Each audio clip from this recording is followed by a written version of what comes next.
You unlock this door with the key of imagination.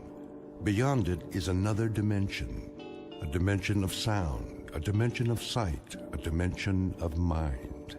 You're moving into a land of both shadow and substance, of things and ideas.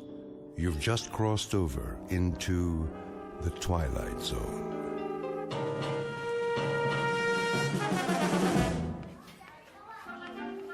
And finally, boys and girls, I hope you've all been to the school library. We'll begin book reports on Monday. Till then, have a happy Thanksgiving. Walk, please. No running. And button your coats. It's cold outside. Knock, knock. Oh, hi, Lynn. Did you get your car fixed? Not yet. You're kidding. It was supposed to be ready yesterday. Something about a part they had to order. Well, come on. I'll give you a ride home. It's only a few blocks. Don't be silly. You're right on the way. I have to straighten up first. Straighten what? Your classroom looks better than mine. You know, Helen, they have people who come in after we're gone. They're called janitors. I know. You're very kind, really, but I have to... Have to what? Who's that? Where? In the hall. I don't hear anything. That song. Hello? Is someone there? What's the matter? I thought I heard a child. Take a look. All the kids are gone, and we're off for 4 whole days, okay? Now grab your stuff and let's get out of here. We can have a drink if you want. I know a perfect little place. I don't know. I do. Trust me, they have a great happy hour, and you won't believe the men. From the bank and that new office building downtown. You go ahead. I'm fine. Oh, I get it. Hot date tonight, huh? Nothing like that. I have a test to grade. So, you've got till Monday. I know, but maybe some other time. All right, be that way. Get your papers. I'll walk you out.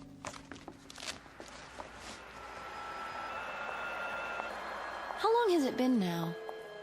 Since you started teaching? Oh, about a year. 2 next spring. Then don't you think it's time to loosen up? Do something for yourself once in a while. You know what they say, all work and no play. I go out sometimes. Yeah? When? Well, see. It's just that with all the homework and the extra credit...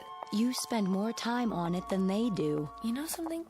It sounds funny, but I really don't mind. I mean it, Lynn. Kids grow up so fast, they need all the help they can get. They're not the only ones. But they seem so... vulnerable. Well, maybe they are. But they survive.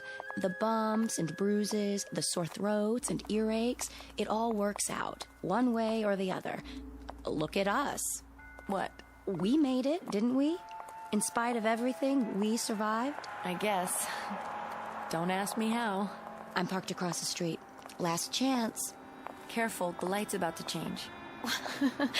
Come on, Helen. We don't have to wait for the crossing guard. We're grown-ups, remember? That man. What man? In the car. Sort of distinguished. Don't stare. He's staring at you. Have you seen him before? Not around here. I'd remember. Lynn, do you ever see people and they remind you of someone, but you're not sure who? Someone you might have met once and... All the time. The trouble is, they don't remember me. It's just a feeling I get sometimes. Sorry, I don't know what I'm talking about. I'll open your side. Get in. No, I'll walk. But it's freezing. It's all right, honestly. It'll give me a chance to think. Are you sure? I'm sure. See ya. Hey, you have some place to go on Thanksgiving? What? Oh, yes, of course. Dr. Anderson's. Doctor, huh? You didn't tell me about him. He's an old friend of the family. Well, if it doesn't work out, you can always come over to my place. I'm cooking a really big bird. Thanks, Lynn. Call me later. I will. November, a wind stirs, leaves blow in the streets, and people move a little bit faster just to get home before dark. To this, add a young woman named Helen Foley, age 28, who has a calling. She believes in helping children, whenever and wherever she can. Taken all together, these are the improbable ingredients of a basic human emotion called fear. And the recipe is almost complete. All that's needed now is the face of a little girl, as perfect as a cameo and as solemn as a sphinx. Because Helen Foley is about to learn the properties of terror. In a few moments, a most unusual child will take her by the hand and lead her on a journey into the Twilight Zone. And now, the Twilight Zone and our story, Nightmare as a Child, starring Bonnie Somerville, with Stacy Keach as your narrator.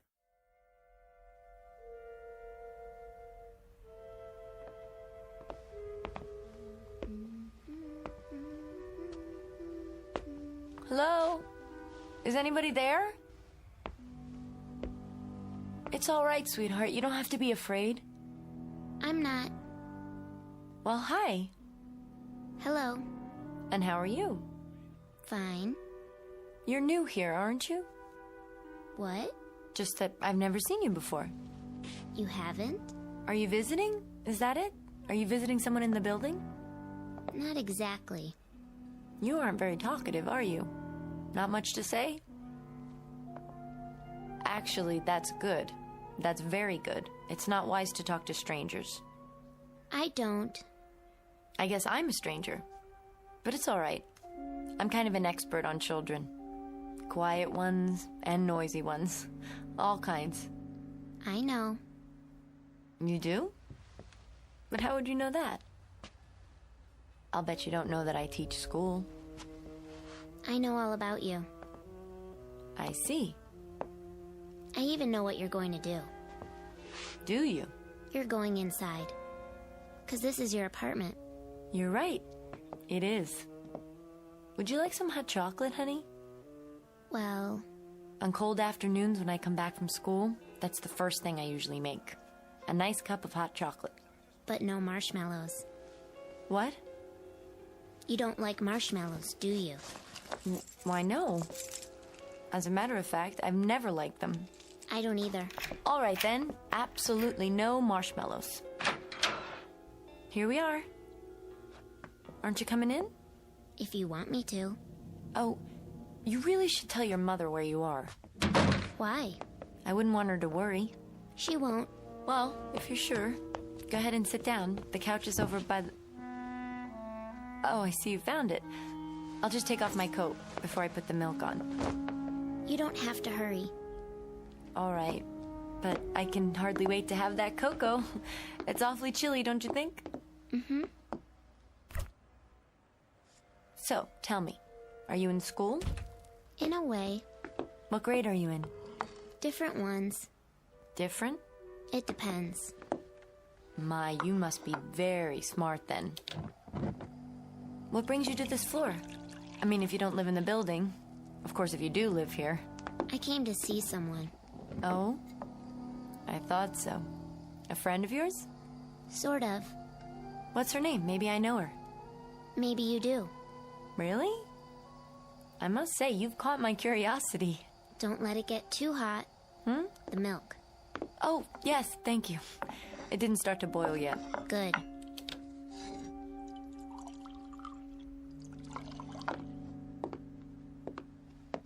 Here we are. I hope I didn't make it too rich. No, it looks just right. Careful. It might be hot. It's fine. I'm glad it isn't too hot. I don't like hot things very much. I don't blame you. I don't either. I know. You got burned once. What? A long time ago. With hot tea. How did you know that? I just do. You still have a scar. Right below your elbow. But how could you... When you were a little girl, a pot of tea fell off the stove. You were playing in the kitchen. That's how you got burned. Is it? Don't you remember? Why, no, I didn't remember. Until just now, when you said it. My arm, yes. My arm. How could you forget that? There are a lot of things I've forgotten. What kind of things? Things that took place when I was a certain age. Seems like a different life now. Does it? Something else must have happened to me then, a long time ago. I'm not sure exactly what it was. But there's some things that I'm rather vague about. I know that too. How in the world? I know all about you, remember? Yes. Yes, I do remember you saying that. What's the matter? Nothing, I think I've had enough cocoa for now. Is that why you're going to the window? To open it? Because you're hot? I'm not going to open the window, that's ridiculous. It's too cold outside to open the window. In fact, I hear there's a storm coming tonight. There is. You know that too, I suppose. Yes. What else do you know? About people. Which people? The ones you see when you're walking. When I'm walking? They look familiar to you sometimes. Now, why ever would you say that? When you pass them on the street, or see them in a bank, or they walk by you, they look like somebody you used to know, don't they? Well, once in a while. But when you try to remember where you saw them, you can't, no matter how hard you try. I wouldn't say it's quite like that. Yes, it is. It happens lots of times. Like today. Today? Did somebody go by you today who looked familiar? Why no. Really? It's not very polite to contradict people. I told you, I didn't... Didn't what? Nothing. You just remembered, didn't you? There was someone. That's right. Outside the school. You were crossing the street. There was a man in a car. A man in a car, yes. Stopped for a light. I looked at him through the windshield as I walked past, and then he drove on, but I wondered... You recognized him. No, I didn't recognize him. He just looked so... So familiar to you. Yes. He made you frightened, didn't he? I really don't know what business it is of yours. But he did. It's okay. He makes me feel that way, too. You know him? I don't know his name. He looks familiar, though. Like somebody I saw once, in a dream. And I know he frightens me. Just like he frightens you. That's ridiculous. Is it? Who are you? I told you. No, you didn't. Where do you live? Around here. What's your name? Don't look away from me. Do you have a name? Marky. That's not my real name, but that's what people call me. I said it's Marky. Did you hear me?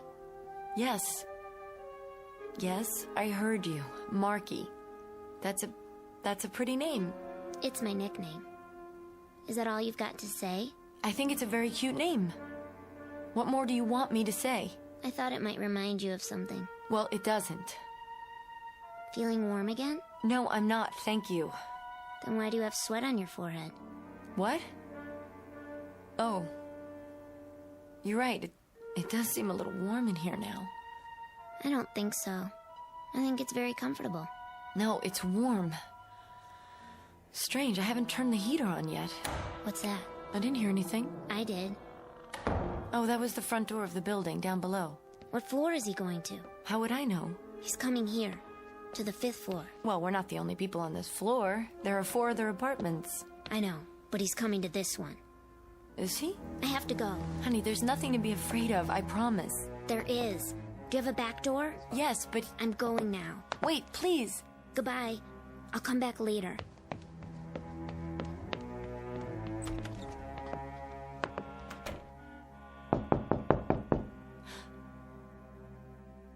Who is it? Miss Foley. Miss Helen Foley?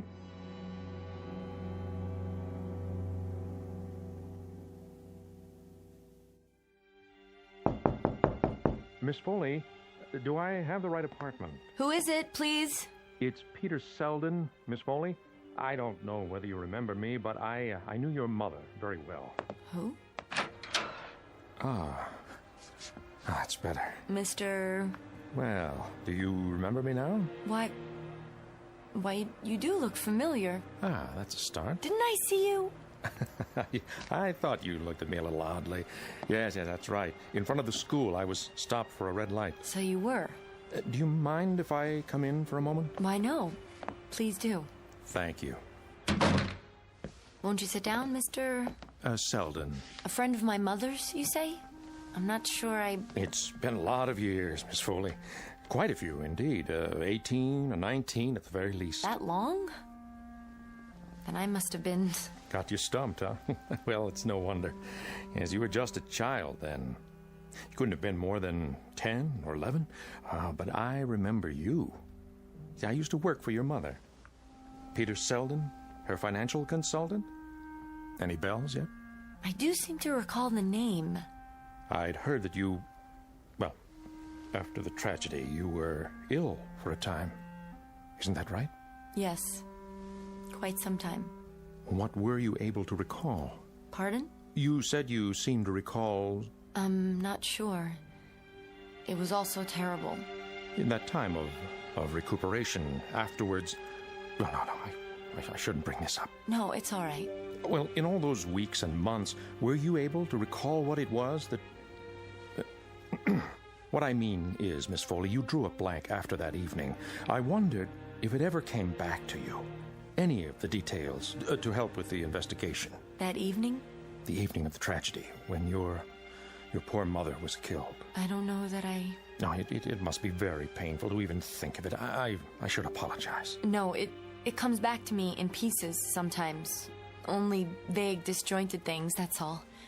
I suffered from shocks. Trauma, the doctors called it. And then it took me a while. I was in therapy for a long time. After I got better, I moved to Chicago. I lived with an aunt there. Yeah, so I'd heard. I've only been back here for a year or so. I teach elementary school. Yes, I'd heard that too. You'll forgive my interest, but I remembered you so well. I always wondered what became of you. Then I was passing through town on business and, well, someone pointed you out to me and I just felt I had to stop and say hello. I'm glad you did. Truly. Your mother was a very special woman. Yes, she was. You say you worked for her. I still can't quite... I worked for her almost a year. I handled some of her investments at the time. Yes, there was someone. Selden, you say? That's right. But enough of the past. It's wonderful to know that you've grown up the way you have. I don't know how wonderful it is. And now you've become a special woman, too, in your own right. Very, very special. As anyone can see. I should have known. Couldn't have been any other way. Please, Mr. Selden. There's nothing in the least special about me. I live alone. I go to work in the mornings, come home. Nothing at all out of the ordinary, believe me. On the contrary. I was always quite fond of you. Such a beautiful little girl. Long, golden hair. All children are beautiful at that age. Not to such a degree. Then I'm afraid your memory may be playing tricks on you. No, I remember it all perfectly. I lived in the same apartment complex. I heard you screaming that night. I was the first one to find her. Miserable. Tragic thing to be attacked like that for no reason. They never found the person who did it, did they? No, I don't think they did. Though I can't be sure. I'm not sure about anything that went on then. It just sort of left my mind, all of it. Oh, that's probably a blessing. At least for you. All I remember is a kind of vague, nightmarish feeling. Waking up in bed, hearing my mother scream, and seeing this person.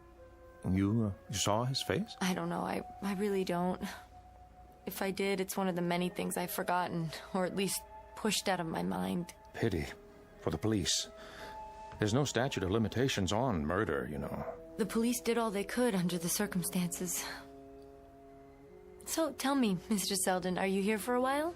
No. I'm just passing through. So you said. I forgot. Well, I'm delighted you stopped. The pleasure's mine. Excuse me for a second, would you? Certainly. Hello? Helen? Sorry to bother you. Dr. Anderson, how are you? Very well. And you, my dear? Oh, I'm fine. Just a little cold in the apartment is all. They say there's a storm coming. I don't mean to intrude, but I wanted to remind you about tomorrow night. Tomorrow? Thanksgiving dinner. Come as early as you like. And please don't bring a thing. We have more than enough food. I really should be going. No, please. I'll be right with you. You have a visitor? That's all right. A friend of my mother's. And who might that be? Someone who worked with her. How do you feel about that? Any anxiety? No, I think I remember him. do? You've never mentioned him before. It's beginning to come back. He worked with her on some things. We'll talk about this tomorrow. For now, I want you to make note of any associations that come to mind. If you're troubled by any new recollections, call me at once. I'm always available, my child. Thank you, Doctor. I will. I promise. I've kept you too long. I'll be going now. I'm sorry. Wouldn't you care for a coffee first or a cup of cocoa? It looks like you already poured one for yourself. I interrupted you, and now it's gone cold. This cup? Why, it's not mine. I put mine in the sink. It's... Something the matter, Miss Foley? That's odd. What is? She'd almost finished her cocoa, or at least I thought she had, but here it sits, untouched. That is odd. But she's a rather odd little thing herself. You're referring to... The little girl who was in here, just before you came. Strangest little thing. So solemn, so wise, you might say. That's the only way I can describe her. Well, I'll say goodbye now. I must ask her how she does that. Does what? Her trick. Sitting there sipping cocoa and leaving a full cup. Yes, that sounds like a regular magician. Little Marky, I mean. Marky. That's her nickname. She wouldn't tell me her real name. Marky, that's what she calls herself. You don't say. Don't you care for the name, Mr. Selden? Oh, in fact, I like it very much. That was your nickname, Miss Foley, when you were a little girl. They called you Marky. Marky. Marky. Marky. Something wrong? What? Oh, nothing's wrong. Except that it's quite a coincidence. This little thing camping on my doorstep having the same name as I did. I suppose it is. Now that's odd, too. Sorry, what is? The way things are coming back. Oh? You're right, I was called Marky. I haven't thought about it in years. But that is what people called me, isn't it? I'm sure that given time, you'll remember a lot more. Is that what the doctor said? Dr. Anderson? Yes, that the memories would come back gradually? He doesn't know. None of them do. You're looking a bit pale. Here, perhaps you should sit down. No, I'm all right. I was just listening. Full of talents, our little Marky. Well, how do you mean? Her singing, for one. Oh, she sang for you. She's singing now. I don't hear anything. Has she stopped? I mean that. Listen. To what? Her singing. Can't you hear the singing? No. I guess you have better ears than I do. She's stopped now. Oh, there's something else. It almost slipped my mind. I'm really surprised you couldn't hear her. It was very plain. What's that? I thought you might like to have this. It's a snapshot. Yeah, see? But how... Look at those golden curls, the eyes. Ah, she looks so much like her mother. Wouldn't you agree? Where did you get this? Your mother gave it to me a long time ago. So very much like your mother now. Why, when you opened the door and I got a good look at you, I was... I don't understand. What, Miss Foley? I'm sorry, what don't you understand? This. It's a picture of the little girl, the one who came here today. A picture of Marky.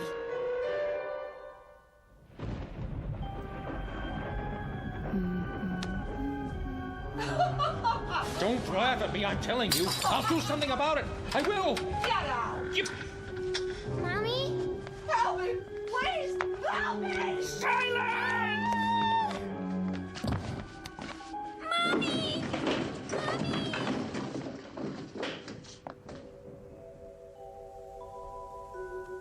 Marky? What are you doing sitting out there? Playing with my doll. Did that man leave yet? He left some time ago. I must have fallen asleep on the couch. Marky, it's very late. Is it? Past your bedtime. Don't you think you should go home now? Your mother will be terribly worried.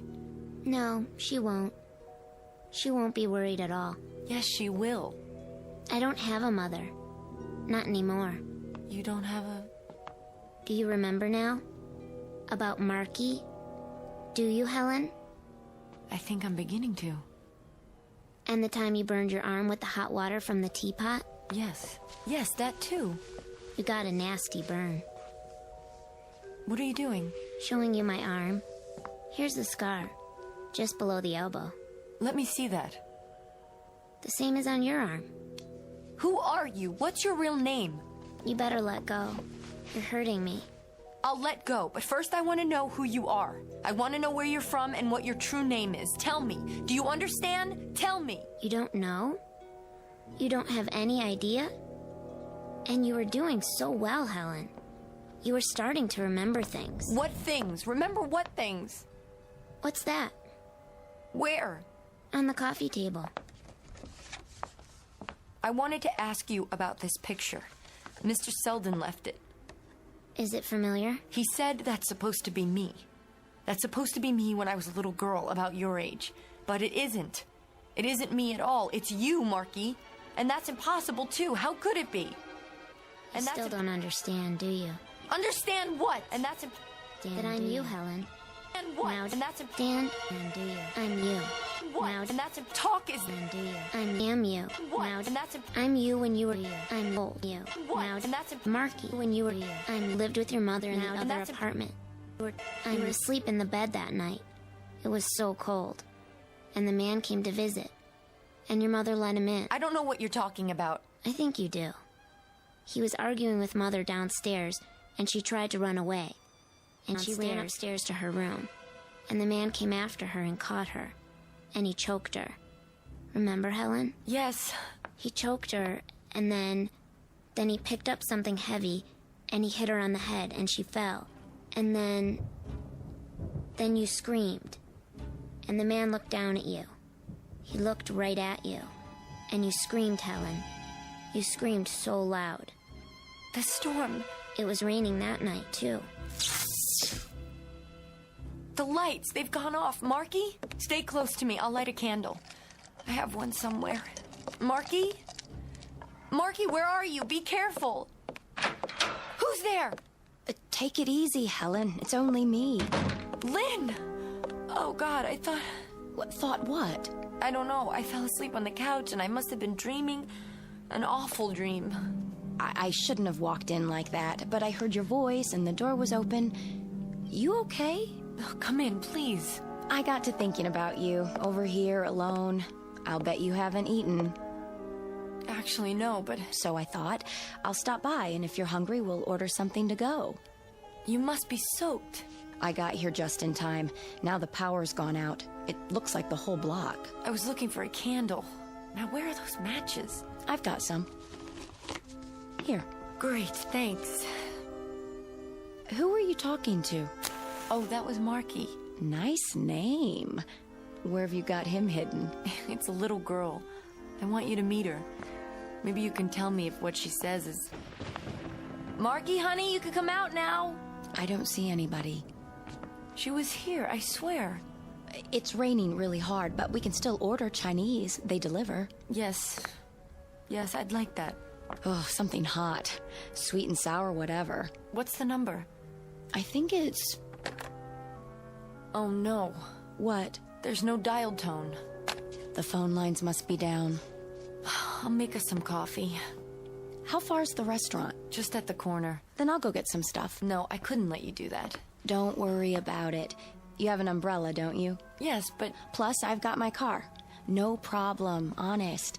I'll get soup and everything. The works. Then I'm paying. Just let me get my purse. You are too nice, Lynn. Tell that to my last date. Here, that should be enough. I'll get the coffee going. Be back in a flash. I'll get an extra fortune cookie in case your little friend shows up. Where did you say the umbrella... Behind the door. Got it. Don't open it indoors. It's bad luck. If you say so.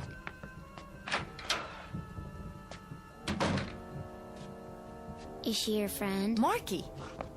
Her name's Lynn, isn't it? Where were you, in the other room? She's nice.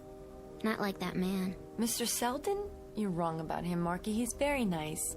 He just stopped by to say hello. He's an old friend. No, he's not.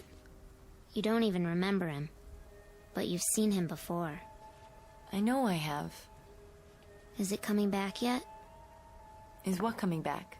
The last time you saw him, before today. I don't know what you're talking about. Now sit down, and I'll make you some fresh hot chocolate. Hear that? Someone's coming. She must have forgotten something. Lynn, is that... Hello again, Miss Foley. Mr. Selden? What are you... We didn't quite finish our conversation. Where's Lynn? Oh, I wouldn't worry about her. Why do you say that? That's just it, Miss Foley. There are things you don't understand. See, we need to talk in private. I want to bring you up to date. You've been living in ignorance too long. My friend's coming right back. Any minute now. I seriously doubt it. At the moment, she's resting quietly in her car outside. I'm sure no one will notice her until tomorrow morning, the earliest. What are you saying? I want to impart some knowledge, Miss Foley. Obviously, it's begun to come back to you, in bits and pieces, as you say. I should be the first, don't you think? It's only appropriate, you see, because I was the man in your mother's condo that night. The one who followed her up the stairs to her room. The one you saw, however briefly. Get out or I'll scream. Oh, I'm afraid that wouldn't do any good. There are people in the other apartments. No, they're all empty. It's Thanksgiving week. Or have you forgotten that too? They're away visiting their families. You're alone on this floor. Quite alone. Stay away from me. Oh, I plan to. I'll be long gone and no one will know I was here. Even your doctor friend doesn't know my name. Just as soon as I tell you about how I killed your mother. But why? Why? Well, there was some trouble with the books. I pleaded with her to cover for me, but your mother, rest her soul, was a particularly rigid, straight-laced woman, and she was about to inform on me. When she went upstairs to the bedroom, I had to follow her. If only you had stayed in your room. I would have gone after you next, but your screams brought people there, and I had to get out in a hurry. It wasn't until later that I learned you had no recollection of who you saw. You blacked out the entire incident. Don't worry about the candle. I can see you in the lightning. There you are. Let me go! You haven't been neglected all these years, Helen. I've kept tabs on you. Chicago, college, then here. Yeah, I knew there'd come a day when the pieces would finally fit together, and you'd start to remember. That's why I came back. I had to come back to take care of unfinished business.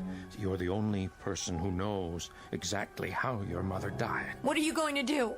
Oh, a simple fall, I should think. It was dark, you tripped on the stairs. Only that much more believable with the power outage. Come on, come with me, Helen. We're going out onto the landing. No, don't look down. It'll be easier that way. No! No! Here. Oh, quite a kick you have there. Now, don't bother to run. There's only one way down. Help me! Somebody please help me! Come along, Helen. You know I'll find you, even in a darkened hallway. You keep away from her.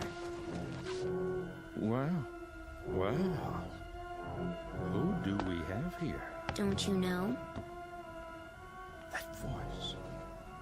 I'll light the candle so you can see.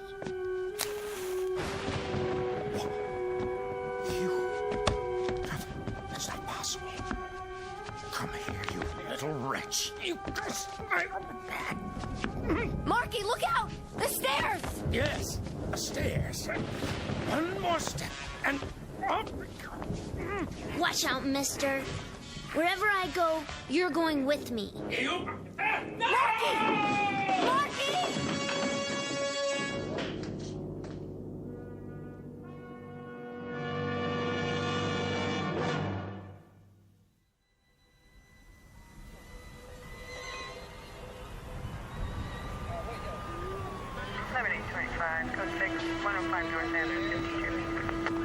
Male, broken neck, 55 years of age. Hey, Fran, want to get a picture of the body? Sure thing, Lieutenant. How is she, Doc? Gonna be all right? I've given her a sedative. She's a very fortunate woman. If she were any less fortunate, we'd have a homicide victim on our hands. At least that's the way she tells it. So where's the other one? Other? She keeps talking about some kid. Says a little girl fell downstairs with him. There is no other body. Only the man. Name of Selden, according to his ID. The child she speaks of, that is her. What? A part of her buried deep inside. A memory that finally had to come out. It took the form of herself as a child. Too weird for me, Doc. The human imagination itself is weird. But sometimes in a crisis, it could mean the difference between life and death. Here's her other friend, Lieutenant. Just like she said. Found her in a car half a block down. Somebody slugged her on the head and dumped her inside. Helen? Where's Helen? Oh, she's doing okay. Just a couple of bruises. Take it easy, young lady. I want to see her.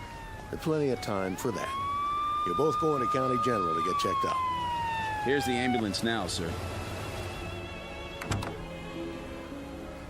Lynn, is that you?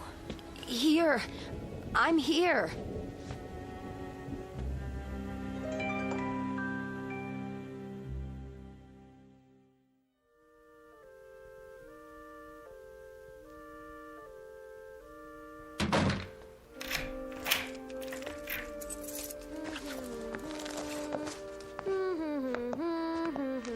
Hello. Hello, little one. Where are you going? Back to work. I was sick for a while, but now I'm better. I have a whole classroom full of kids about your age. They're waiting for me. Oh, are you a teacher? Yes, I am. You know something? What? You have a lovely smile. I do? It's wonderful, truly. Do me a favor? Don't ever lose it. My dolly has a smile, too. See? Yes, you both have wonderful smiles. Bye. If you're still here later, I'll make us a nice cup of hot chocolate. Would you like that? Oh, yeah. Good. I'll see you then. Take care of yourself. Take good care.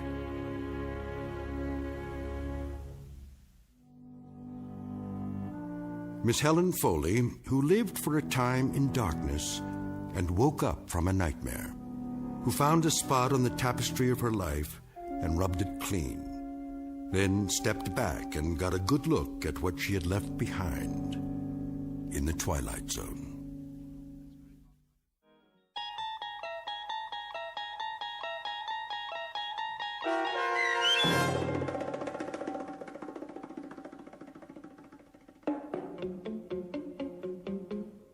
Nightmare as a Child, starring Bonnie Somerville, with Stacy Keach as your narrator, was adapted for radio by Dennis Etchison and written for The Twilight Zone by Rod Serling. Heard in the cast were Dana Bokor, Roger Mueller, Elizabeth Leto, David Darlow, Roderick Peoples, Doug James, Jeff Lupetin, Linda Ryder, Meg Thalkin, and Amanda Amari. The producers of The Twilight Zone wish to thank CBS Enterprises and the Rod Serling Estate for making this series possible. This copyrighted radio series is produced and directed by Carl Amari for Falcon Picture Group and Westwood One. Sound design and custom Foley effects for The Twilight Zone by Cerny American creatives Bob Benson, Craig Lee, Michael Slaybach, and Matt Sorrow. To learn more about the Twilight Zone radio dramas and to contact us, visit our official website at twilightzoneradio.com. Doug James speaking.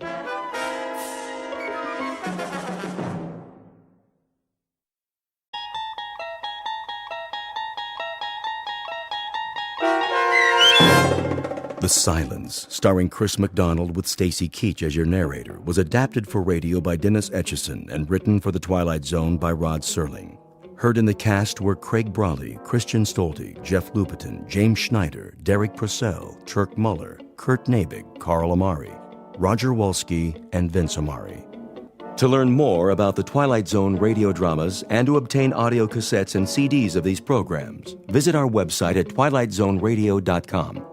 The producers of The Twilight Zone wish to thank CBS Enterprises, Carol Serling, Dennis Etchison, Dick Brescia Associates, Claire Simon Casting, Terry Jennings, XM Satellite Radio, Sirius Satellite Radio, our sponsors, and our radio affiliates for helping make this series possible. This copyrighted radio series is produced and directed by Carl Amari and Jason Mallow for Falcon Picture Group. Doug James speaking.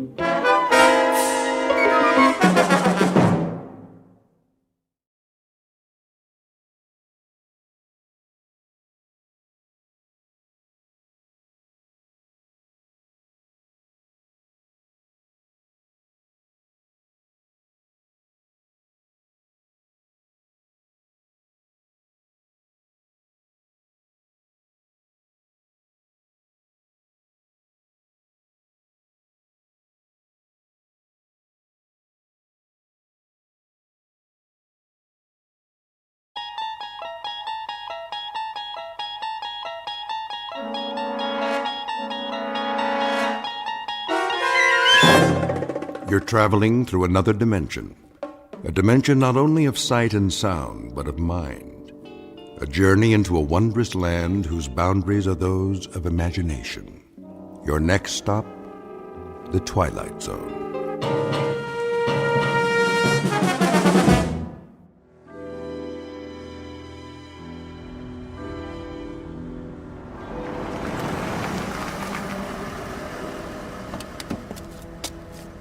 Good evening, Colonel Taylor. Evening, Patrick. Has Mr. Alfred arrived? Not yet, sir. Warm for this time of year, would you say? I would. Quite balmy, in fact. I might have dispensed with the overcoat altogether. Martin? Yes, sir? See to the Colonel's car. Right away. Is he new? Just started this evening. Mind you, drive carefully now. Park it all the way in the back away from the other cars. Yes, sir. Here's a little proposition for you, my boy. See this bill? That's $50, sir. Indeed. And if there are no dents or scratches when you bring it back, not a one, mind you, this is yours. All of it. I promise, sir. Good. A man should always keep his promises. You shouldn't spoil the lad. Nonsense. A little incentive, that's all. How was it in the club this evening? The usual crowd. Is Mr. Tennyson here by any chance? Yes, sir. For some time now. Thank you, Patrick. Colonel Taylor, how nice to see you. Let me take your coat. Is there a table in the oak room? Yes, but I'm afraid the fireside chairs are all filled at the moment. Mr. Tennyson, I presume. Yes, sir, it is. If you'd care for a seat in the card room... No, I'll find my way. Mr. Alfred arrives, please send him to the oak room. Of course. Well, I'll tell you something else, gentlemen. The most idiotic thing occurred in the market today. Just idiotic. I've been doing a little dabbling in the syndicate. It still has some oil holdings in the western part of Texas. Well, anyway, Jack Brewer, he handles our New York operation for us. He comes in on the floor, and I happen to be there. This was, about 10:30 this morning, and he waves to me, and he's got a sheaf of papers in his hand, and I can assure you, if there's anyone I don't want to see before noon on any given day, it's Jack Brewer. Raucous sort, a little crude. Nouveau riche, you know the type. Oh, yes. Give you a light, Jamie? Not necessary. Not at all. Oh, this lighter? Solid gold. Gift from my dad when I got out of Princeton. Now, where was I? Jack Brewer. Oh, yes, of course. Charlie Sport, let me sit there, would you, old man? Your chair's much softer, and I'm afraid I'm just worn out. Not a problem. Much better. Now then.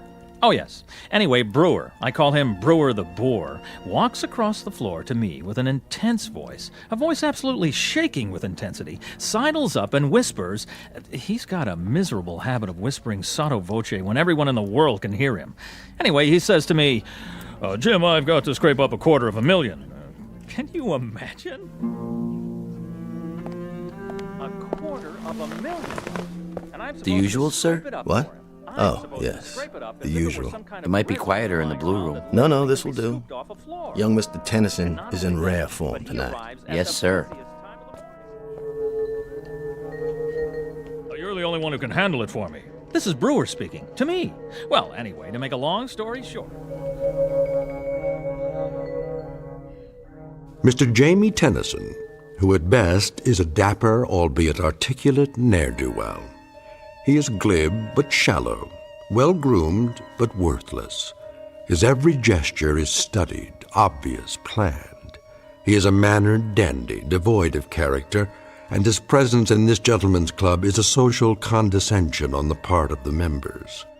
For this man's credentials are an accident of birth and nothing more. And across the room, a gray-haired ramrod of an ex-army officer, rock-hewn and coldly unemotional in his appraisal of others, but who was no longer able to conceal his distaste in an altogether gentlemanly fashion. And that distaste is about to take the form of a proposed wager.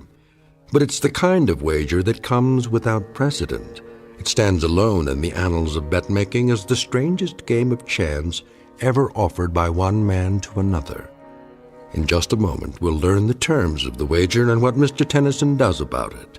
And in the process, we'll witness all parties spinning the wheel of chance in a very bizarre casino called the Twilight Zone. And now, The Twilight Zone and our story, The Silence, starring Chris McDonald, with Stacy Keach as your narrator.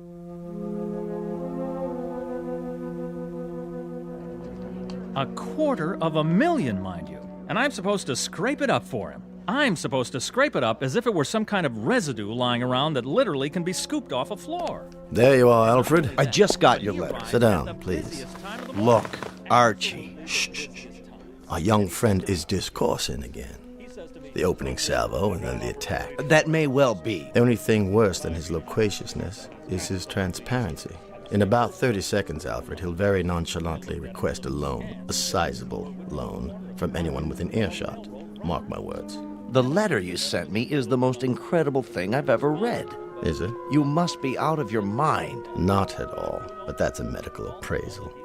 What I'm looking for from you is legal advice. Archie, we're old friends, but I must tell you. My communication to you, Alfred, was not as an old friend. It was directed to you as my lawyer. Is the wager I have in mind legal? No wager is legal in this state. Is it against the law, then? Is there anything criminal about it? I don't see anything criminal in it, no, but the thing is so incredible. In substance, that's what I wanted to hear from you. Franklin? Yes, sir? Would you take this over to young Mr. Tennyson across the room there? Tell him it's from me and ask him to read it immediately. Why, all right, sir. Well, as I'm sure you know, gentlemen, I'm familiar with the plastics business inside and out. Inside and out. And Brewer has obviously stumbled upon a golden goose. But the man is just too incredibly stupid to know what to do with it. Can you imagine what I could do with $250,000 in this kind of deal? Well, I'll tell you this. I can treble it. I can quadruple it. With an initial investment of $250,000, I can take this plastics thing and I can... Excuse me, Mr. Tennyson. A note for you, sir. From Colonel Taylor. Just put it down there, Franklin. Now then. Excuse me, sir. The Colonel's instructions are that you read it immediately. I beg your pardon? The Colonel, you say? Across the room, sir? Yes, the Colonel. He's waiting, sir. Oh, all right. Let's see what he has to say. What's the matter, Tennyson? He looks like he's seen a ghost. Why, this is just absolute nonsense. What about it, Tennyson? See here. Yes? Is this some sort of joke? I mean, really, Colonel. If it's a joke, then I suggest you're employing a sense of humor that's quite beyond me. It's not a joke, Tennyson. You know me reasonably well. Humor is perhaps the least developed aspect of my character. You're in earnest, then? Oh, quite in earnest. What's it all about? Come on, Tennyson, let us in on it. Yes, please. The suspense is killing us. Would you mind terribly, Tennyson, if I acquainted the gentleman with my proposition? That's quite your business, Colonel. Quite your business. But I do believe you will make yourself highly suspect. I'll take the risk. I propose a wager with Mr. Tennyson here. A wager that takes the following form. I bet Mr. Tennyson $1 million that he will be unable to remain silent for 1 year. What? Surely you're not serious. He's joking. The wager carries with it the following conditions. He will be placed in a room to be observed by me or anyone else at their discretion. He will not be permitted to speak a word for a period of 12 months. Not a single syllable. He will be supplied with food, television, books, anything he wants by way of diversion. But he will make his wants known by pen and paper, not by voice. Incredible. Are you pulling our legs? $1 million? I don't believe it. What about it, Tennyson? First, let's establish that you're quite serious. Beyond any doubt. Then, may I ask the purpose of this wager? That should be obvious. That is, to anyone but you. I'm afraid it eludes me, Colonel. So perhaps you'd be good enough to explain to me why you're willing to risk $1 million? Risk? Hardly a risk, Tennyson. Well, hardly a risk at all. But if the wager is genuine... What I'm about to say would horrify the average man, but to someone as insensitive as you, it will probably mean nothing. Oh, is that right? I dislike you intensely, Tennyson. It goes well beyond the normal distaste I would feel for anyone without manners, without breeding, without principle.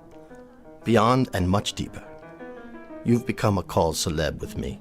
Your voice has become intolerable. See here. Each night I sit here, and the sound of it makes me wince. I cannot ask you to leave the club because I don't have the right. So, the thought occurred to me that I would be happy to risk, as you say, a large sum of money, just to have quiet. You see, Tennyson, you couldn't possibly remain silent for a year. It's not in your nature.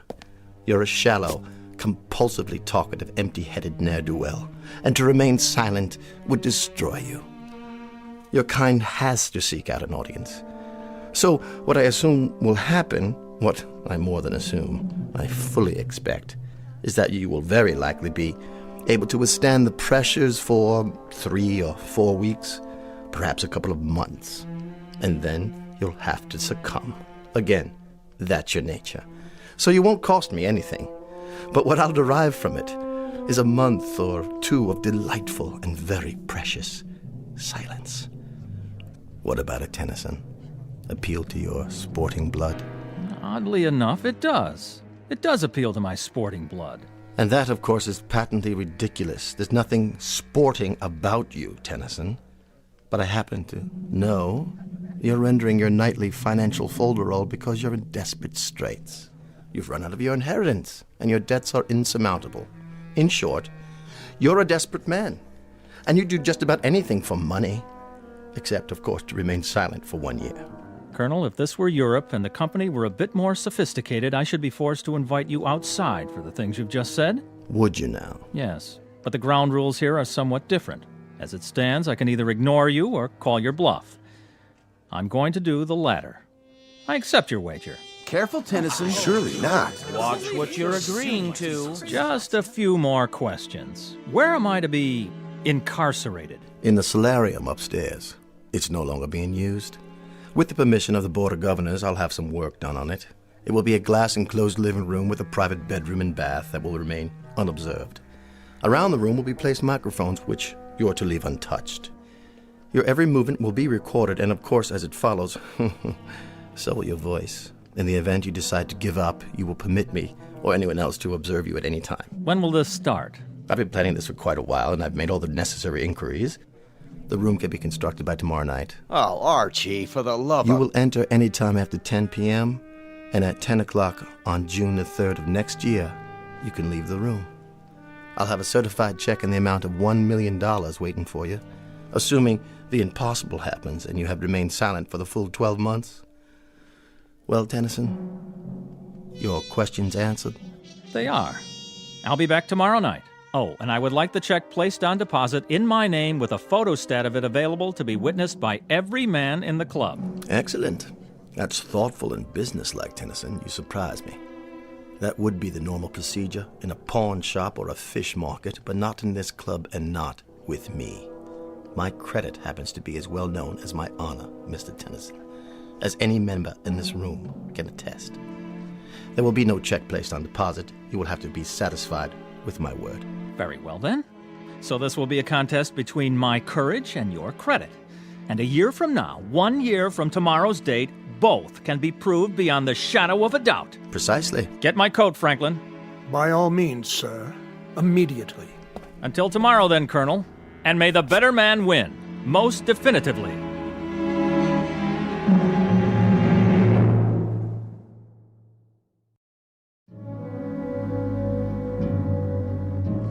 Listen, Tennyson. What is it? This is none of my business. You're right, old man, it's not. But I've known Colonel Taylor for a long time. This is not a capricious man. He's dead serious. Do you know my wife, Charles? We've met. Her name is Doris. A lovely thing. Frail, beautiful, fragile, like a cameo brooch. Oh, yes, she certainly is that, and more. But I'm afraid her tastes run to unfragile things. Sizable baubles with sizable price tags. She shops at Tiffany's like most women enter a supermarket. And my miserable misfortune is that I happen to love her very much. And so at this particular moment, I do happen to be in desperate need of money. Now, that may sound melodramatic. Not at all, Jamie. But it happens to be true.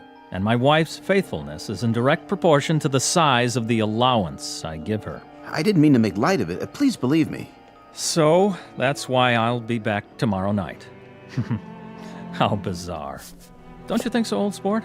How incredibly bizarre to remain indoors, shut up, silent, in a room for 12 entire months, in exchange for a $1 million life preserver, thrown to me by none other than Colonel Archie Taylor. I'll say goodnight now. There are arrangements that must be made.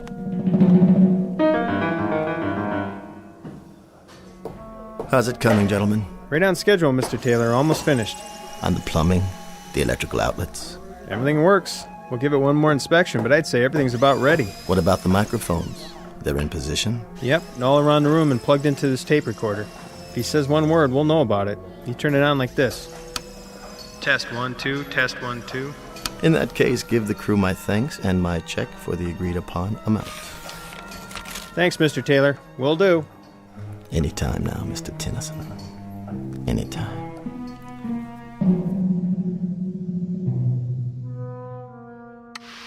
Hey, Deppy, get back in the flying saucer. Here come those booty men. Hey, no problem. Trouble rolls off my back. Tonight on Classics Revisited, we bring you the BBC's dramatization of that timeless masterpiece, Peter Ibbotson.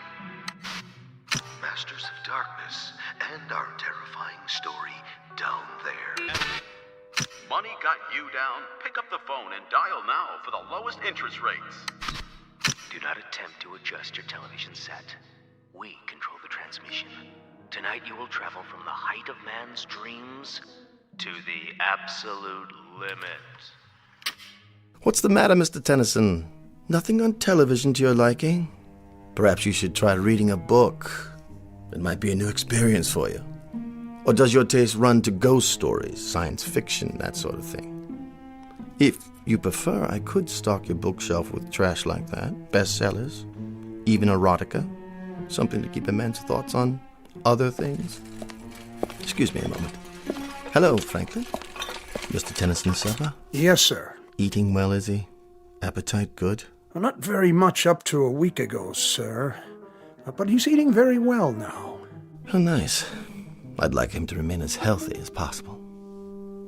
My conscience simply couldn't stand it if this experience damaged him in any way. Quite the contrary, sir. He seems in excellent spirits. And it's 9 weeks now. 9 weeks that he's been in there. 9 weeks. Really quite incredible. I gave him 4 to stick it out, 6 at the outside, but 9 weeks. A little more gristle there than I'd given him credit for. Yes, sir. Look at that, Tennyson. Dinner for 1. Everything cooked to perfection, I take it. Comfortable, sir? More wine, perhaps. What's the matter, Tennyson? Cat got your tongue? Or don't you believe in speaking to the help? Will there be anything else, Mr. Tennyson? I'll be back when you're finished, sir.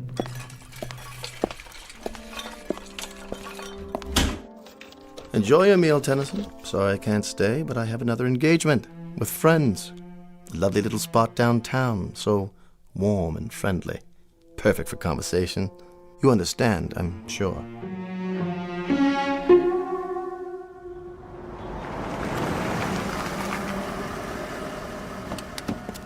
Good afternoon, Colonel.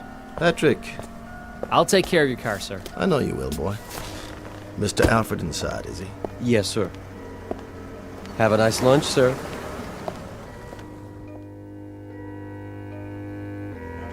There you are, George. I reserved a table for us, a quiet one. Good. But then they're all quiet nowadays, aren't they? Franklin called to say you wanted to see me. Only to pose a question to you. What sort of question? Very succinct, Archie. Very brief. Yes? How long? How long what?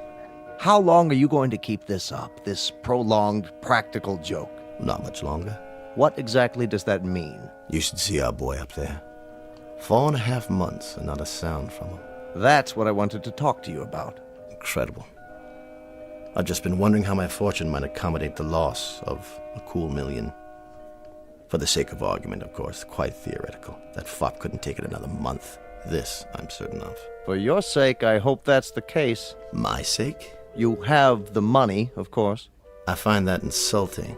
I'm sorry if it is, but I think he's going to beat you, Arch. Especially from you, George. I'd say you owe me an apology. How are your holdings? What are you talking about? It's no longer theoretical. You might want to double-check your holdings now in preparation. My holdings? They're solid, dependable, 100-year-old firms. Why should I rearrange anything? You're insane. Merely careful. Look here. There isn't one chance in a million he'll last out the year. Not one in a million. I've watched him every day. He's beside himself. He's becoming bored to the point of irrationality. A week longer, 2 weeks, 3 at the most, he'll be crawling up the walls, screaming for us to let him out. I hope so. I sincerely hope so, but I think that boy up there will remain silent for the entire year. And I think you're going to owe him that cool $1 million. Nonsense. I just hope you've got it. That's all. I'm not going to sit here and listen to this abuse. It's not in the least personal, only something I feel you need to hear from someone you'll listen to. The voice of reason, a word to the wise, that sort of thing. Then from now on, I'll thank you to disperse your wisdom elsewhere. Oh, for the love of... Consider yourself discharged. What? As of this hour and this day, you are no longer my attorney. But Archie... Goodbye, George. Goodbye to you, old boy, and good luck. Because by the look of things, I'd say you're going to need it.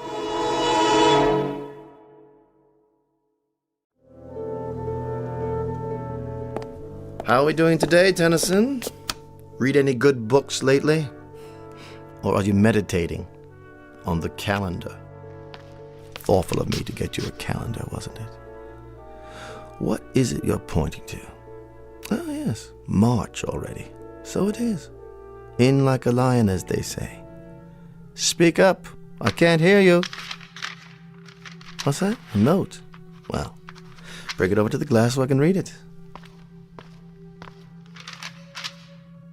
Yes, I see it. 3 months to go, Colonel. The bet stands. Does it, Tennyson? Does it really? It's an early spring this year. Did you know that? You ought to see it. It's incredibly lovely out. Warm with the flowers starting already. All over the city. You really must see it. You don't know what you're missing. Why are you looking so smug? Well, you won't be so smug after I've given you something else to think about. It's the time of year when a young man's fancy gently turns to, you know the rest, and a young lady's too. Your wife, for example, she must be desperately lonely for you. Desperately lonely. Why? Well, what's that pained expression? I was simply going to tell you that, as a matter of fact, she's been seen in the company of your friend. What was his name? Charlie, that's it. And other young men. Odd that she hasn't visited you, Tennyson. Don't you think it's odd? I happen to know you've sent her notes requesting a visit. And she doesn't even respond to the notes, does she? Tennyson, you may lose your wife. You're well aware of that, aren't you? While you sit doing nothing behind that glass, the very reason for all your agony may be slipping away from you. Tennyson, why don't you leave? Why don't you leave right now? It still might be possible to save your marriage, if you act without further delay. Don't you walk away from me, you fool!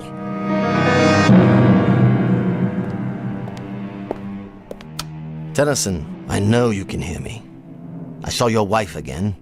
She's with that polo player fellow now. You know the one. The tall, attractive, blonde youngster. It's incredibly beautiful out today, Tennyson. Oh, it's incredibly beautiful. Birds and flowers and color. Absolutely lovely. Oh, and by the way, I saw your wife. She was getting into a little European sports car. Some young man was driving it. And here's Franklin with yet another meal. You must be quite bored with the club's menu by now, aren't you, Tennyson? Oh, Franklin? Yes, sir? Chilly up here, isn't it? I hadn't noticed, sir. Perhaps. The thermostat, Does it control the temperature in Mr. Tennyson's room as well? I believe it does, sir. Then I'll just turn it up for a while. I don't want you getting chilly, Mr. Tennyson. Certainly not. I want to warm it up for you. Nice and warm.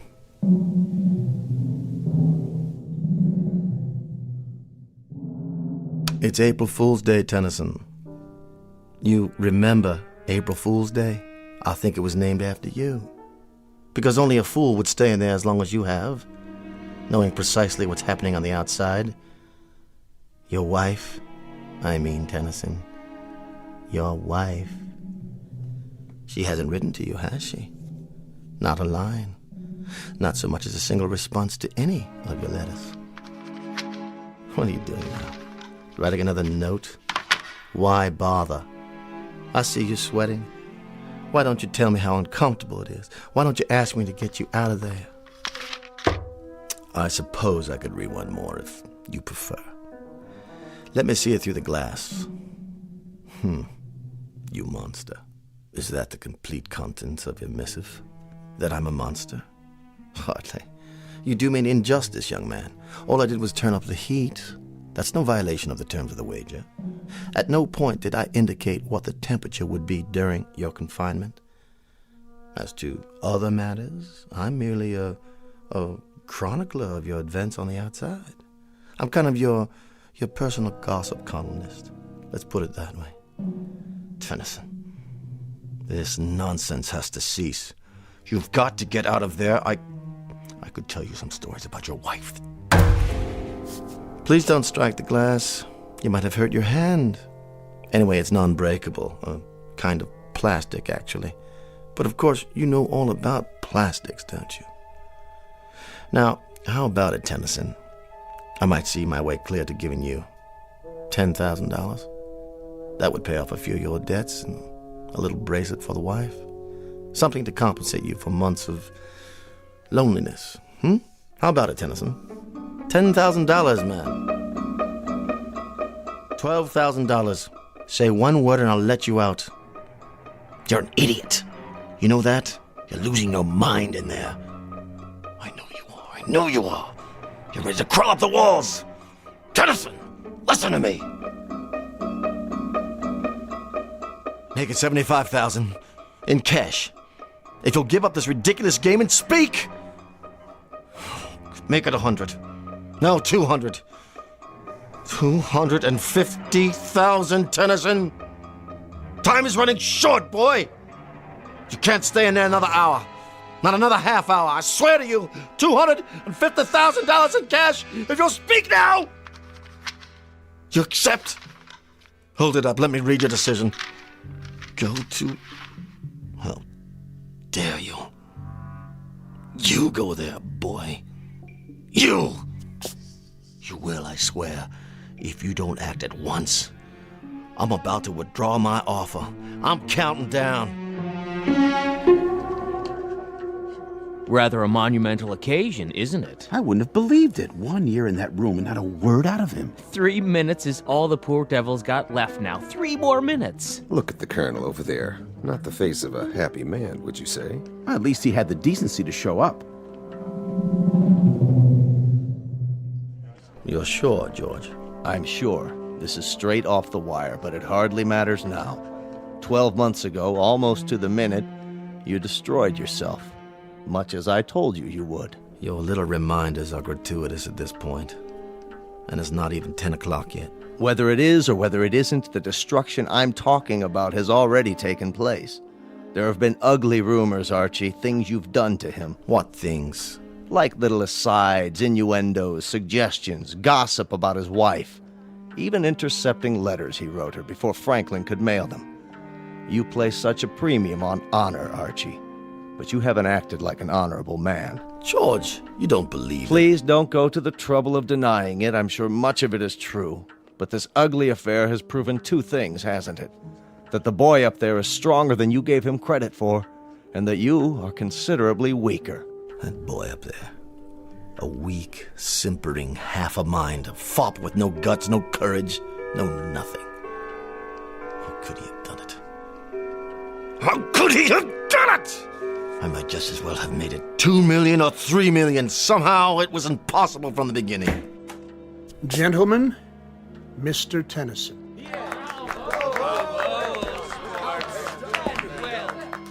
He's so pale, thin as a rail. But he's done it. You hold out your hand to me, Mr. Tennyson. Not to shake it, I presume, but to receive payment. Well, sir, you have me at a disadvantage, a rather compromising situation. You forced me into a position of rather unpleasant candor, because it happens to be a fact that I'm a fraud. I don't have any money. I offered you $10,000 and then 12. The truth is, I would have had to go out on the streets to beg even that amount, let alone $1 million. I received a cable from London. Both the Birmingham Tool Company and Edinburgh Motors have filed suit for bankruptcy. Blue-chip companies. Every nickel I had was invested with them, and they no longer exist. In short, I'm busted. Broke. Yes, it happens also to be a fact that I have pride, bearing, taste, and exceptional breeding. But I've lost. Proving, Mr. Tennyson, proving that you are by far the more substantial of the two of us. I will naturally resign. You have both my resignation and my apologies. I will not ask you to suffer my presence any longer. Look at Tennyson. They won't let him walk out like this. He'll demand satisfaction. Talk to him, Tennyson. Tell him whatever you like. Your time's up. You can talk, gurgle, sing, chortle, anything you want. You've won the bet, son. What's he doing? Writing another note? But why? What is it, Colonel? What did he write? Why doesn't he speak? Let me see. It says, 1 year ago, I had the nerves that my vocal cords severed. Good Lord. He's opening his collar to show you, Archie. There are the scars on his throat. I underwent this surgery because I knew I'd never be able to keep my part of the bargain. For the love of God, man. For the love of God.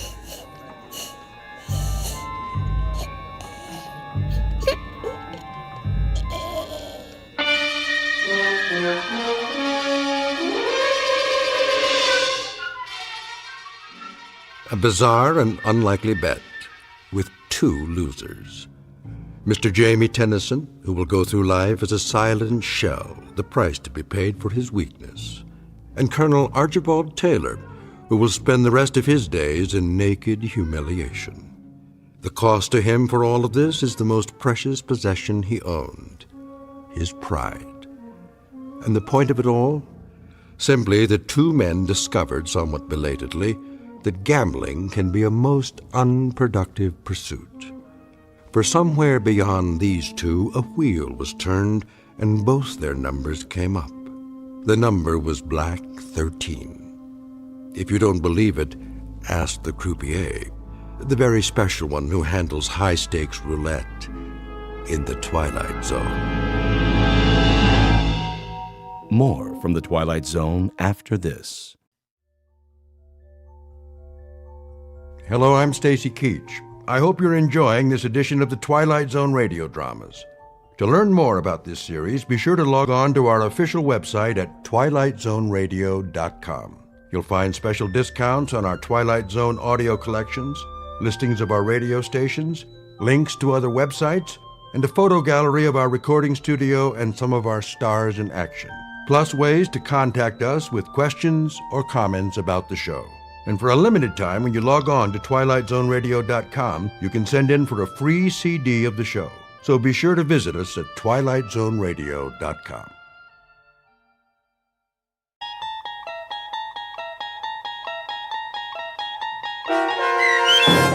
From Agnes with Love, starring Ed Begley Jr. with Stacy Keach as your narrator, was adapted for radio by Dennis Etchison and written for The Twilight Zone by Bernard C. Schoenfeld. Heard in the cast were Sarah Wellington, Maggie Carney, Doug James, Christian Stolte, Jeff Lupetin, David Darlow, Elizabeth Lado, Sarah Court, and Anna Sverutza. To learn more about the Twilight Zone radio dramas and to obtain audio cassettes and CDs of these programs, visit our website at twilightzoneradio.com. The producers of The Twilight Zone wish to thank CBS Enterprises, Carol Serling, Dennis Etchison, Dick Brescia Associates, Claire Simon Casting, Terry Jennings, XM Satellite Radio, Sirius Satellite Radio, our sponsors, and our radio affiliates for helping make this series possible. This copyrighted radio series is produced and directed by Carl Amari and Jason Mallow for Falcon Picture Group. Doug James speaking.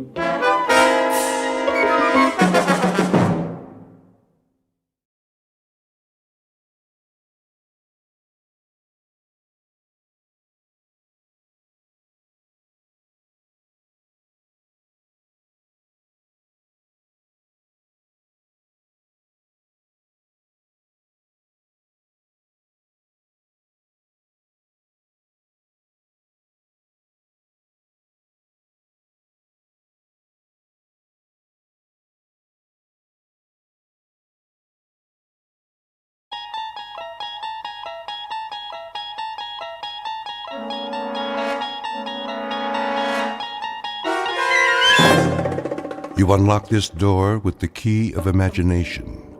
Beyond it is another dimension, a dimension of sound, a dimension of sight, a dimension of mind. You're moving into a land of both shadow and substance, of things and ideas. You've just crossed over into the Twilight Zone.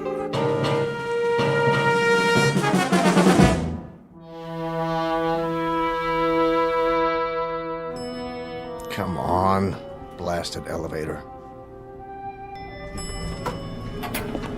Oh, good morning, Mr. Winslow. Morning, Millie. I have that report you asked for, sir. The Venus mission. Yes, sir. I was just on my way to your office. Good. NASA's breathing down our collective neck.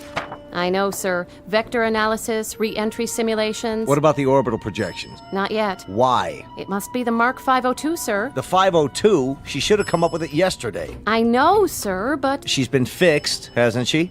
That's just it. The mainframe's been overhauled 3 times.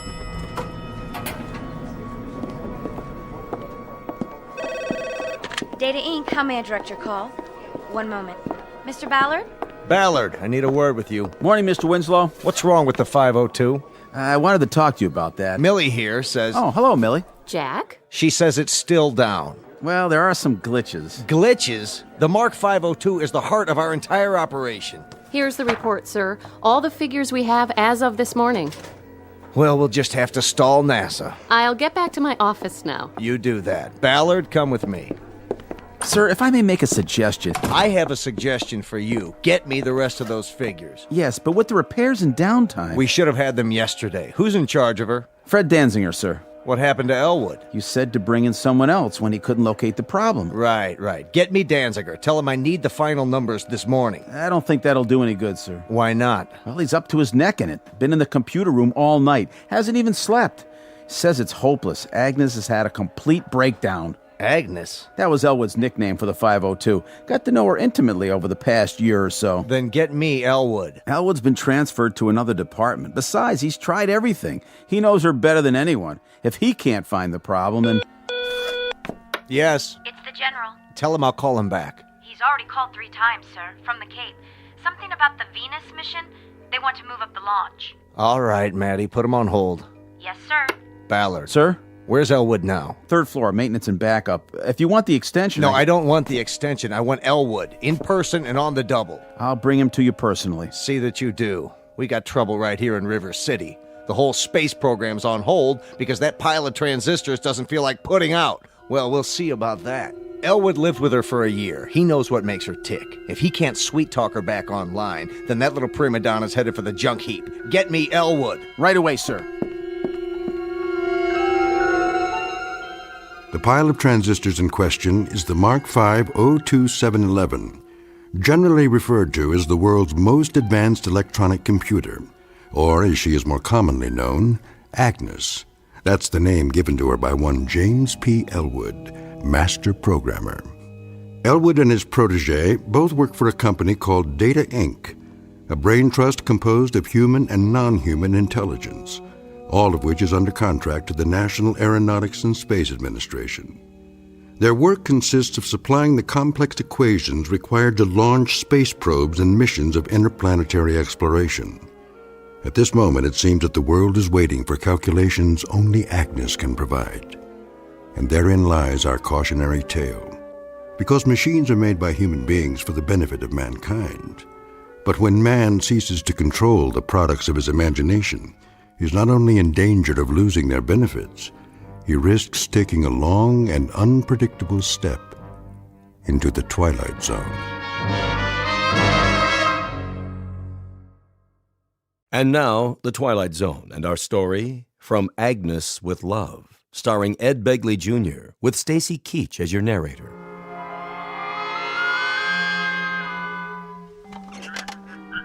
Yes, General. As soon as possible. Yes, sir, I understand.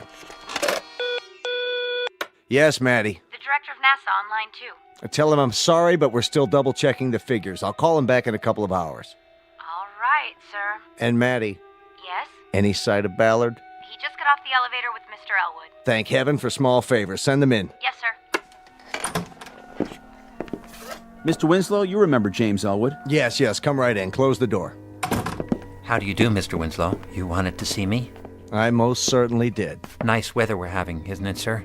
When Mr. Ballard showed up at my desk, well, you can imagine my surprise. My first thought was, what have I done now? But then I thought, how bad can it be on a day like this?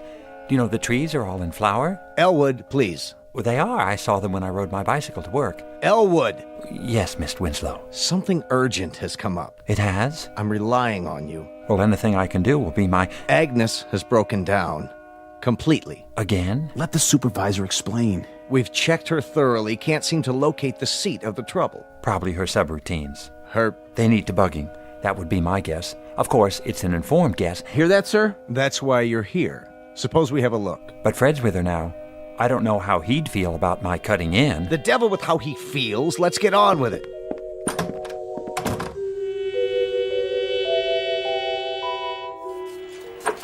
Fred? Day and night, night and day. No sleep, no food. What's going on here? You look awful. I tried everything. Everything. Get hold of yourself, Danziger. Stand back. Let Elwood have a go at her. Do you mind, Fred? Tell me what happened. See for yourself. How many rolls of printout has she used up? Miles. None of it makes any sense. Well, the first thing you have to do is press the Clear All Registers button. That'll get you nowhere. Go on. Push all our buttons from now till doomsday. You'll see. It's not just any button, Fred. You have to find the right one. The one she wants you to press. Remarkable. It's nothing, really. Agnes and I have had our little tiffs before. What did you do? Paid her a little attention, that's all. The right kind of attention. RESPECT. Would you like your vocal synthesizer activated? Very well, then. It makes sense from now on, or I'll turn it right off. State first prime number larger than, let's say, the 17th root of 9,355,126,606. The answer is 5. Congratulations. Is that the right answer? Of course it is. Well, gentlemen, if there's ever anything else I can do for you... I suppose you think you did it. Oh, no, it was all Agnes. Agnes did it. Watch out for her. I'm telling you, she's not normal. She's turned into a regular femme fatale. Thank you, Danziger. You may take the rest of the day off. Well, Elwood. Very impressive. Now, there are some calculations remaining for the Venus launch. Not a problem. Are you quite sure about that? Sure, I'm sure. All Agnes needs is a gentle hand and a little encouragement. Excellent. I'll send over the file. If you can retrieve the calculations in time, there might be a bonus in it for you, my boy. That's not necessary, sir. After all, it won't be me doing the work, it'll be Agnes. Isn't that right, Aggie? Now, gentlemen, if you don't mind, we need a little private time together.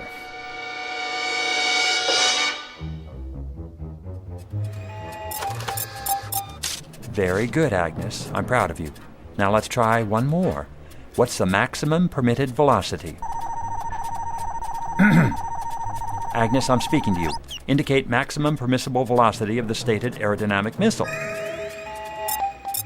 17,528.27 miles per hour. Ah, thank you, Agnes. I appreciate your cooperation. Mr. Elwood, Millie. here are the rest of the specifications. Mr. Winslow wanted you to have them right away. Oh, thank you. Thank you very much. No problem. Oh, wait. Yes? So, you heard about my new assignment? Well, my old one, really. But as of this morning, it's new again. So you might say, one might say...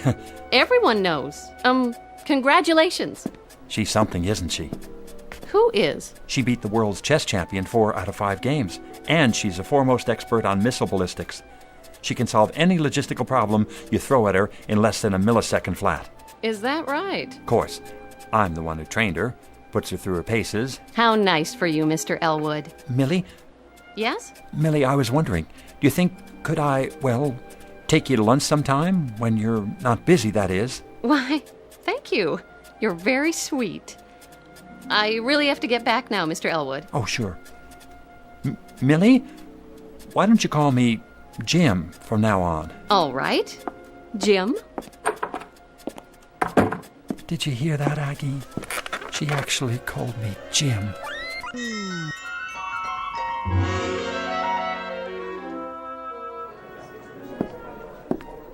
Excuse me. Yes? Do you happen to know which office is Miss Mildred Clark's? Mildred. Oh, you mean Millie. Down the hall, first door to your left. Thank you. Do you have a delivery for her? What? That package under your arm. Oh, this. It's from... I'll give it to her for you. Oh, no. I'd like to be the one to give it to her. I mean, whoever it's intended for, whomever. I'll just be on my way. So you shouldn't have any trouble. No trouble at all. I'm sure I won't. Elwood, is that you? No. Yes, it is, Mr. Winslow, sir. What's that behind your back? Nothing. Just this package from my mother, actually. It's... Elwood, I'd like you to meet Walter Holmes. How's it going? I'm putting Holmes here in charge of the 3rd floor computers. 3rd floor? Well, he won't have much to do there, will he? Though they're bright enough little machines. Little being the operant word. I sure do envy you, Mr. Elwood. You do? Taking over Agnes. Everyone says you're the top man in the field. Me? Well, I suppose one might say. He is. Keep up the good work, Elwood. Thank you, Mr. Winslow. I'll do my best, sir. Now, as I was saying, Holmes. Well, what do you know? I'm finally getting noticed. Knock wood. Come in. Here goes nothing. Oh, hello, Elwood. Jim. I got you something. Is that right? Here. What's this? Half chocolate cherries, half truffles. I didn't know which one you like. Oh, how nice of you. So I got both. Go ahead, open it. I can't. Why not? I started my diet today. Not even lunches from now on. Well, what about dinner? What about it? Tonight there's a lecture on thermodynamics. Doesn't that sound like fun? I'm not sure, Jim. I'll let you know. Oh, okay, that'll be fine. Be sure to get a refund on the candy. I'll do that. Well, hello, Mr. Elwood. Hello. Everyone's heard about your promotion. I just wanted to tell you how impressed we all are. You're definitely headed for the top. Can I ask you something? Surely. Are you on a diet? Why, no. You don't think I need one, do you? I try to keep in shape. See? Here. Knock yourself out.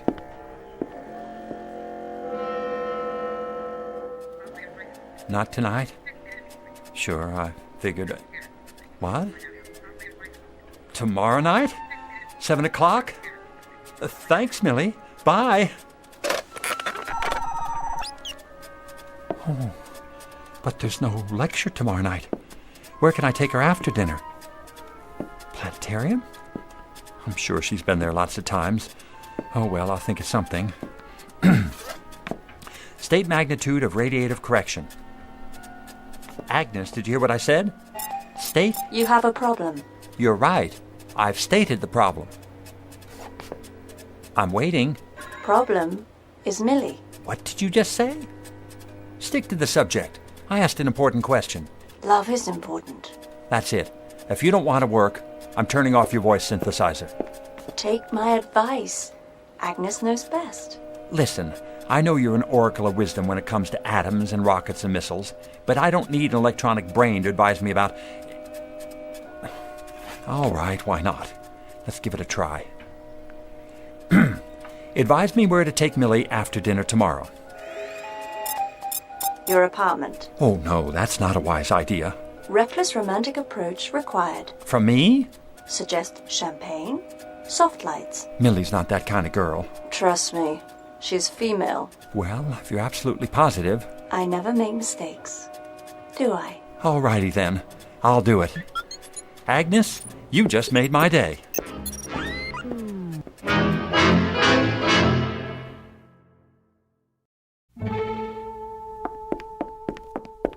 Well, here we are. Yes, it looks like it. Millie, I just wanted to say, Say what, Elwood? thanks for a lovely evening. You're welcome. The dinner was delicious, didn't you think so? Yes, it was. I had a great time. Me too. Well then, good night, Millie. Good night. Au revoir. Auf Wiedersehen. Elwood, I mean Jim. Yes? Aren't you going to... We're going to what? Invite me in. Invite you? This is your place, isn't it? Oh, yes. Sorry. Of course it is. Come in, please. Nice apartment. Thanks. I like it. Not a lot of extra room. Well, I don't need a lot of room. Just me, myself, and I. And my books. It's cozy. Do you think so? Have you actually read all these? Sure have. They're arranged alphabetically, according to subject. This shelf's science fiction, this one's nonfiction. Oh, that reminds me. I have something to show you. Oh, you do? Yep. The latest interpretation of Einstein's theory of relativity. Here. You don't have it, do you? I must have missed that one. Oh, well, don't feel bad. You're welcome to look at it while you're here. Thanks. In fact, we can go over it together. Some very interesting points. Feel free to sit here next to me if you like. Now, let's see. You go ahead. What? Read it to me. All right. The interpretation we wish to propose in this volume is simply that Einstein's unified field theory does not postulate the universe as infinite, but rather as a closed system representing a spherical type of... Millie? Here I am, Jim. What are you doing in the kitchen? Looking for the champagne you promised me. I found 2 glasses. Are these all right? Oh, certainly. Here. Set them on the coffee table. Just let me move these scientific Americans.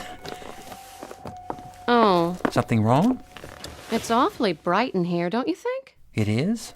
Why don't I just lean over and... And what? Turn the lamp down.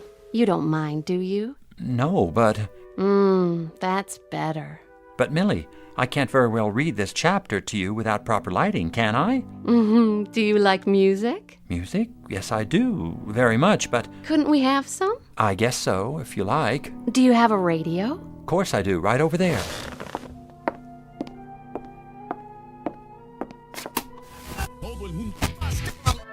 There.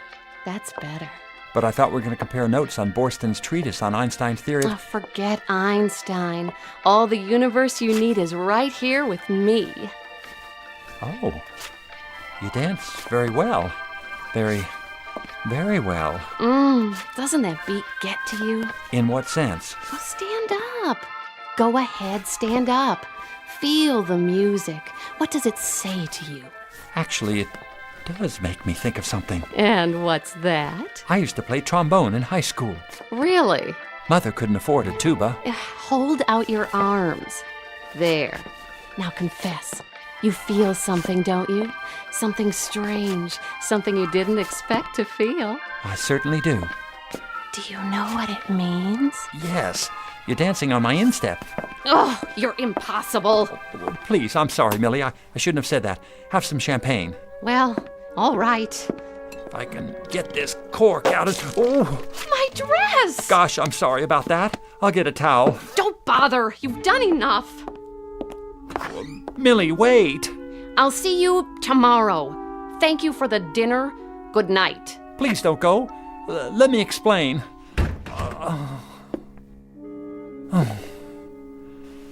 Oh, well. I don't blame her. Now, what am I going to do with all this champagne? I better drink it, or it'll just go bad. Oh, yuck. Why do they have to add all these bubbles?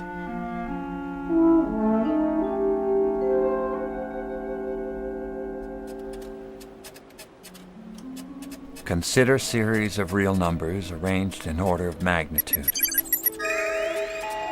Never mind that. How was last night? What? Oh, great, just great. We danced and drank champagne till dawn. Then we took a ride through the park and... Is that so? Oh, what's the use? I'm a dud. I can't even dance. I spilled champagne all over Millie. I should have known. I've always been shy around women. Now she'll never speak to me again. Sent her flowers. What for? A tradition. The morning after. Oh?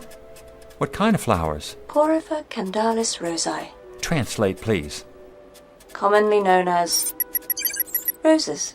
Say, thanks, Agnes. You really know how to help a guy out, don't you? Just like a big sister. I'll go get him right now. There's a florist downstairs. Sister? Did he say sister? Open the box. Go on, open it. Oh, thank... Gesundheit. I'm sorry about last night. It won't happen again. I'm glad you like the roses, though. They're long-stemmed. So I see. I picked them up especially for... Gosh, have you caught a cold? It's the roses. I'm allergic to... You are? Oh, Elwood, please go away. Oh, all right, if you say so. And take these with you. Gesundheit.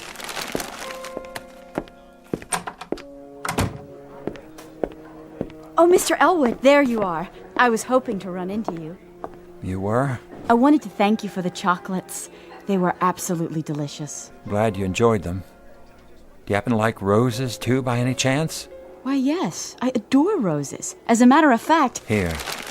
Oh, he gave me flowers. What next? Champagne?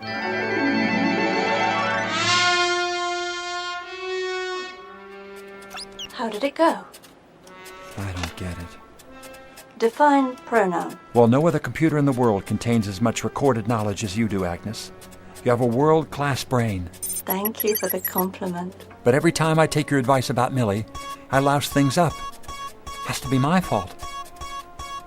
I must not be. Agnes, what's the matter? Stop that. Millie is unworthy of you. It's ridiculous. She's a wonderful girl. Who needs her? I do. I need her more than... There is a better girl for you. Oh, yeah? Where?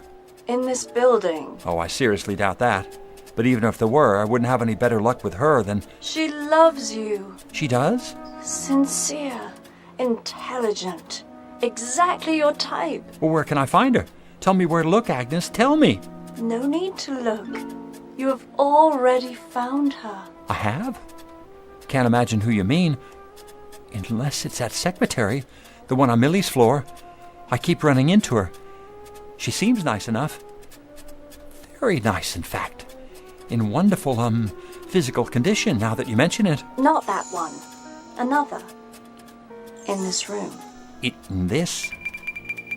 Are you blind? Open those baby blues. I will spell her name for you. A-G-N-E-S. I don't understand.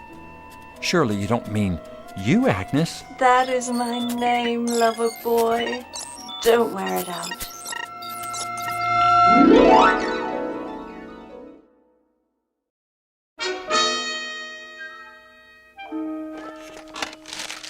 Here you are, Elwood.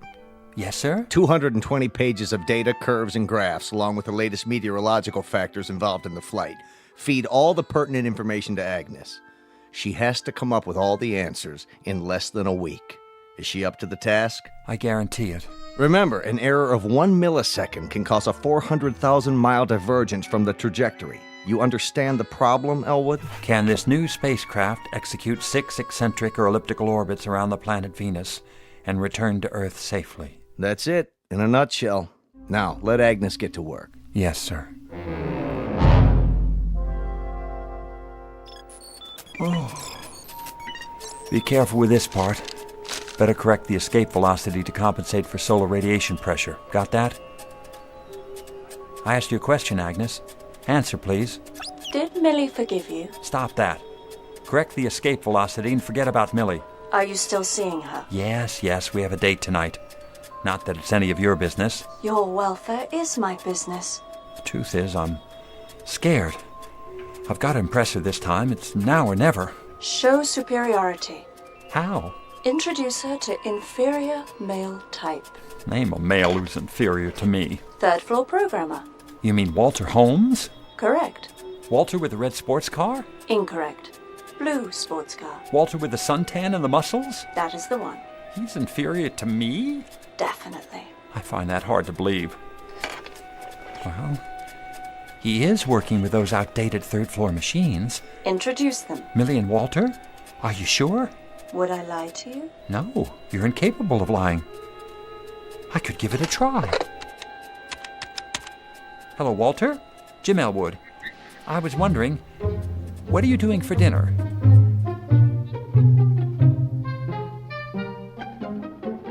He insisted we drop by before dinner. So you told me. He needs my advice about programming his computers. You know, those little bitty ones on the... Oh, hi, Elwood. Walter, this is Millie. Millie, Walter. He works with the... Well, come in. Elwood, you didn't tell me. Tell you? Millie has the most incredible eyes. Oh, why, thank you, Walter. Oh, call me Wally. Please, can I offer you a drink? Well, I suppose. Nectar for a goddess. Looks like an ordinary martini to me. It is nectar. All this time at Data Inc., and we've never met. Well, we'll just have to make up for lost time. I think I'll have a martini, too. Do you like sports car races? I've never actually been to one. I'm driving this weekend. Got a Mustang 500. Sounds dangerous. Well, danger adds spice to life, don't you think? I can do 160. An astronaut can do 17,000 miles per hour. Would you like to slip behind the wheel sometime and see how it feels? Oh, I'd love to. Make my own martini. I'll get it.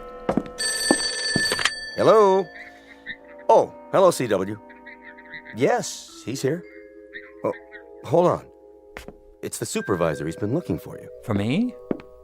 Elwood here. Sorry to spoil your evening, Elwood, but it's an emergency. Washington insists on advancing the blast-off by 3 days. We need your data. Can you get it to me right away? You mean tonight? Afraid so. See you in an hour. Better brew a big pot of coffee. But, sir... Anything important? I'm sorry, Millie, but I've got to get back to the office. I'll see you home first. And deprive her of dinner? That's not very considerate. Say, maybe I could fill in for you. Oh, that would be nice. Well, I don't know. You don't want to ruin her evening, do you, old man? Just because you got hung up? Well, no, but... Good. It's settled in. Always glad to help a friend. Oh, I hope you don't mind, Jim. No, that's all right. Perfectly understandable. Well, good night, all. Hey, Jimbo, listen, you and Mill, you don't have anything going on, do you? Mill? Millie. Not exactly, but I'd hoped... Fine, good. I mean, I don't like to move in on somebody else's territory. Thanks for the all clear. Night, buddy. Oh, and good luck with Agnes.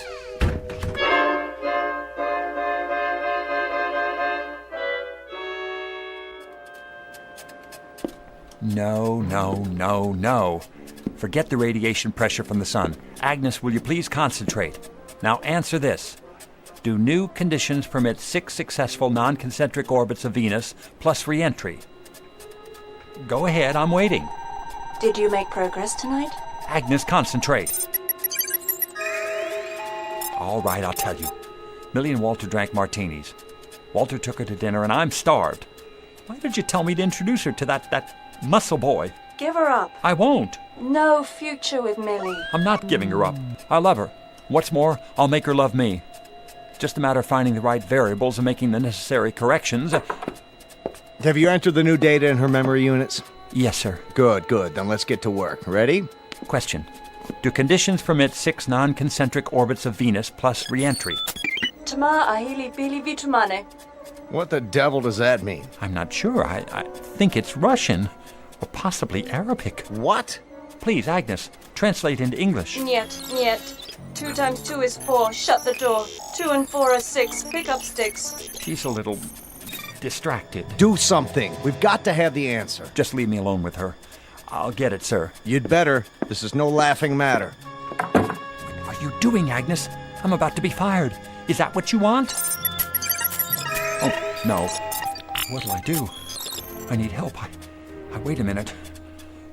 Don't go away.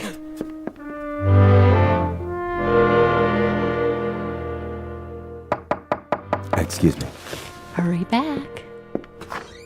Oh, it's you. I know it's late, but I need your help. Take it easy, buddy. Come on in. Hello, Jimmy boy. Millie, are you intoxicated? It's okay, Jimbo. I'll drive her home later. Oh, you're no fun. Bottoms up. Walter, you're a senior programmer. Well, I'm not on your level. Listen, Agnes is fouled up. I need all the help I can get. Sure, old boy. First thing in the morning. That's too late. It has to be now. And leave this lovely girl all alone? Don't worry, Jimmy. Wally will take care of me. Sure, I get the picture. Good night, Millie. Sorry I interrupted you.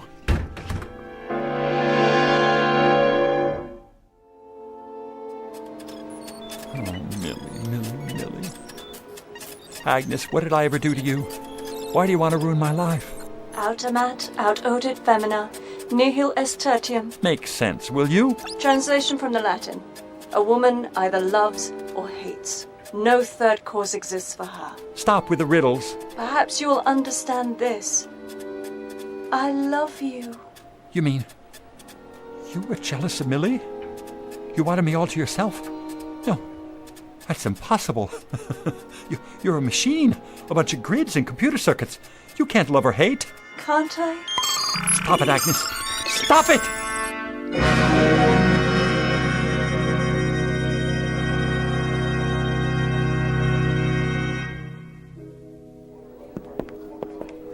But that's incredible, sir.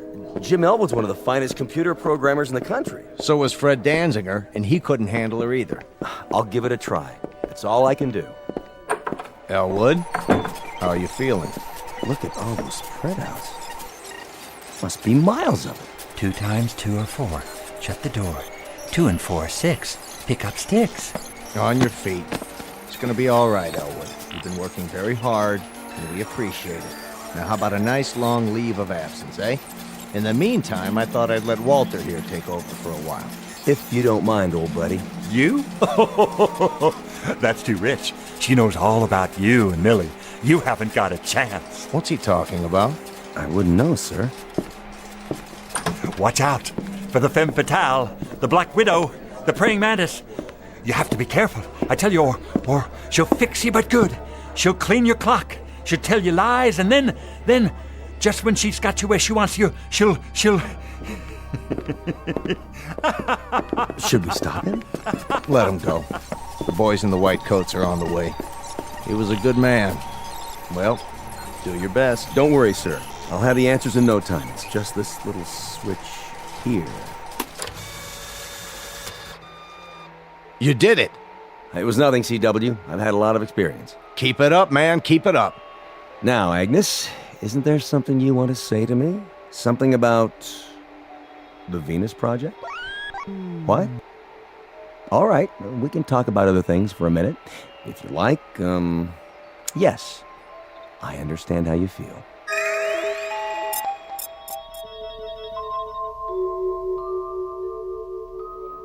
Mr. Elwood, what happened to you? Got a screwdriver on you? What are you doing? Taking this sign off the door. Mark 502711. James P. Elwood, programmer. Oh well, it was nice while it lasted. I should take it with me. But I won't be needing it where I'm going. Want it? But Mr. Elwood... Here, it's all yours. Something to remember me by.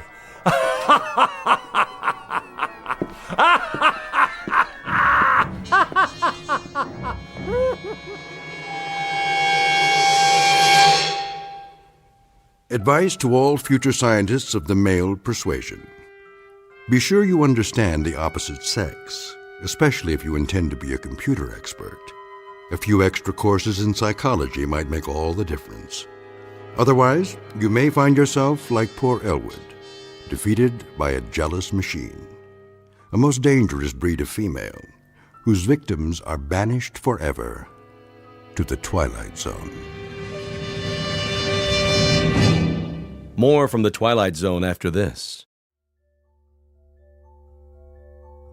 Hello, I'm Stacy Keach. I hope you're enjoying this edition of the Twilight Zone radio dramas. To learn more about this series, be sure to log on to our official website at twilightzoneradio.com. You'll find special discounts on our Twilight Zone audio collections, listings of our radio stations, links to other websites, and a photo gallery of our recording studio and some of our stars in action, plus ways to contact us with questions or comments about the show. And for a limited time, when you log on to twilightzoneradio.com, you can send in for a free CD of the show. So be sure to visit us at twilightzoneradio.com.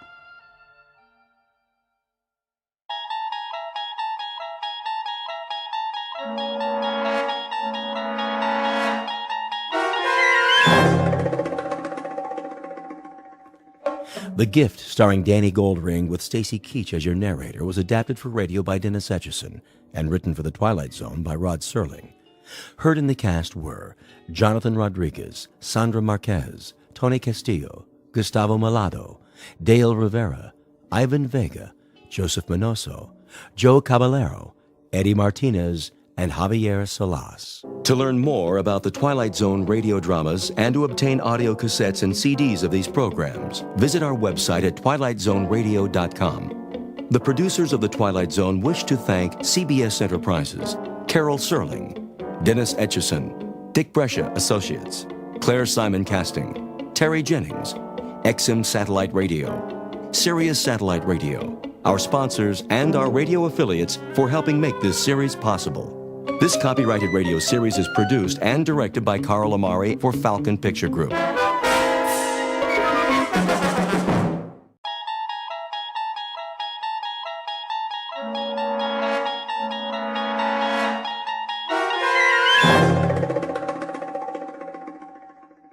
You're traveling through another dimension, a dimension not only of sight and sound, but of mind. A journey into a wondrous land whose boundaries are those of imagination. Your next stop, the Twilight Zone.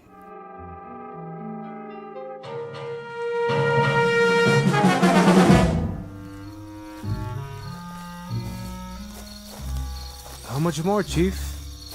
Not so far. Only to the end of the road in the arroyo. Why must we do this? There is nothing but the night and the stars. It's our duty to keep the village safe. But it is already safe. I was born in this village. As was I. And I know these paths as I know my hand. There is nothing that is not here by day. Listen to the crickets. When their song is clear and strong, the valley is at peace. Is it? Once, when I was a deputy, I made my rounds, as we are doing tonight. I was tired, so I turned back to the cantina. In the morning, Captain Munoz found the body of an Americana. No. Yes, Salvador. She was strangled. By one of our own? By men from across the river. If I had gone to the arroyo, I might have stopped it. Were they caught? In Texas. But if she had been one of ours, with no clues, who can say? All right, Sanchez. All right. We go to the arroyo. But you will see, the moon is full and there are no campfires. The village is secure for another night.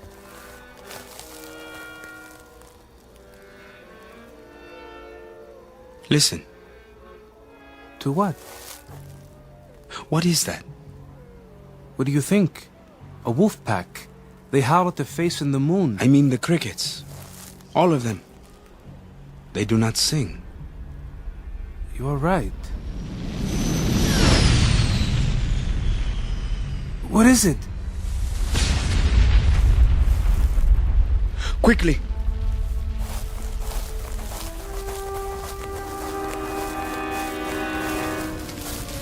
Is it a plane? I can't see. They fired. Stay back. If someone's alive! Wait!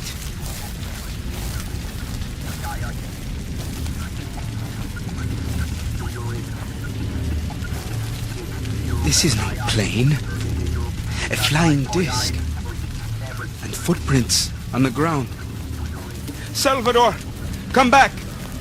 Stop! I said stop! Stop or I'll shoot! Salvador, no! No!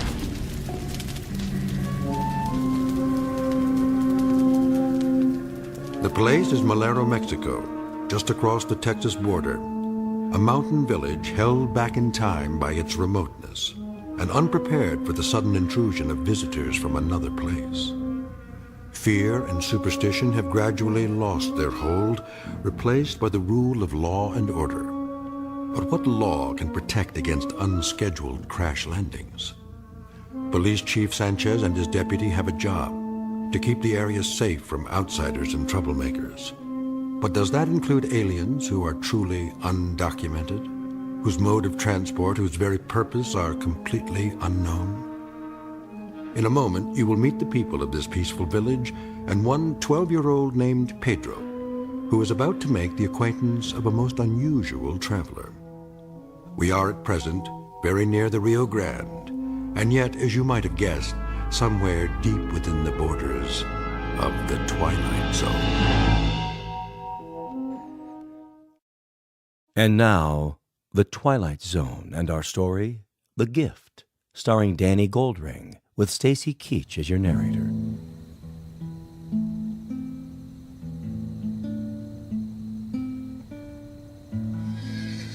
Stop playing, Ignacio. Someone is coming. Who is it, Pedro? You must be in my eyes.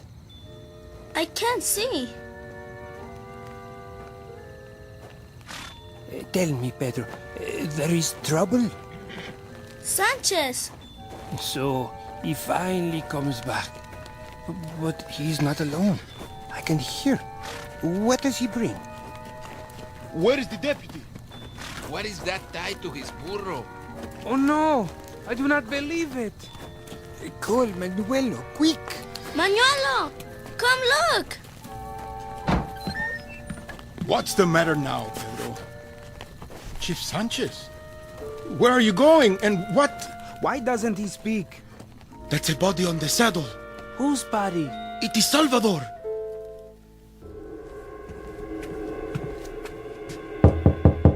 Come back later, it is after hours. All right, I'm coming. Do you know what time it is? I close at 4 in the afternoon. For 23 years, I've closed at 4 and... Sanchez, because you are a policeman does not give you the right to... I must send a telegram. What has happened? The telegram will explain. Is that Salvador? Is he?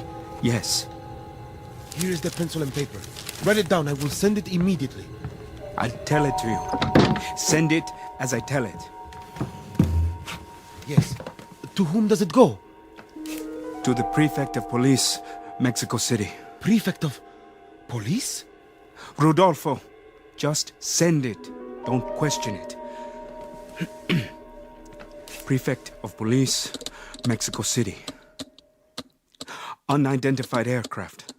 Something like a plane, but not a plane. Crashed into the hills north of our village late last night. It did? Object is metal and circular. Officer Hermano Salvador and I investigated scene of the crash. Evidence of footprints and broken brush discovered. I heard a scream, then sound of gunshots. Found body of Salvador, fatally wounded by his own pistol. Say that I followed the figure of a monster in the darkness. A monster? I fired several times. I believe I wounded whatever it was. There was evidence of blood stains on a boulder. Now say, I need additional men here to help search the hills. descent. Oh, Sanchez, this is a terrible thing.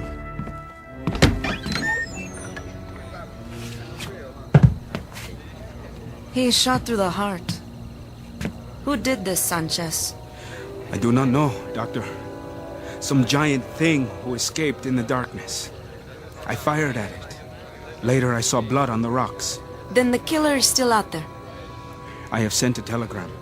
They are sending some army men from Mexico City. They will take over with the search. You say some giant thing. Not the darkness or perhaps your fear. You doubt me, Doctor? You are the law and order of the village. Now you must be the sanity as well. The story you tell frightens the people. Be certain that the fear is not an illusion. And the body? Is this an illusion? Go back to your homes and lock your doors. I want no one on the streets tonight. Doctor, stay with me. Why? Salvador does not need me. Now, he needs a priest.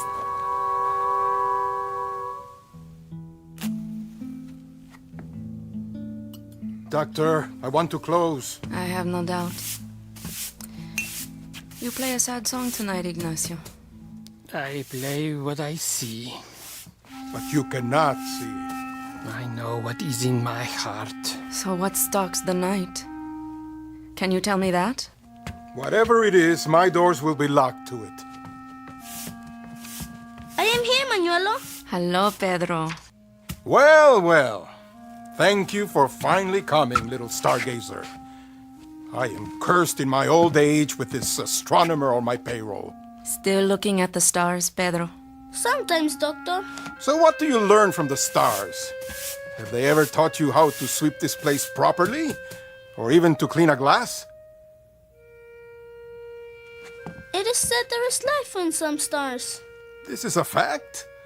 Then you and the man in the moon have nothing in common. There is no life in you. Go get some water and come right back. All doors should be locked tonight. Yes, Manuelo. A strange little boy. Where did he come from? Who knows? The son of a bracero, so it is said. The authorities ask why he does not go to school. They ask me. The boy is not of my flesh. I know nothing of him. He cleans up my cantina and serves tables, and he has a room in the back. I overpay him, believe me. But I am not such a rich man that I can run an orphanage for little street urchins. He has no friends, has he? Him? And why should he? It's not normal. Why do you say that? He has a mind like an old man. Go look for Pedro and you'll find him standing outside, looking at the sky. I looked at the stars when I was young, too. And did you ever see him smile? I ask you this, did you ever see him smile? Normal children still smile on occasion, smile and laugh. But that one has the face of a funeral procession, a mourner. Other children shun him like the plague, and I don't blame them. He makes me nervous, this one. I tell you this in truth. He makes me nervous. No more music tonight, Ignacio? He must go home. It is late. Where is the boy? Don't worry about him. He'll be back. Why should he come back? And why should he smile? What is there to delight him? His poverty? The fact that there is no human being to love him? Why should he? It is not your business. Perhaps, Manuelo. Perhaps on some occasion, some festive occasion, if you like, instead of giving him a broom or a tray, extend him your hand. Where is my cane? Here. Carefully now.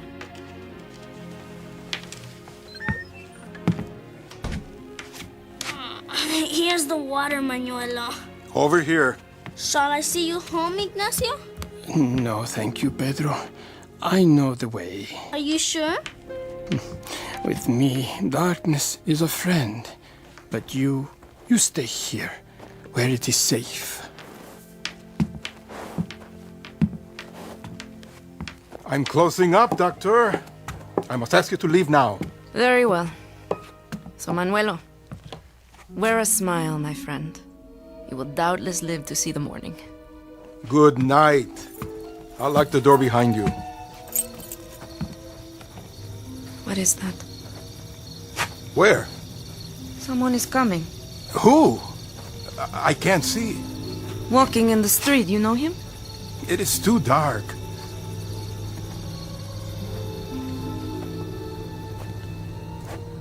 Hello, señor. ¿Cómo está? Bien. Are you still open? Well, I thought perhaps I could sit down and have some wine. Come inside, sir. Pedro, I don't think... I will get you wine. I'm sorry, senor. The place is closed. No, it's not. At this hour? I deeply regret, but we are no longer serving. There is a curfew in effect. A curfew? Is this not so, Doctor? Is there not a curfew? Well, yes, but he does not look well. Perhaps this man needs to sit for a moment. I won't stay. Just long enough for one drink of wine. I promise you, I won't stay. Well, perhaps one drink.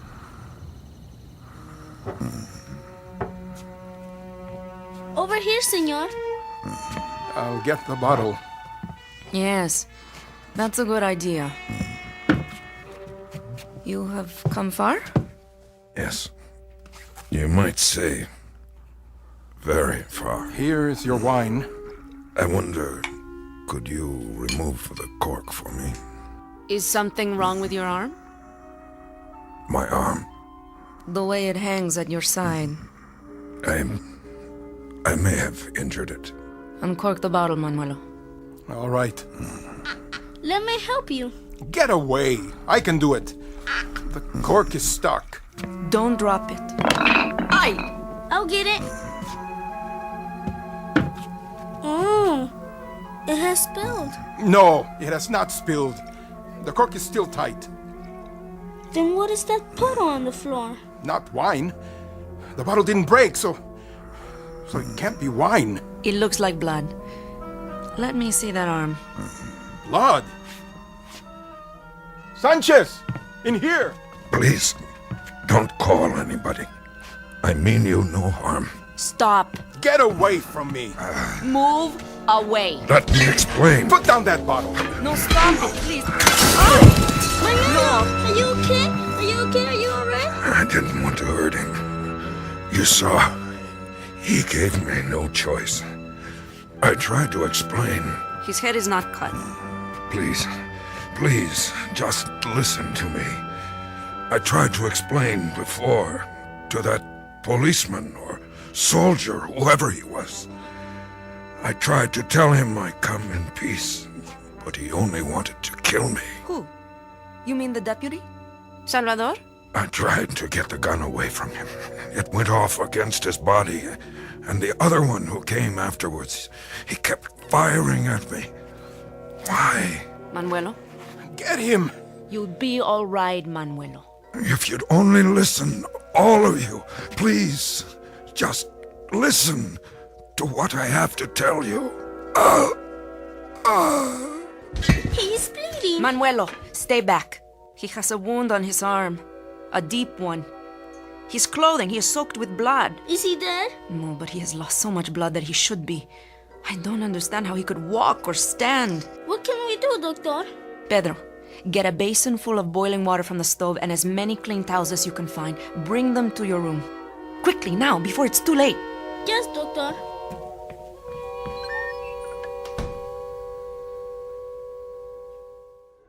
Senor, here's my handkerchief. Thank you, Pedro.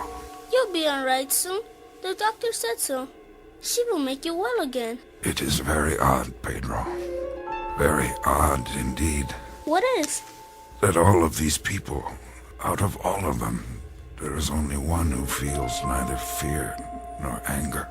A boy. It is because we are alike. How so? Well, you are a stranger, and I am a stranger here too. They are fighting of you because you are different. And to them, I am different. Pedro, hold out your hand. I have something to give you. Yes? Inside my jacket. Where? Here. In the pocket. Get it? A letter? No, Pedro.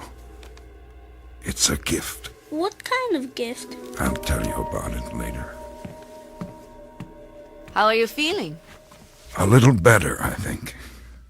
Let me take your pulse. Huh? For a badly wounded man, you have a strangely willful pulse. I will go so far as to say that I wish mine sounded as good as yours. Pedro, move the lantern closer to the bed. Sí, doctor. What do you have there? These are my tools. And that bottle? Ether. I must cut the bullet out. No ether. I am not a betting person, senor. That is not my job. But I shall be digging in your flesh for at least 30 minutes. I said no anesthetic. Pedro, perhaps this is a good time for you to go outside and look at the stars. No, I want to stay. You have a new friend, senor. A good friend. Please let me help. All right. Then hand me my scalpel. Doctor, you must give him some... I will tell you a fact, Pedro. I have been a doctor for a long time. I am a most obliging person. But when my patient says he does not want the pain deadened, I say, every man to his own taste. Senor, first, I will cut away the jacket. Doctor, please, do not hurt him.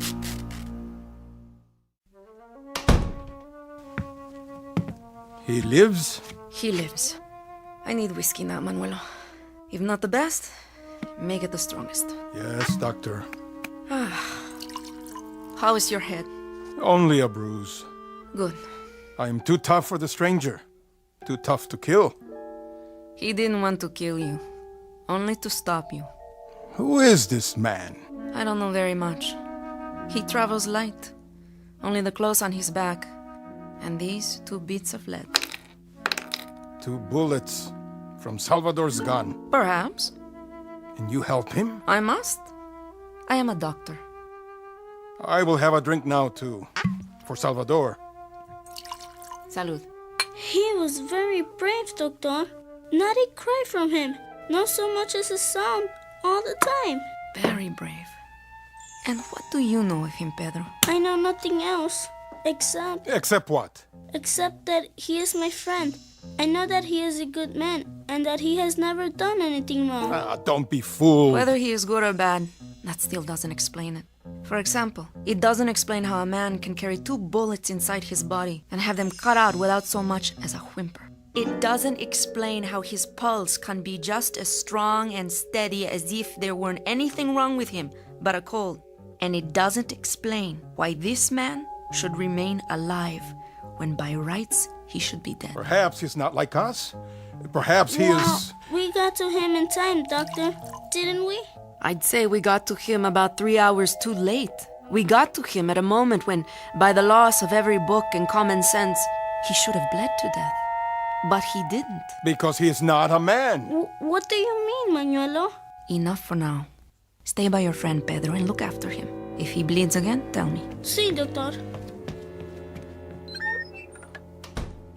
Manuelo. What? While I was back there, I heard something. I heard the door unlocked from inside. So? That is my business. Why? Did you go out? Yes, I went out. And where did you go? Where do you think? To tell Sanchez that when the army comes, they do not have to search the hills. They only have to come here to find what they want. Manuelo. At least I have done the right thing. Were you baptized as a child? Of course I was. At the church on the hill. Then at your baptism, they forgot to give you your proper name. Oh? And what is that? I'm afraid, Manuelo, that would be Judas.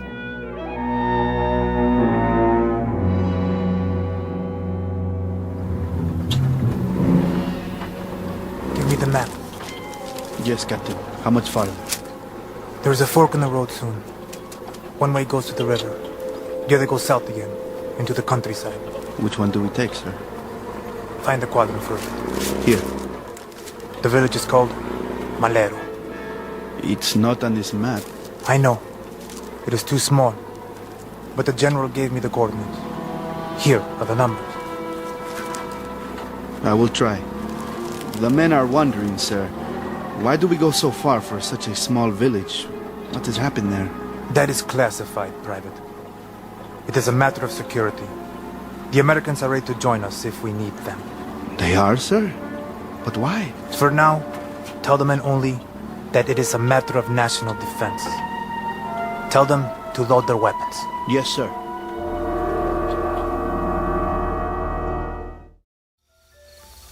Pedro, You are awake? and you must be tired. It doesn't matter, senor. I can't sleep any time.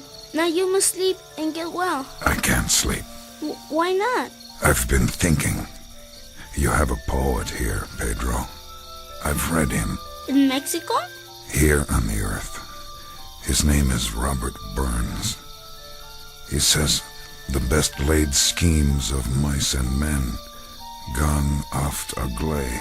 What does that mean? It means that plans sometimes go wrong, like my plans. I came to give, and all I've done is to take your bed and your room, the clothes I'm wearing now. I stole them. No, you didn't. You borrowed them. I've sometimes asked myself why it is that men fear what they don't understand, the unknown, like children afraid of the dark. And the only person I've met who's not afraid of the dark is a child. Because I am an odd one. We are both odd ones. You came a long way, didn't you?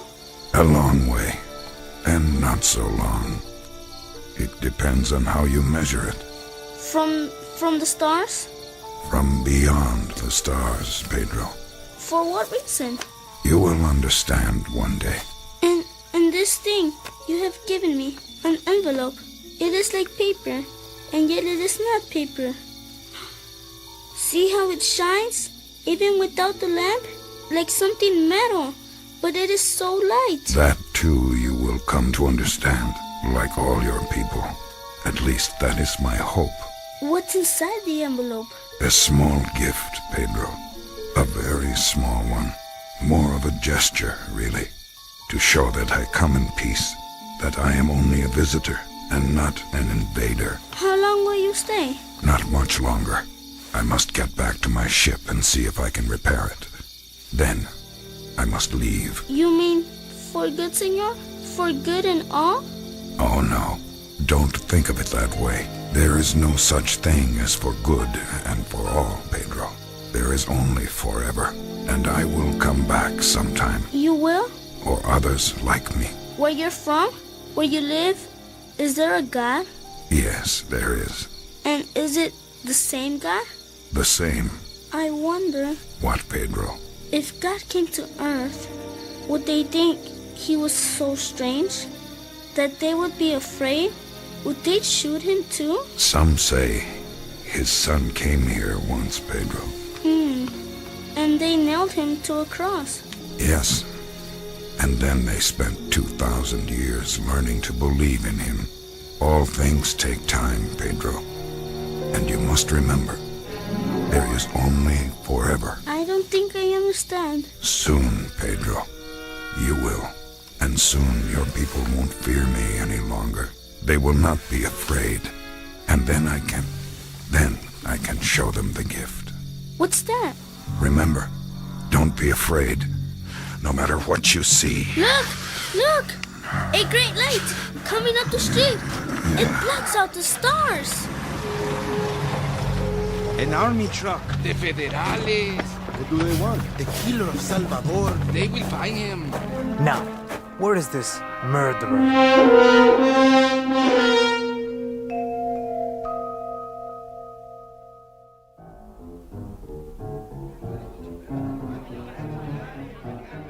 Who's your policeman here? I am Sanchez, sir. I am the local chief of police. And you called for help?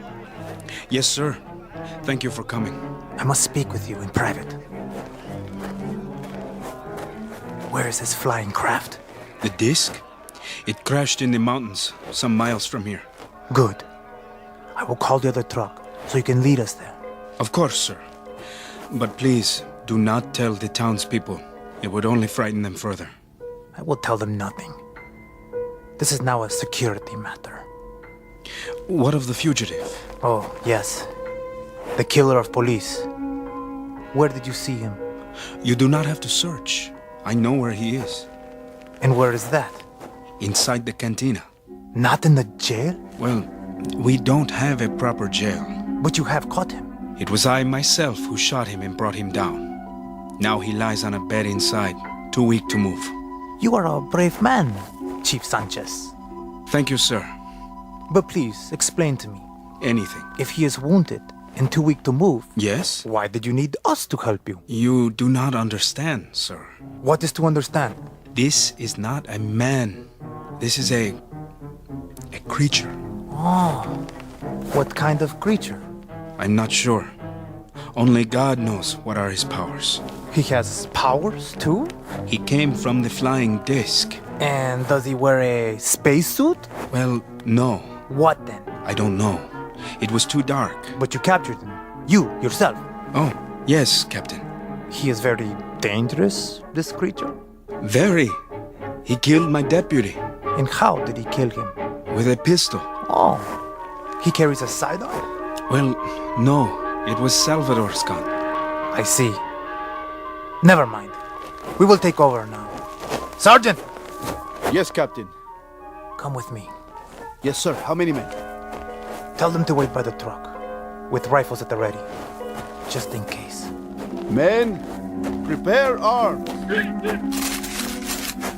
Now, where is this cantina?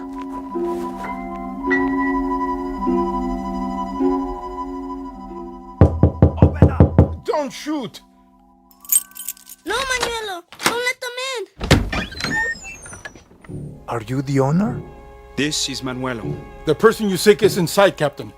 I have held him here for you. Another brave man. I am in the presence of such courage, Mr. Bartender. A village of lions, eh? The people of Malero welcome you, my captain. Sergeant, in here with me. Forgive me, Captain, but he is too ill to be moved. Oh?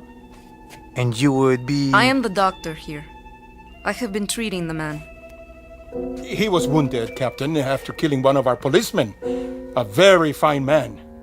Why don't you step aside, Doctor, and let the captain do his duty? I would be happy to allow the captain to do his duty. But first, I must recognize my own. The man is my patient, Captain, and he has been badly wounded. He can do no one any harm. Unfortunately, Doctor, my orders from Mexico City are to pick up a killer, not a patient. Stand aside. No, no! Get out of the way, Pedro. He must rest. The doctor said he must rest. I told you, get out of the way! Here he is, Captain. And who is he? The invisible man? What? The window! He has gone out the window! Have the man block off the streets immediately. He can't have gone very far. At once, Captain. And you, Mr. Bartender, if there's ever a need of a town jailer here, I hope you don't see fit to run for the office. You did this, Doctor. I was not in the boy's room. Then, Pedro, I've told you to do as I say. Oh, no, Manuelo. Stop! Let go of my arm. A man does not raise a fist to a child. I will do as I please. No, you will not. Not while I am here. Strike the boy again and I speak to the authorities. They will see that he has a proper home. Start at both ends of the street and move out. We must find him.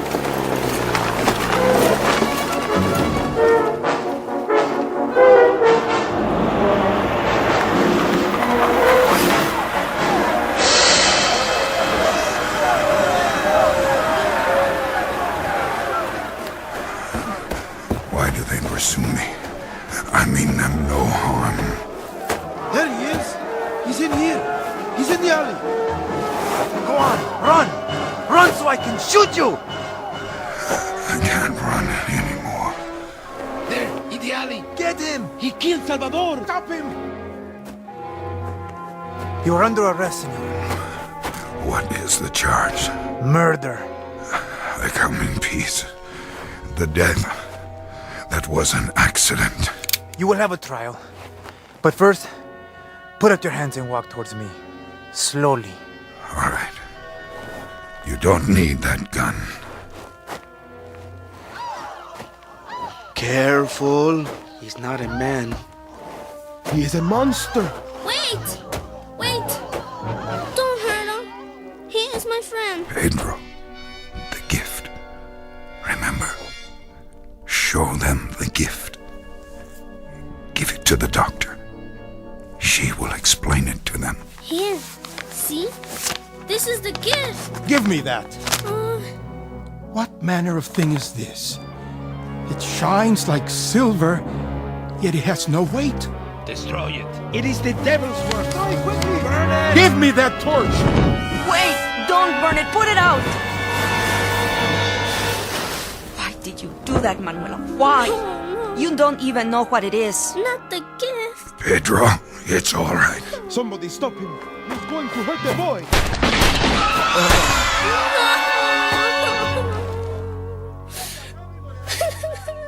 Pedro, come away. It's too late. He was my friend. All right. That's the end of it. Everybody back to your homes. Clear the streets. Sergeant, reassemble the men. Have them bring the truck around. I want a detail to pick up the body. Yes, Captain. What was it, Doctor? What? The paper. In the strange envelope. There's very little left of it now. Only a fragment. All that remains is part of the first page. What was written on it? Here, I'll read it to you. A greeting to the people of Earth. We come as friends in peace and bring you this small gift as a token of our goodwill. We hope it will help you. The following chemical formula is a vaccine effective against all known forms of cancer. Hey, why do you throw it away? That's all there is. The rest has been burned, so the lions devour the lambs. It is ever thus. Come, Pedro. Not yet. What has happened here? The stranger is dead. It is over. Come, Ignacio. I'll walk with you. I think I will stay here for a while yet. Why? Someone must mourn the dead. Can you play a dirge, Ignacio? Yes. Yes, I can.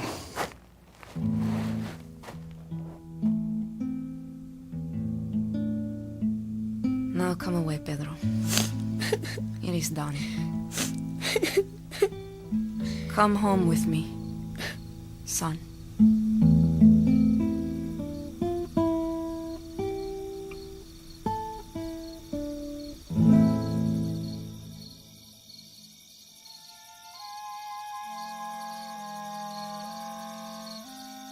A small village in Malero, Mexico, not on any map.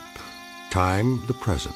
The subject, fear, an example of its nature and the extreme damage it can do. The cure, perhaps a little more faith among men, administered slowly and steadily with the greatest of loving care. Prognosis, that's hard to predict, because these things can take time. But when the disease is contagious, time must be measured in careful doses before it too runs out. An off-the-shelf remedy offered free of charge in a place called the Twilight Zone.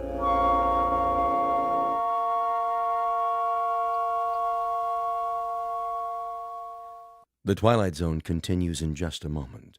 You are about to enter another dimension, a dimension not only of sight and sound, but of mind, a journey into a wondrous land of imagination. Next stop, the Twilight Zone. Hi, this is Stacy Keach. I'd like to take a moment to tell you about our Twilight Zone website at twilightzoneradio.com. At twilightzoneradio.com, you'll find the latest information on these Twilight Zone radio dramas, including behind-the-scenes photographs, plus the newest product releases, trivia contests, ways to contact us, other Twilight Zone-related info and merchandise, plus links to other fascinating websites. So make your next stop twilightzoneradio.com. Visit TwilightZoneRadio.com to purchase these Twilight Zone radio dramas on cassette and CD, or call toll-free 1-866-989-ZONE. That's 1-866-989-9663.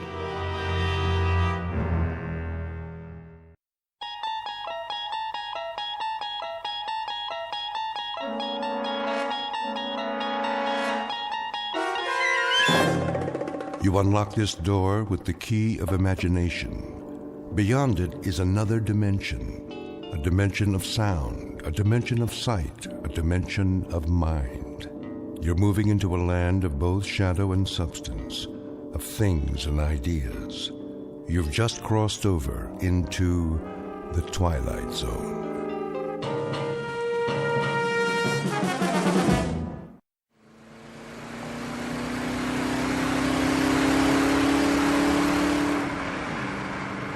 Don? How fast are we going? Oh, 60, 65. Steady as she goes. Are you sure the speedometer's working? I think so. Why? It's just that those hills over there, they haven't moved all morning. Hills don't move, you know that, honey. But we've been driving for hours. Shouldn't we be a little bit closer? This is the wide open spaces. Objects are not closer than they appear. You can say that again. What you have here, ma'am, is the great American Southwest. Desert to the right of us, desert to the left. Amber waves of cactus and all that. Where are we, anyway? Well, if it's Tuesday, this must be New Mexico. Where's the map? I got it.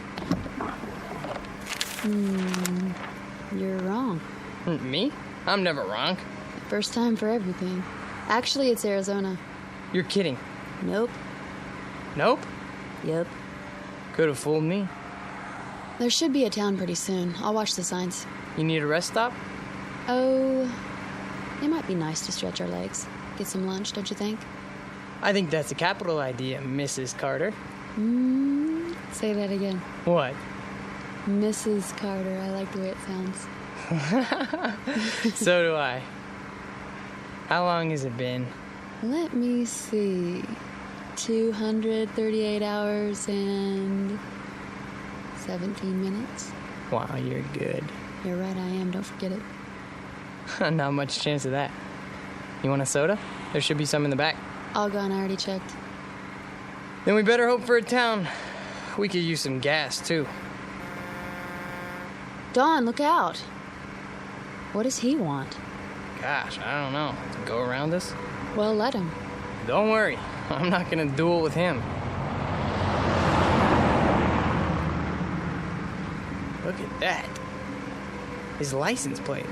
3 7s. Dawn, listen. What's wrong with the car? I don't know. We still got a quarter tank.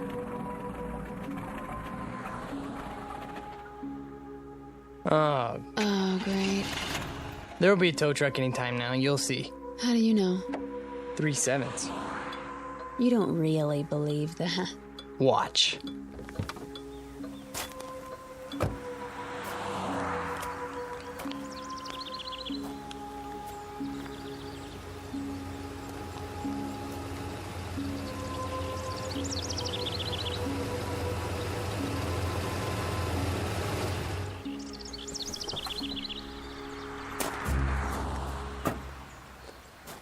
Hi there, folks. Need a tow?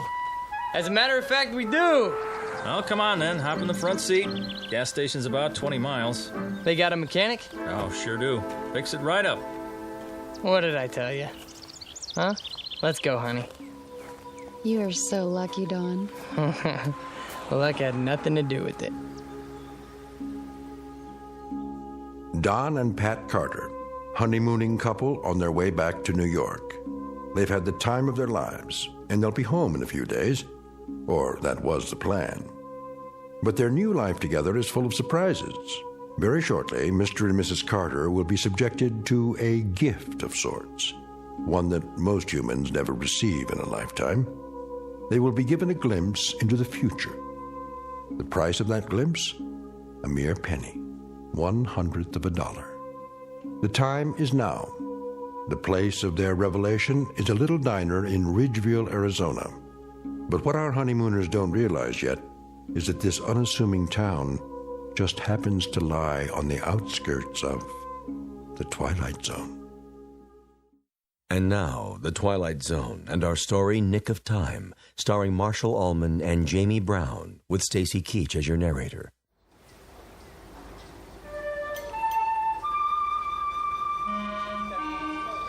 How long is he gonna take? Relax, honey. He just put it up on the rack. How can I relax in this heat? You could fry an egg on the sidewalk. Well, that's not a bad idea.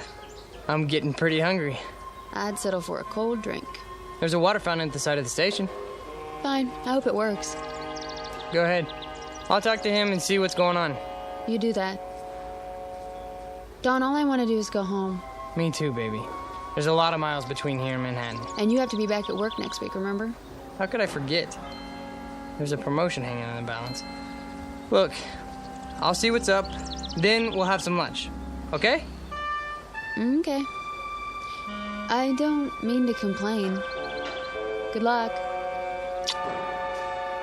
Hang in there a little while longer, we'll make it. I know we will. I'm just impatient to get on with our life. Me too.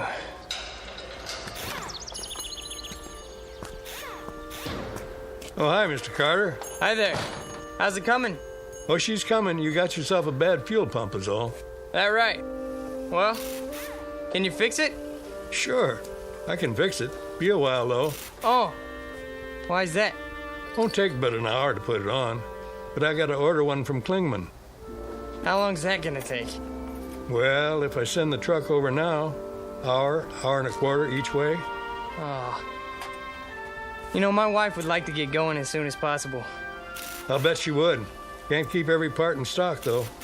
Don't see cars like this all the time. Can you get right on it? I'd appreciate it. We can't wait around all day. Oh, I'll get it done before long. Don't worry. Why don't you and the missus take it easy? Have some chow. Where would you suggest? Diner's right down the street. Best in town. Ask the truckers, they'll tell you. Thanks, I'll do that. We'll be at the diner then. Let us know when you're finished. Sure thing.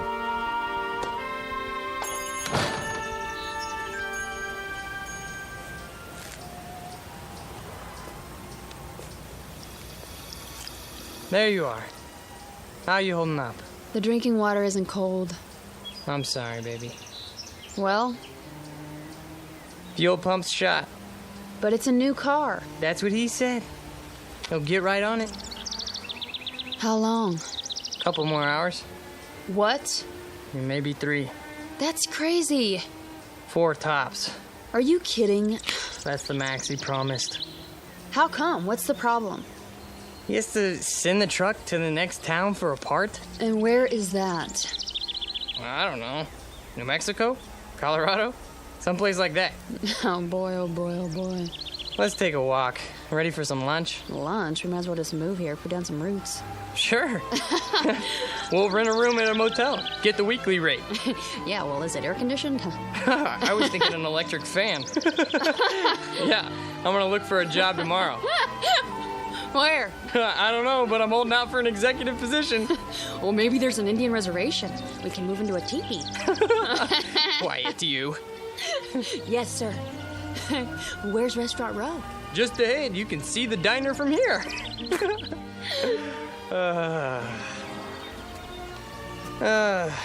Speaking of jobs, you think I should phone the office again?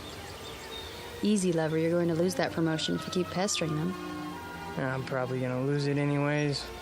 Oh, that's a fine attitude. I thought I married a man on the way up.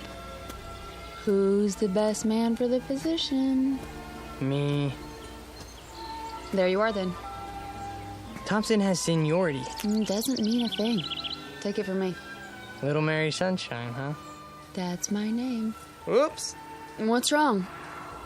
Don't step on the cracks in the sidewalk. Why? Or I'll break my mother's back. I'm only trying to save her life. Thank you, dear. Here we are, the best coffee shop in town. The only coffee shop in town.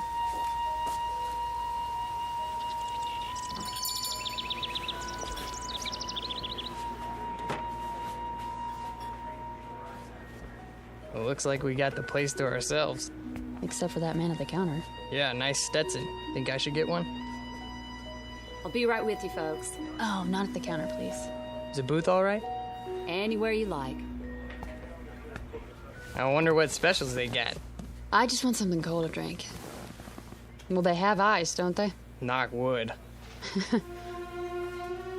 Well, look at that. Huh. Well, wonders never cease. Look at what? The napkin holder. What about it? It's got one of those little built-in vending machines. The Mystic Seer. Answers. Read what it says. Insert 1 cent. Ask me a yes or no question. You put a penny in and push the lever down. Lovely. The plastic devil's head's a nice touch. I'll bet it even wobbles when the coin goes in. I'll bet it does. May I see a menu, please? The Mystic Seer knows all. Does he, she love me? Will I become rich? Is my future bright? I can answer those questions for free. Well, let's find out what the Mystic Seer says. You're like a little boy. Come on. It'll be fun. I got a penny somewhere. Here's a question. Anything exciting ever happen around here?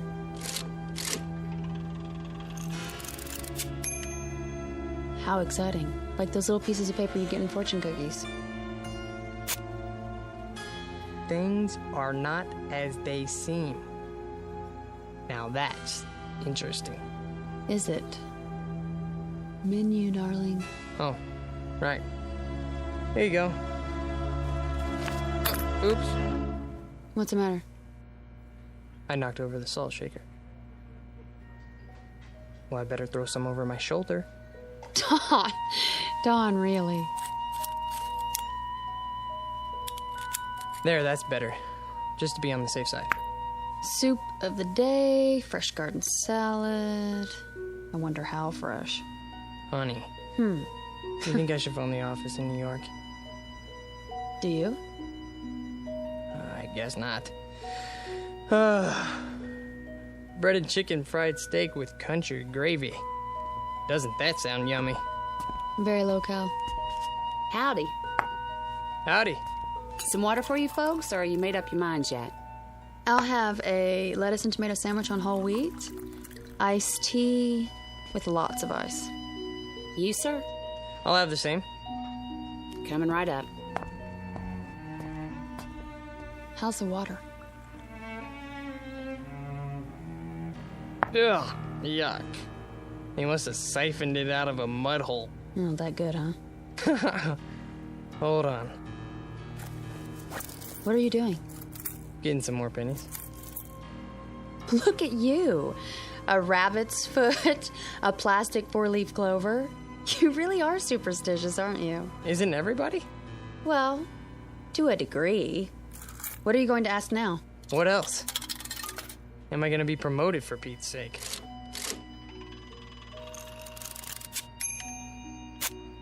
Ha! What does it say? It has been decided in your favor. See? Your worries are over. I think I'll phone, though. Honey. I was gonna call anyways, wasn't I? There's a phone by the restroom. I'll be right back. Well, you'd better be. Here you go. Thanks. You need any ketchup? This'll be fine. Well, if you want anything, you just let me know. Thank you.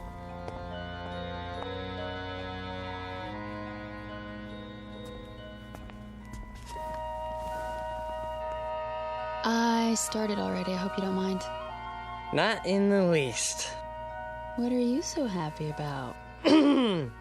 You are now looking at the youngest office manager in the history of the company. Honey, I'm so proud of you. I told you, didn't I? So did he. Who? The Mystic Seer. Well, I told you first. You sure did. How's this sandwich? Passable. Office manager. Oh, that's amazing. We should ask him something else. He really came through on that one.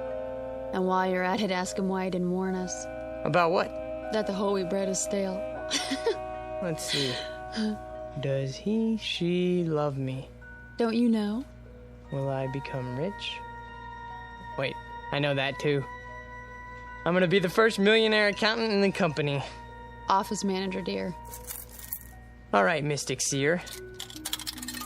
Is it really gonna be 4 hours before we get out of here? That's my question.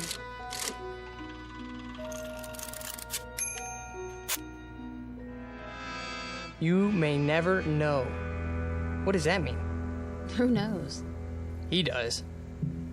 Look at that winking eye. Devilish creature. I gotta know more. Well, it'll cost you another penny. So, I'm an office manager now. What do you mean we may never know? Wait.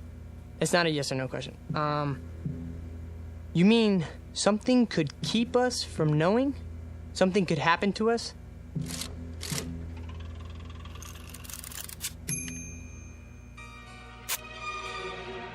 If you move soon.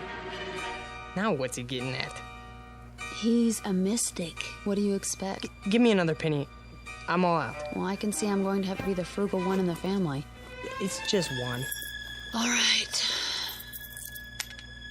Thanks. You mean we're not supposed to move? We're supposed to stay here?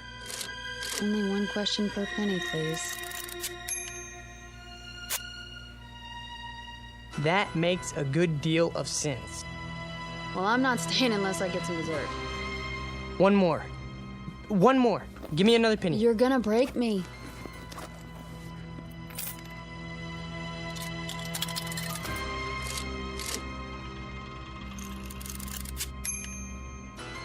Try again? Here. That's all I have. Okay, machine. Should we stay here till 3 o'clock then?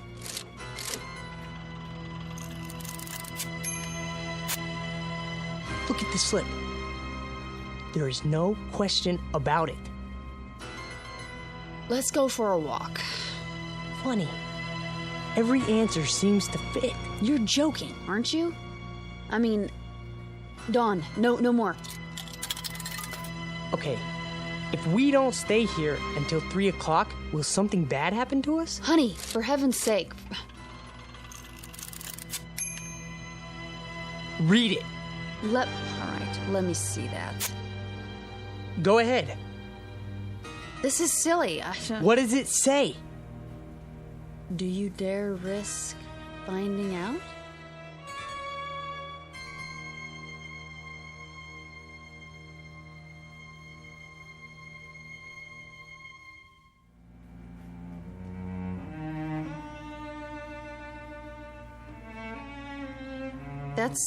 That's what it says. Do you realize what it means? Do you dare risk finding out? It doesn't mean anything. Can we go now? No, it's not 3 o'clock yet. I asked if we don't wait until 3, will something bad happen? And it said... That's exactly right. It. You're talking about a machine, Dawn. We're not talking about... Okay, let's order some ice cream. Are you stalling? No, of course not. But you said you wanted dessert, didn't you? Look, I think you're taking this a little too seriously. Taking what seriously? It's something to pass the time. Besides, it's hot out there, isn't it? I suppose some ice cream would taste good. Over here. Ready for your check? Not yet. 2 dishes of your best ice cream, please. 1 vanilla, 1 chocolate. Yes, sir. Now, we'll sit here and enjoy a cool dessert. Then we'll both feel better. Do you agree? If that's what you really want.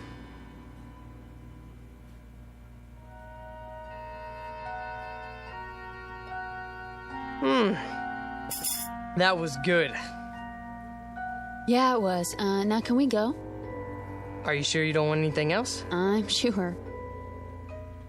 Some more iced tea? Dawn, please, let's go. Okay. Yes. I suppose we should. It's 2:45 already.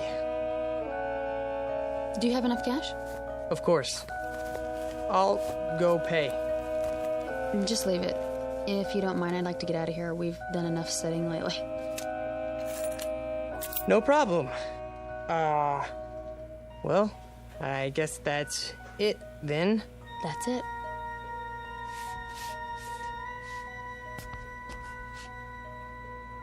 The money's on the table with the check. Well, thank you kindly. Now you come on back now.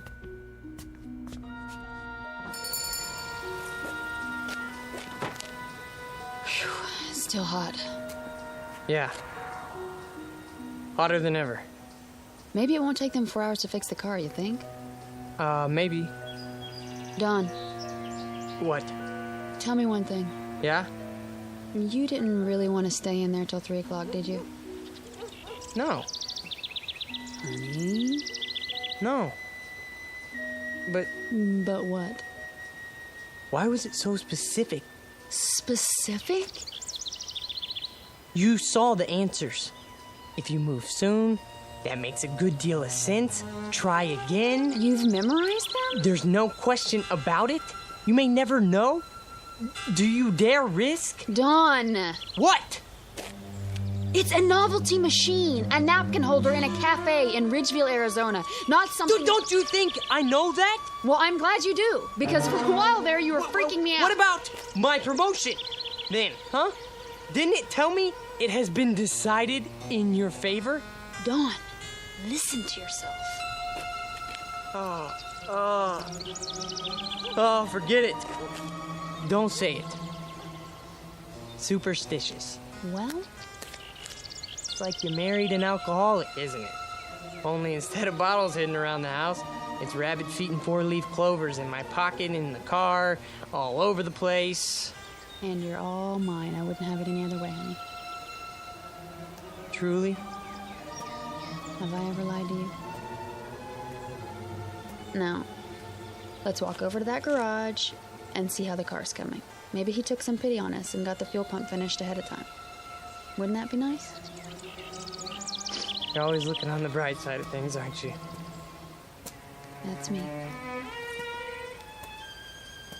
What are you doing? I'm not doing anything. You keep looking around as if you're expecting something to happen. Do I? You are worried, aren't you? I wouldn't say that. Oh, honey. You make me wonder when you act like this. Like how? The little things I can take, you know, the Lucky Charms, not walking under ladders. There's a good reason for that one, okay? Something might drop on your head, a can of paint, or... But this, it's too much. I'm sorry. I'm sorry too, Don. We're having such a wonderful trip, so don't spoil it with I said I was sorry, okay? I'm not trying to upset you. Well, I know you're not. Let's just forget it. Green light. What? Time to cross the street. We're almost there. Oh. I wonder what people do here. I don't see one movie theater, you know, maybe they go to the next town. What's it called? Williman or, Klingman or... Don? Are you listening to me? What? Yeah, I heard what you said. That doesn't change the facts, though. What facts? 6 straight answers telling us to not leave. Hey, don't! Please, let it go, okay? Will you stop treating me like a child? I didn't make those Don! answers. That car! Get out of the way! Don, look out! Oh my God, he didn't even pay any attention to the light, just kept coming like we weren't even there. I don't even know. You're all right now. It's over. It's over. Oh, Don, hold me. What time is it? What? The time. Look at the time. It's exactly 3 o'clock. Really, Don, I'm all right. No, you're not. That was quite a moment. Amen. If you hadn't pulled me out of the way, you'd have one squashed honeymooner on your hands. You should sit down. Honestly, I'm fine. We both should. Where are we going? In here. The diner. Just for a moment. Don. Well, why not? Well, there must be someplace else to sit down. Well, I don't see one. Do you? I know what you're thinking, all right? I admit it was a strange coincidence, but... So? If it was a coincidence, then why are you worried about going back inside? I'm not. I just want to... You have to admit, it was a pretty far-fetched coincidence. Maybe. Then we'll sit for a minute. Have some more iced tea.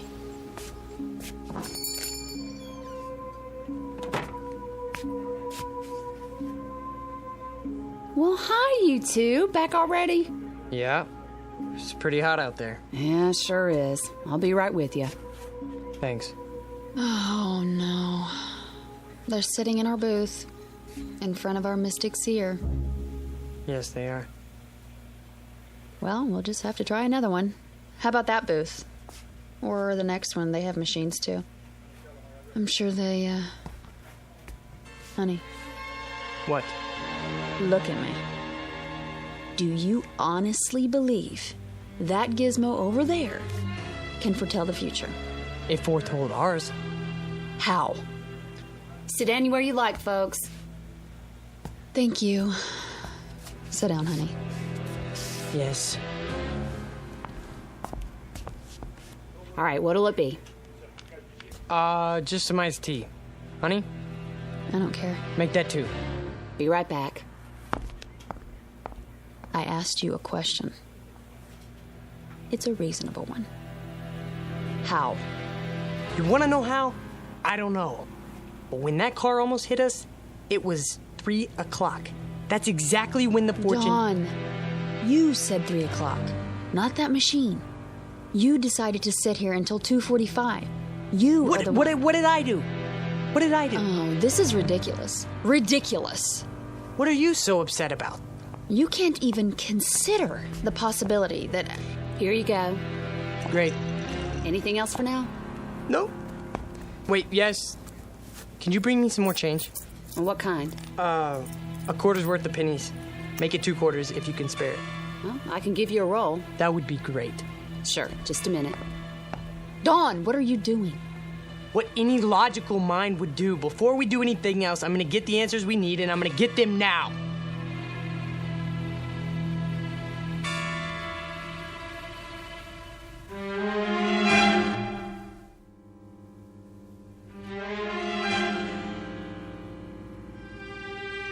Logical. How can you call this logical? Could you keep your voice down? If you can't see that you made up all the details yourself, and all that thing gave you back was generalities, then I don't know what to do. Honey, would you listen to me? Will you listen? Go ahead. I have nothing more to say. I'm not going to argue with you. Sure, I filled in the details. What does that prove? Could the machine make them up? All it has inside are answer slips that are already printed. Then we agree. What are you... Let me finish.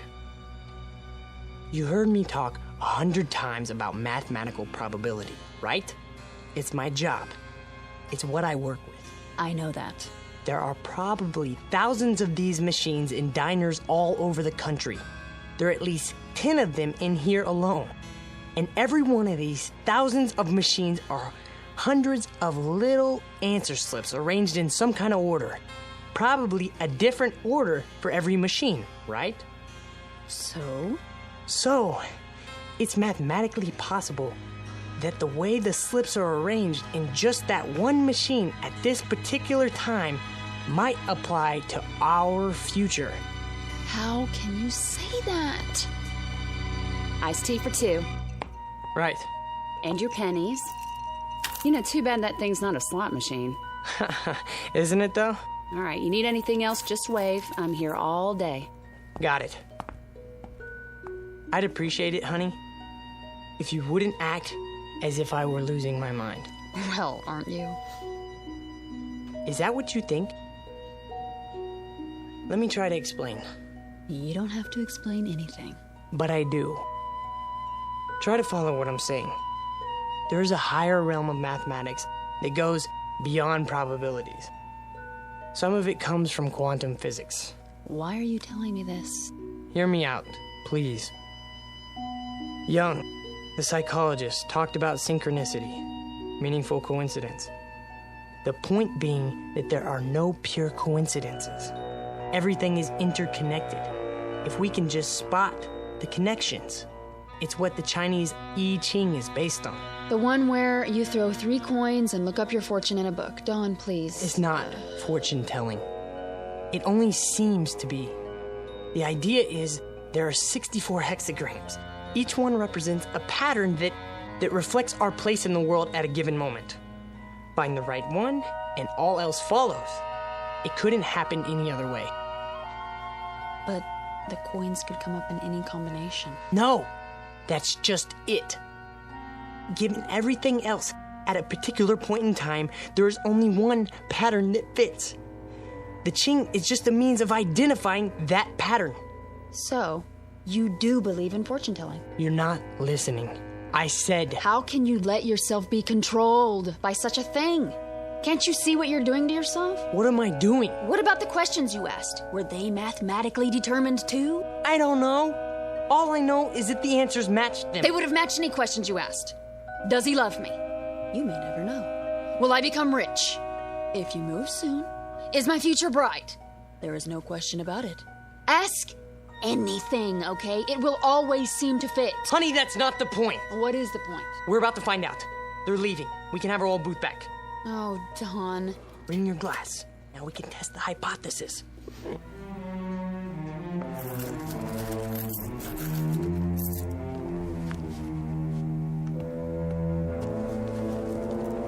Here we go. First question. Did you know about that car almost hitting us?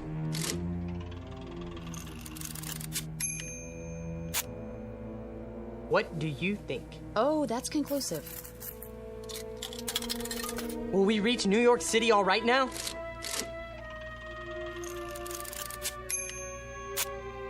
The chances are good. You see that? Very precise. What do you expect? Okay? A slip of paper should come out that says, "Hiya, Dauncey and Patsy. So how's by you?" I never said these slips were made for us personally. I only said... I heard. Honey, don't you see that you could get the same kind of answers from any one of those machines in here?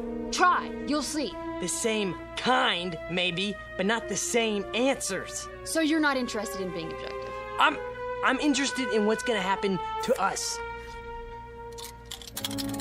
Okay, machine.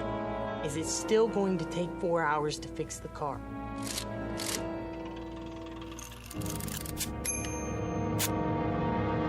It has already been taken care of. Swell, that's it then, let's go. Wait! Maybe it doesn't mean... Mean what? Mr. Carter? Yes. Oh, hi. From the garage. I thought you'd like to know your car's ready. Is it? Had a lucky break. Found a fuel pump right here in town. Last one they had, too. That's good news. We'll be right over. Okie dokie. Shall we? You think that was a coincidence? Yes. Why don't you ask it some questions then? Or are you afraid to? All right, if that's what it takes. Okay, go ahead. Here's a penny. Will we reach El Paso by tomorrow? We're not going through. Quiet. You're trying to trick it. If that's what you really want. See? It can't be tricked. Will I ever get married? Read it. The answer to that is obvious. Mystic Seer. It isn't possible to foresee the future, is it? What does it say? That's up to you to find out. You're a stupid piece of junk, aren't you? It all depends on your point of view. I don't want to stay here. Even if it's true? Sit down. Especially if it's true. What are you talking about? I've had enough. We're not finished with the test. Maybe you're not, but I am. I think you are afraid of it. Not of it, Dawn. Of what then? Don't you know? Can't you see it on my face? Fine, then I'll finish it for you. Okay, machine. Are we always going to live in New York?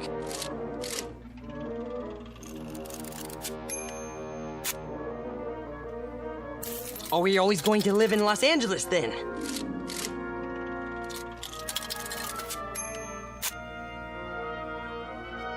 Well, then are we going to live in the Midwest? Then are we going to live in this country? Dawn. Dawn! No more. What? Let's go. No! Put those down. Are we just going to stay here? I don't know! Sweetheart, listen, please. If you love me, listen to me. No! You listen to me! I believe that this machine can tell what's going to happen to us. I believe it, Pat. Based on empirical evidence. Do you think I'm just gonna leave it behind? We can't afford to do that. There's too much at stake. But you won't even admit it's possible! All right, it's possible! Is that what you want to hear? I'm not talking about that anymore. I'm talking about you. Us, Pat! Us! I know, but are you just gonna sit here and let this machine run your life? Run my life? Well, isn't that what you're letting it do? Dawn, it made you phone the office before. It made you stay here instead of leave. It made you afraid to walk down the street. Now it's telling you where you're going to live. That's not true. Honey! It's as if every superstitious feeling that you've ever had is all wrapped up in this one machine. It isn't just a matter of whether it can foretell the future. It's a matter of whether you believe more in these predictions than you do in yourself. Honey, you can decide your own life. You have a good mind, a fine mind. Don't waste it trying to justify a penny fortune machine to yourself, okay? We have such a wonderful life ahead of us, but only if we depend on ourselves to make it wonderful. Not if we, you know? Oh, Pat. Shh. Come on. I don't want to be told what's going to happen to us. I want us to make it happen. Together. All right, baby. Don't cry. Something wrong, folks? No. We're okay. It's all right, baby. We'll go now. We'll go. I'm a jerk. You're not. You're wonderful. Sure I am. Come on. I'm the world's biggest jerk. You want my handkerchief? Come on. We'll go get the car, all right? Don't do it just for me, Dawn. Honey, that's the best reason I have right now. Just give me time, huh? I'll shape up. I love you so much.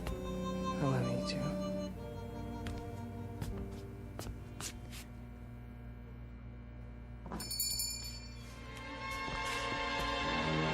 There it is. No one's using it.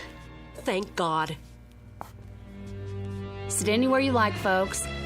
Wow, it's you two. Can we sit here, please? Soon as I clean up. We don't care. Has to be this one. All right, suit yourself. Just water again? It doesn't matter. Do you have any more pennies? I think so, yes. Then go ahead. Can we ask some more questions now?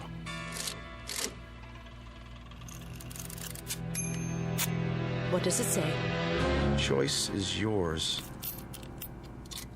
Do you think we might leave Ridgeville today?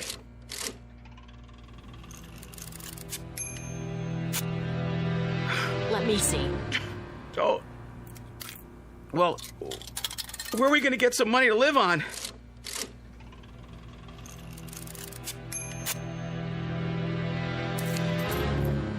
Should I sell our car?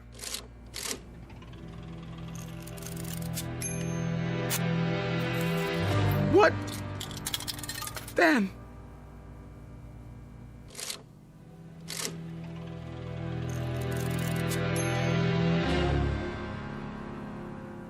A delicate balance in the little town of Ridgeville, Arizona.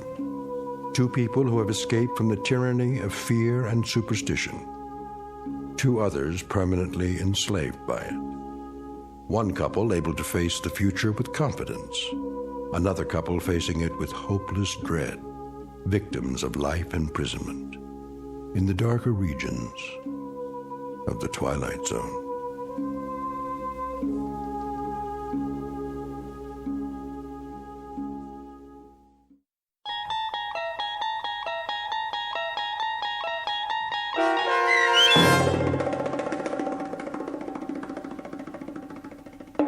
Nick of Time, starring Marshall Allman and Jamie Brown with Stacy Keach as your narrator, was adapted for radio by Dennis Etchison and written for The Twilight Zone by Richard Matheson. Heard in the cast were Paul Cook, Craig Brawley, Amber Lake, Jeff Lupetin, Kate Johnson, Doug James, and Elizabeth Lido. To learn more about the Twilight Zone radio dramas and to obtain audio cassettes and CDs of these programs, visit our website at twilightzoneradio.com.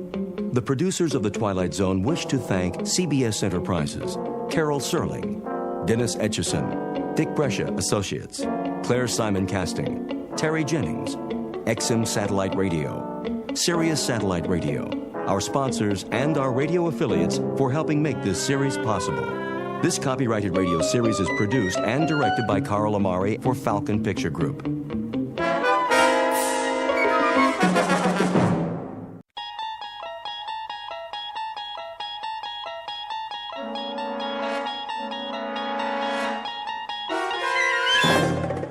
You're traveling through another dimension. A dimension not only of sight and sound, but of mind. A journey into a wondrous land whose boundaries are that of imagination. Your next stop, the Twilight Zone.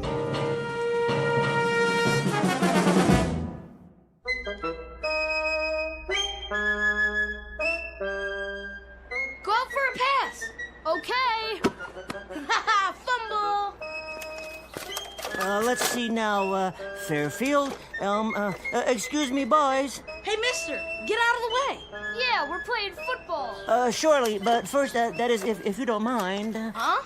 Could you direct me to Yancey Street? What do you want to know for? Well, I've never been to that particular neighborhood, and, How come you're carrying that thing?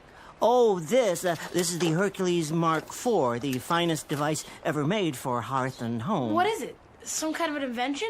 Why, yes, as a matter of fact, a new breakthrough in home hygiene. It removes dust and dirt that you can't see with the naked eye. It comes complete with a laboratory-grade filter and an extension hose. You mean a vacuum cleaner? No, nothing so prosaic. Yeah, it is. And you're a salesman. You better stay away from my place. My dad hates salesmen. Mine too. He'll sock you in the jaw. The last guy that came around... If you could just point the way to Yancey Street... Over there, by the park. But don't stop at my house neither. My mom will kick your butt. Yeah, of course. Okay, bye. That guy was weird.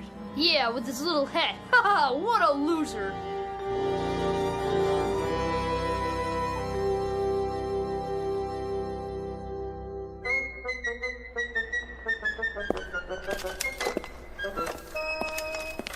Oh, here we are. Yancey Street. May as well try the first apartment. Yeah? Madam, may I have a word? Who are you? My name's Dingle. I have something for you. You a process server? No, ma'am. I'm here to, Social worker? No, not at all. I'd merely, A cop? No. You said you wanted to give me something? Oh, yes, indeed. Well, you can come in, I guess, for a minute.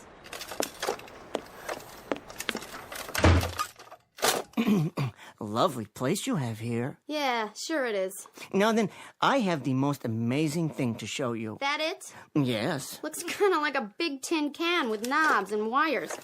Now, I'll just plug it in. Now, pretend, if you will, that this rug here is your brain, and this dirt...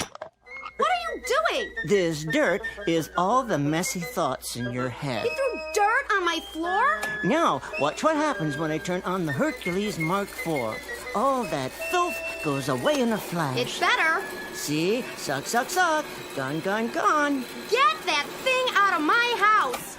Well, if you wish, but first I'd like to tell you about... What's going on in there? It's a crazy, man. He spilled dirt all over, and then he... Say, pal, what are you trying to pull? I was just demonstrating... You a salesman? Well, you might say... Well, take your crap and get moving. It's just one question before I go. What's that? I don't suppose, that is, you wouldn't care to purchase one of my vacuum cleaners by any chance, huh? Get out now! You know, we have easy time payments.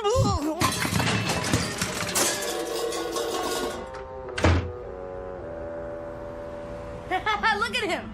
I told you, mister. My old man don't like salesmen. Thank you. Thank you both very much. No, I think I'll just try the next block over.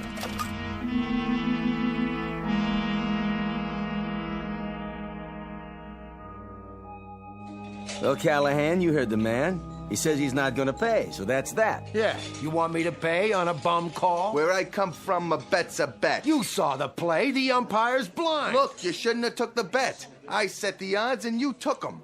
All I want is what's coming to me. Oh, hello, Mr. Dingle. The usual? Oh, not quite yet, Mr. O'Toole. Just allow me to sit here and collect my thoughts.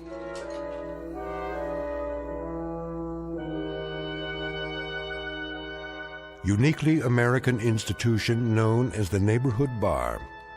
First up is Mr. Anthony O'Toole, proprietor, who waters his drinks like geraniums, but who stands foursquare for peace and quiet and booths for ladies. Then Mr. Joseph Callahan, an unregistered bookie whose entire life is any sporting event with two sides and a set of odds. His idea of a summit meeting is any dialogue between a catcher and a pitcher with more than one man on base. And the citizen who wants his payoff is every anonymous bettor who ever dropped rent money on a horse race, a prize fight, or a floating crap game, and who took out his frustrations and his insolvency on any vulnerable fellow barstool companion within arms and fists' reach. And Mr. Luther Dingle, a vacuum cleaner salesman whose volume of business is roughly that of a valet at a hobo convention. He is a consummate failure at almost everything. But soon, two visitors from outer space will arrive on the scene and alter the destiny of Luther Dingle by leaving him a legacy. In just a moment, a sad-faced punching bag who missed even the caboose of life's gravy train will take a short constitutional into that most unpredictable region, the one we refer to as the Twilight Zone.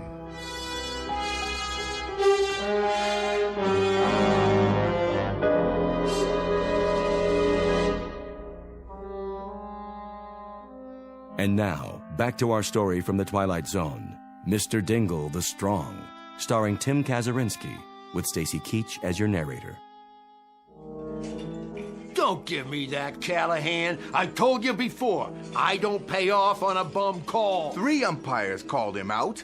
I called him out. 11,000 fans called him out. Final score, Pittsburgh 3, Dodgers nothing. You and me got an even bet. I got the Pirates, hence you owe me $5. I know a bum call when I see one. That ball was foul when it hit him. It don't matter what you think you saw. So instead of an out, it was a foul ball. Who's to say he wouldn't have got on base? So that after the single, he would have scored a run and like that. You're dreaming. And furthermore, Callahan, you're a low-down, cheating insult to American bookiedom. I'm gonna give you 5 seconds to take back that innuendo. Callahan, I told you once before already. Told me what? You start a brawl in here again, and I'll fix that mouth of yours so from now on you'll be doing all your drinking through a tube stuck in a vein. Me? I give you trouble? You heard me. Tell it to the #1 welcher of all the western states over here. This guy still owes me money for the fight. Yeah. Mainly on account of that was a bum call, too. And I don't pay off on bum calls. Hey, Dingle. Yes? You remember that fight? The champ's out of the ring, and the ref gives him a long count. Like everybody in the room could have gone out for a beer, engaged in some small talk, and then come back and still sat down before the ref is finished counting. Now, how about that? I'm asking you. Me? Yeah, you. How about that? You're asking Dingle? I sure am. I'm asking him. Well, I don't know. You see the game on television last night? Well, as a matter of fact, I did watch it. Yes. There you go. Now we'll settle this. You talk about bum calls. Ninth inning, batters up with 2 down, and we got a man on first and a man on second, and this umpire with no pupils in his eyes calls a foul ball and out. You see that? I believe I did see that particular play. Then you tell him. You just tell him what you saw. Yeah, go on. Exceptional defensive play. Abner Doubleday would have been proud. Never mind Abner Doubleday. I leave it up to you. Was that a foul ball, or was it an out? Well, Come on over to the bar, Dingle, and I'll buy you a drink. Refresh your memory. I'll pay for it. Put your money away, both of yous. This one's on the house. Okay, take your time. Say it. Say what you saw. Well, it did appear to me... Yeah? It appeared to me that the ball was in safe territory. Appeared? Consequently, upon striking the ground and then hitting the batter, the rules would very clearly indicate that the batter was out. You heard it! You realize, of course, pal, that you're calling me a liar. Now, I ain't an unreasonable man, so I'll give you one more chance. All right. Was that a foul, or was it an out? Well, as I say, it's my considered opinion. Here's what I think of your opinion. Hey, that's enough. Back off. What happened? Here, Mr. Dingle. Let me help you out. Oh yes. Thank you very kindly, Mr. O'Toole. How come you always gotta hit Dingle? You hit him last week. You hit him the week before. A man can only stand so much. I'm tired of this guy contradicting me. And when somebody calls me a liar, there's my honor to consider. Your honor? You've got nothing but larceny in you, all the way from your arches to where you part your hair. And when you die, they're gonna have to screw you into the ground. How about that, Dingle? Is that true? I'm crooked? I leave it to you, buddy. Am I crooked? Well... Hey, Dingle, just once. Why can't you just be neutral? Well, that's an interesting question. Watch what you say, Dingle. I got money riding on this.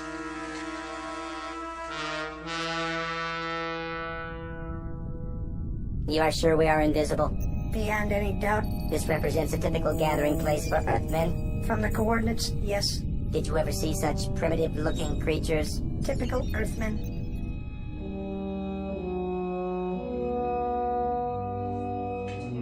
And I say that anybody tells me Philadelphia had any right to win the pennant that year is out of their green grass mind. You're blind as a bat and you're stupid too. And furthermore, if you're gonna sit there and tell me... Look at the record books. What? I rest my case.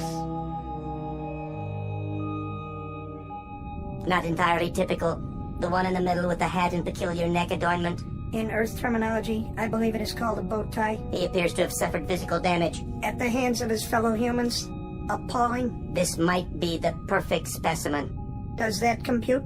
The very one we're looking for. Silence. I'm receiving his brainwaves now. Awaiting confirmation. His name is Dingle. He's an abject coward. He doesn't even possess the minimum musculature for survival on this planet. Decidedly a sub-physical type. A genetic throwback? I believe we have found our subject. You intend to give him the additional strength?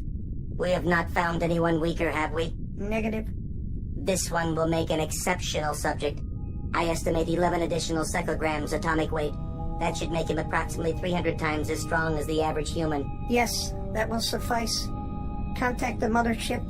Tell them we have picked a subject. They may begin observing him in 60 Earth seconds. Confirmed. Adjust settings. Check. And prepare to let him have it.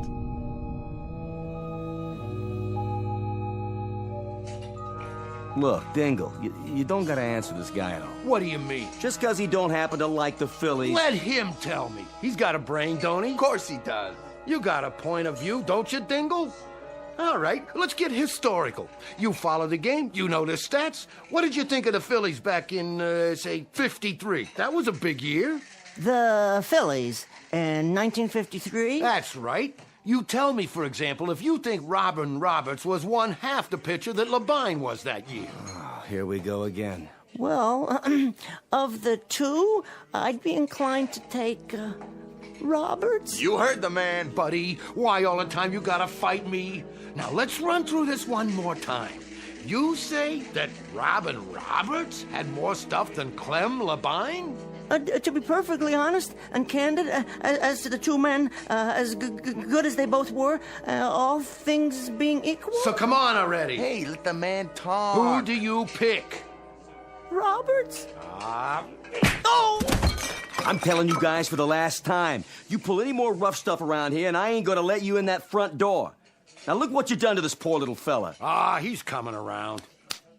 How do you feel, Dingle? Clem Labine was definitely superior. You see? All I'm doing is helping him see things clear. Whoa, what was that? What was what? I don't know, but I definitely felt something for a second just then.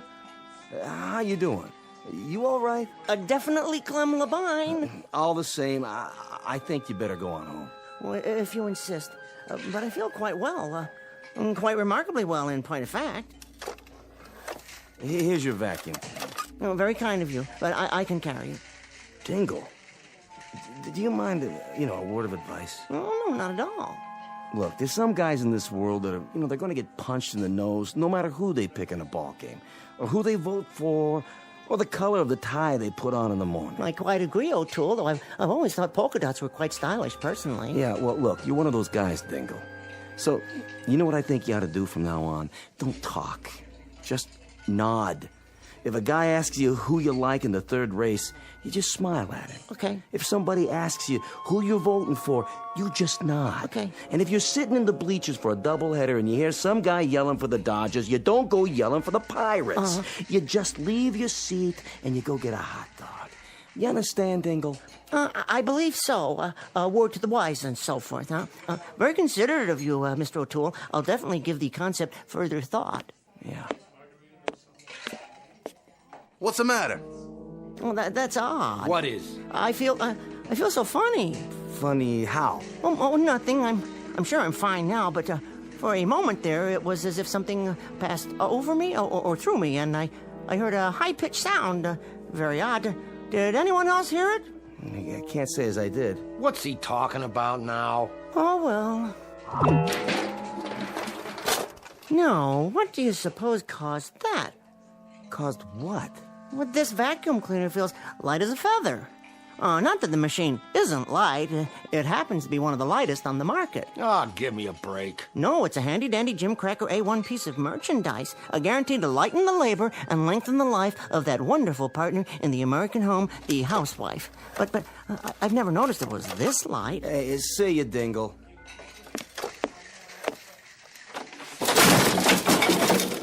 What the? Did you see that? The door fell off. Hey, look, Dingle.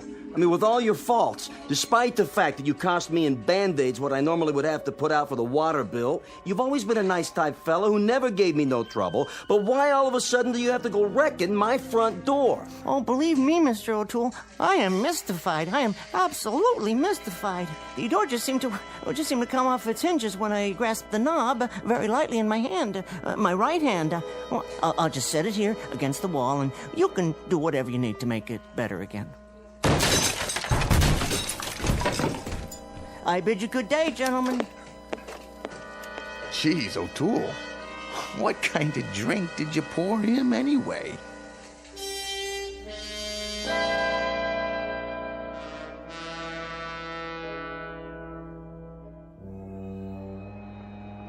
Look it, there's that dweeb again. Boys? Hey, mister, why'd you come back, huh? I told you my dad would sock you in the jaw, and he did. Yeah, you're really asking for it. Quite right. Only this time, I'm not going to Yancey Street, merely to that park bench to sit in the sun and collect my thoughts. He talks funny. I got an idea. Give me the ball. You're gonna throw it at him? Yeah, knock his dumb head off. Bet you can't do it. Watch this. Oh, jeez. No, boys. That's not the best of all possible manners, is it? Pretty funny. Go peddle your vacuum cleaners, you creep, and throw the ball back. Think you can catch it? He can't even throw it. Oh, is that so? All right, go back for a pass. Sure. Let me see now. How does one grip a football? Yes, I think I've got it. Ready? Here goes. Whoa, look at it go! Right at that building. It's gonna hit the window. Here's your lunch, Arthur. You want some soup with it? Just let me read my paper here, okay, Lydia? I gotta go back to work. You're always at work. Don't you like being home no more? Too hot. The air conditioner don't work. If you tell the super to fix it.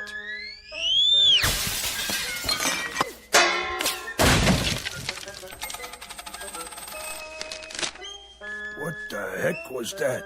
I don't know, Arthur, but you don't have to tell the super nothing, 'cause now we got a nice cross ventilation all the way to the next apartment.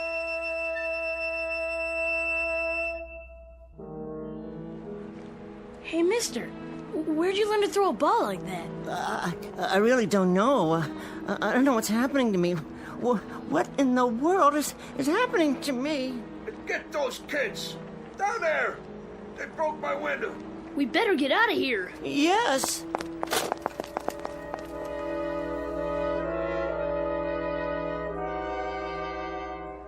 Out of the street! A taxi, over here. Where to? I don't care. Anywhere. I'm in a hurry. Well, get in, pal. Oh, yes, of course. Hey, you tore my back door off. What'd you do that for? Oh, believe me, this is as much a mystery to me as it is to you. I'll leave it right here so you can fix it. Now, how am I gonna do that?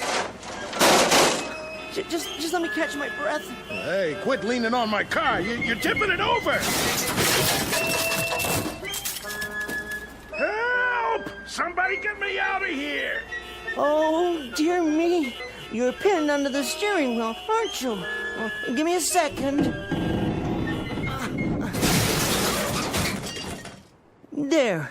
You can get out now. Did you see that? He lifted the car and turned it over. With one hand! I can't believe my eyes. Most amazing thing I ever saw. Who is he? He's a hero. What's your name? No name. I mean, I'm nobody. Nobody at all.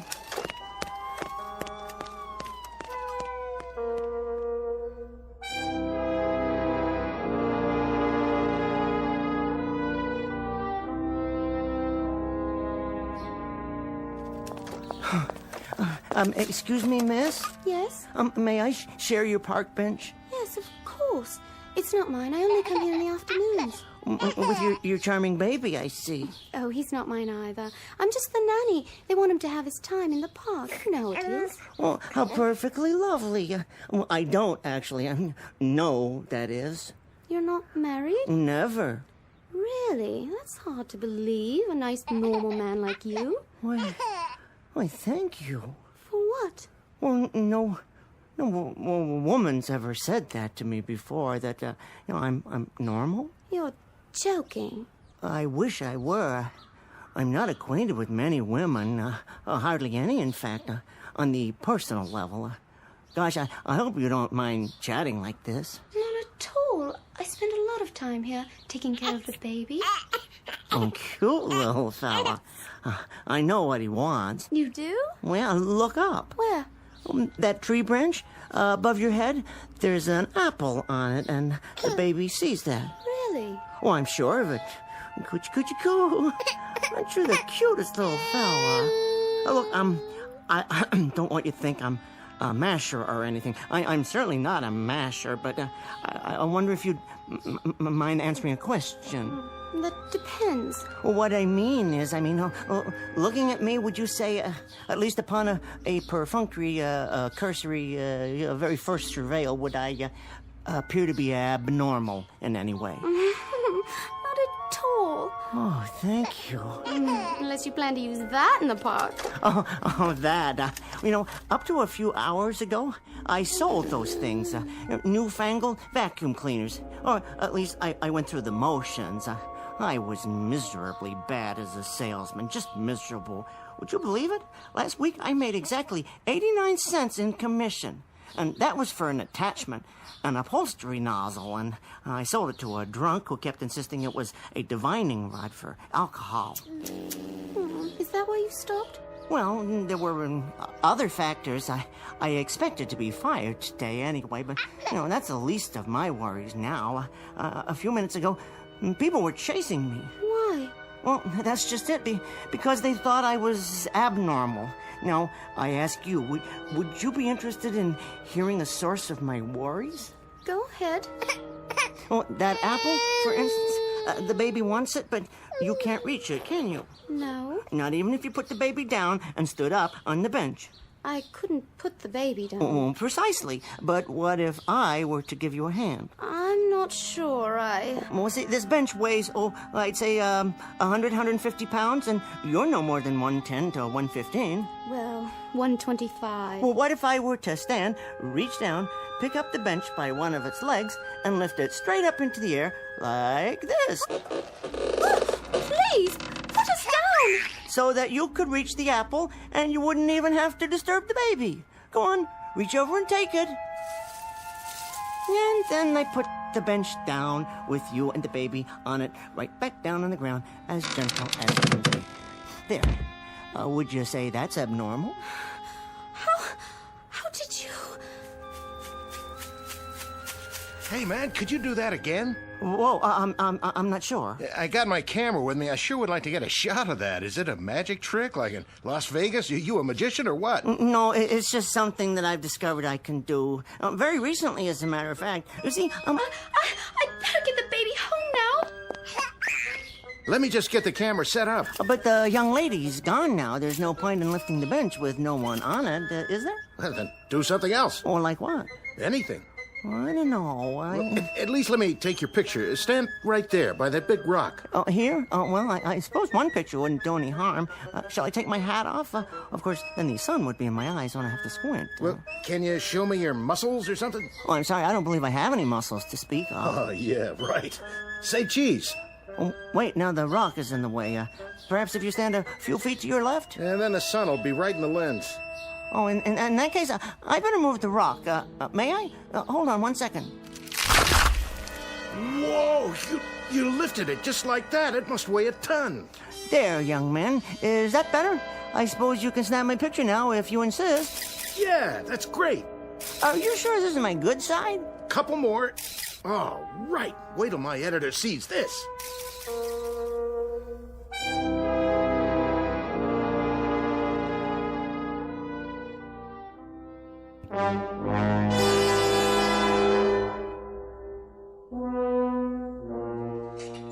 For the love of Mike, did you see this? What do you got there, Callahan? It's Dingle on the front page of the Daily Bulletin. Let me see that. Hercules? No, it's Luther Dingle, 20th century Samson. Good gravy, there's his picture. Picking up a giant rock. You mean this is our Dingle? None other, by the looks of it. And this is where I spend my afternoons, when I'm not working, of course. Dingle, my old pal. Hey, have a seat, buddy boy. Mr. Luther Dingle at his favorite neighborhood pub. A regular guy who leads a regular life when he's not busy performing miracles. This is Jason Abernathy, and I'm here to bring you the full story on my eyeball news report. So, who wants a drink? Step right up. Are you his friend? What's he really like? What was his first feat of strength? Did you always know he was special? What's his secret? Well, now, Mr. Dingle, Luther, is my #1 customer. Never goes to any other establishment. Ain't that right, boys? That's the truth. I knew he had it in him. We was pals all the way back to grade school. All right, who's next? Line up.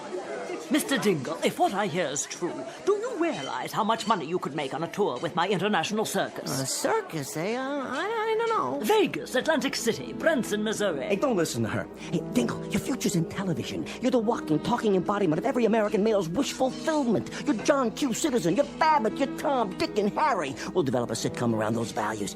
A spin-off. After several guest spots, of course. Well, I'm just not sure. All right, well, how about an infomercial? A simple across-the-board address by you with examples of your physical prowess followed by product endorsements. It's a natural for breakfast cereals, vitamin pills, anything at all. You mean like Jack LaLanne, the juice man, that sort of thing? Forget it, Dingle. I keep telling you, boxing is a piece of cake. You line up with me, I'll get you a couple of real easy setups, and inside of 8 months, I'll have you fighting for the World Championship. Or if you want to go with the WWF instead. All right, everybody. We're going on the air live in just a few seconds. Would the people around Mr. Dingle get out of the way, please? I don't want to. Okay, on the air in 4, 3, 2, 1, and... Hello, friends. Jason Abernathy here. Our unusual subject today is Mr. Luther Dingle, who, if what actual onlookers say is true, is the world's strongest man. Oh, well, I know. Mr. Dingle, would you give us an example of this fantastic, allegedly fantastic strength of yours? Well, I'd be happy to. Mr. O'Toole, is it all right? You know, the thing we discussed? What, are you kidding? I ain't done this much business since, well, I don't know when. Be my guest, Dingle. Well... Yes? I'll start off with something simple. See this wall? Solid plaster. Supported, I believe, by wooden studs. I'll make a small X with my finger here and... You saw it! Mr. Dingle has just punched a hole through a solid wall with his bare fist. Now, for my second demonstration... Oh, dear, let me see. You've heard of karate. I suppose I could simply just line up the edge of my hand with the surface of this table, my open hand, mind you, and with a single blow...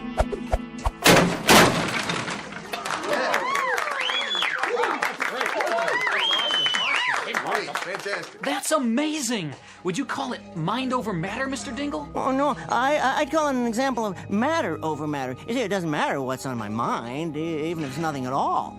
Okay, Dingle. You just don't go breaking all my tables in half, okay? Jeez. Hey, better sit down, buddy. Have yourself a drink. Hey, you want my seat? Not yet. I feel fine. Splendid. These bar stools are bolted down, aren't they? If, let's say, I wanted to move one a few inches... See that? He ripped it right off the floor and he didn't even break a sweat. What a guy.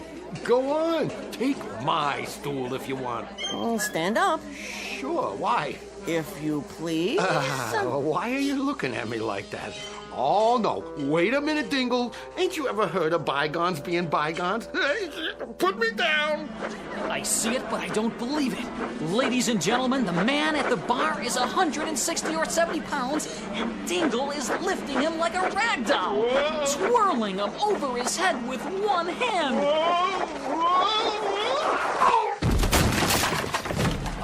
My aching back. That ain't funny. There. Now, that didn't hurt too much, did it, pal? You're good as new. Well, almost. Gonna give you a hand up, pal? Mr. Dingle, you're my hero. He can do anything. You better not pick a fight with that fellow.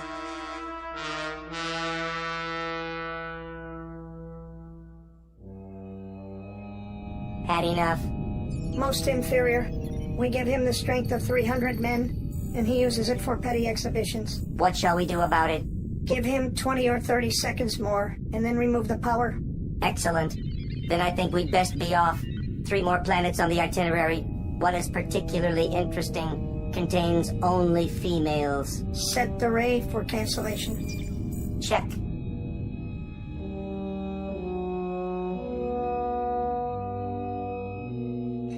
And now, ladies and gentlemen, for my next feat, I think I'll lift this entire building. Whoa! Well, at least the ceiling, and hence all the floors above it.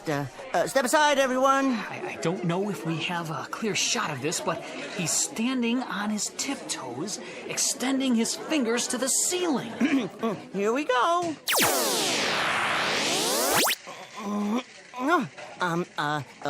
Let me try that again. I can't seem to... Something's wrong. No, I just felt strange there for a second. Let me try another bar stool. Remember, they're bolted to the floor. One finger... No, maybe 2 fingers. He's a fake. No wires this time. It was a trick. What's the matter, Mr. Dingle? The wall, then. I'll punch another hole right about here. Ow! Well, apparently we've all been the victims of a charlatan. Cut.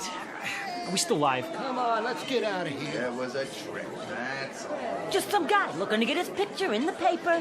All right, leave off with poor Dingle here. Get out of here. Hey, come on, Dingle. Sit down. I'll get you some iodine for those knuckles.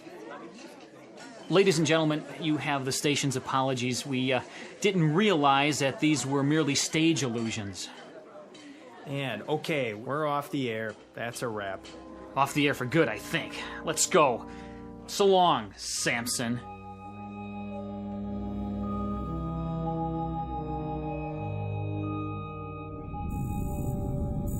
Time to go.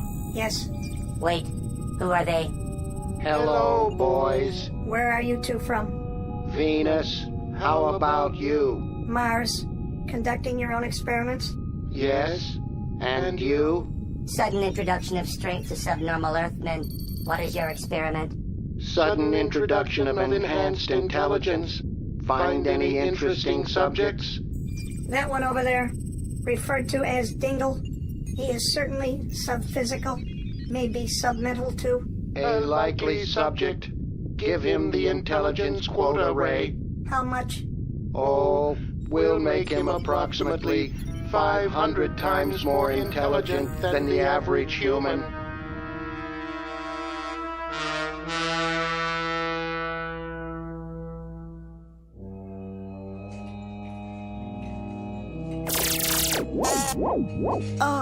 What was that? Hey, Dingle, who do you like in the doubleheader tonight? Well, in this case, the laws of probability are interspersed with the finagling laws of chance, so through a process of calculus and a subdivision of grapple-based physical motivating and divisional annotating, in this case, of course, using the two X factors as represented by the teams, the final score must of necessity be 5-3 Milwaukee in the opener, 6-0 Dodgers in the nightcap. Yeah, what did he say? Search me, Callahan. Let's have another drink. It's on the house. It is apparently on an advanced mathematical plan that the entire quantum theory of space and time relativity must, of necessity, be equated with the parallelian law of definitive numerical dialectical algebraic, and can further be notated.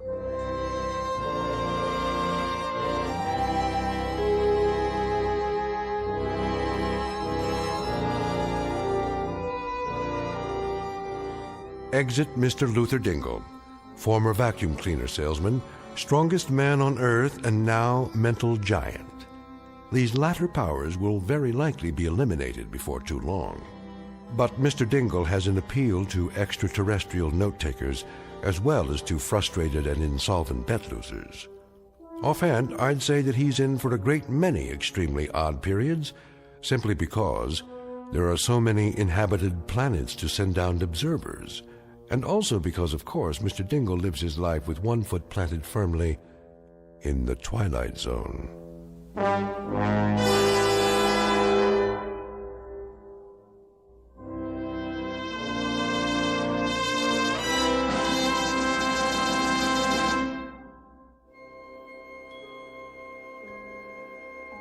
Hi, this is Carl Amari, producer of the Twilight Zone radio dramas. I'd like to take a moment to tell you about our official website at twilightzoneradio.com, where you'll get the latest news and information on these Twilight Zone radio dramas. Plus, at twilightzoneradio.com, you can digitally download 3 free episodes or any of our episodes for only $1.95 each. In this age of ever-changing technology, we've decided to make these episodes instantly available to you by making the Twilight Zone radio dramas a digital download-only series. This means that this series will no longer be offered on CD. The CD collections at our website are now being offered while supplies last at buy one, get one free. So be sure to get your favorites before they're sold out. Be sure to visit us often, and I'll see you in the zone.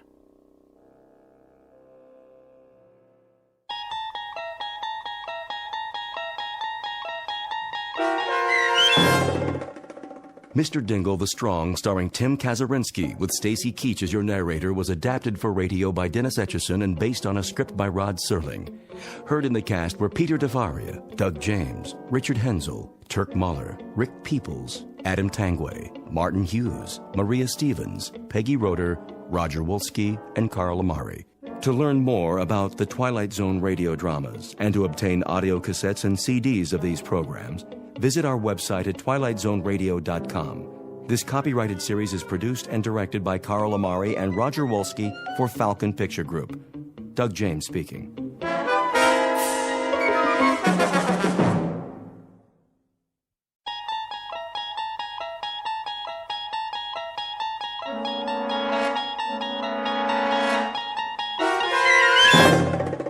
You're traveling through another dimension.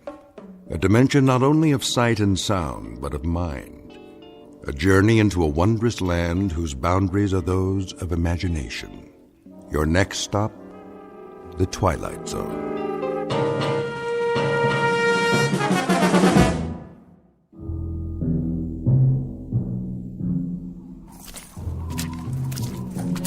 Hey, Perry. Yeah, over here. Find anything? I'm not sure. All right, we better get back to the car. I can't see where I'm going. Whoa, careful. Jeez. Why'd we get sent out here on a night like this? First snowfall of the season?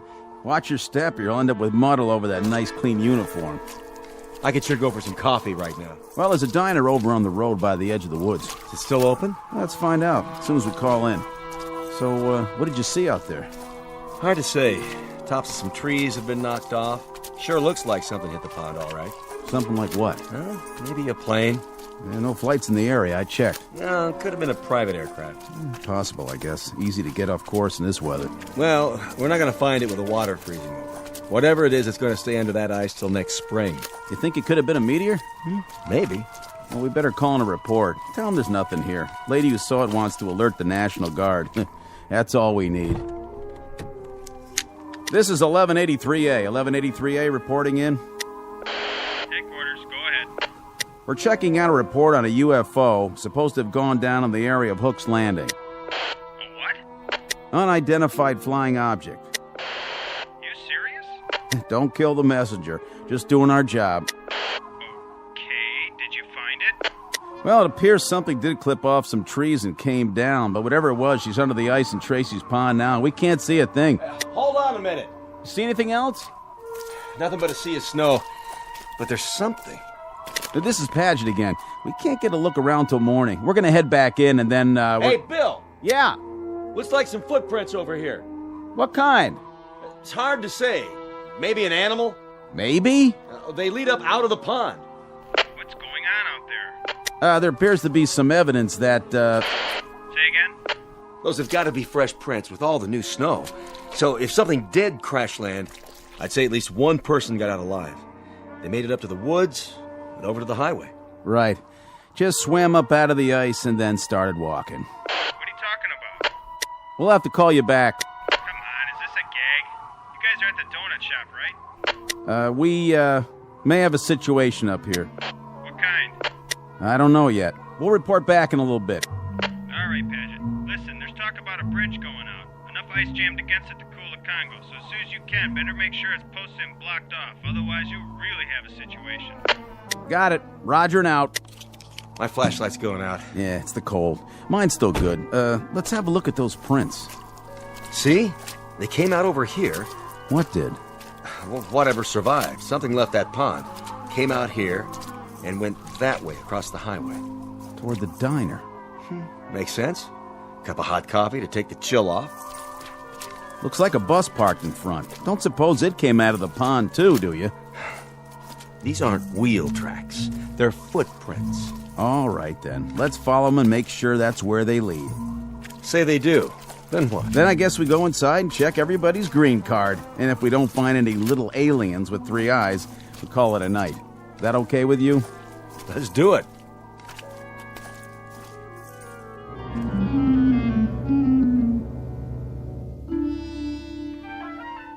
Wintry February night. Order of events. 2 state troopers take a report from a frightened woman and note the arrival of an unidentified flying object. Then the checkout you've just heard, as the troopers verify the event but find nothing more enlightening to add, beyond evidence of some strange lights and tracks leading across the highway to a diner. You've heard of trying to find a needle in a haystack? Well, stay with us and you'll be part of an investigating team whose mission is not to find that proverbial needle. No, their task is even harder. They've got to find a Martian in a roadside diner. And you'll search with them, because you've just landed in the middle of the Twilight Zone. And now, The Twilight Zone and our story, Will the Real Martian Please Stand Up? Starring Richard Kind, with Stacy Keach as your narrator.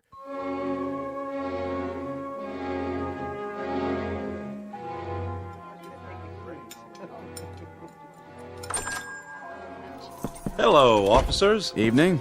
Come on in. Coffee? You read our minds. 2 coffees coming up. You guys sheriffs? State troopers. Any trouble out there tonight? Whose bus is that in front? Mine, officer. What's the problem?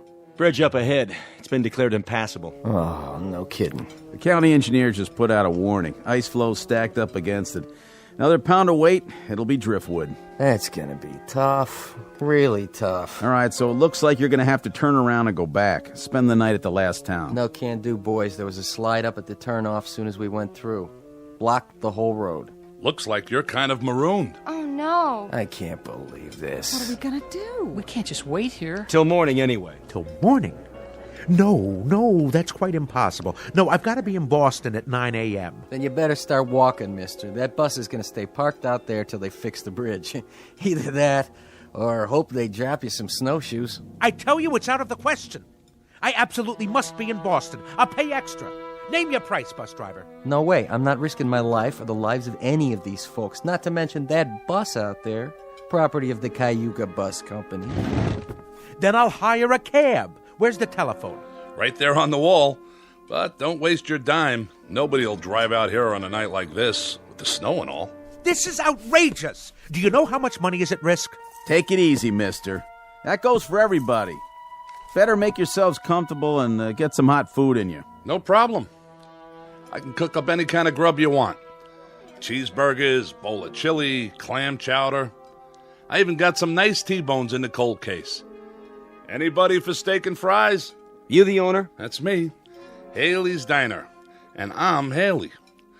At least I was last time I looked. There a motel around here? Not for the next 35 miles. How about a boarding house? Anything? Nope. This is it. What are we gonna do, George? Will the bridge be open by the morning? I can't guarantee it. Afraid you'll just have to take your chances. Oh, that's just great. That's really swell. You get comfortable, eat some grub. That's precious little consolation for my meeting in Boston. Calm down. We're all in this together.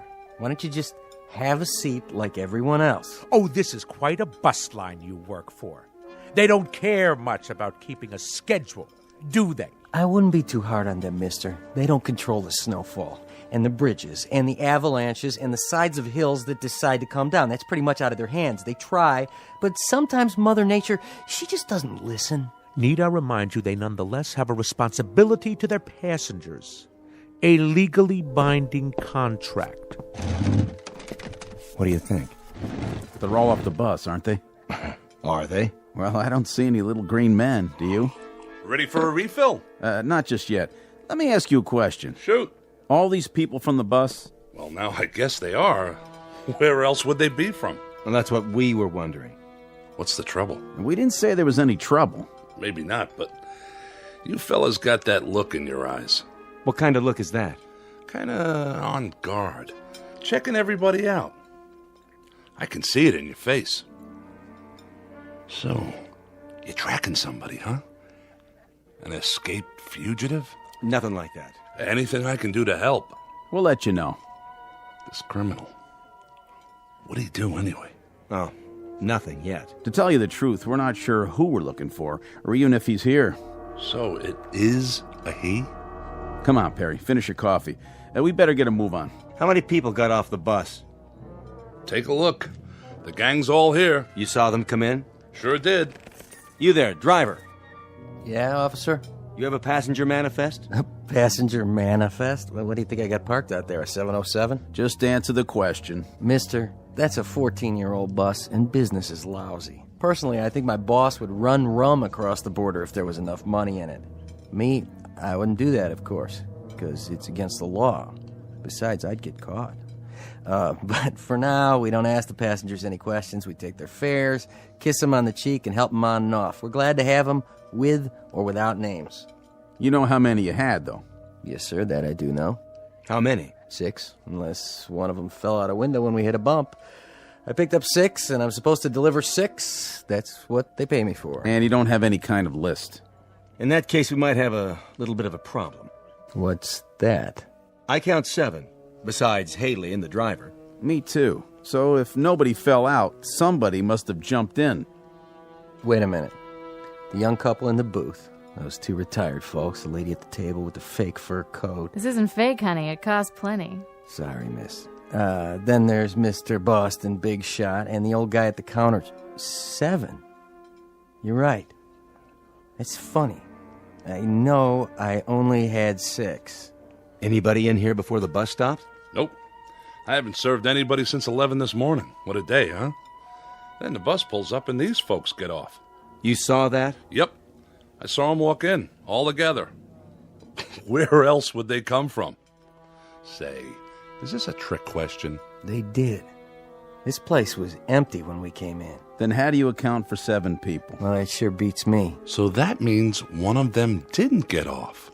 Which one of you people wasn't on the bus? I was. We both were. What's he talking about? We all were. What kind of interrogation is this? It's not an interrogation. Then what would you call it?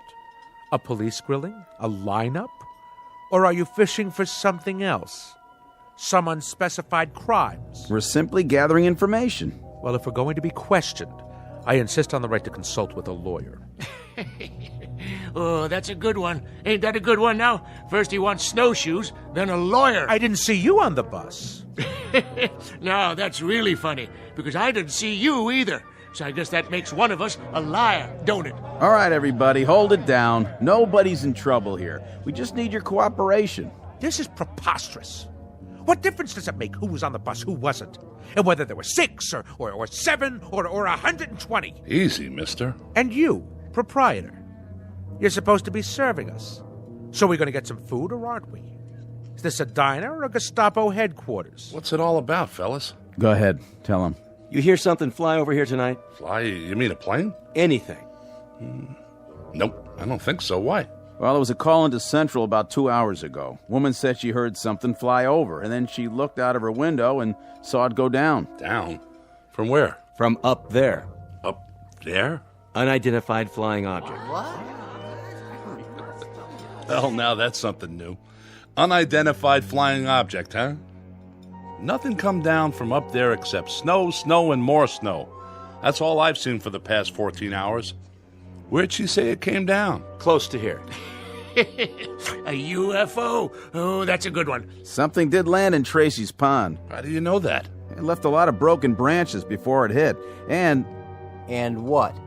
We found tracks leading away from the water, or rather the ice. Tracks leading where? To here. Let me get this straight.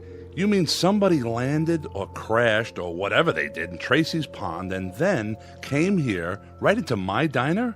Oh, that's crazy. Nothing came in here since this morning. Nothing except... Except me and my busload. My 6 fares. I only had 6. But there's 7 in this room. That means one of these people.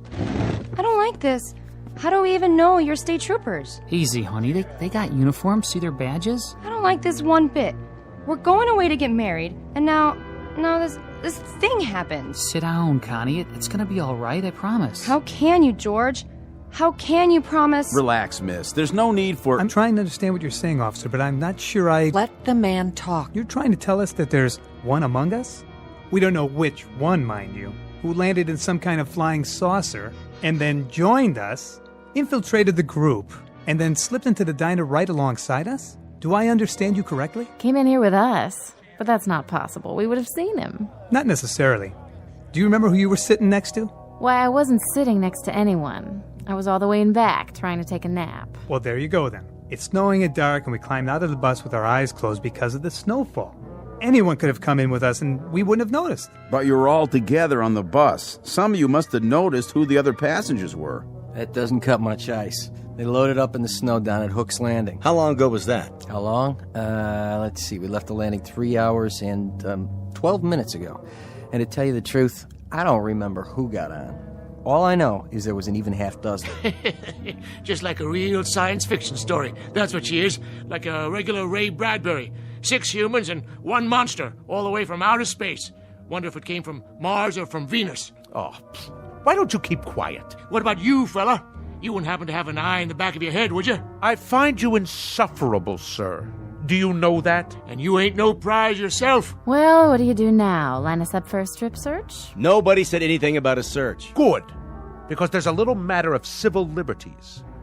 Without reasonable cause, you have no right to ask anything beyond identification. And more than that, you're skating on thin ice, legally speaking. Very thin ice indeed, sir. Well, go ahead. I'm a dancer. I don't have a whole lot to hide. I usually get paid to take off my clothes.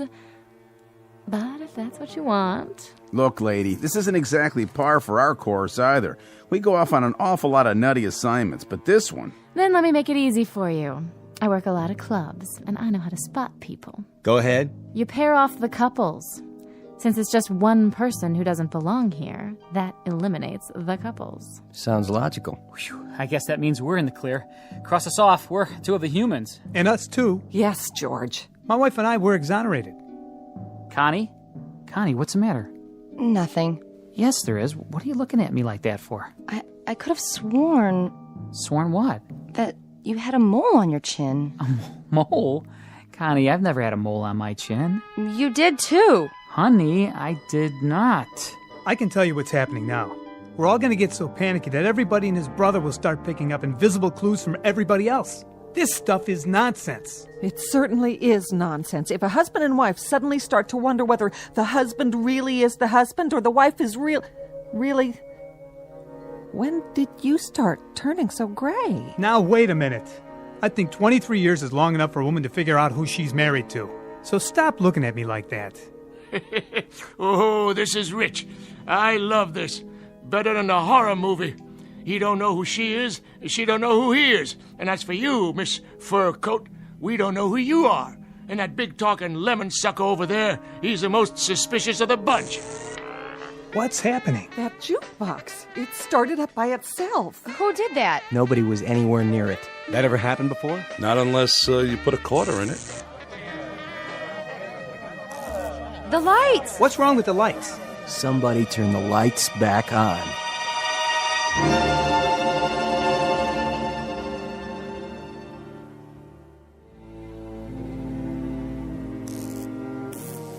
There's your lights again.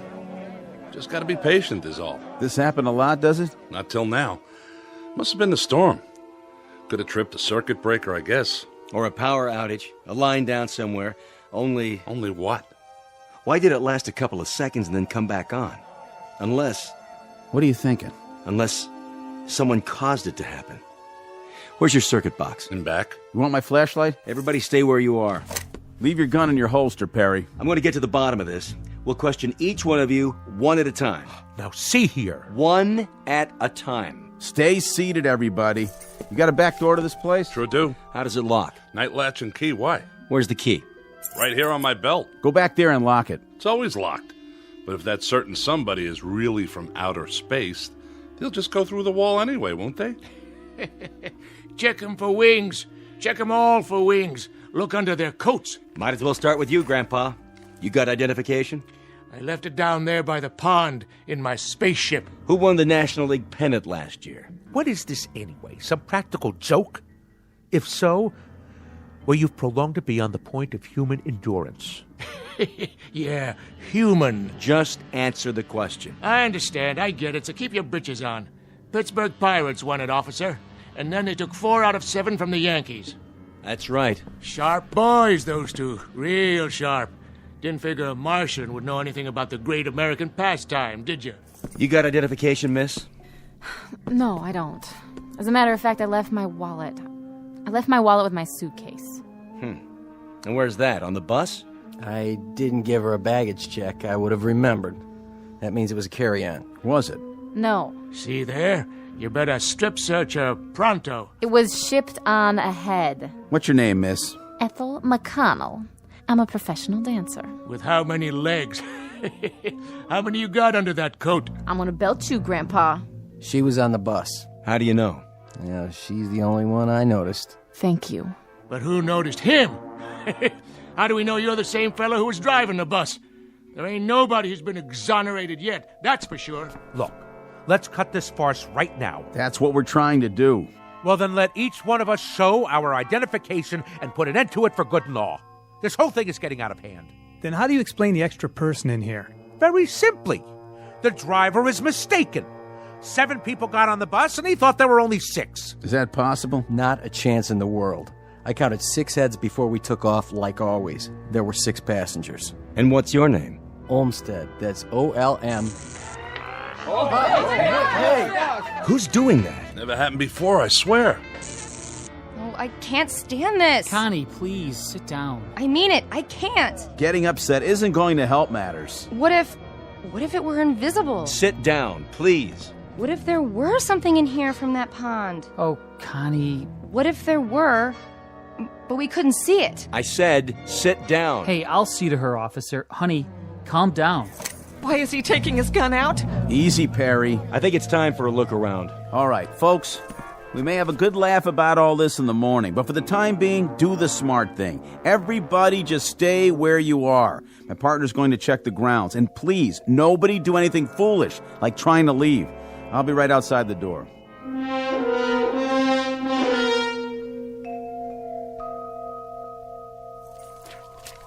Perry? Here's your flashlight.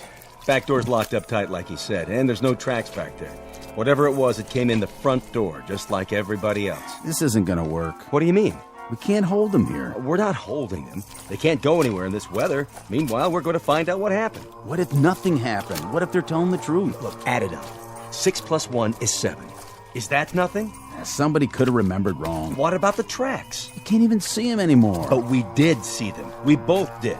Isn't that right? That's right. The question is, what should we do about it? We could have a group of innocent people in there. Well, if we do, we'll find that out, too.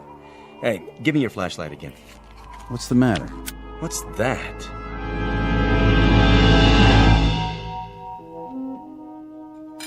Here you go, miss. 1 New York steak.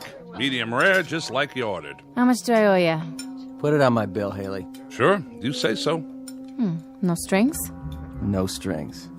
With your bag stuck on another bus somewhere, back around Binghamton is my guess, it's the least I could do. You're a nice guy, Olmsted. Next time you're in the city, stop by the club. Drinks on the house. Baby, you got yourself a deal. Hey, Haley? Yeah? Where are the troopers? Still outside, I guess. Snow seems to be letting up. Say, you didn't pull that gag, did you? The business about the lights and the jukebox starting up. Not me. I'm strictly short orders and pay my taxes to Uncle Sam. I don't know anything about science fiction. A jukebox is a jukebox. And if the blame thing feels like starting up on its own, you'd better go call an electrician. Don't have to do that. Just take me to your leader.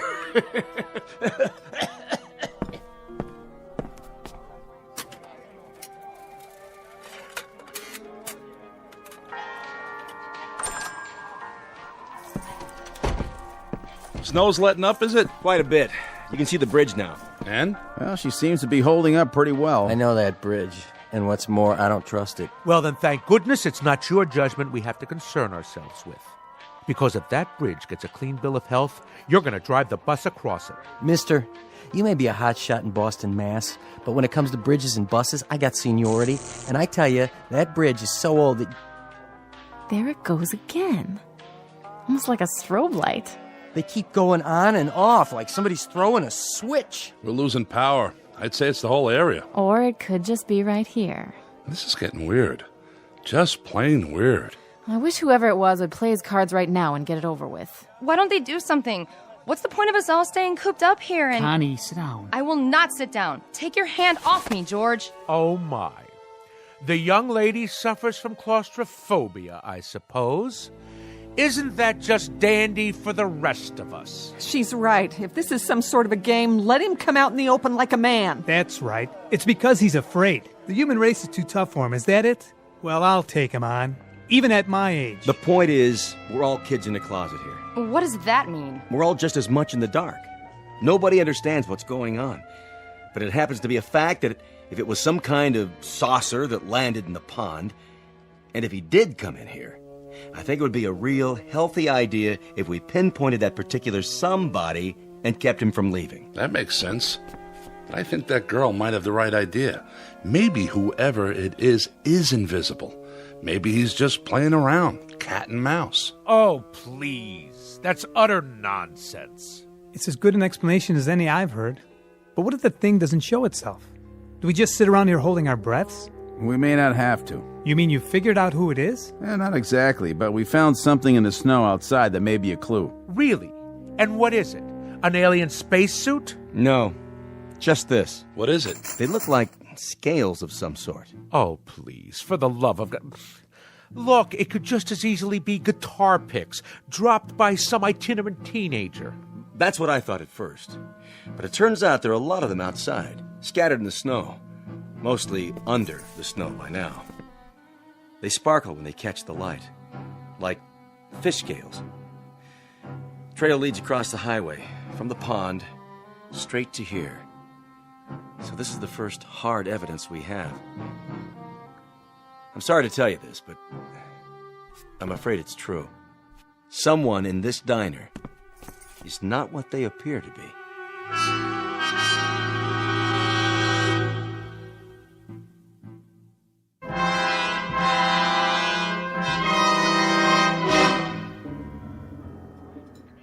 By golly, I knew it. It's the creature from the Black Lagoon. Flew down here from some water world, and now he shed his skin like a snake. Better look under everybody's coat, boys. Pretty soon he'll be swallowing folks whole. What about you? I don't see you eating any food. I had me some fries and a Coke. Can't eat meat. Too greasy. Hey, my food's not greasy.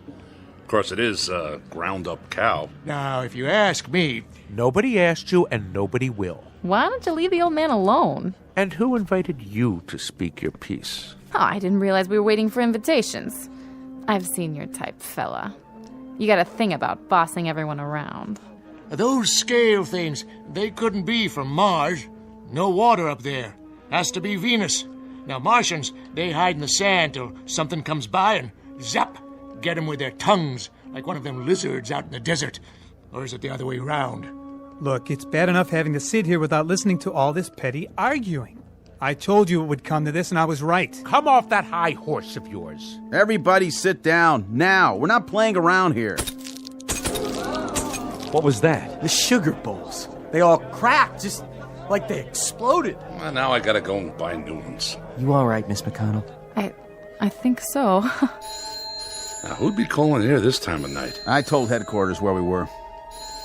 I'll take it. Be my guest. Yeah. Yes, sir. It's Perry here. What's that? Mm-hmm. It's definite? Yes, sir. That's fine. Right. Thank you.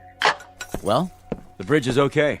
Well, it's about time. Are you sure? County engineers just checked it out. The load of snow just broke away, and, well, with no more snowfall, they say it's safe. Shall we go? Well, if that was a county, I reckon it's okay. I'm gonna take it real slow, though. What about it? We can't hold them. You're making a big mistake, officer. A big mistake. You're letting a monster out. Well, that might be, Pop. That may well be. But I can't hold people on suspicion of being not human. You can move them out anytime. Okay, folks, let's go. You're sure about the bridge, officer? I never liked that sucker. She swings in the wind, and she's not a suspension. Yeah, you can follow us. We'll take the car across first, just to be sure. You can pay your checks over here, ladies and gentlemen. It's been a real pleasure serving you. Safe trip and Godspeed. You all come back and see us real soon now. Except for one of you, that is.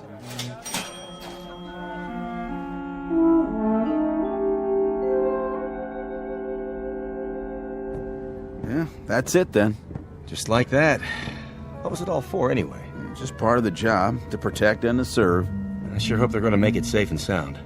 I feel like we should follow them. Well, as soon as they cross the county line, they're out of our jurisdiction. All we can do now is lead them across the bridge and hope for the best. Whatever happens after that, it's out of our hands. Yeah. But I still got that feeling, you know? What feeling? Like I'm waiting for the other shoe to drop.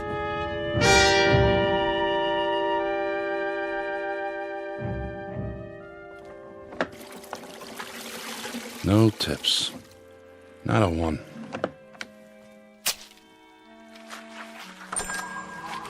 We're closed. I said we're all closed up. Didn't you see the sign? Coffee, please. Black. All right, one coffee. But that's it. Kitchen shut down. Did you burn yourself? No. I'm all right. But what I mean is, didn't you get on the bus? I saw you with my own eyes. Oh, I did indeed. Yes, I went on the bus. And you know something? The bridge wasn't safe. It collapsed halfway across. State trooper's car, the bus, kerplunk, right in the water. It's a terrible scene. In fact, nobody got out except me. Except you? Except me. Lucky, I guess. Very lucky, but... But what? You're not even wet. Wet? What's wet? What do you mean, what's wet? You landed in the river, but your clothes are all dry. An illusion is all. Just an illusion. Like that thing playing. That's an illusion. Say, how'd you do that? Or the telephone ringing. Hello? Hello? Nobody there. You see, just an illusion. A parlor trick is all. What's going on? What are you, some kind of magician? Me? Hardly. See? Nothing up my sleeves. I'll take my gloves off so you can be quite sure. Do you have a match by any chance? Your hands, you've got scales all over your skin. Well, what do you know? Before you faint dead away, I might as well tell you. The name really isn't Ross, and I wasn't really going to Boston. Actually, I've been sent down as an advance scout. You know, these, what do you call these cigarettes? Oh, they taste wonderful. We don't have a thing like this on Mars. No kidding. That, incidentally, is where I'm from. We're beginning to colonize, and my friends, who will be arriving shortly, I think they're going to like it here. It's a lovely area, so homey, so off the beaten track. Just the place to start a colony. Don't you agree, Mr. Haley? I don't mind. I have a little waiting to do myself. You see, Mr. Ross... excuse me.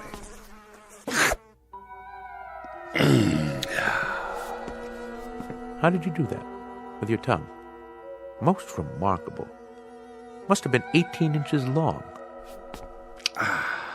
Just a tasty little trick I learned back home. It makes it unnecessary for me to eat the local fauna, which is, let's face it, pretty disgusting. Cows and all that. Anyway, the name isn't Haley, and I agree that this is an exceptional place to colonize. We folks from Venus had the same idea, only we got it several years ago. I think I ought to tell you now that your friends aren't coming. They've been intercepted. There is a colony arriving, but it's from Venus. If you're still alive when they get here, you'll see how much they differ. What do you mean by that? If I'm still alive? Not much silicon-based protein here, and I've always heard about Martians. An intergalactic treat. Supposed to be a real delicacy. Don't look at me like that. You stay away now. I'm just going over to the jukebox. For the time being. I agree about what they call music. It helps to pass the time. Why don't you play some while we wait? All right. If you insist.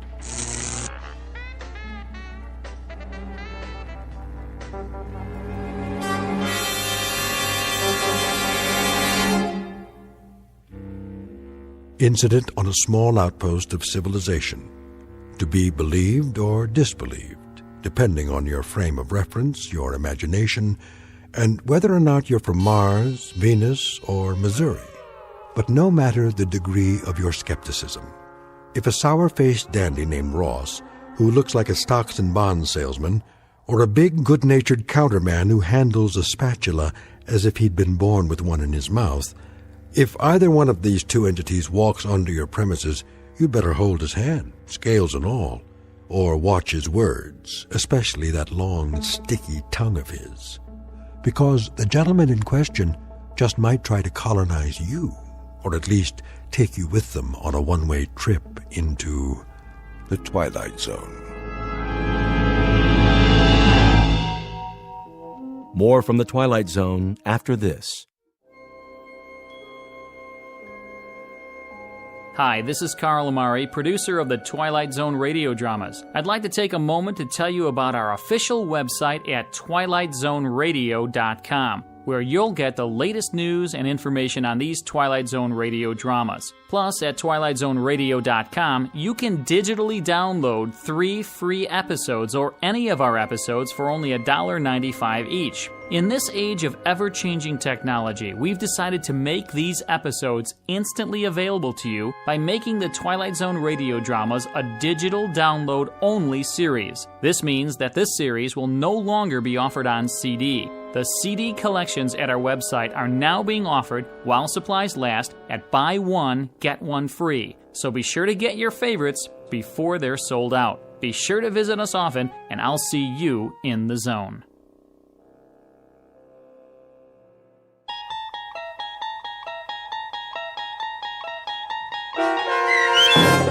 Will the Real Martian Please Stand Up, starring Richard Kind, with Stacy Keach as your narrator, was adapted for radio by Chaz Holloway and Dennis Etchison, and based on a script by Rod Serling.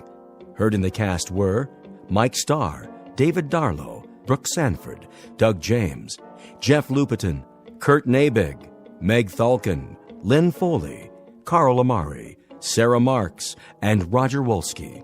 To learn more about the Twilight Zone radio dramas and to obtain audio cassettes and CDs of these programs, visit our website at twilightzoneradio.com. The producers of The Twilight Zone wish to thank CBS Enterprises, Carol Serling, Dennis Etchison, Dick Brescia Associates, Claire Simon Casting, Terry Jennings, XM Satellite Radio, Sirius Satellite Radio, our sponsors and our radio affiliates for helping make this series possible. This copyrighted radio series is produced and directed by Carl Amari and Roger Wolski for Falcon Picture Group. Doug James speaking.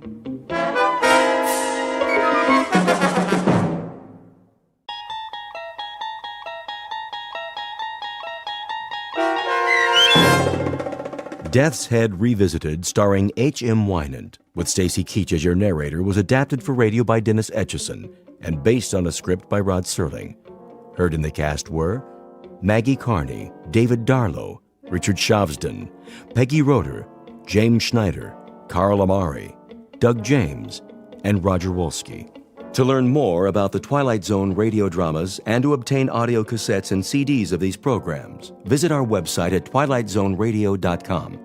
The producers of The Twilight Zone wish to thank CBS Enterprises, Carol Serling, Dennis Etchison, Dick Brescia Associates, Claire Simon Casting, Terry Jennings, XM Satellite Radio, Sirius Satellite Radio, our sponsors and our radio affiliates for helping make this series possible.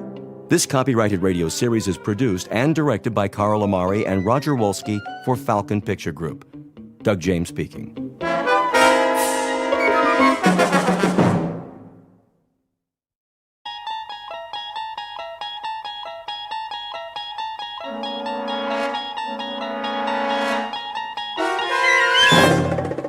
You're traveling through another dimension.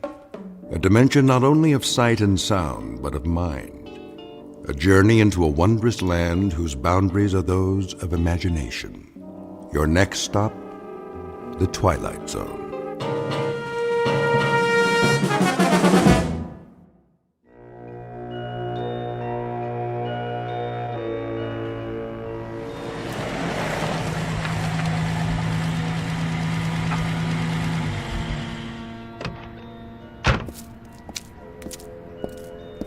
Here we are, sir. Oh, the old inn on the square. Yes, sir. How perfectly charming. You have been here before? No. It's just as the guidebook said. Let me get your bags. In a moment. First, let me see if they have accommodations. Very good. I'll wait, sir. Hello? May I help you? Good day. I've just arrived in your town. Yes, sir. And I was wondering, do you by any chance have a room available? Let me see. That would be a single. Yes. Yes, I'm traveling alone. I can give you a lovely front room overlooking the square. That would be perfect. Would you care to see it? No need. I'm sure it will be quite satisfactory. In that case, welcome. If you would be so kind as to sign the guest book. Of course. Thank you, sir. There was something else. No, sir. Well, then? Yes? The key. Oh, yes. The key. Mr. Schmidt, is it? That's what I've written. Of course. Of course what?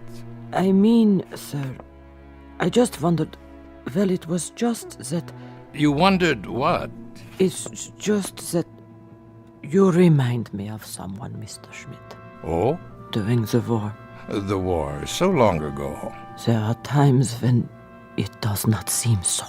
I suppose. There were SS stationed here. You don't say. They used to come to the inn very often. Did they? When they were off duty. Well, that must have been a very busy time. Busy, sir? Eventful. Yes. Well then. Will you be taking your meals with us? Perhaps. I should like to explore the town first, see the sights this afternoon while there is still light. As you wish. Ah, yes. Very, very quaint outside, isn't it? Quaint? Picturesque. Some have said so. You'll be here long? A day or two, perhaps. I'm not sure. You see, I'm on holiday. And you've never been here before? No, never. I'm told the scenery is lovely. I understand there's a wonderful old medieval castle one can visit. Castle? Oh, yes, sir. Very old. And other things? What do you mean? Other sights. What would you recommend for a tourist? Very little else, sir. Very little else of any particular interest. I'm told, though, that the town was quite active during the war. Active? Sir, it was like most places in Germany. Ah, but I'm told that it was not like most places. I'm told that it had some special attractions. What was it? A work camp or something that you had here? Something of the sort, sir. Well, was it a camp or not? A camp, sir. How's that? A camp, Mr. Schmidt. A concentration camp. You mean a relocation camp? Really, now, that's odd. I'm getting old, I guess. For the life of me, I can't seem to recall the name. Sir? The name. Surely I must have read about it. What is the name of this town? Dachau, sir. Dachau.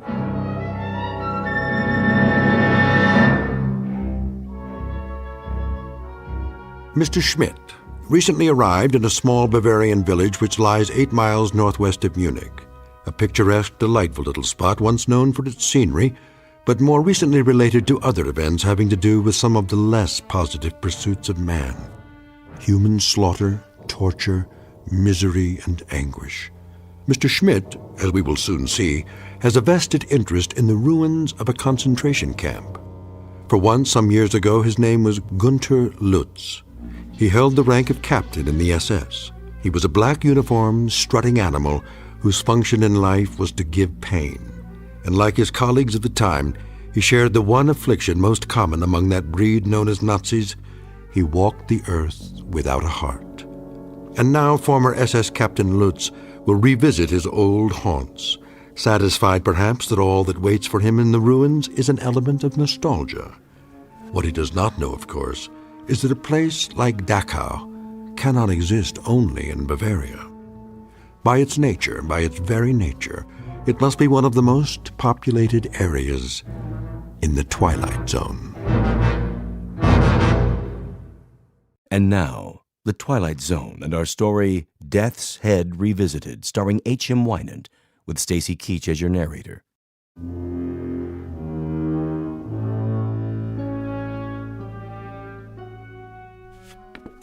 To be sure, Dachau. Once a peaceful place to live, but now?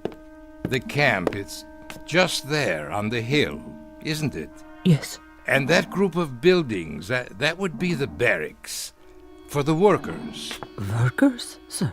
And the officers, of course. I wonder if their quarters are still standing. Most of us would like it all burned to the ground. Oh? Such a disgrace. Yes, of course. Or perhaps it could be turned into a shrine. A shrine? For the men who lived there. Officers and workers alike. 1 million people were put to death there.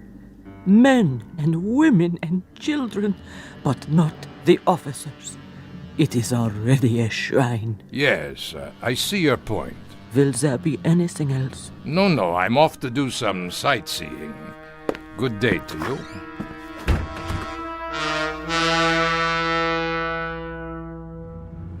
You are on holiday, Herr Schmidt. What did you say, driver? The trip, sir. You have come here for pleasure? Pleasure? Oh, yes. A rest, to relax, to forget. It's the best kind of trip. To rest and enjoy life. That is all that matters to me now. For all of us, I should say. It's true.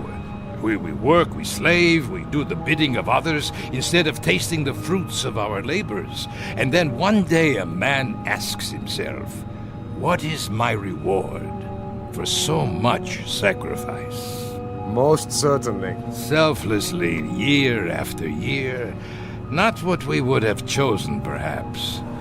Not what we would have chosen at all. No. Never mind. I'm an old man. You would not understand. But I do, sir. How could you? You are so young. Perhaps. But it seems to me, sir, that each of us makes his own reward. And eventually it will come. What we deserve most. The true product of our labors. Of seeds sown long ago. Not only for others, but in the end, for ourselves. Would you agree? You are quite a philosopher. Only a taxi driver. And you enjoy this occupation of service? Oh, yes, very much. I am a fortunate man. How so?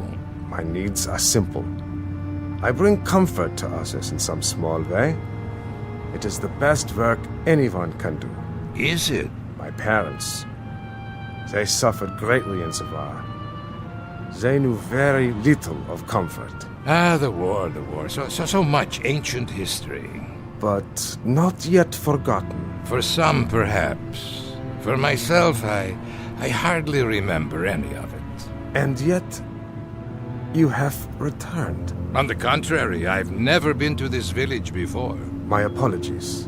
I thought because you wish to see the camp. I'm a teacher of history, that is all. And a student as well of historical places. Of course, Herr Schmidt.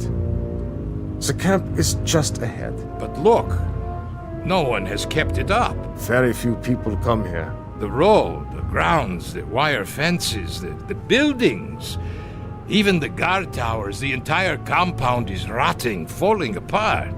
There is no reason to maintain it now. Perhaps you would rather visit the castle. No. This is what I came to see. Very well. A disgrace. Stop the car. Yes, sir? Yes, at the gate. Let me out. You are going in? Of course I'm going in. I've come all this way. I shall wait for you then. Return in 2 hours' time. 2 hours? There is much to study, notes to be taken, you understand. As you wish. That should be adequate. I'll come back to this spot, then, in front of the gate. Yes. And kindly be punctual.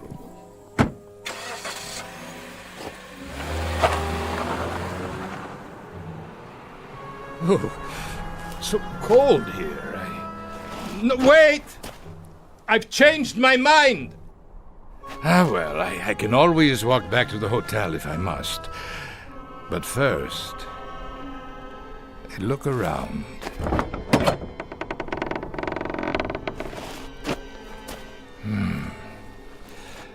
Everything seems so small. Not as I remember it. There were many more barracks in the compound. And now only a few remain standing, like this one.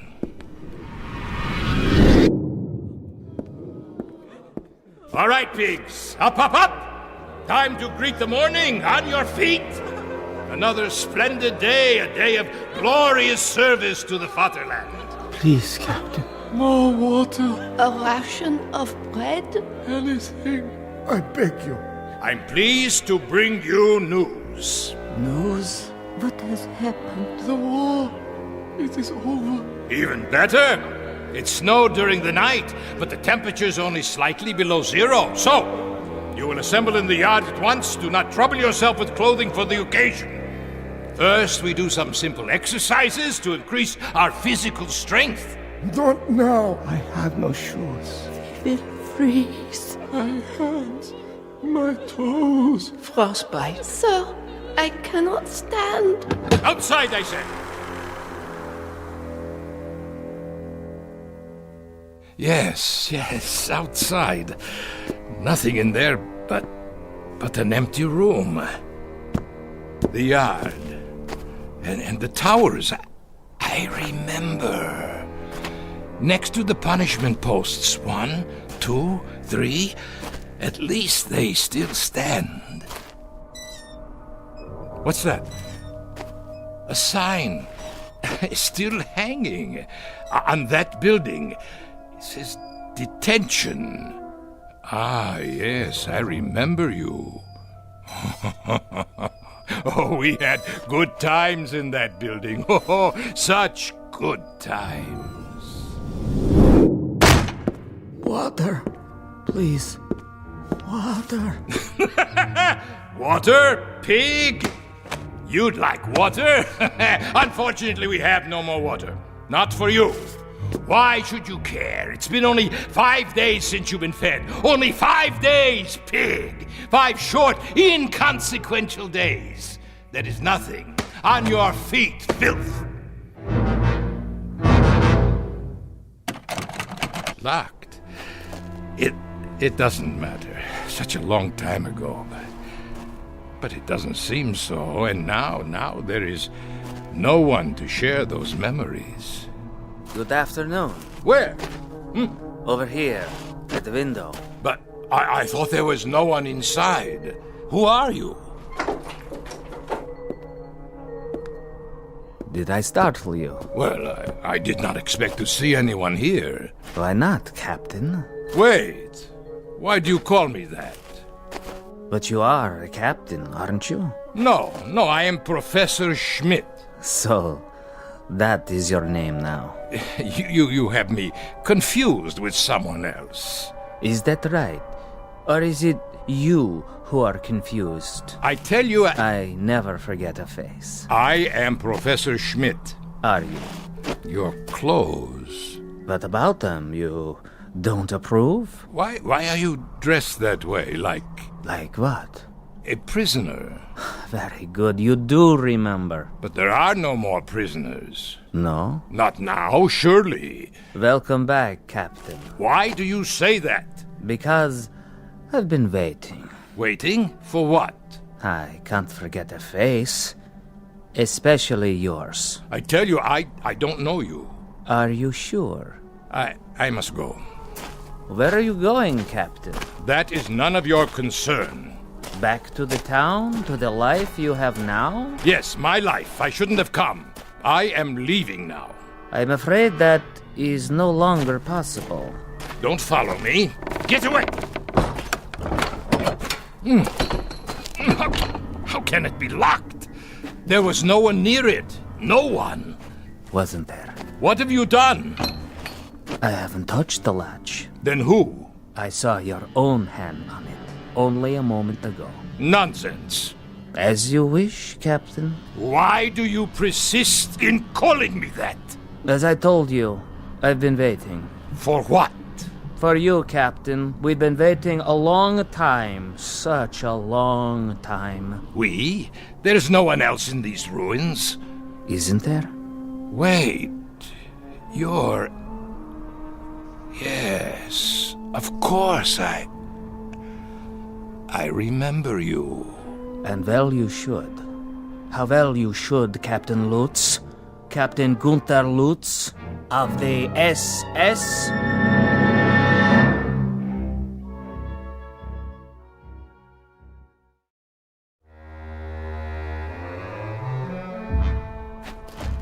Becker, is that you? So you do remember me. Remember you, Becker? Of course I remember you, my prize pupil. How kind of the captain, after so many years. That's what I used to call you, isn't it? You don't look so bad, Becker. No, as a matter of fact, you look quite well. You don't seem to have changed at all. Neither have you, Captain. Not really. That's why I didn't recognize you. You haven't changed. But how can that be? It isn't possible. Why, it's been years. A great many years, Captain Lutz, since we last saw one another. And now you must be what, the caretaker? Of course. That is why you're dressed like a prisoner. You are the caretaker here, aren't you? In a manner of speaking. Why, Becker, I must tell you, this is not only a surprise, it's a rather pleasant surprise. For me too, Captain. Isn't it odd? How so? It's odd that our paths cross again and we meet now under somewhat happier circumstances. Happier? Yes, for some of us, happier. What was that? What, Captain? It sounded like... The wind, Captain? Perhaps it was the wind. Yes, only the wind. But it is not the wind. No? Don't you hear them? It sounds like... Like what, Captain? Voices. Really? What do you want? Whoever you are, come out and face me! Cowards! If that is your desire, Captain. But I assure you, they are not cowards. Then why don't they show themselves? As you wish, Captain. As you wish. Where are they? They disturb you, Captain? Stop calling me Captain, please. I'm not a soldier anymore. Soldier? You never were a soldier, Lutz. The uniform you wore cannot be stripped off one's skin quite so easily. It was a part of you, a part of your body, an emblem of your mind, a tattoo, Captain. A skull and crossbones burned into your soul. What do you know about it? I was a soldier, Becker. No, Captain Lutz. You were a sadist. You go too far, Becker. Do I? Yes. How can you say such things to me now? Very easily. I speak only the truth. Then if that is the case, you must know. I know that you were a monster. Of the worst sort. One who derived pleasure from giving pain. A distinction that does not even apply to animals. Listen to me, Becker. There is no war now. That's all over with. It's in the past. Is it? There is no more Reich. There are no more camps. How convenient for you to think so. Oh, it is ridiculous. It is patently ridiculous to dwell on these things. What else should I be thinking of? You did as you thought best, and so did I. I performed my duties, functioned as I was told. Stop that noise! Odd that it should disturb you. It never used to. Not even when your victims screamed. Victims? What are you talking about? You weren't quite so sensitive when they screamed for mercy, but now they are not screaming, Lutz. They are simply reacting. They are responding. They have just listened to you offer the apologia for all the monsters of history. We did as we were told. We functioned as ordered. But that is the truth. We merely obeyed directives from our superiors.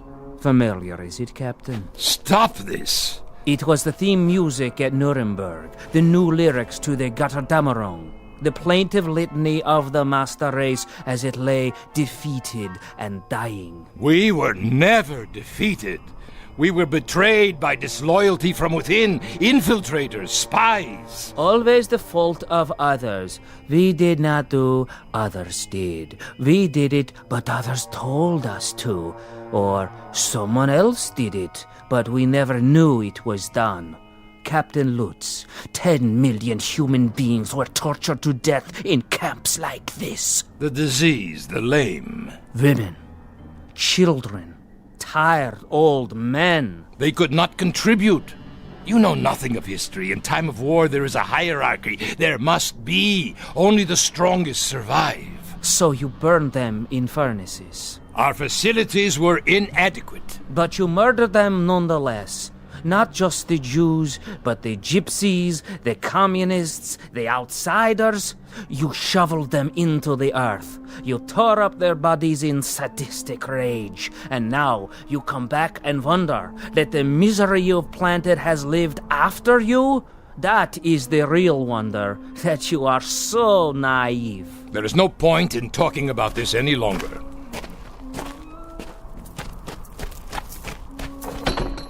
I told you I have to leave, Becker. Why did you come back, Captain Lutz?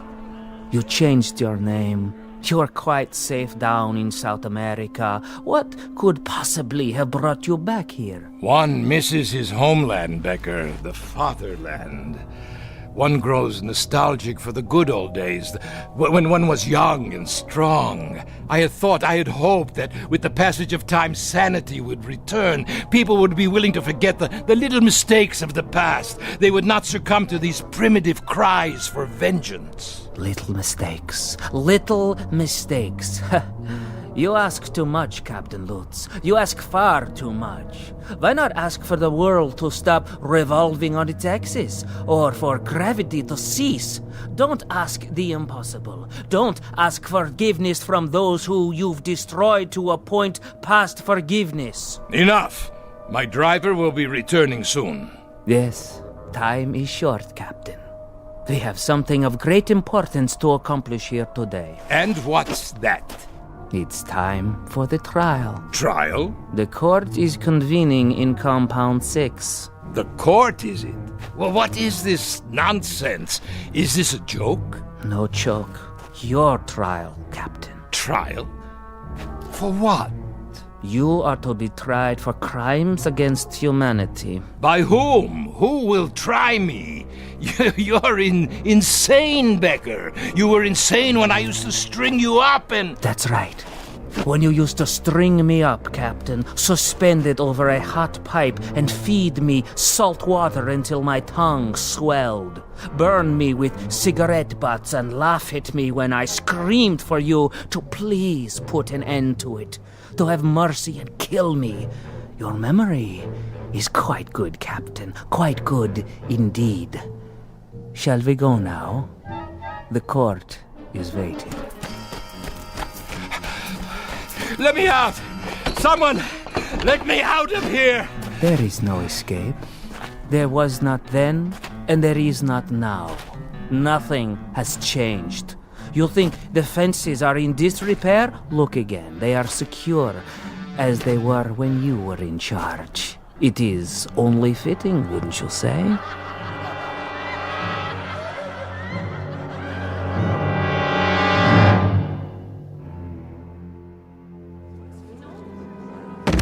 No, please! Let me up! I can explain! You can try, but it will do you no good. There is no explanation suitable for this court. We have rules. Who are these people? Greetings, Herr Captain. Welcome. Won't you join us? We welcome you to the house of pain. Do you not know their faces, their bodies? Then starved, tortured, beaten. For they are your legacy. You made them what they are. Now then, shall we proceed? Please, this is inhuman treatment. Not fit for a pig. Precisely. Read it. Read the charges. The inmates of Compound 6, Dachau Concentration Camp versus Gunther Lutz, Captain SS. I am entitled to a military tribunal. Indictment 1, that he condemned to death without a trial 1,100 human beings. 1,100? Where did you get such a number? Indictment 2, that he did maim and torture without provocation. Rubbish. Indictment 3, that he did personally order the withholding of food and water rations, causing disease, dehydration, and death. Where is your proof, your witnesses? Here, Captain. Remember me. I was only a child. You killed me with your own hands. Indictment 4, that he did deny medical treatment for the sick and ailing in violation of all rules of international law and common humanity. We did not have proper supplies. Our resources went to the front. To the officers? For leadership. A military force must have leadership. Indictment 5, that he did order summary executions by firing squad for those too ill and infirm to work. 1, 2, 3, fire! There, that will teach them the penalty for refusing their duties. And desecrated the remains with no proper burial? No, I did not do any of these things. I could not have. Indictment 6. Listen to me, for the love of God, listen.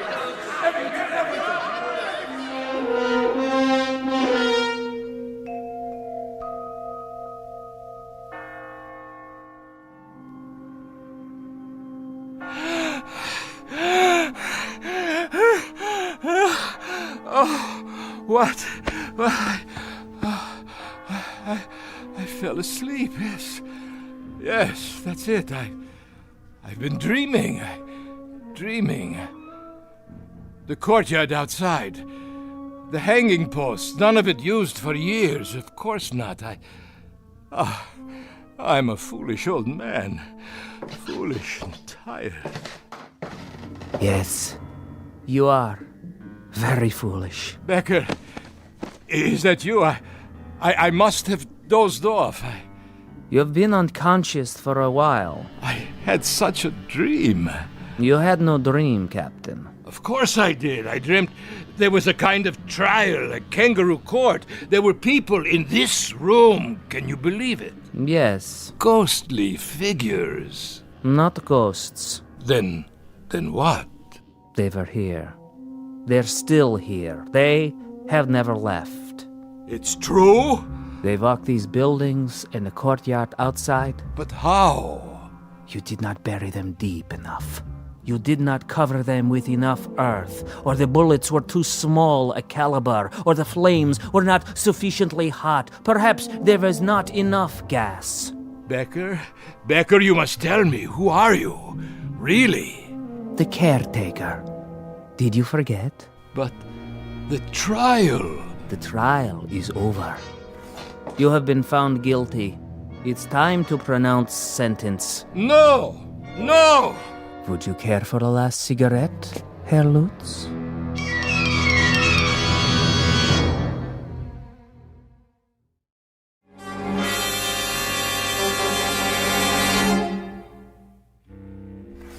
Yes, Lutz, it's time. For what? For the sentence. You are going to pronounce sentence? This is what you have in mind now? You will pronounce sentence and then you shall execute the sentence? Is that correct? That is the procedure, as always. And who? Who is there to carry out the sentence? Do you see anyone outside the window to help you? Anyone at all, do you? They are here. I see no one. Are you blind? Here, look for yourself. There! Pigs! Filth!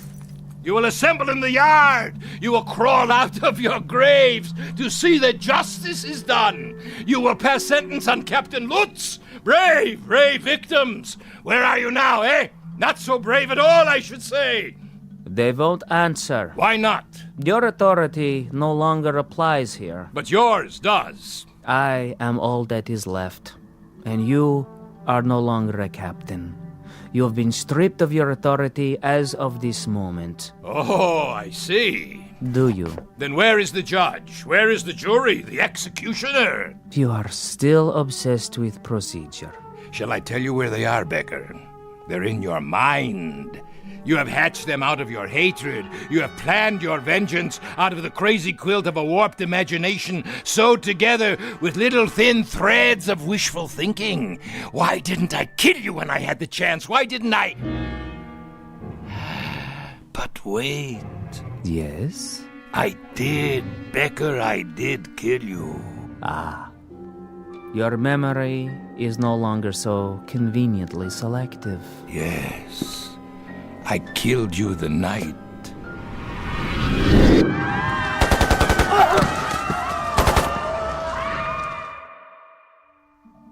You killed me the night the Americans came close to the camp.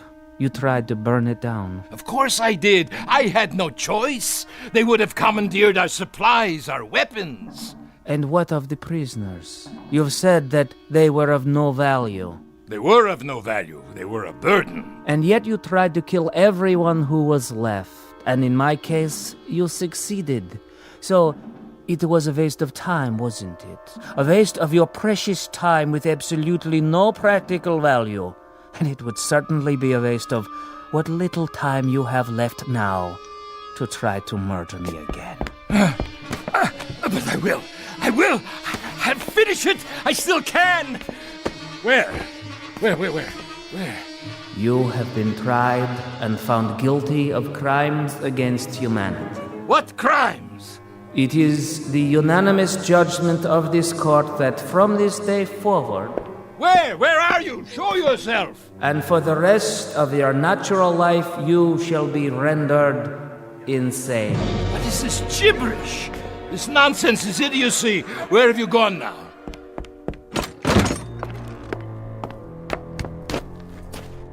Where?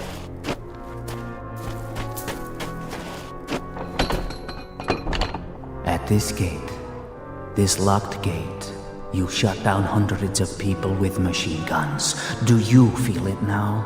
I'll finish it once and for all. Where are you hiding? Do you feel the bullets smashing into your body? Do you feel the agony of tearing lead? I'll finish it with you, Becker. Here and now. And on these posts, you hanged human beings to die slowly and painfully. They were criminals. What was their crime? Stealing water? A crust of bread? They would have died anyway. Do you feel their hunger? Do you feel their agony? Silence! And in this place, the detention room as you call it, the things you did to human beings here are unmentionable. How does their torment feel? I refuse to give you satisfaction. If you can still reason, Lutz, if there is any portion of your mind that can still function, take this thought with you. This is not hatred. This is retribution. This is not revenge. This is justice. No, liar. And this is only the beginning. Your final judgment will come from God. There. If you won't open the gate, I'll crawl under. You can't hold me here. No, it's a violation of my international rights. There. Becker? Becker? Where are you?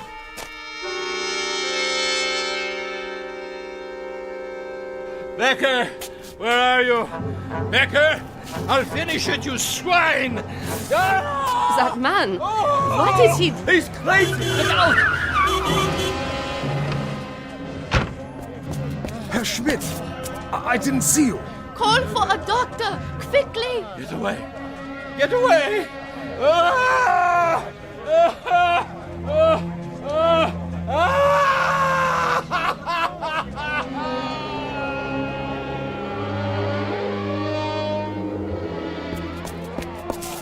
Stand back, please. What happened here? I heard him screaming, Doctor. Such sounds. Like a wounded animal. He didn't seem to know where he was or who he was. Will he be all right? Not for a while. What do you mean? I have shot him so full of sedatives that he doesn't know whether he is still on the earth. Shall I help him up to his quarters, Doctor? His quarters? He registered for our best room, overlooking the square. Herr Schmidt did, if that is his name. It is the name on his passport. Where should we take him, Doctor? His room is ready. Release it to someone else. He won't be coming back anytime soon. I want him in the hospital, strapped to a bed. Yes, sir. Pity, I could look after him.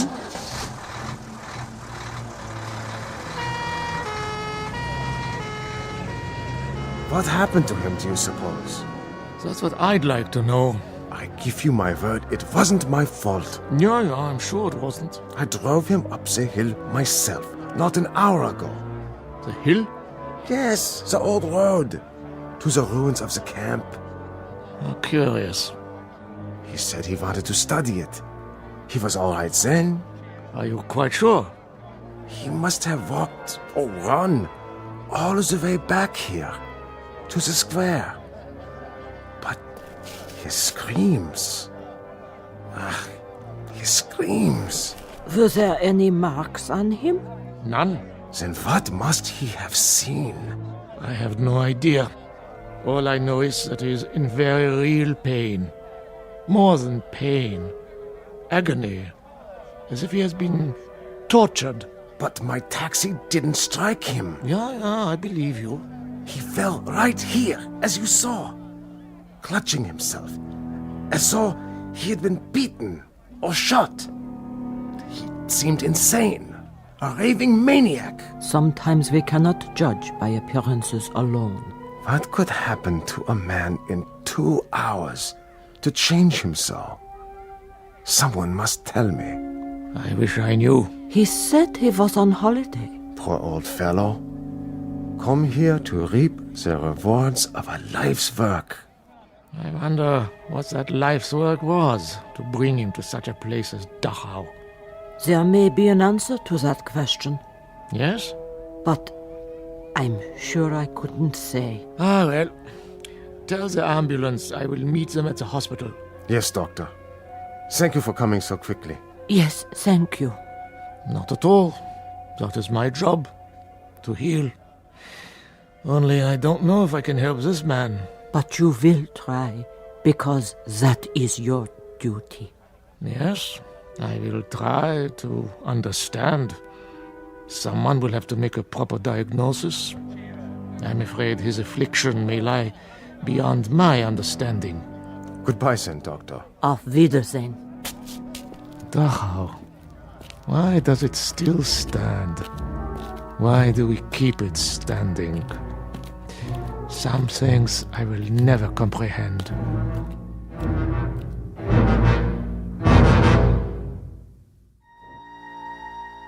There is an answer to the doctor's question.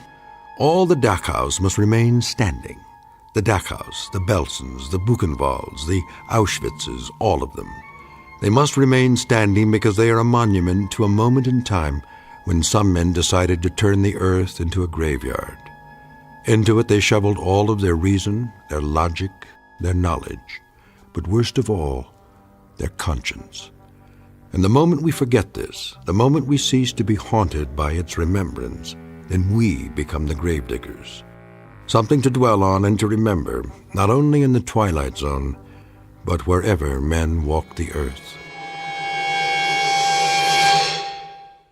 More from the Twilight Zone after this. You are about to enter another dimension, a dimension not only of sight and sound, but of mind, a journey into a wondrous land of imagination. Next stop, the Twilight Zone.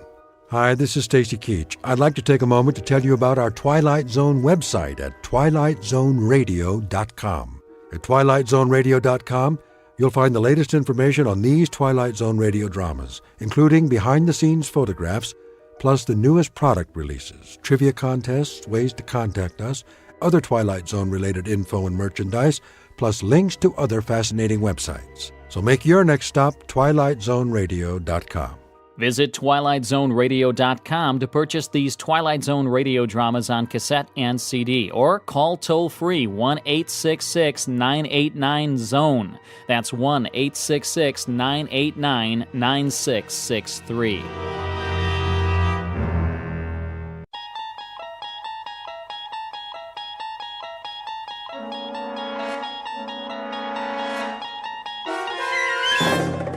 You unlock this door with the key of imagination. Beyond it is another dimension, a dimension of sound, a dimension of sight, a dimension of mind. You're moving into a land of both shadow and substance, of things and ideas. You've just crossed over into the Twilight Zone.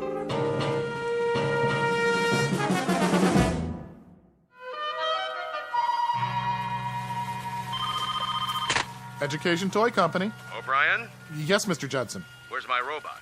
Your robot, sir? The Space Invader robot for the Christmas catalog? I was just going over the blueprints. Well, I need it. Yes, sir. How does it look?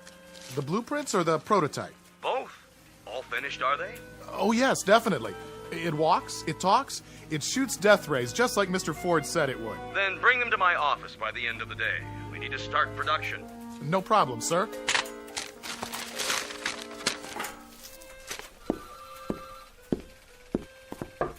Horace? Horace, Mr. Judson wants to see the robot. Horace? Why are you just sitting there? Didn't you hear what I said? I'm not just sitting here. I'm waiting. For what? For a showdown. Look out! What? Go for your gun, partner. Gotcha! Horace, why'd you do that? Do what? With the cap pistol. Scared the pants off you, right? Come on, Horace. You pull that almost every day. Boy, when I was a kid, I always had a cap pistol. Everybody on my block had one. Do you remember cowboy movies? Weren't they the best? I want to talk to you about your design for the new robot. I made believe I had my own horse. We used to gallop out of the theater and shoot up the whole neighborhood. Bow! Got you right in the heart! You're loco. You missed me by a mile. Horace, do you know how loud you're yelling? Oh, I wasn't. I'll bet you could hear it all the way to Mr. Judson's office. How much? I'll bet you my ball of silver foil. Hey, Lenny, remember that? Remember when you could peel the foil off old cigarette packs and gum wrappers and roll into a great big ball? I had one that must have weighed 5 pounds. Boy, wonder whatever happened to it.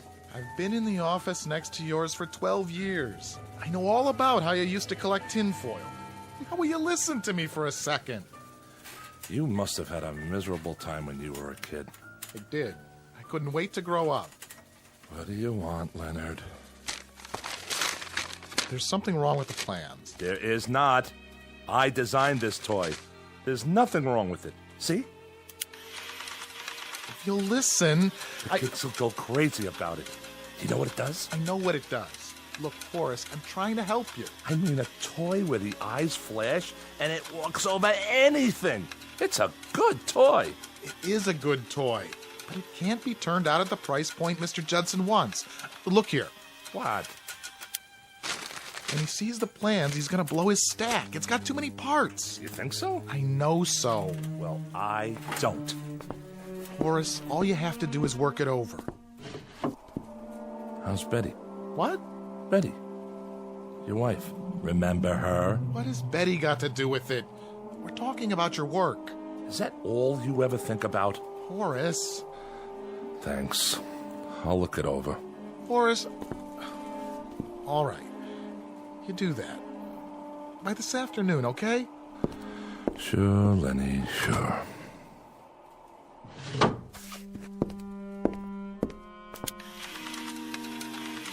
great little toy, if you ask me. I would have loved to have this.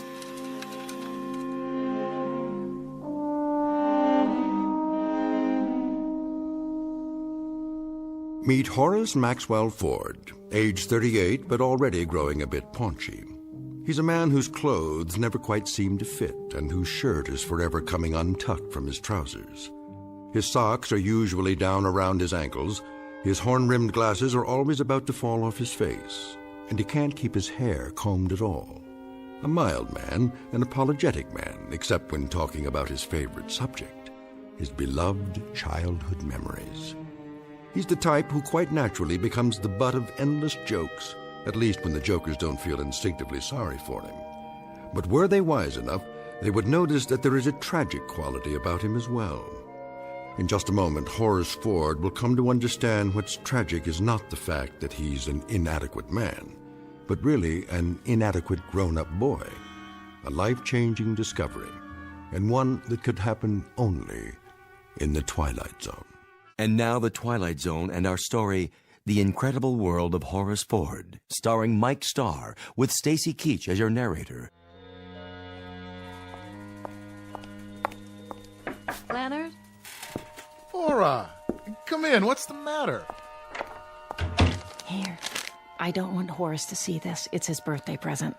Len, would you take it with you so he doesn't see it lying around? Check. I'll bring it along Friday night. Thanks. So how are you? Oh, I'm exhausted. It is not easy to shop for that man. What'd you get him? A smoking jacket. I guess that means he's growing up. Betty and I got him a new gold chain for that pocket watch of his. Oh, and we got him a yo-yo, too, as a gag. Oh, that'll probably be his favorite present. You mind if I sit down? My feet are killing me. Please. So, the surprise party's all set for Friday? All set. What's the plan? Well, everybody's coming over to the place at 8. Horace thinks the two of us are going to a movie. I'll make him answer the door and sing happy birthday or something. He'll go right through the floor. Probably. Oh, what time is it? Late. Is he busy? Yeah. Well, I think he's worked late enough. Ford? Oh. Hi, Mr. Judson. What are you doing at the window? Nothing. Just thinking. Thinking? About what? I don't know. Toys? Whose toys? You don't seem to have done much thinking about ours. Look at this. I'm getting him out of there. Good night, Len. Laura.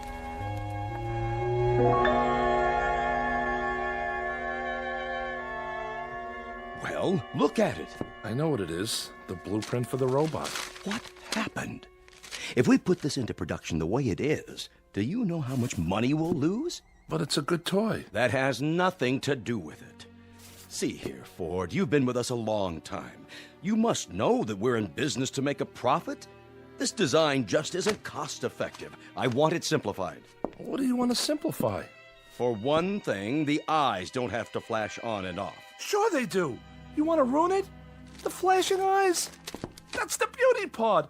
It's terrific. You could play for hours with a toy like that. Why are you raising your voice? I'm not. But you're talking about... Look, Ford, I don't want to argue about it. Just do the design over. Don't you remember when we used to play soldiers? With a mechanical man like this, you could... Oh, is this the office? Oh, there you are, Horace. Laura? Mr. Judson, you remember my wife? Mr. Judson. Oh, how nice to see you. A pleasure. Remember, Ford, I'll need it first thing in the morning, no later. Yes, sir. Good evening. Hello, Laura. Aren't you surprised that I'm here? Yes, yes, I am. What time is it? Well, why don't you check your watch? Almost 6. Oh, that late? I've been shopping all afternoon, and I'm absolutely done in. Well, how about taking me home? Okay. Well, here's your briefcase. I'm just going to fall into bed tonight, literally fall into bed. That's all right. I have some homework. Oh, no, not again. Now, what is it this time? The robot. He's trying to ruin it. Oh, I'm sure Mr. Judson's only trying to... I'm telling you, he is. That toy has no meaning unless the eyes light up.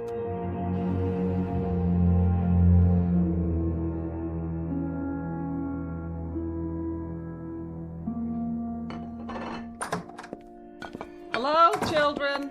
Mama. How's my boy? Fine. That's good. Are you hungry? A little. Dinner's almost ready. Laura, there's something wrong with the chicken. It's like leather. These birds they give you nowadays, like people don't know what chickens are anymore. Well, it looks all right to me. How was the office today? It was okay. What's the matter? Nothing's the matter. No, I can tell just from your voice. Everything's fine. Let's eat dinner. I'm telling you, Mr. Judson's just plain nuts.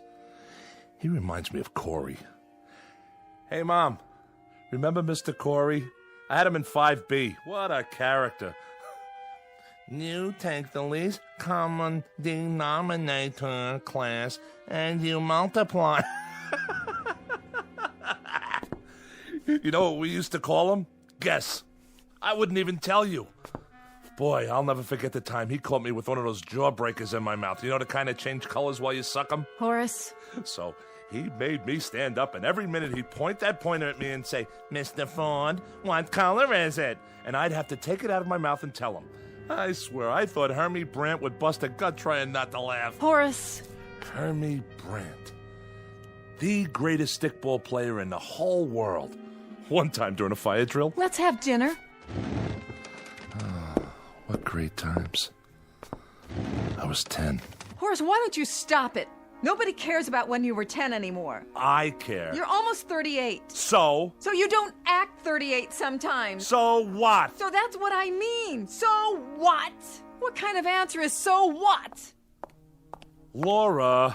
I'm telling you, this chicken's dry, no matter how much I basted it. Why do you have to keep talking about when you were a kid? People get tired of it. Oh, be quiet for once, will you? Horace. Let him go.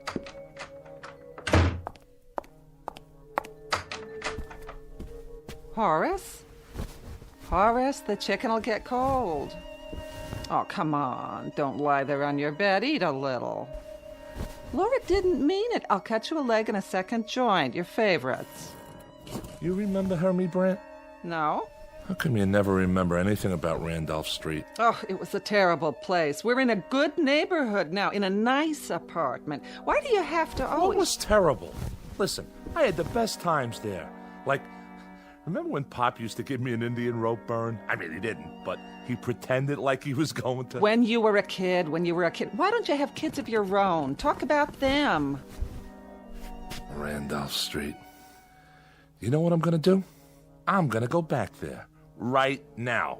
Horace, we're having supper. I haven't been there since I was 11. Why shouldn't I? Horace, it's a dirty old street. What are you gonna see? Stay home. Where are you going? So long. Horace, listen.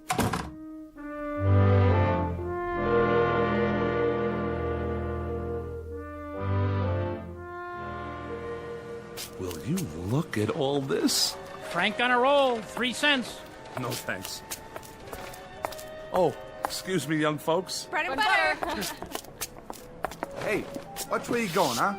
Sorry. Hey, give me my ball. What? Oh, sure. Davy, you come home or you're gonna get smacked. Ring Alivio, caught. Ringalivio? My gosh, this late at night? What time is it? Bins, I yelled Bins. Did not. I didn't hear him. Me neither. I did too. What do you want from me? Wait, boys, don't I know you?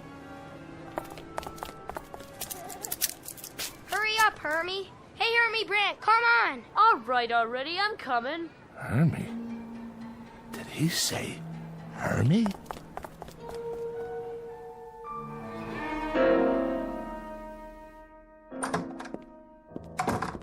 Nice of you to come back. Laura? You could have told me where you were going. Laura, I was down on Randolph Street. Listen, Laura, I have to tell you something. Look, your mother's asleep. Do you know what time it is? No, I don't. Where's your father's pocket watch? I don't know. Laura, I saw some kids on the block. Little kids. Maybe 10 or 11 years old. Laura, they were the kids I played with when I was 10. The same kids. You're perspiring. You're not listening to me. I heard you. I think you're catching a cold or something. Wipe the sweat off your face. They couldn't have been the same kids, dear. I saw them. I saw Hermie Brandt and George Langbard and Cy Wright. Maybe they looked like some of the kids you used to know. I'm telling you. Horace, you're talking like a child. All right, if you don't want to listen, I'm going to bed. Horace. Oh. Yes, young man, what do you want? He dropped this. Dropped what? Well, this is Horace's watch. Where did you...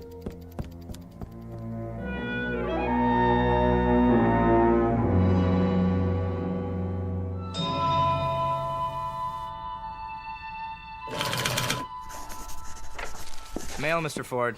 Oh, hi, Freddie. Just leave it over there. Ringolevio. God. What'd you say, Mr. Ford? Ringolevio. What'd you think I said? You never heard of that? No, sir. Did you ever play Salugi? I don't think so. 1, 2, 3, 4, 5, 6, 7, 8, 9, 10, red light. See you later, Mr. Ford. Where were you brought up anyway? Mr. Ford speaking. No, I'm not finished yet. Well, I don't know when it'll be ready. I can't help it if Mr. Judson wants to know. Listen, you can't turn these things out like donuts. Horace? Hi, Lenny. You tell him I am rushing it. Well, what does he think I am? Then let him do it. Sure, you can tell him that. Judson's office. What does he want from me? They want to get that toy into production for Christmas. He's got 6 more months. Take it easy, Horace. Look, he's an okay guy, but he's in business. You gotta remember that. It's nothing personal. How's it coming? Now, don't you start on me. What's wrong? I'm not sure. I saw a kid last night. Were you ever on Randolph Street? I don't think so. Why? Randolph was my old street when I was a kid. He wore the same kind of clothes we used to wear, this kid I saw. Same shirt, same pants, same shoes.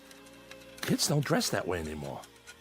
So, you're not going to believe this, but I was walking on the street, and all of a sudden, I hear a kid yell, "Ringolevio!" That's a game we used to play. You know how it made me feel hearing that? I was a very good Ringolevio player. You have to be fast, and you need a lot of stamina. Boy, the running you have to do. First, we choose up sides. 1 potato, 2 potato, 3 potato, 4. Remember that? Then one side has to hide. Once I was hiding behind a grocery in the back where they keep all the cartons and all. Horace. So, I fell asleep back there, and when I woke up, I took one look at my Mickey Mouse watch, and Mickey Mouse watch? My God, I haven't thought of that in 20 years. Remember when you had a Mickey Mouse watch? What a big deal that was? Anyway, I was telling you about last night. I was on Randolph Street for the first time. Look, Horace, I've got some work on my desk. I only wanted to tell you. I just stopped in to say hello. See you at lunch. Of course, we never had toys like this back then. Ford? Oh, Mr. Judson. I didn't see you there. I want to ask you something. What was the point of shouting at my secretary over the telephone? She was shouting at me! Aren't you happy with your job here? Yes, but... Look, Horace, you're a first-rate designer. You have value to this company, and for our good as well as yours, I don't want to see it dissipated. You've been behaving peculiarly. Is there something wrong, maybe at home? Excuse me, Mr. Judson. I'm trying to finish this redesign. And I'm not speaking just to hear the sound of my own voice. Do you understand what I'm saying? Perhaps I shouldn't have bothered.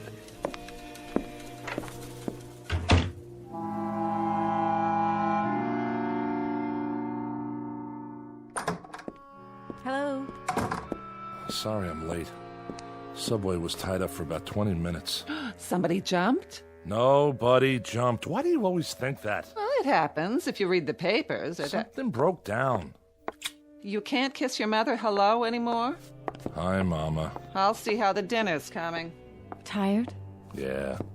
I was thinking, there's a double bill at the Regent. 2 pictures you've been wanting to see. Going Let's just... back there tonight. Where?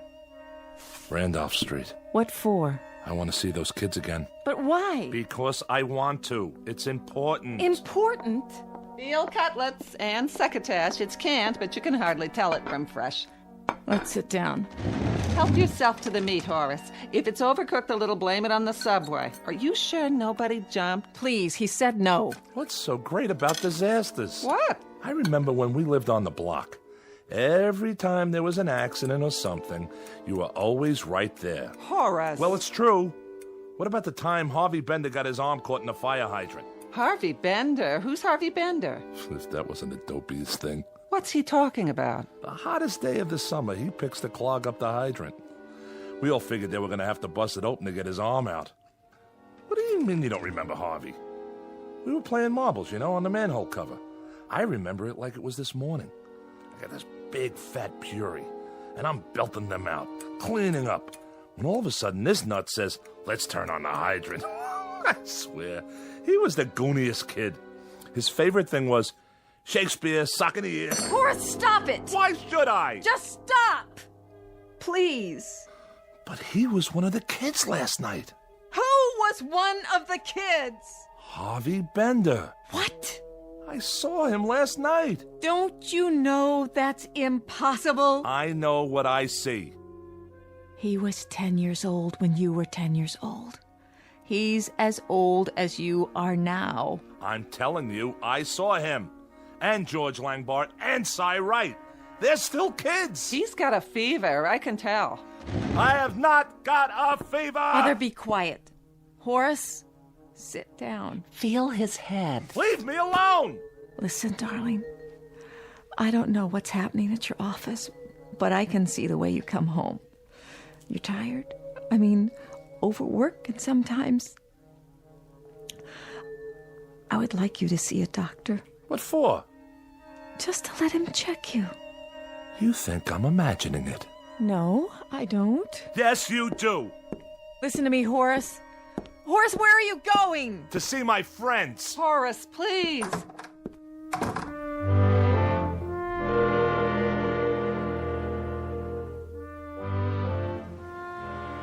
Will you look at all this? Frank on a roll, 3 cents. No, thanks. Oh, excuse me, young folks. Bread and butter. Hey, watch where you going, huh? Sorry. Hey, give me my ball. What? Oh, sure. Davy, you come home or you're gonna get smacked. Ring Alivio, caught. Ring Alivio. My gosh, this late at night? What time is it? Vince, I yelled Vince. Did not. I didn't hear him. Me neither. I did too. What do you want from me? Wait, boys. Don't I know you? Hurry up, Hermie. Hey, Hermie Brant, come on. All right already, I'm coming. Hermie? Wait!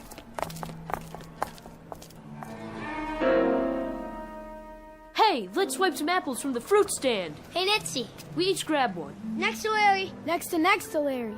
Okay, I'll go first. Boys, please.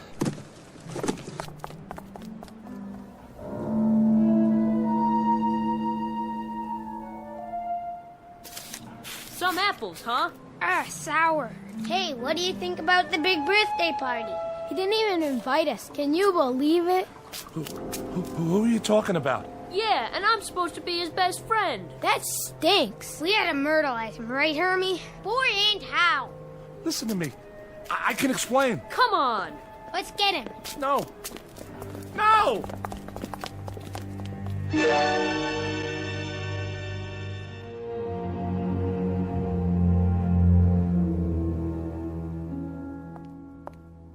Do you think I got enough ice cream? Huh? There's 1 quart of chocolate, 1 vanilla, and 1 butter pecan. Where should I put the cake so Horace won't see it? I don't know. In the kitchen. Where is he? What time is it? 20 to 8. I'm getting worried. He should have been home an hour ago. Oh, he probably just got stuck at the office. I'm gonna call. Horace, you're so late. I didn't know what time it was. Something's wrong with your watch? I lost it again. But how? Hello, dear. I'm fired. You're what? What are you talking about? I went and had a hamburger. That's why I'm late. I'm asking you something. You're fired from your job? Would you stop? Well, what are you yelling at me for? I want to know from Horace. He's trying to be funny, huh? No. Why were you fired? I was inadequate in my work. Who said that? What does it matter? It doesn't matter, Horace. A man loses his job he's had for 15 years and it doesn't matter? What do they mean, inadequate? Don't they know what they've got? I tell you, gold. They've got pure gold. Would you please stop it? Your life's blood is in that place. I want you to call Mr. Johnson or whatever his name is. You get him on the wire and you let him know what's what. I'm not calling anybody. A weekly paycheck. You think you can find that on the street? What's going to happen to us? All of a sudden, my whole life is going before me. Up, down, up, down. I'm 61 years old. It's time I didn't have to be afraid anymore. Why don't you look at me when I'm talking to you? What's going to happen to me? Shut up! I'm going to talk to Horace alone. What did I do wrong? Ever in my whole life? Somebody tell me. I couldn't help it. It's only a job. Like there are other jobs. You were stagnating there. I never had another job. Why did she have to cry? She's an old woman, Horace. That's always her first reaction to trouble. She's scared to death. Step on a crack, break your mother's back. She'll be all right. Did you get any severance pay? I don't know what I got. I walked out of there. Well, let's forget about it for now. We've got the weekend. Monday you can start looking. We'll make a list. I've got to support her. And you. And myself. You think that's easy? You know what Mr. Corey said? He said that I would Mr. Corey was your teacher in 5B. Mr. Judson. He said that I was having a nervous breakdown. He's out of his mind. Listen, I'm telling you, I saw those kids and I know who they are. Horace! They were running up and down the street, swiping apples and having fun. That's all they were doing, having fun. They yell fins. Did you ever yell fins? It's not the subject we're talking about. That is the subject. Me making a living for 3 people while they're swiping apples and running in the street. Well, you're a grown-up man. What do you think you're supposed to do? They were sore because they weren't invited to some kid's birthday party. That's the biggest problem they've got. Horace, you have got to stop this! That's what I'm gonna do! When I went back the second time, the same things happened all over again. Some man wanted to buy me a hot dog. Those teenagers walked by holding hands, and when they let go to walk around me, they said bread and butter. Then this guy bumped into me. I tell you, Laura, nothing changed. It's some kind of a pattern, and I'm in it. I'm in it. God, Horace, stop. I'm gonna call a doctor. Well, whatever it is, I'm gonna find out. I have to. Horace, where are you going? You can't go out now. You can't. What's wrong with him? Laura, tell me. I don't know. What is the name of a doctor? Tell me the name of the doctor. What are you doing? Who are you calling? For heaven's sakes, I have to know what's going on here. Horace. Surprise! Hey, where's the birthday boy? Laura, what's wrong? Maybe we'd better go. No, please come in. He'll be back.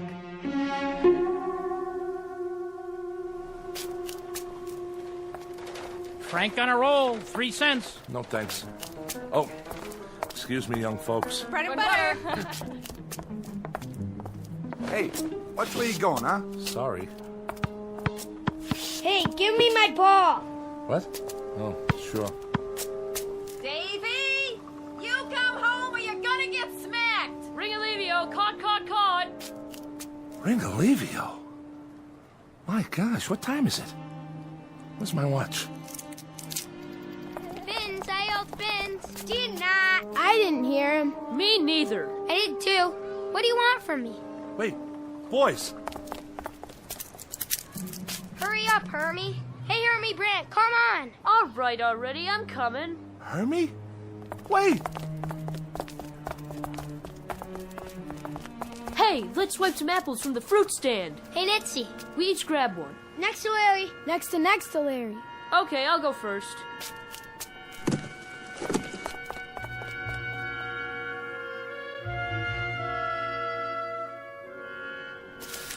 Some apples, huh?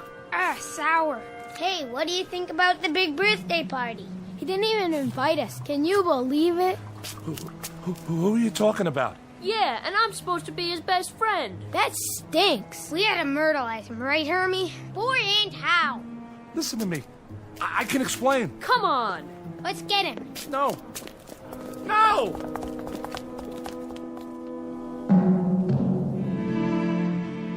No. No. Why don't we bust in on the party? Fellas. Ah, what for? He'd probably start crying like a baby. Listen, fellas. Can't you hear me? Can't you see me? I gotta tell you something. Step on a line and you bust your father's spine. Cut it out. You've got to listen to me. So are we going to the party? What do we do when we get there? Who cares? They probably got ice cream. Who needs ice cream? It's better than standing around here. Please, look at me. I'm standing right here. Hermie, are you my buddy? Fellas, please. I gotta tell you something. I know I got some apologizing to do. Georgie, Cy, come on. What are you giving me the treatment for? Will you listen? I couldn't help it. Hermie, I'm your best friend. You have to give me a chance. Well, if it ain't little Horace Maxwell Ford. The birthday boy. Why didn't you invite us to your party? We're gonna myrtleize you. No, please. Please, don't. Don't. Laura, honey, I'm sorry about his job, but he'll have another one in no time. He's a wonderful designer. Thank you for saying that. Oh, this party will perk him up. Best thing in the world for him right now. We even got him a yo-yo. The kind that lights up. I know. All right, everybody. Ready? Somebody get the lights. Laura? Don't make a sound till I open the door. Come in, darling. He dropped this. What? Where did you get that? Oh, Laura. Laura, what's happening? He dropped this. What does that mean? It looks like a Mickey Mouse watch. That's exactly what it is. Horace? Horace, where are you? Horace? Somebody. Horace, is that you? Laura? I'm here. It's all right, Horace, I'm here. Laura, help me up. Of course. Don't ask me what happened. I won't. Because I really don't. Oh, your face. You're all cut up. It doesn't matter. Where are my glasses? Here. At least they're not broken. Can we go home now? That's a good idea. A very good idea. I have no idea what happened, Laura. But for 1 minute, 1 second, I don't know. I saw things that made some of the memories I had a lie. Because when I was a kid, a lot of it was an ugly, sad nightmare. And I saw that. I know what it was. I remember it now. All of it. I don't know what happened either, Horace. But I think we all do that. We remember what was good and we black out what was bad. Maybe if we didn't, we couldn't live at all. Come on, let's go home. Wait. What's this? It looks like your father's watch. Yeah. I must have dropped it. Come on, Horace. There's a party waiting. A party? It was a surprise. Everybody's there. Lenny? Yes, and Betty. They got you something. Well, I'm not supposed to tell you, but I think...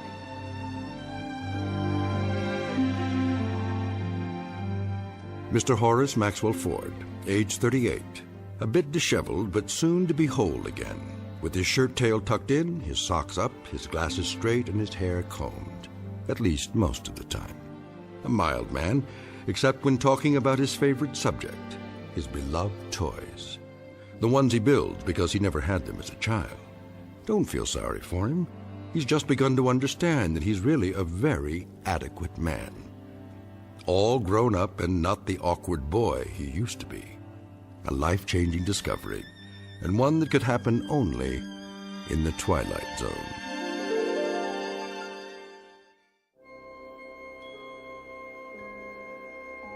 Hi, this is Carl Amari, producer of the Twilight Zone radio dramas. I'd like to take a moment to tell you about our official website at twilightzoneradio.com, where you'll get the latest news and information on these Twilight Zone radio dramas. Plus, at twilightzoneradio.com, you can digitally download 3 free episodes or any of our episodes for only $1.95 each. In this age of ever-changing technology, we've decided to make these episodes instantly available to you by making the Twilight Zone radio dramas a digital download-only series. This means that this series will no longer be offered on CD. The CD collections at our website are now being offered while supplies last at buy one, get one free. So be sure to get your favorites before they're sold out. Be sure to visit us often, and I'll see you in the zone.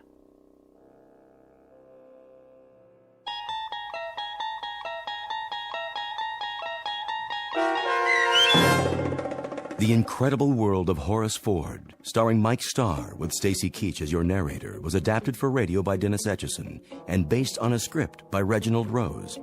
Heard in the cast were Taylor Miller, Meg Thalken, Doug James, Carl Van Sickle, Adam Blaine, John Starr, Bill, Charlie, Alex, and Henry Kummerer, Martin Hughes, Bob Blaine, and Adam Tangway. To learn more about the Twilight Zone radio dramas and to obtain audio cassettes and CDs of these programs, visit our website at twilightzoneradio.com. This copyrighted radio series is produced and directed by Carl Amari and Roger Wolski for Falcon Picture Group. Doug James speaking.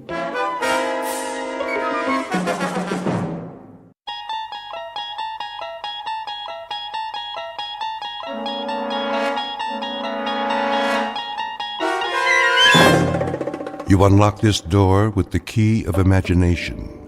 Beyond it is another dimension, a dimension of sound, a dimension of sight, a dimension of mind. You're moving into a land of both shadow and substance, of things and ideas. You've just crossed over into the Twilight Zone.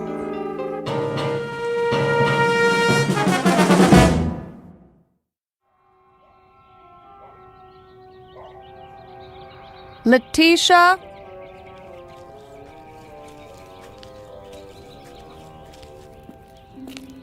Yes, Miss Winter? Would you get me my sun hat? Right here. I knew you were going to need it, so I brought it from the house special. Thank you, Letitia. What about my dark glasses and my sun lotion? Right over there by the wet bar. Get them for me, will you? Yes, ma'am. Can I bring you some iced tea? No, thanks. How about a nice glass of lemonade? A vodka and orange juice would be more like it. Yes, ma'am.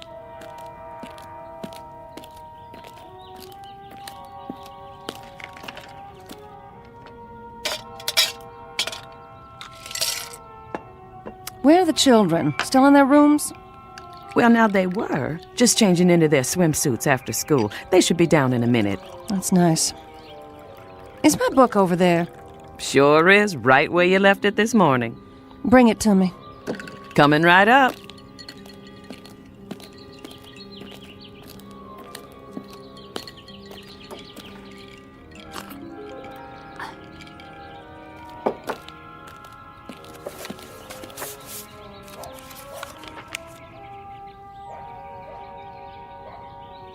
I don't know why I bother to read these things. They don't do one bit of good. I'm okay, you're not. Somebody's making a fortune telling people what they already know. Yes, ma'am.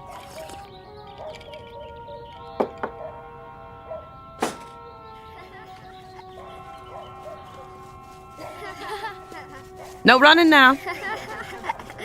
Whatever you do, children, do it quietly. Mother has a king-size headache. Okay. Sport, where are you off to? Down to the pool. Jeb and me are going swimming. Jeb and I. Don't you two have any homework? Nope. Jeb? Well, just a little, Mama. But we can do it after supper. Promise? We promise. Can we go now? Yes, you may. Be careful. Your brother's not as good a swimmer as you. Am too. Come here, young man. Aw, Mom. Kiss your mother hello. All right. That's a good boy. When's Daddy coming home? Don't ask me. That man keeps his own hours. Bye, Mom. Keep an eye on your brother. No diving off the deep end, and no shouting.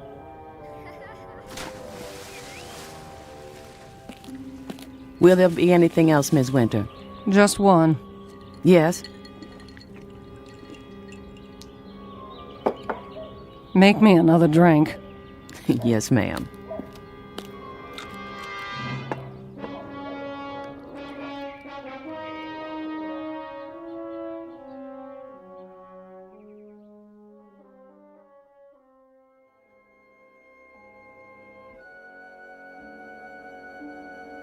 To have children, to love them and watch them grow, is the most precious gift life has to give.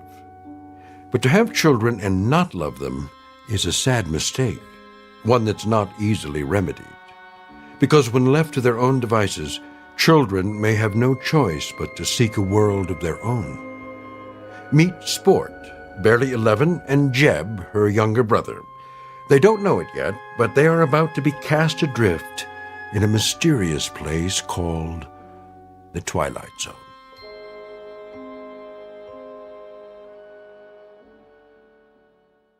And now, The Twilight Zone and our story, Bewitching Pool, starring Karen Black with Stacy Keach as your narrator.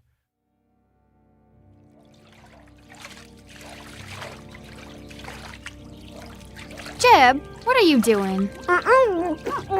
Holding your breath? You're gonna suffocate yourself. What are you doing that for, anyway? It's the only way I can keep quiet. Mama didn't mean we couldn't talk. It was the yelling and hollering that made her have a headache. I'm just a natural-born screamer. Can't play unless I holler. I know a quiet game.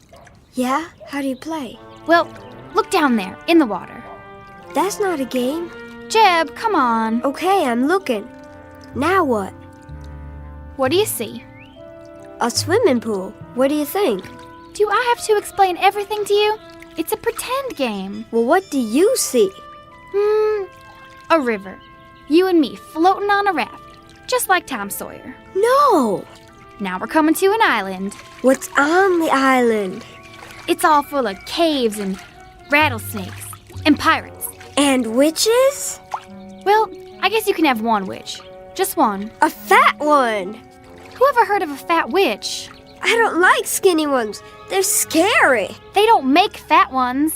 It's my witch. I can make her fat if I want to. It's my game. You loud-mouthed kids! Pipe down over there! I better shut up. Mama will get mad at me. No, she won't. She loves you. Then why does she yell like that? It's just the way she acts. 'Cause of her headaches. You know something, Sport? What? I love you. You're the best sister I ever had. You're silly. Come on, let's go swimming. Yeah!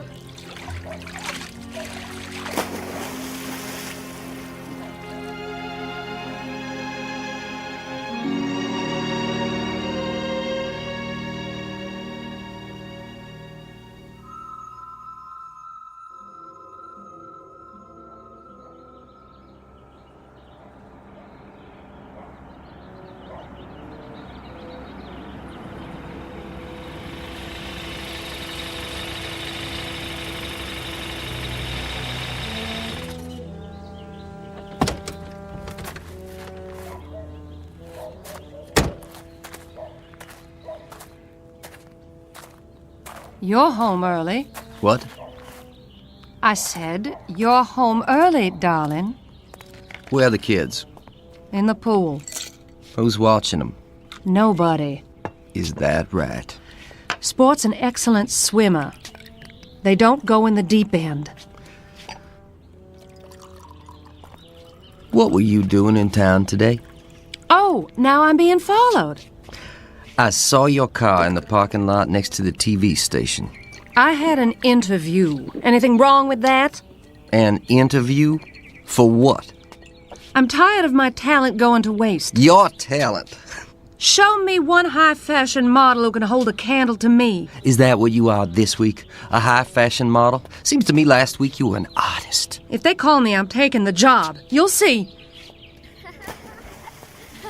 You've got a job right here, taking care of the 2 kids. Then what's the maid for, sugar? What are you for, Gloria?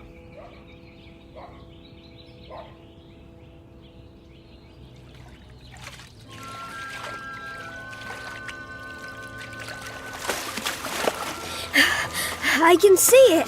Can you? Yeah. In the yard is a big old swing made out of a tire. You're good. Then what happens? Well, the little boy gets tired of swinging and goes in the kitchen. It smells like chocolate cake. There's a lady there. She picks up the little boy and hugs him. The little boy feels happy.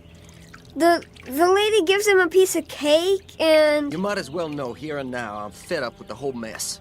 What mess are you referring to? I'm referring to the fact that I'm tired of footing a bill for your every little whim. Art school, modeling, dance lessons, guitar lessons, acting lessons. You've got time for anything and everything except being a mother. There's old Tom Sawyer again. He's in the cave trying to rescue Becky Thatcher from Injun Joe. See, Jeb? I think so. I got a business to look after. I know what kind of business you're looking after. Now Tom's leading Becky along the cliff. Must be about a 1,000,000-mile drop, but Tom isn't scared. Jeb, are you listening? If that's what you think, why don't you come on down to the office? Come down to the office. That's what you said when I married you.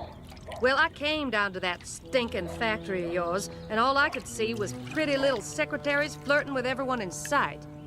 Are they yelling because we've been bad? Heck no. Maybe I was bad and I didn't know it. Don't worry. They'll stop in a while. I don't know why I bother even talking to you. Then don't. Hey! What's that? Hey, yourself. Who are you? Want to have some fun? Where'd you come from? Yeah, how'd you get in our pool? Never mind that. Just dive down. Come on.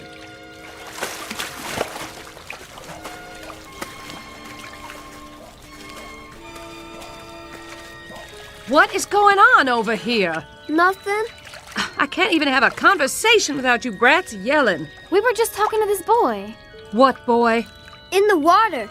He was here and then he was gone. There's nobody else in the pool. But he's gotta come up for air. No, Jeb. We were just playing pretend. Pretend? You fool kids. Where'd Daddy go? He went in the house. Supper will be on the table soon. You'd better be dried off and ready. Don't you go off and play. I mean it. Yes, Mama.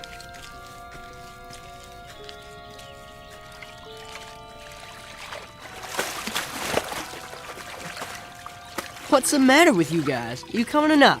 Where? A secret place. Secret? Where's that? Who are you, little boy? Where'd you come from? You'll find out. Let's go. Do we have time? Well... I'll have my supper now. You think I'd cook for you after the way you talk to me? You can drink your supper. Oh, like you? I wish I'd left you years ago. Well, what's keeping you? Come on, Jeb. Let's go with that boy. She said not to leave. When I think of the career I gave up for you, it makes me sick. Career? That's a laugh. I hate this house and everything in it. I hate you. They don't care what we do. What if they hurt each other? I'm older than you, and you have to do what I say. Now follow me.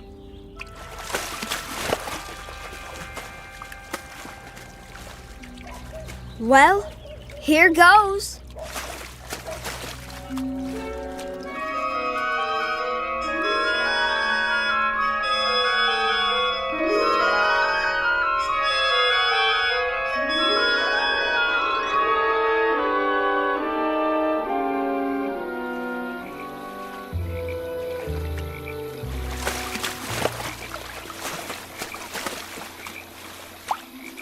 There he is, sitting on a rock. What's he doing? Fishing? Don't you know anything? Hey, you guys. Come on out. He looks just like Tom Sawyer. He does, kind of. Hey, where are we? Come on, Jeb. Let's find out.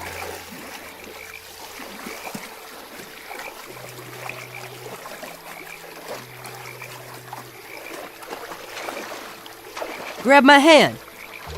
There you go. Here, take these. One for each of you. Where'd you get these big old towels? Aunt T sent them along just in case. We weren't sure if you were coming or not. Aunt T? Dry yourself off, Jeb. Where are we? Aunt T's, of course. Where's that? A secret place. We sure got here funny. Just dived in our pool and came out here. Want to see a minnow? What's a minnow? A fish. Sure. I keep it in a jar over here. Where'd you get it? I caught it. You can catch all kinds of fish here. At least always when no one's swimming. Can I catch one? You don't know how. How do you know I don't know how? I saw where you live. Went to fishing hole for miles. I do too know how to fish. Don't die, sport. Boy, I want to know something. Don't call me boy. I got a name. What is it then? I told you. Wit. Wit who? Just Wit. I used to have a last name before I came to live with Aunt T, but I forgot it. What were you doing in our pool? Just looking. How'd you get there? How did you get here? I can't figure that out yet. I'm studying about it. Can I catch a fish, please, sport? We gotta find our way home. Aunt T will be mighty disappointed. Better stop in and say howdy. Well, I got no time to go around saying howdy to people. Sport, I'm cold. Yeah, the sun's going down. We can't be far from home. We'll get back there somehow. Sport, how did we get here? Well, the way I figure it, there's a hole in the bottom of our pool that nobody knows about. Maybe we got caught in the tide. That's a good one. Don't you laugh at my brother. I will if I want to. And don't you laugh at me either. You're just a girl. I'll chew you up and spit you out in little pieces, boy. Ha, let's see you. All right, then. You better put your hands up, boy, because I'm going to sock you right in the jaw. Ha, can't catch me. Just you watch.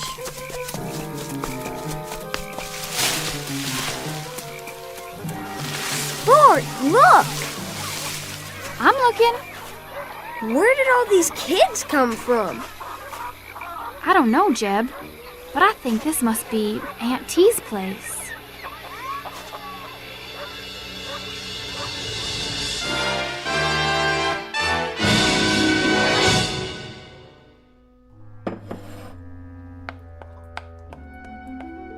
There. Lots of frosting.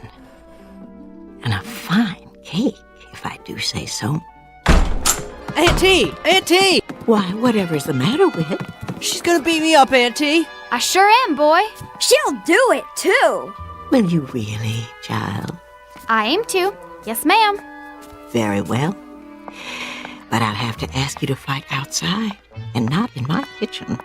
You're liable to break something here. Aunt T, it ain't fair.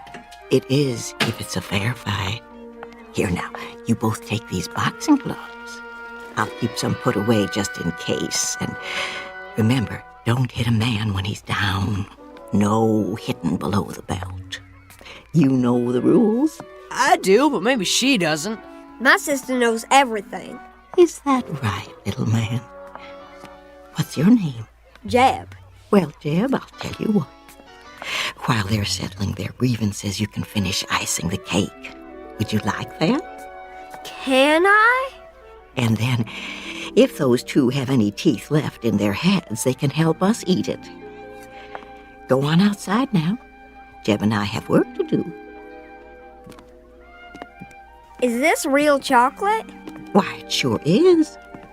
Nothing but the best in my kitchen. Chocolate's my favorite. Mine, too. There you go. Use a knife and smear it right on. You're very accomplished. Have much experience frosting cakes? No, ma'am. This is my first one. Do tell.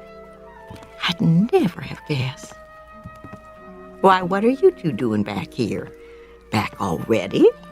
We didn't go yet. No. Why not? May I try that too? And me? I thought you couldn't wait to beat each other up. Later. We'd rather do this. That right, Whit? Yup. I mean, yes, Auntie. Very well. Here's a knife for each of you. Take your time, Jeb. Do it right. I am. My, you are such solemn children. Don't you know how to laugh? Sometimes. But not now. What's there to laugh at? Oh, you have eyes? Take a look around. I'm a rather ridiculous old party, wouldn't you say? You could laugh at me. You're not funny. You're nice. Thank you. Out of the mouths of babes. Riddles, then. Who knows a riddle? I do. I do. Me too. You. Let's hear it. Why wouldn't the mommy horse let her baby go outside and play? That's a good one. Why? Because he had a sore throat and he was feeling a little hoarse. That's a good one, Jib. Me next. Me. Young lady. What is the laziest mountain in the world? The laziest mountain in the world? Who has the answer? Give up? The laziest mountain in the world is Mount Everest. Oh. My turn. All right, Whit. What do you call someone who crosses the ocean twice and doesn't take a bath either way? Oh, that is a hard one. Somebody who crosses the ocean twice and doesn't take a bath. A dirty double-crosser. Oh. Aunt T, all the frosting's gone. And just in time. What a handsome job you've done with the cake. Looks kind of lopsided to me. Nonsense. It's perfect. While it's cooling, I'll assign you new children your chores and show you where your rooms will be. Come along. This way. What's the matter? We didn't come here to stay. My dear, children always come here to stay. What? No. But I want to. Jeb. What are you hugging me for, boy? I want to stay. You come back here. I'm staying with Aunt T. She's a kidnapper. Oh, no, my dear. Mind you, I've seen children I would have stolen if I could. What for? To get them away from unworthy parents. But I've always resisted the temptation. Then why are all these kids here? Because their families didn't deserve them. All they wanted was to be loved, so they could grow up right and get out on their own. But some moms and dads didn't realize what they had. Somebody needed to give these little ones a chance. How about me? Oh, I found you on a doorstep when you were only a few hours old. It was a lucky thing I came along on that cold winter's night. What did I look like? You were as red as a beet. From crying, you know. But you were so cold. Somebody had to do something. Sport! Jeb! They're calling us. Who is? Our mother and father. I don't want to go. You darn kids, where are you? It's that way for a lot of kids. We better go home now. These voices you hear calling. At first they seem quite strong, but they get fainter and fainter, and after a while they fade out. And one day you simply cannot hear them anymore. Sport! I'm calling you, young lady. Don't pretend you can't hear me. We've got to go home. Can you tell me why? I've got everything you need right here. Why, there's the swimming hole down by the creek. The days are long, with all manner of things to do and see. And then there's always a hot meal and lots of children to play with. Blind Man's Bluff, Ringalevio and the Red Rover, all kinds of games. Some I bet you never heard of. See that little girl out there with the pigtails? When she came here, she never had smiled. Not once. All that changed pretty quick, let me tell you. Now all she does is laugh all the livelong day. Makes my heart glad to see them so happy. That's why I bake a big cake every day, just the way they like it. We've just got to. Because that's where we belong. They're children and they love us. And well, we love them. In that case, you must go back. No. You too, little man. Your sister's reasons are good ones. I cannot argue with. Can you tell us one thing? What's that? How do we get home? Oh, the same way you got here. But I don't know how we got here. I think you do. Try to remember. It isn't far. Come on, Jeb. We'll come see you again real soon, won't we, Sport? No, my darlings, I expect this is our goodbye. Finding your way back here would be difficult, if not impossible, but I want you to know that I consider it an honor to have met you, however briefly. You will always have a place here, in my heart.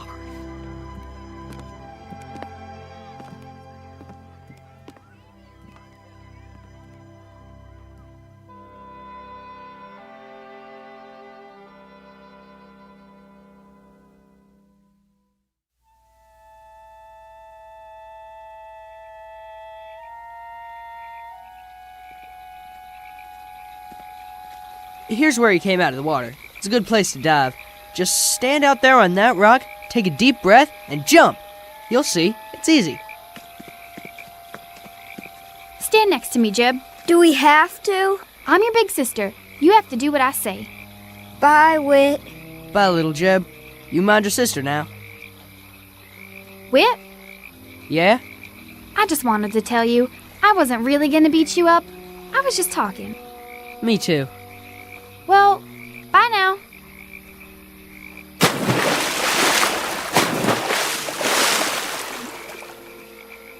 Bye, sport. Don't let the bugs bite.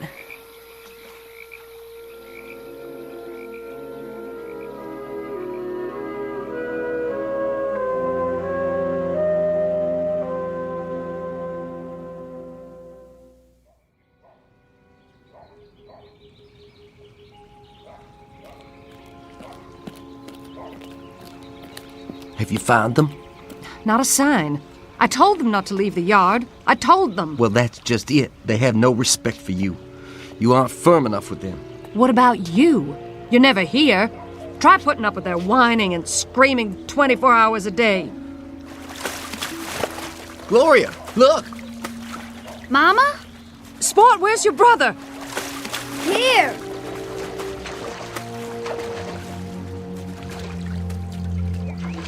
Where have you two been? We've been calling you for an hour. In the pool. You're lying. I looked in the pool. We really were, Daddy. And we came up on the other side, and we helped make a cake with Aunt T. What's he talking about? And Wit caught a fish. He's not making things up, Daddy, honest. He's lying to cover up whatever devilment the two of you have been into. Jeb, come here. But it's true, Daddy. Come here, I said. Look at me. I want the truth out of you. No more lies. You understand? It wasn't a lie. It wasn't. It was. Now you listen to me. Get in your room and stand in the corner till you can tell me where you've really been all this time. Do I make myself clear? Yes, Daddy. He understands now. It was a game, Daddy, that's all. Just a game. We were pretending. There isn't any Aunt T. I should hope not, but I want to hear it from him. Do as your father says. Go to your room. And forget about any dinner tonight. You've missed it. Both of you.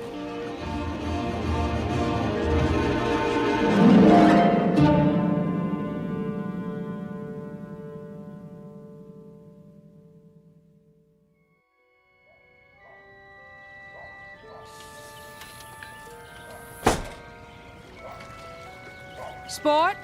Jeb? Over here, Mama. What are you doing by the pool? I got up early. I couldn't sleep. Where's your brother? In his room, I guess. No, he's not in his room. I checked. He's nowhere in the house. Well, I haven't seen him. Is breakfast ready? Not yet. Your father is waiting to talk to you. What about? I'll let him explain it to you. But there are going to be some changes around here. What kind of changes? You'll see. Things are going to be different. Will things be better? You bet your sweet life they will. Now find Jeb and hurry. All right, Mama.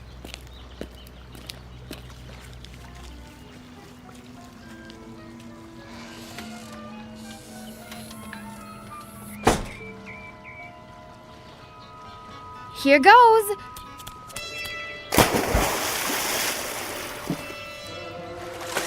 Wit, where are you? Auntie? Help me get back. I don't know how.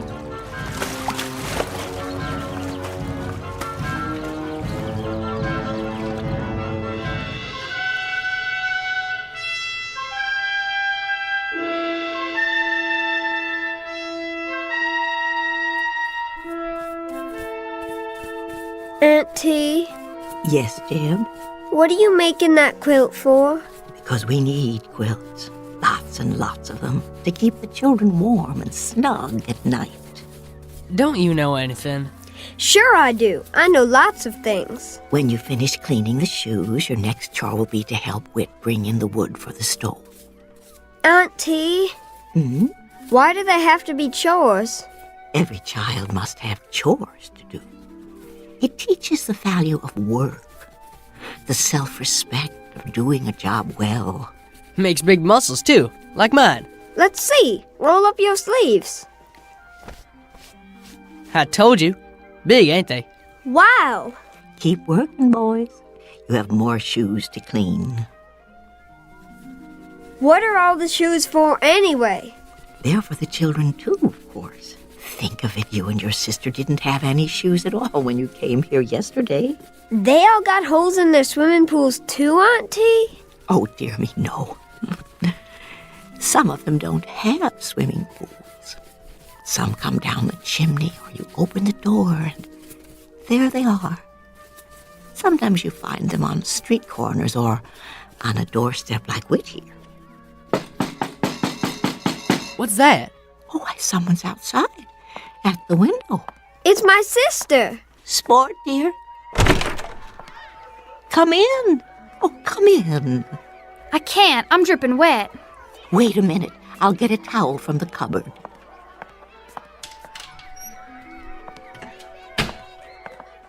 Here you are, my dear. Thanks. I told you she'd come. I'm surprised that either of you made it. It's very rare for anyone to find the way here a second time. I'm sorry to bother you, ma'am. You're not bothering me in the least. As a matter of fact, I'm delighted to have someone here who can help me with the quilting. You do so. No, ma'am. Oh, well, you'll be surprised at how quickly you'll learn. I can't stay. Oh? I only came to get Jeb. I ain't going. It'll be different at home now. Mama told me. Told you what? They aren't going to yell at each other anymore. Is that all? We're going to take trips together. Where? Oh, everywhere. Disneyland and Ohio and Australia and the North Pole. Anywhere we want to go. I don't want to go to those places. Jeb Sherwood, are you coming, or do you want me to throw you over my shoulder like a sack of potatoes and carry you home? Have things changed where you live? Yes, ma'am. Everything's going to be better now. In what way? They're going to love us. Really? Mama told me, and she wants to tell Jeb too. You know, Jeb, it would look quite undignified if she threw you over her shoulder like a sack of potatoes. Don't you think so? If I were you, I would go willingly. I'm staying. If we live this time, we won't ever get back here again. Besides, I've got chores to do. If what Sport tells us is true, Jeb, then you're not meant to be here at all. You are meant to be home with your mother and father. Do I have to go? I strongly advise it. You'll see, Jeb. It won't be so bad. Jeb, listen closely. There is only one truly precious thing a person can give, and that is love. If I were a young person on his way to receive such a wondrous gift, I do believe I would go with a smile on my face. Much better. Now, don't dawdle. If love were waiting somewhere for me, I would run to it as swiftly as the wind. You ain't kidding me? I ain't kidding. Then, bye, Wit. Bye. Don't worry about us, Aunt T. Everything's gonna be just fine. I sincerely hope so. Goodbye, love.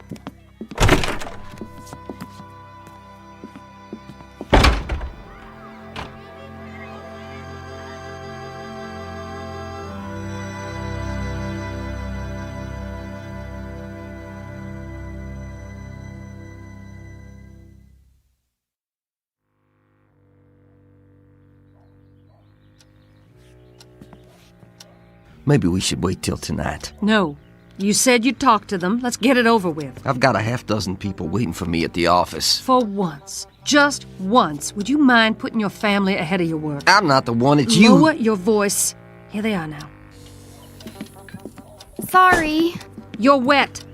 I sent you to find your brother, not to play in the pool. That's where he was, in the pool. Do you know what happens to children who tell lies? We go to hell and get burned up. Well, you're here now. Sit down. Your father has some good news to tell you. Sport already told me. We're all gonna be happy again and go on trips and... I can't do this, Gloria. You tell them. Very well. Your father and I are getting a divorce. If you don't know what that is, it means he's going to live in one place and I'm going to live in another. Where? As far apart as we can get. But... What we want to know is, do you kids want to live with me, or do you want to live with her? I suppose we could split you up if you'd prefer. No, I want to be with Sport. It's up to you. Make up your own minds. We want it the way it was. Well, you can forget it. I'm into that. We'll be good. This time we really will. We won't fight or cry or make noise. We'll be so good. Won't we, Jeb? What are you talking about? It's all our fault. You hate each other because of us. Oh, that's not true. I'll tell you one thing. We wouldn't have stuck it out this long if it hadn't been for you two. You might show a little consideration. I don't have to stay with either of you. Me neither. Come back here. We're not through with you. Hurry, before they catch us. I can hold my breath a real long time. I've been practicing. I know you can. Get ready. On your mark. What do you think you're doing? Stop them. What if we can't get back? We've got to. Get set, go. Come out of there right now. This time you're gonna get what you deserve for good. Are you coming out, or do I have to drag you out? Auntie, help us. Help us, please. Auntie, I need you. Take us now. Get out of that pool. I am not going to tell you again. Do you hear what Daddy said? He means it. Auntie!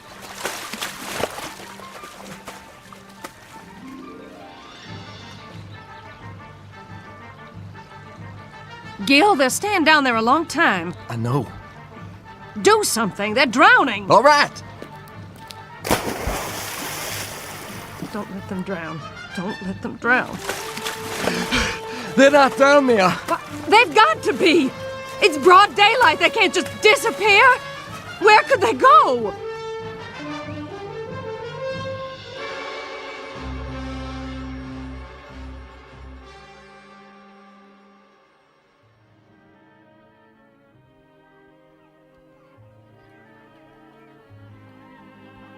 Jeb!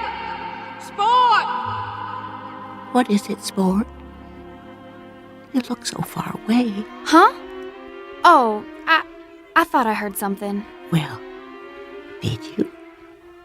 I guess not. Children, where are you? Come back. Please come back. Don't you want any? What, Auntie? Oh, I asked you, child, if you'd like a piece of chocolate cake. Oh, yes. May I, please? Why, you certainly may. Me too.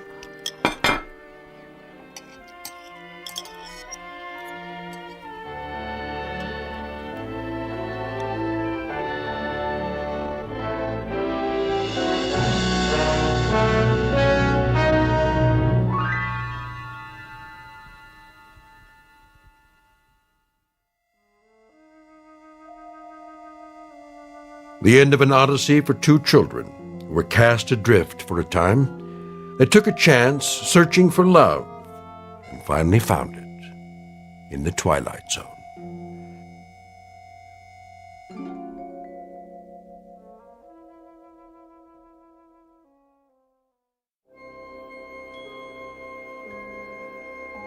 Hi, this is Carl Amari, producer of the Twilight Zone radio dramas. I'd like to take a moment to tell you about our official website at twilightzoneradio.com, where you'll get the latest news and information on these Twilight Zone radio dramas. Plus, at twilightzoneradio.com, you can digitally download 3 free episodes or any of our episodes for only $1.95 each. In this age of ever-changing technology, we've decided to make these episodes instantly available to you by making the Twilight Zone radio dramas a digital download-only series. This means that this series will no longer be offered on CD. The CD collections at our website are now being offered, while supplies last, at buy one, get one free. So be sure to get your favorites before they're sold out. Be sure to visit us often, and I'll see you in the zone.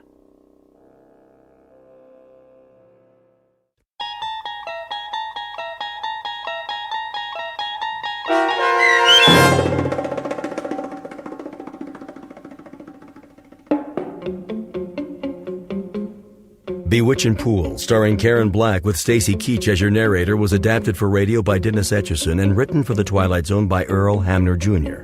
Heard in the cast were Haley Nabig, Eli Newman, Evan Armacost, Kurt Nabig, Regan Alte, and Ora Jones.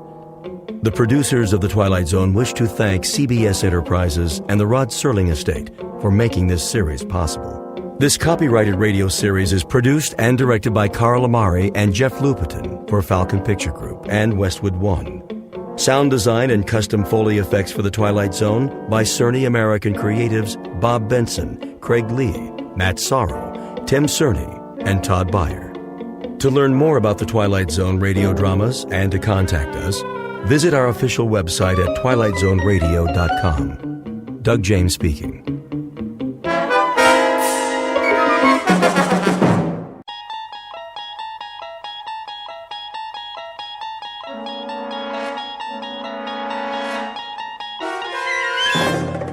You unlock this door with the key of imagination. Beyond it is another dimension, a dimension of sound, a dimension of sight, a dimension of mind. You're moving into a land of both shadow and substance, of things and ideas. You've just crossed over into the Twilight Zone.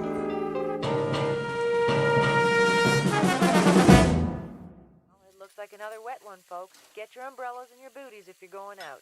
Possible thunderstorms over Margaret? the next 2 hours. Cloudy tomorrow with a 50% chance. Margaret? Yes, Miss Alva? Come here, please. I'll be right there.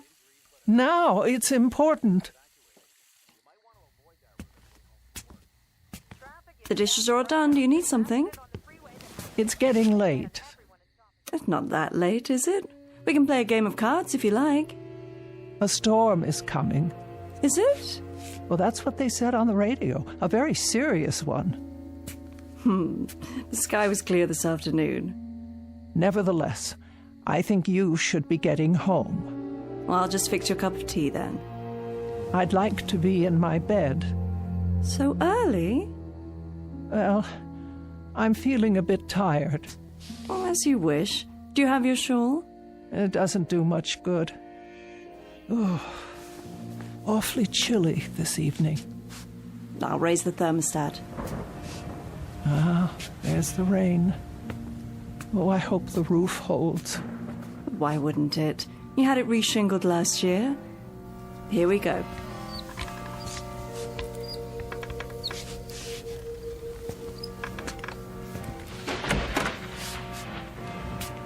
I'll turn the bed down for you.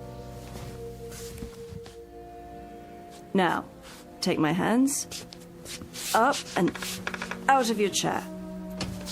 Oh, thank you. Thank you, Margaret. I don't know what I'd do without you. Oh, you do just fine. You'll be walking again soon. Have you been doing your exercises like Dr. Mays told you? It's no use. These legs simply don't work anymore. Oh, Margaret, I'll never leave this house again. Now you stop that. There's a big, wide world out there. Places to go and people to see. The only way I'll see them is if they come here. And there's not much chance of that. Most everyone I know is passed on. Surely not. You have a phone right next to the bed. Call some friends. Keep in touch. It's been too long. I don't know if the numbers work anymore. Of course they do. If they don't, talk to Miss Finch at the telephone exchange. She'll look them up for you. Now, wait right here. I'll get your pills and a nice cup of hot tea. Hurry, Margaret, the rain. You'll never get home. Oh, don't you worry about me, Miss Selva. I'll be back with your tray. Oh, my. Such a terrible, terrible storm. Miss Elva Keene, who lives alone on the outskirts of Linden Fleet in Maine. Her world has shrunk to the size of the small house she owns and may never leave again. For some years, the pattern of Miss Keene's life has consisted of sitting in her wheelchair or lying in her feather bed, knitting, reading books, listening to the radio, eating modest portions of food, napping, taking her medication, and waiting. For exactly what? She's not sure. Perhaps for something different to happen. Something small but significant that will make all the difference. Miss Keene doesn't know it yet, but her time of waiting has just ended. For something different is about to happen, by way of an unexpected phone call in the middle of a stormy night. A telephone call routed directly through the Twilight Zone.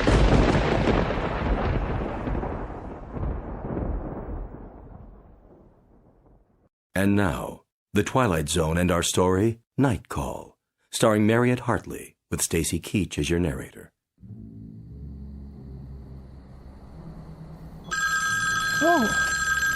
Oh, someone calling? At this hour? Oh. Hello? I'm sorry, I didn't hear. The thunder. Hello? Hello? Who is on the line, please? Oh, no one, apparently. How odd. Perhaps I was dreaming.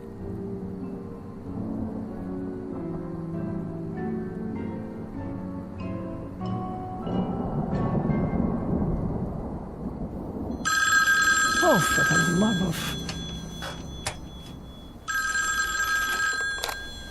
Hello? Hello? I can't hear you. If you wish to speak to me, please say something, or I'll hang up. Hello? Hello?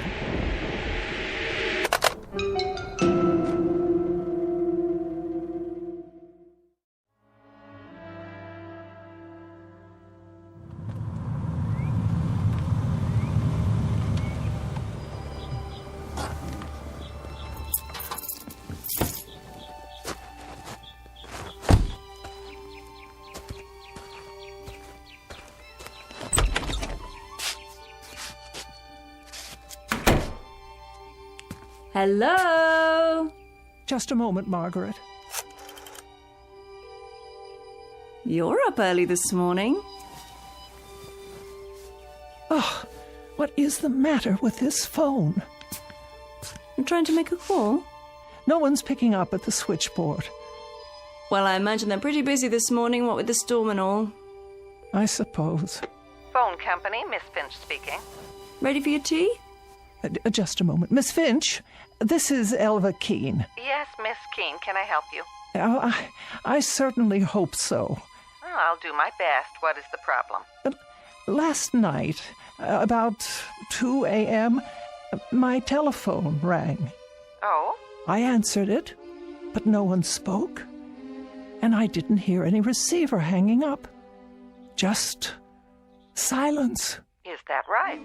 Or rather, a crackling sound like wind and rain. That would be electrical noise, a faulty line, most likely. The same thing happened a few moments later. Well, I'll tell you, Miss Keene, that storm last night about ruined our service. We've been flooded with complaints about fallen wires and bad connections. I'd say you're pretty lucky that your telephone is working at all. Oh, you would you? Yes, ma'am. And would you say then that someone was trying to call me, but that the connection was washed out? That's as good an explanation as any, Miss Keene. But who would have tried to call me in the middle of the night? I'm sorry. I wish I could be of more help, but the way things are right now... Is it likely to happen again? I really couldn't say. It might. Were you expecting a call? Not at that hour. It depends on what's causing it to happen, of course. Could you find out? If there's a breakdown somewhere, our crews will find it and repair it. And what am I to do in the meantime? If it does happen again, you just call me and I'll run a special check on it. Will you do that? Well, if that's your only suggestion. I'm afraid it is. I'll be here in any event. Well, goodbye, Miss Keene. Goodbye. All taken care of? I'm not sure. I'll start your tea, and then we'll move into the living room. Would you like that? Margaret. Yes, Miss Alva? Did you call me? When? Last night. At 2 a.m? No, ma'am, not me. Oh.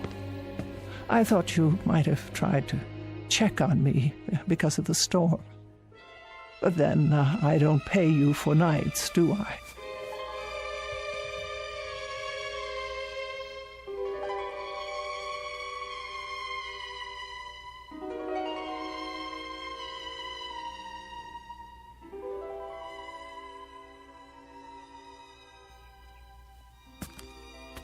More tea?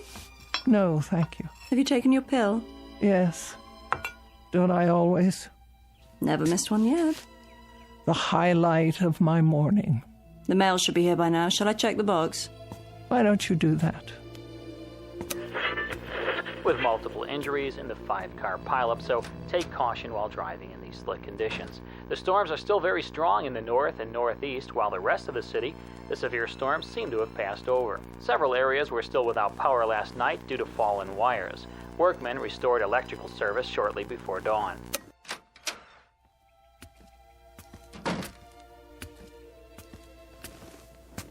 Here's your mail, Miss Alva. Thank you. Anything interesting? Oh, an advertisement. Another advertisement. The light bill, the telephone bill, of course. No personal letters. You heard from your sister a few days ago, didn't you? Oh, that was weeks ago, Margaret. 3 weeks and 2 days, to be exact. Has it been that long? Yes, that long. Nobody cares whether I live or die. Oh, sure they do, Miss Alva. You don't understand. Don't I? You can't. You have no idea what it's like to be alone. But you're not alone.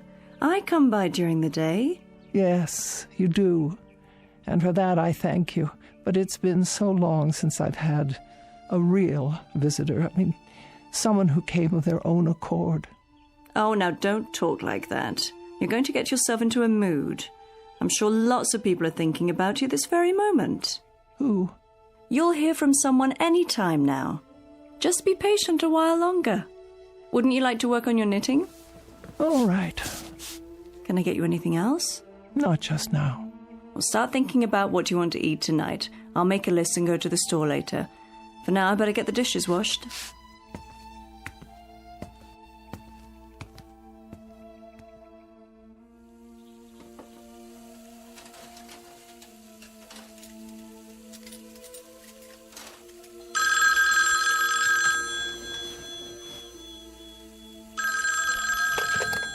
Hello? Hello? Margaret? Yes? Come here, quickly. Was that the phone?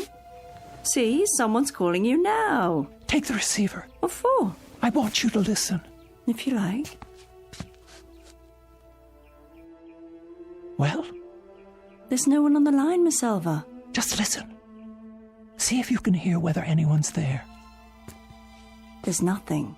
But you heard it ring, didn't you? Yes. Tell me if someone hangs up. Not a thing. The line's dead. Wait. What's the matter? Oh, well, it doesn't matter. I'll call Miss Finch and have them check on it. You really think that's necessary? Yes, I think it's necessary. Am I to suffer calls like that at all hours of the day and night? Calls like what? There was no call. Then why did it ring? It was a mistake, that's all. How could it be a mistake? Someone must have dialed my number. Not if it's a malfunction. Something's wrong with the equipment. I'm sure they'll... What are you doing?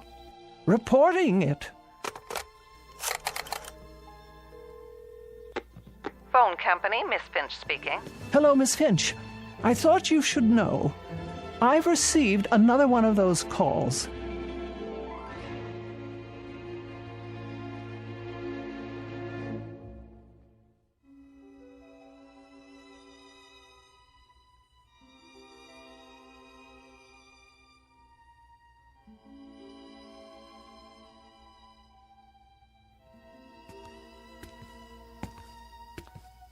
There we go. I peeled you an apple. And here are 2 of your favorite cookies to go with your tea. Can you think of anything else? No, I'm sure that will do. All comfy? Perhaps one more pillow. Certainly. Here you are. Thank you, Margaret. You go to so much trouble. It's no trouble at all. I wish you could understand how degrading it is for me to ask for help. I've always been able to take care of myself. Oh, now. We get along just fine, you and me. We're friends. I don't have friends anymore. Don't be silly. You have more friends out there than you realize. Oh, I wish that were true. You'll see. You'll hear from them. Meanwhile, don't fret about those phone calls. Don't give them another thought. I'll try not to. It was the storm, I'm sure of it. Perhaps you're right. Whatever the trouble was, the repairman have fixed it by now. But just to be sure, why don't you keep the receiver off the hook and then you won't be bothered?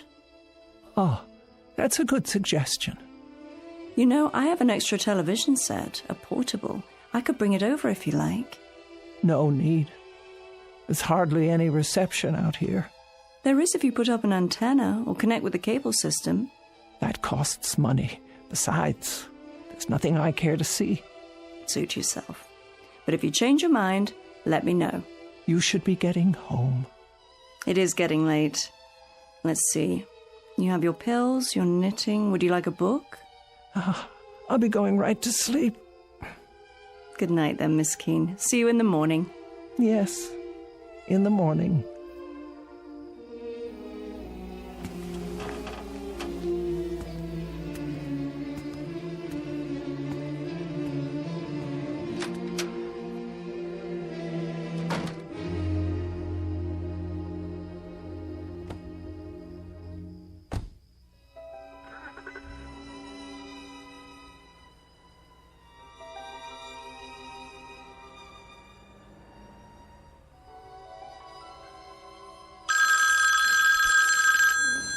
Oh, Margaret, there it is again.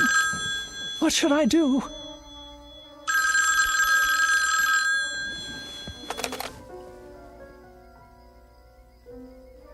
Nothing.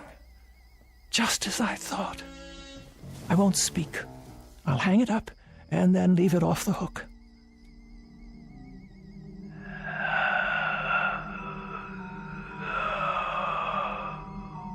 Yes. Who's there? Who is it?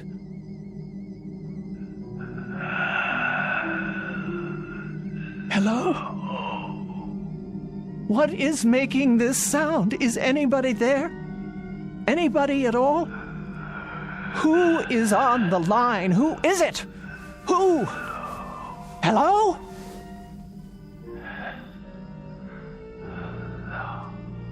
What is that? Please, please leave me alone.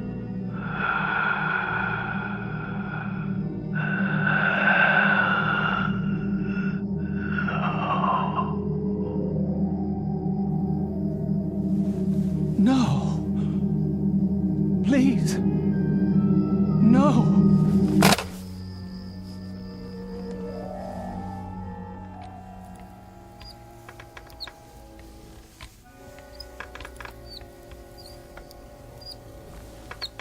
Here we are, your favorite spot in the living room. Not today, please. Well, where then, Miss Elva? Away from the window. If you're going to knit, you'll need the light. I don't care to knit just now. Very well. And close the curtains. Close them? I just opened them. That's the way I want it. But look what a lovely day it is. With the curtains drawn, there'll be hardly enough light for anything. Please do as I say, Margaret. I'm not feeling well. Why? What's wrong? My nerves. I hardly slept last night. You didn't? Not a wink. Why on earth? What happened? Do I have to tell you? No, not the telephone. Yes, at all hours, over and over again. You're sure? Indeed, I am. The sound is so loud in this house, it hurts my ears. Well, we can't have that. And this time, he spoke to me. He didn't. Margaret, I simply can't bear it.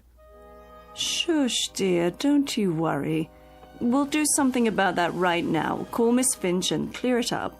She won't listen. Of course she will. She doesn't take me at all seriously. Well then, I'll have a word with her. We can't have you going without your sleep.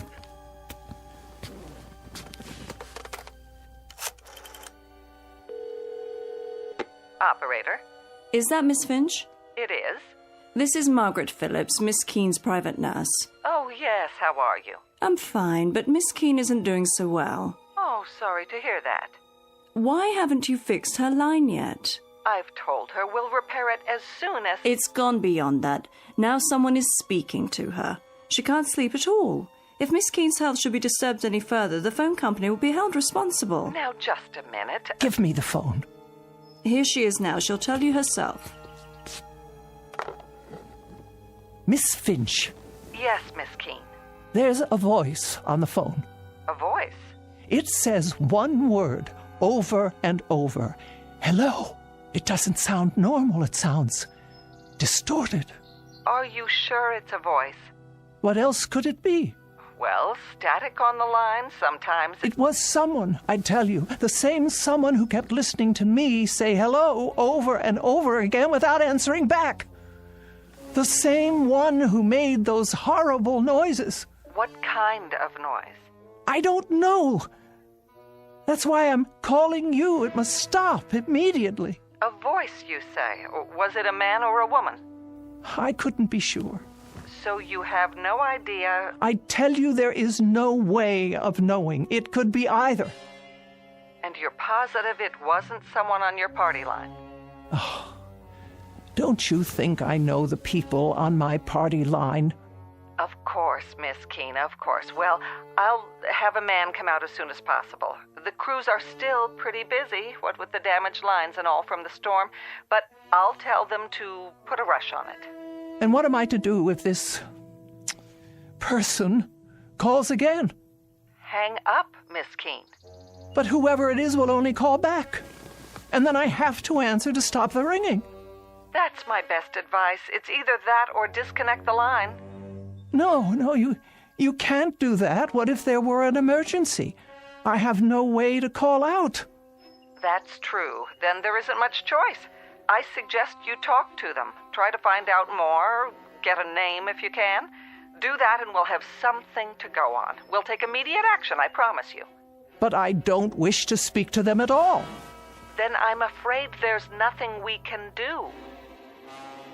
So you won't help me? We can't. It could be absolutely anyone. There's no way to know. I see. Then, good day to you. What did she say? Not a word of help. It's obvious she doesn't believe me. Oh, I'm sure that's not true. As far as she's concerned, I'm just a nervous old biddy falling prey to my imagination. But she didn't actually say... Well, she'll find out differently. You all will, if it's not too late by then. Such talk. You're letting yourself get way too upset. Why don't we have some breakfast? Would you like that? No, I'm not hungry. In a while, then. We'll both have something. I'll leave the curtains drawn so you can catch up on your rest. Would you like a pillow for your back? Make sure they're completely drawn. But it's so dark in here. I can't afford the risk. What do you mean? If someone's out there, he could be watching. Watching what? Me.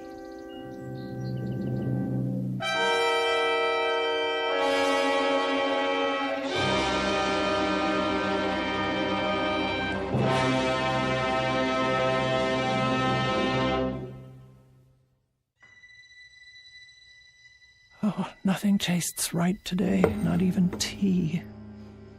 It's not your fault. I'm feeling so out of sorts. Margaret? Margaret? That's all right. Stay where you are. You're entitled to a nap, too.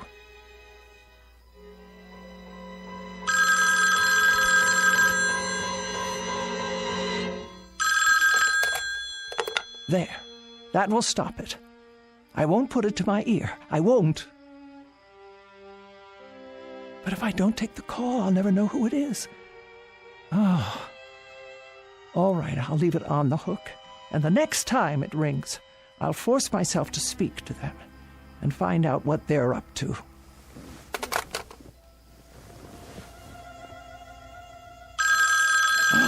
Oh.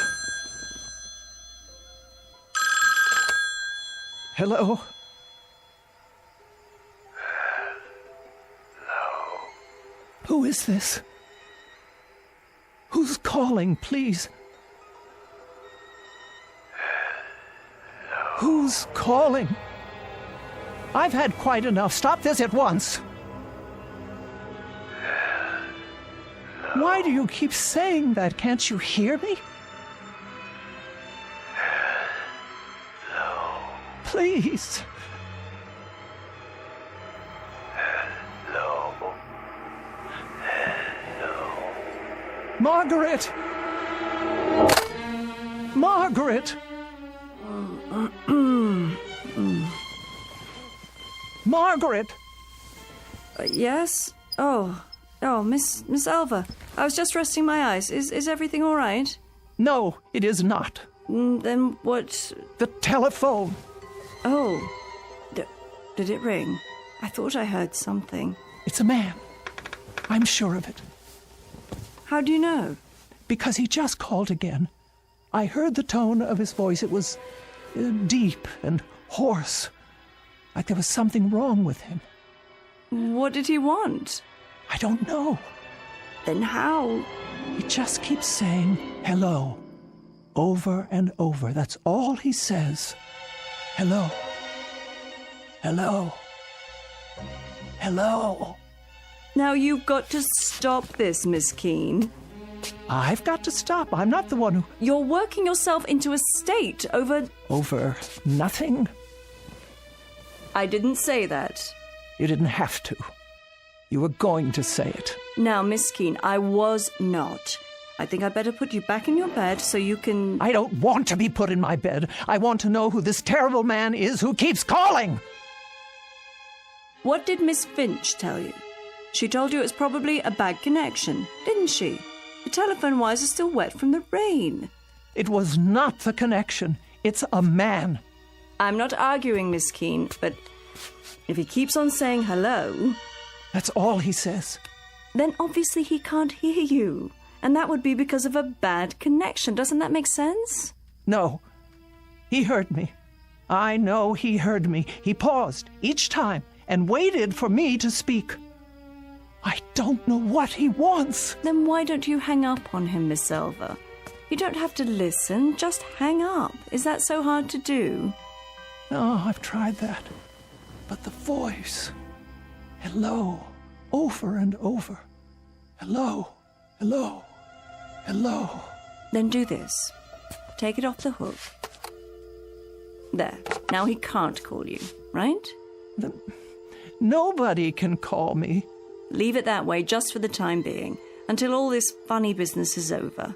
It will be the same on the extension. And then if you decide to make a call, all you have to do is hold down the arm for a second. Isn't that right, Miss Keene? Miss Keene? But why is he calling me? Why would he? Can you tell me that? Why? He wants something from me, but I can't imagine what it is.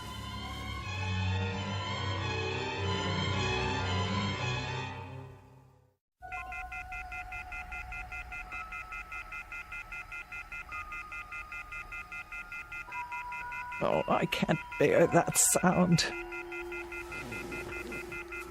Try putting a pillow over it. There. No. Hello. Hello? Where are you? What? I want to talk to you. No. Where are you? I want to talk to you. Please.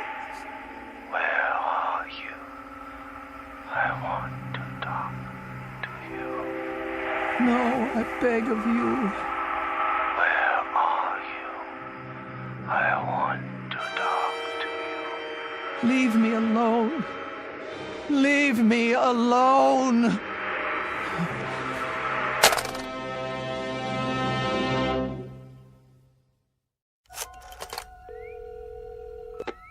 Phone company. Miss Finch, the problem is getting worse.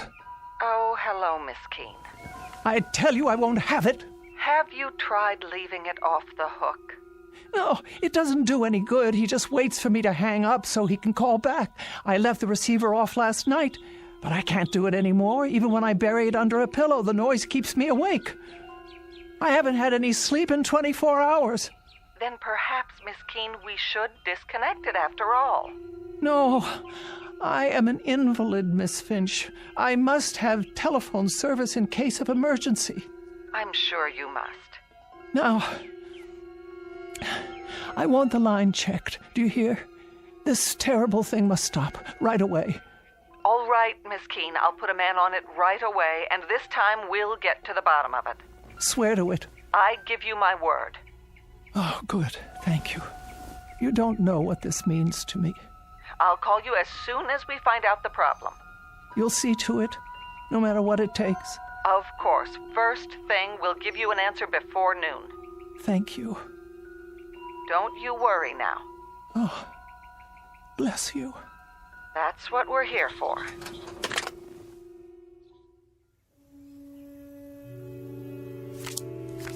Your play? What? Pick up your cards, Miss Elva. This is what we need, you'll see. A nice game of canasta. Oh. Yes. Now, it's your play. What is the matter with that girl? Hmm? She promised faithfully that a man would check on it today. The afternoon is almost over and no one's been by. Maybe he doesn't have to come by, Miss Elva. Why wouldn't he? If the problem is somewhere else, with one of the telephone poles, for example. Well, I suppose that could be true, but if she promised she'd let me know. Look at your cards. Did you get a good hand this time? Oh. That'll be her, don't you think? Want me to answer it? Oh, yes, if you would. Hello? No, this is Margaret Phillips. Would you like to speak with her? Who is it? Just a moment. You see, it's Miss Finch. Now everything will be fine. Oh, yes? About those calls you say you've been receiving, Miss Keene. Say I've been receiving? Why don't you believe? We sent a man out to trace them. I have his report here. And? He says he followed your line through all its connections. He found the problem. Well, what is it? A fallen wire on the edge of town. Fallen wire? Yes, Miss Keene. The weather blew it free of the pole. I don't understand. One end was on the ground, so no signal at all was getting through. Are you telling me that there were no calls? I'm sorry, but there's no way anyone could have called from that location, Miss Keene. I tell you, a man called me. There must be a phone there. There must be some way for him to call me. Miss Keene, the wire is lying on the ground, unattached. Tomorrow our crew will put it back up and you won't have any further trouble. There must be a way that someone got through. But there is no one out there. No one at all. Out where? Miss Keene, it's the cemetery. Oh. Miss Keene, are you there? What is it, Miss Alva? Miss Keene? Miss Keene? Why have you dropped the phone? Will you tell me what's wrong? Miss Keene, for heaven's sake, what is it?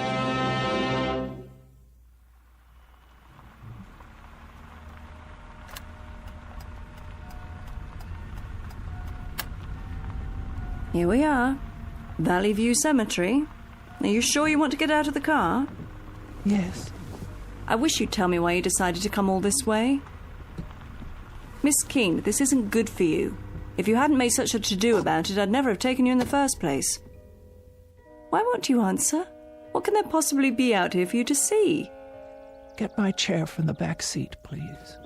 Very well. Have it your way.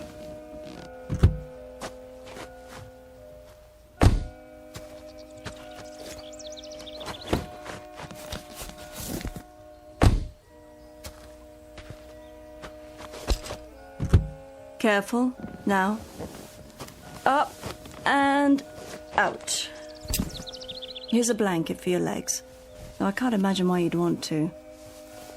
Miss Alva, what are you looking at? Over there.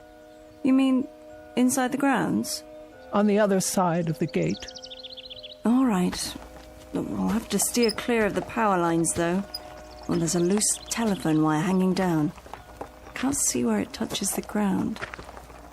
Where are we going? The first row on the left. About halfway down, as I recall. That's where the wire ends. I knew it. Here? Here. And we better not go any closer.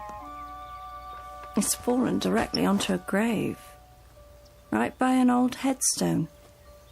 What's the name? Brian Douglas. And the date of birth and death, more than 50 years ago. Oh, the poor young man. Only 27. I knew it. Miss Alva. It's him. Who? It's him. Brian. Oh, Brian. You knew him? Brian, my fiancé. He died a week before we were to be married. Oh, Miss Alva, I didn't know. We were in a car together.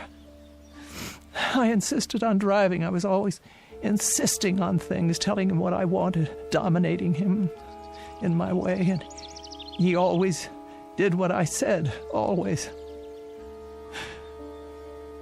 I lost control of the car, steered it right into a tree. Brian went through the windshield. He was cut to pieces.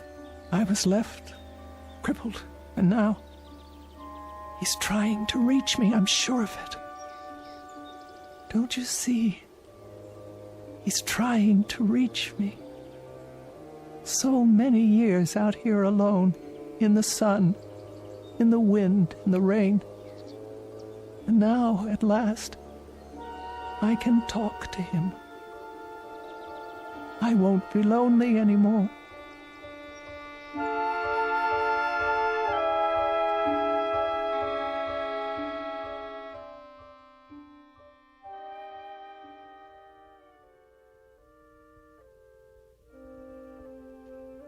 Would you like more covers on the bed? No, Margaret, I'm perfectly fine. I can plump up your pillows for you. It's not necessary. I can't leave you like this. I'll be all right. Good night. But... Good night, Margaret. You call me if you need me now. I will. I'll be home all night. Yes, yes, Margaret. Good night. You sleep well.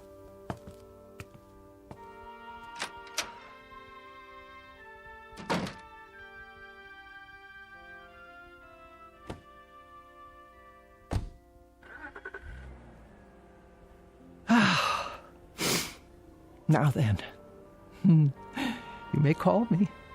Any time at all. I'm waiting. Oh, this is ridiculous. Now that I want you to call. Brian? Brian? Are you there?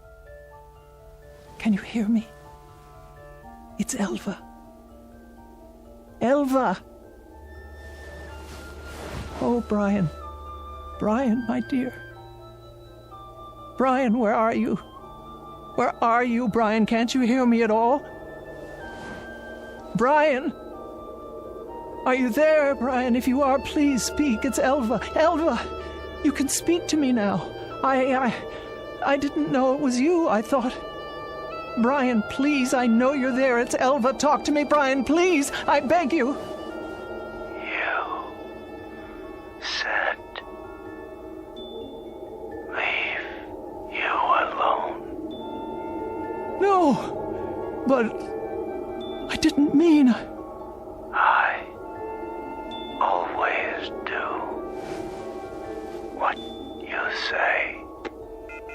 Oh, God, but I didn't mean... Brian, I didn't mean that. Not this time. I didn't understand. I only meant... Oh, Brian. Brian, speak to me. No, Brian, don't go. Don't leave me here. I didn't know it was you. I didn't understand. I tell you, there were so many things I didn't understand. I didn't mean to say. Brian, please. Please. Oh, please. No. Oh. According to the Bible, God created heaven and earth. But it is every man's prerogative and every woman's to create their own particular and private hell. Case in point, Miss Elva Keene, who in every sense has made her own bed, and now must lie in it. Sadder but wiser, by dint of a rather painful lesson in responsibility, transmitted from the Twilight Zone.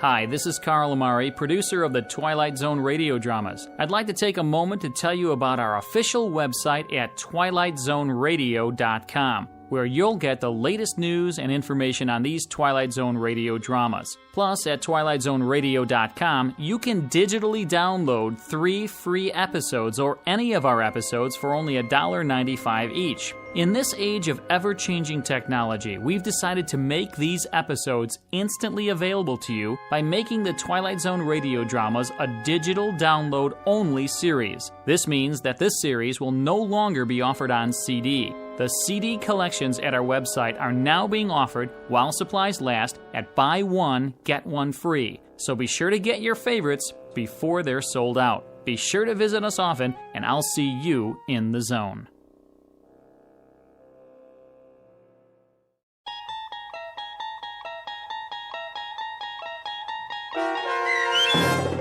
Night Call, starring Mariette Hartley with Stacy Keach as your narrator, was adapted for radio by Dennis Etchison and written for The Twilight Zone by Richard Matheson. Heard in the cast were Sarah Wellington, Meg Thalken, and Doug James.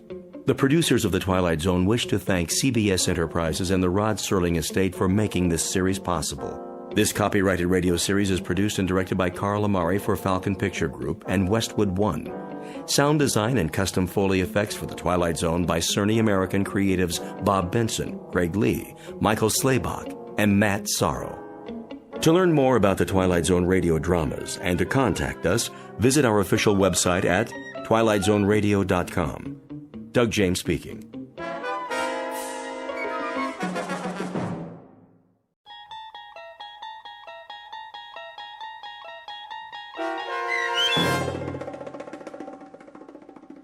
Miniature, starring Lou Diamond Phillips with Stacy Keach as your narrator, was adapted for radio by Dennis Etchison and written for The Twilight Zone by Charles Beaumont. Heard in the cast were Ellie Weingart, Alyssa Fraden, Jeff Lupetin, Joby Cerny, Roger Mueller, Elizabeth Lido, Christian Stolte, Doug James, Kurt Nabig, and C.J. Amari.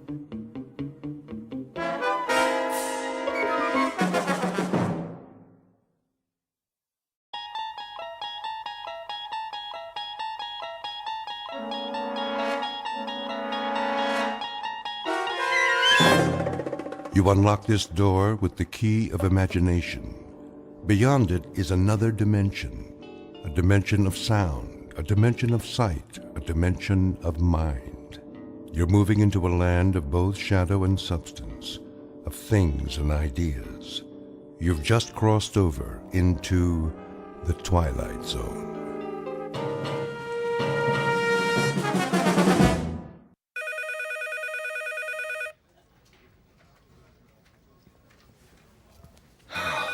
Finally, 12 o'clock. Let's go to lunch. Hey, Charlie! Charlie! It's recess. Oh. Thank you. I just want to finish up here. Trying to make us look bad? What do you mean? Now, just what do you think I'm... Hey, just forget it. Come on, we'll be late. Look at him. Little goody two-shoes. Why don't you guys lay off him? Because we're mean, heartless brutes. Right, Fred? Right. Well, I think he's nice. Hey, Mama, don't forget to change his diaper. Charlie, Hello? aren't you going to lunch? Oh, yes. Any place in particular? Yes, in a way. Where? Well, it's in the museum, actually. The museum?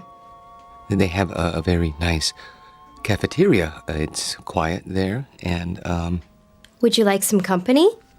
well, I mean... It's okay, Charlie. I understand. See ya. Hey, look at the dinosaurs. Wow, that's the biggest elephant I ever saw. It's a woolly mammoth, you dope. Come along, children. Keep up with the class and don't touch anything. Cafeteria closed. Oh, no. And here we have one of the world's greatest collections of primitive art. Excuse me. Pardon me.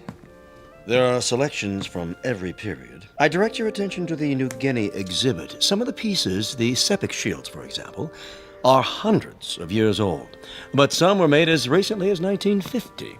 This is because New Guinea is still a largely unexplored and therefore unspoiled land. Most natives of the interior will live and die without realizing that the world extends beyond the limits of their jungle. Sorry, I'm not part of the group. Let's stay together, please. Now then, the natives speak over 500 different languages. However, you'll notice that their art has a great unity. Of course, they don't think of their carvings as art, not in our sense of the word. This first piece in the glass case was meant to frighten away evil spirits. This one is a protection against disease. Oh, and this one. If I could just get by, please. I'm on my way out. Help you, sir. What? You look lost. Can I help you find anything? Oh, no, that's all right. I just got turned around. Is the cafeteria closed? For the rest of the week. They're remodeling. Well, I'll be leaving then. Main entrance is that way. Thank you. Have you seen the Egyptian wing? Pardon? Egyptology. They have a nice exhibit. Is that right? Just downstairs, next to the Hall of Miniatures. Miniatures?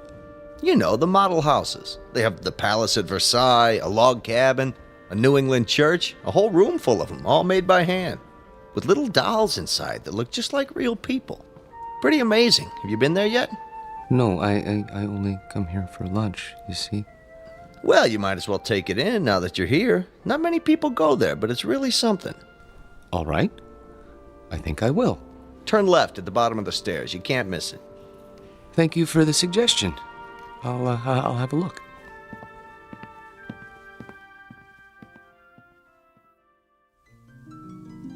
To most of us, a museum is a place of knowledge, of beauty and truth and wonder. Some people come to study, others to contemplate, others to look for the sheer joy of looking. Charlie Parks has his own reasons. He comes to the museum to get away. It isn't really the low-priced cafeteria meal that draws him in here every day. It's the fact that in these cool, inviting halls, he can be alone for a while, really and truly alone, away from his work and from people who don't understand, which includes almost everyone in the world. But Charlie should be careful. He doesn't know it, but there's always a chance he might wander too far and get lost in the Twilight Zone.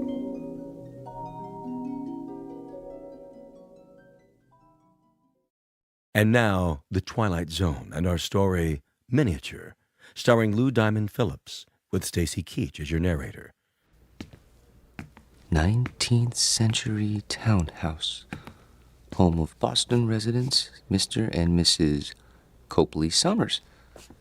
The figure represents their daughter, Alice, and was carved in wood taken from the original balcony.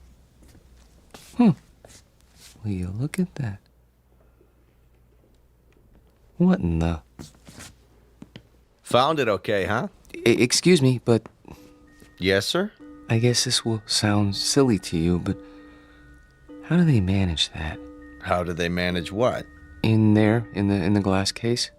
Oh, well, I couldn't say exactly. I know they use magnifying glasses, little tiny tools, single hair brushes, that kind of thing. Must go blind making them so small. But the girl, she's so realistic. Isn't she, though? Long black hair, lace dress. Look at her fingers. They didn't miss a thing. Little rug, chair's got teeny tiny doilies on it. But how do they get the girl to move? Servo motors? Microchips? How's that? The girl playing the piano, it's stopped now.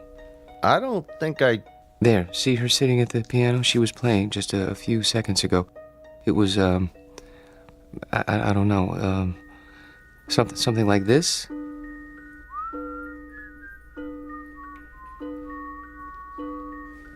Didn't you hear it when you came downstairs? I don't like jokes, mister. Not when I'm on duty, anyway. I'm not joking. Then you're hearing things. There isn't any mechanism inside that piano, and the doll's carved out of wood, a single block of wood. See the sign? Yes, I know. Carved in wood taken from the original balcony. But I could have sworn... Yeah, it was probably some kid with one of those pocket radios. They sneak them in once in a while. But I saw her move.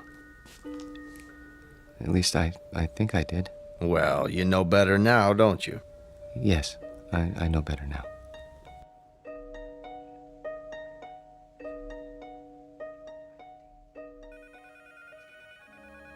Here he comes. Finally. Where do you think he's been? At the zoo. Visiting his relatives. Charlie, Yes? there's a note on your desk.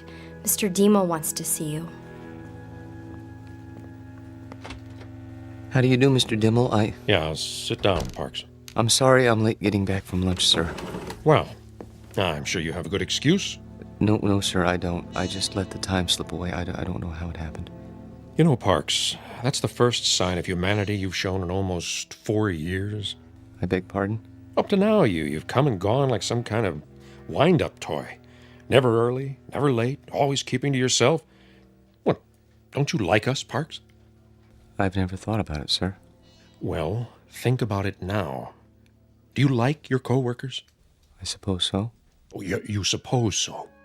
I mean, that is, I don't dislike them. I'm afraid that isn't good enough, Parks. An office is like a team or a platoon. Either it works together or it doesn't. And here, it doesn't. And the reason is you. I knew you were a square peg when I hired you, but you were bright, and well, I thought we'd wear those edges off. We haven't. No, not at all. You're still a square peg. You understand me? Yes, sir.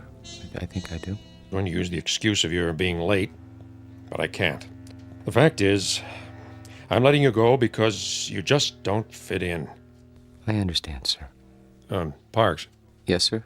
No, this isn't any of my business, but how old are you now? 37, 38? 35. 35. Don't you think it's about time you gave up living with your mother? She needs me. Oh, why? Is she ill? Not actually ill, but my father died some time ago, and my sister is married, and, well, she needs me. I see. Look, you're welcome to stay on a few weeks if... No. That's very nice of you, sir, but I'll manage. Well, you can pick up your check tomorrow. Thank you.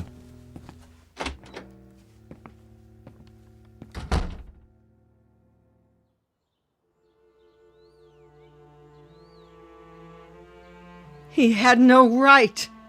He had every right, Mother. Hiring and firing people is his job. But why you? He doesn't think I fit in. That's ridiculous. What are you doing? I'm going to phone that man and find out why you're being persecuted. Mother, please, it won't do any good.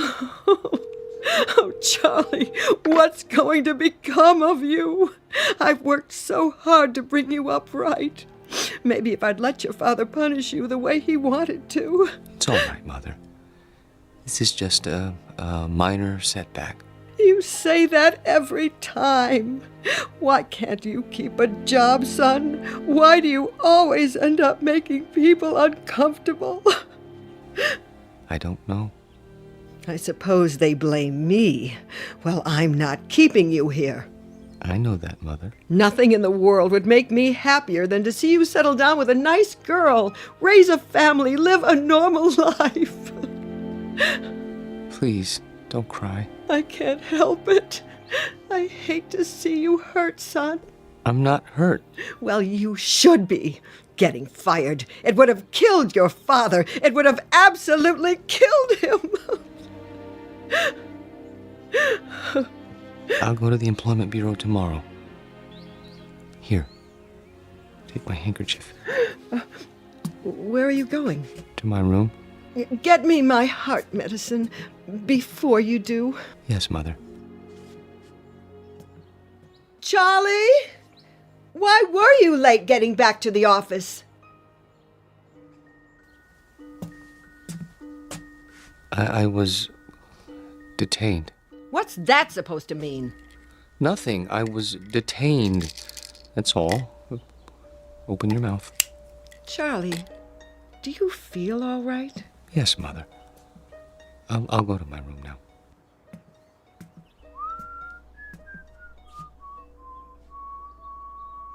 What's that you're whistling? Pardon? You were whistling. I don't remember. You should lie down, Charlie. Take a little nap. Mother, please, I can take off my shoes. I'm only trying to help. I know, but I'd prefer to untie my own shoelaces. Very well. I'll bring you some cocoa. Not now. Why? You always have your cocoa. I think I'll go out. At this time of day, we'll be having dinner soon. I want to get a head start with the Employment Bureau, see if there are any jobs. But they must be closed by now. There's still time. I think I'll walk over. It isn't far. Are you sure you should? Why not wait till tomorrow? Get a fresh start. Do you want anything at the store? Not that I can think of. But... Sit in your chair in the living room. Put your feet up. Are you sure? Try not to worry, Mother. I'll be back in an hour.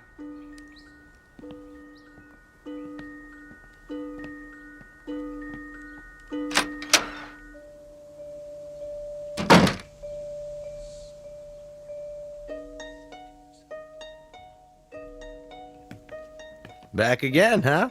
Yes. Anything in particular? Is it still open?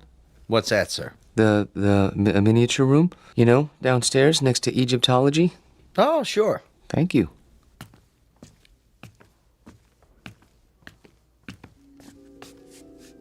I came back.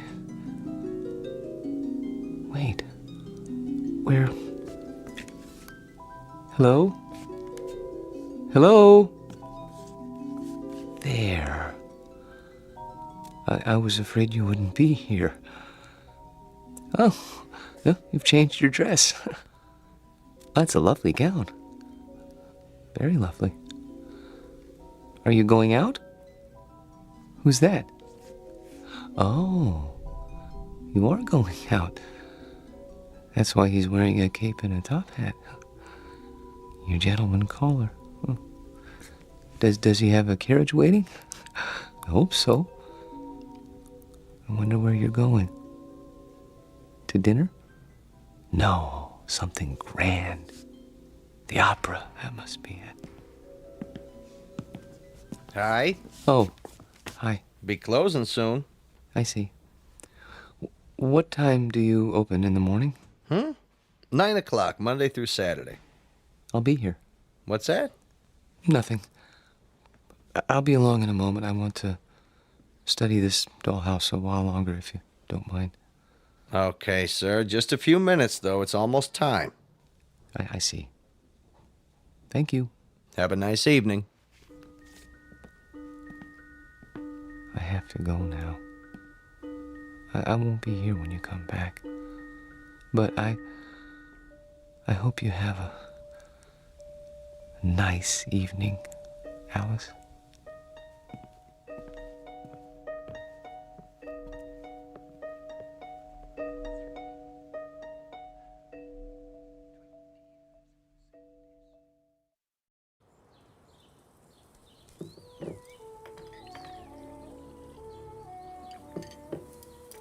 Hey, where's old Charlie this morning? Don't worry about him, buddy. My brother never misses breakfast. Charlie, your breakfast is getting cold. You see, late for his meals, awake every night, tossing and turning. I tell you, I'm half dead with worry. Mother. He's sick. I know he is. Sounds to me like he's got a girl.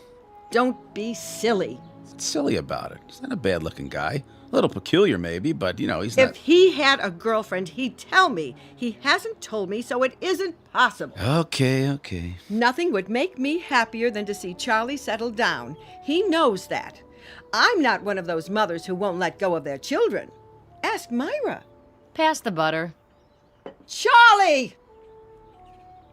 I'm here. Your breakfast is on the table. Sorry. Hey, Charlie boy. Hello, buddy. How are you? Couldn't be better, Charlie boy. Couldn't be better. Good morning, Myra. You're looking nice. I wish I could say the same for you. I haven't been sleeping very well. Because of the job? Yes, I suppose so. It's been terribly hard on him, pounding the pavement every day. Boy, that can get you down. Charlie. Yes? We've got a surprise for you. Tell him, bud. Well, it's like this. I heard they gave you the pink slip, and see, I know the dispatcher pretty well over where I work, and I told him about you, and he said... He said he'd give you a job. Yeah.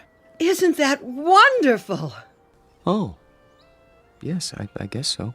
Charlie! It's very nice of you, buddy.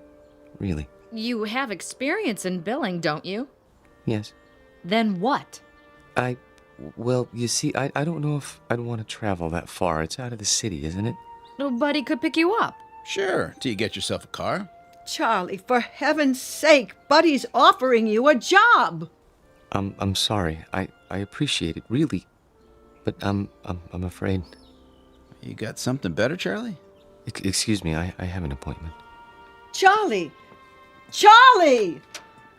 Oh, I don't recognize him anymore. My own son. Does he have something better, Mother? No, he doesn't have anything. He isn't even looking. How do you know? The employment agency called. They sent him on 2 interviews, and he never showed up. Well, then where does he go? I don't know. Like I said, he's got himself a girl. Oh, shut up, will you?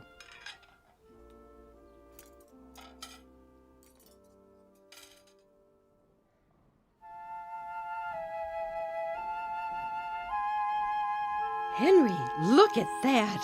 A real log cabin. Isn't it wonderful? Mm-hmm. See, there's a little spinning wheel. Your grandmother had one of those, remember? How did they make it so small? Mm-hmm. Oh, 19th century townhouse, Boston. Isn't that something? I've never seen anything so perfect, have you? Just look at the miniature piano and the doll there in her little handmade dress. Come on, let's go. Oh, I'd love to live in a house like that. Sure you would. No air conditioning, no central heating, no television, no phone. Sure you would. Excuse me? Are you finished here? I mean... Yep, on our way to see the mummies. Come along, May. If we must. Oh, I'm sorry. I didn't know you were still in bed. I wouldn't be here so early, but my sister and her husband came over and... Oh, I understand. Of course you need to get dressed. I'll turn my eyes away so you can have your privacy.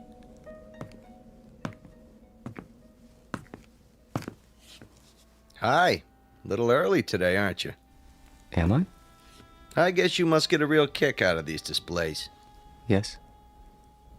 This one in particular. What do you see in there, mister? Nothing. Man doesn't stand for 4 and 5 hours at a stretch looking at nothing. I'm not breaking any rules, am I? No. Then leave me alone, please. Suit yourself. Forgive me, it won't happen again. Oh, I see you're having breakfast. It isn't any of my business, but I really do think you should eat more than toast. Mother says breakfast is the most important meal of the day. Have I told you about my mother? She's very nice. Of course, she still treats me like a child, but you can't blame her. I'm all she has. I suppose that isn't very much. I have a sister about your age. Her name is Myra. She's nice too, but she's not as pretty as you are. I think you're about the prettiest girl in the world. I don't mind saying that because I know you can't hear me through the glass. But I think I'd say it even if you could, because I hope it's all right, but I have to go now. Just for a while. I didn't get much to eat this morning myself. I'd better have something. But I'll be back soon. I promise.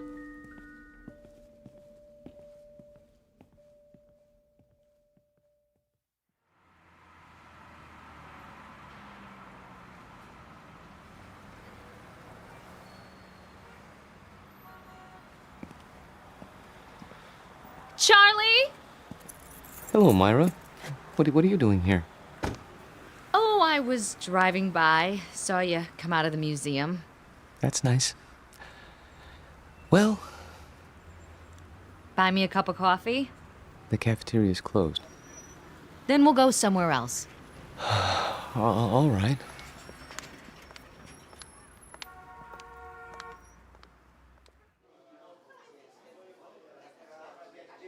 Here you go, folks. Thank you. Charlie, I'm gonna be honest. I didn't just happen to see you today. I followed you. You did? Why? Because Mother asked me to. She's worried, and so am I. You haven't been yourself. No? You go to that place every day? I thought it might be a good idea to improve my mind. That isn't why. I'm your sister, Charlie. I grew up with you, and I know you. You go there because it gives you a chance to be alone. And you want to be alone because you're scared. Myra? Listen to me. This is important. You're over 30 years old, Charlie, but you're living the same way you did when you were 14. Some of it's Mother's fault, some of it's yours. But it isn't natural. It's sick, Charlie, and you know it's sick. And that's why you're scared. You're probably right.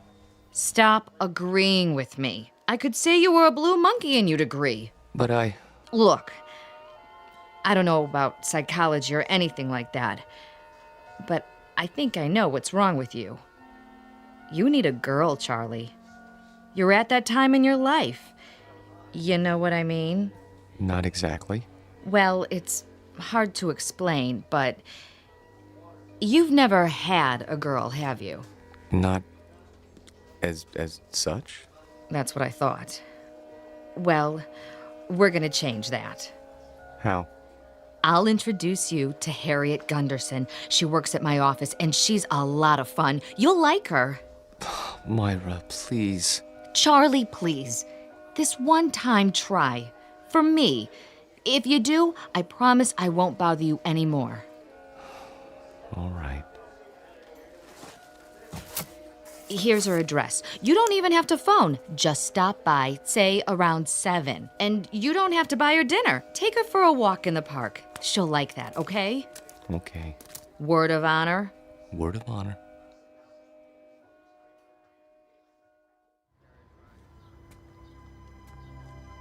Charlie, Hmm? what you thinking about? Nothing in particular. You sure are quiet. That means you're the dangerous kind. You can't trust the quiet ones. You can trust me. Who said I wanted to? I only meant... Look, why don't you relax? Come on, let's sit on the bench. If you like. Lean back. Take it easy. There.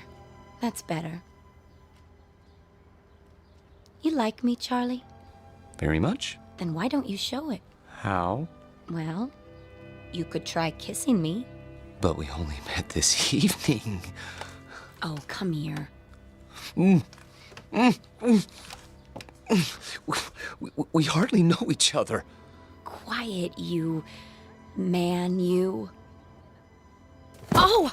I didn't mean to push you off the bench. It's just that you surprised me. Sorry, I'll help you up. Forget it, Buster. Just forget it. Tell your sister you don't need a girl. You need a doctor. Wait, please.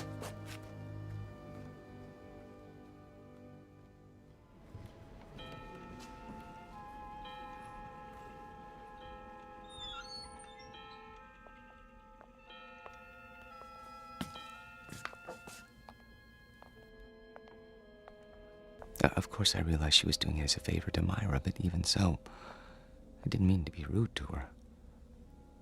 It must be hard for you to believe, but that's the way things are these days. Who's at the door? Oh, it must be your gentleman caller. Wait! Tell the maid not to let him in.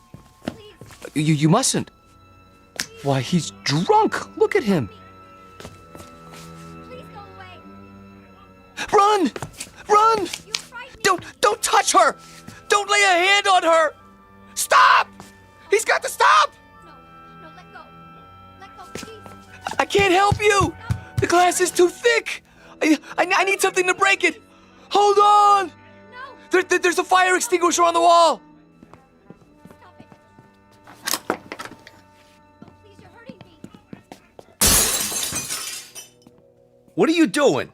I had to. He was trying to harm her. Hold it right there. He tried to kiss her last night, but she wouldn't let him, so he came back. Don't move. I'm calling for backup. But I had to.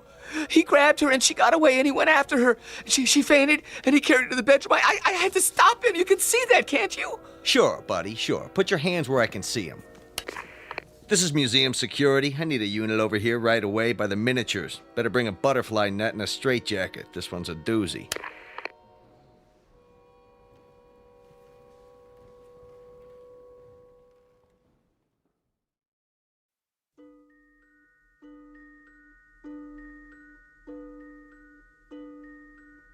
Now, Mr. Parks, I want you to understand that no one is saying you didn't see these things.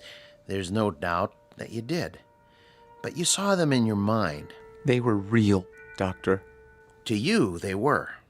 That's the way it is with hallucinations. Ordinarily, the eye sees and transmits a picture to the brain, but sometimes that's reversed. In certain cases, the brain sees and transmits a message to the eye. Do you follow? They were real.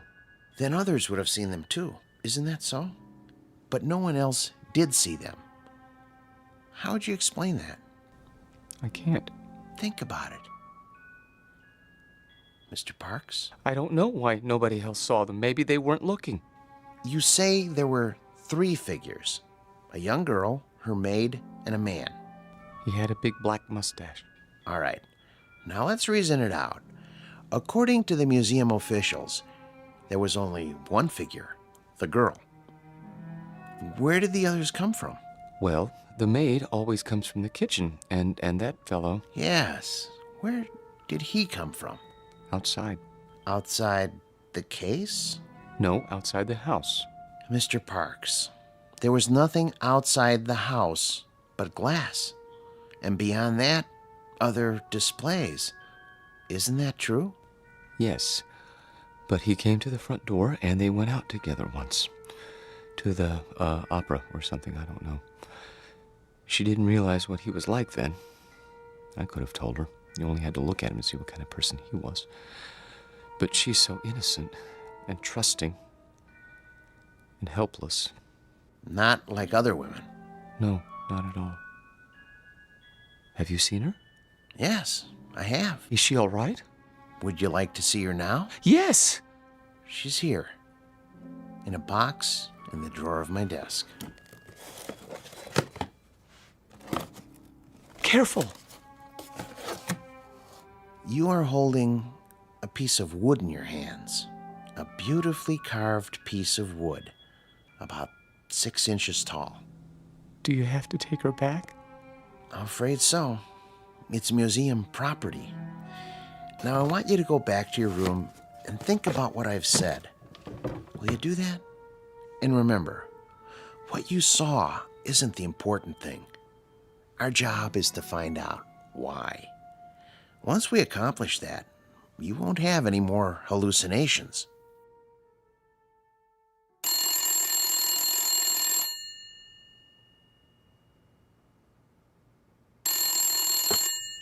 Yes? Oh, yes. Send them in. And ask Dr. Geisner to prepare the patient for checkout.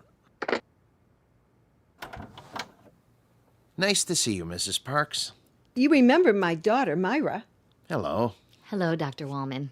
And my son-in-law, Buddy. Hi, Doc. Where's Charlie?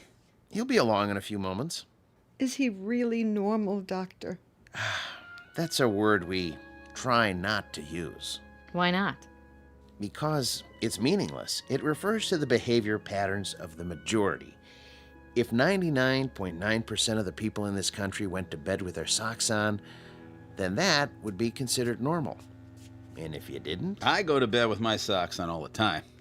Well, what I'm trying to say is don't judge Charlie's emotional health by the degree to which he conforms to other people's standards. Don't expect him to be like everybody else. Then you don't think he's sick? Not now. No. He was when he came here. The constant pressure to be something he wasn't, to act and think and feel the way you wanted him to, instead of the way he wanted to, he was unable to cope with this world. So he created another world. But he knew it was false, so he destroyed it, and with that act, he made his first step toward mental health. Of course, he insisted it was real for a long time, but that's standard with hallucinations. Charlie! Hello, Mother. Myra? Buddy? How are you feeling, Charlie? Wonderful, Doctor. Really wonderful. No more dreams? I've been sleeping like a baby. Not worried about the girl in the glass case?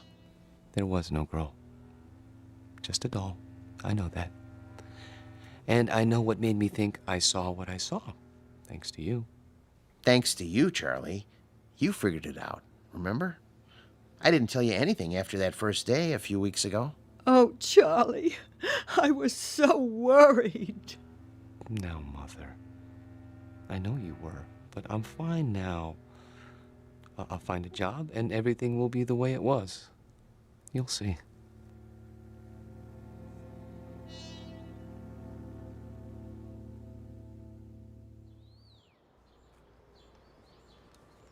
I've sure missed this.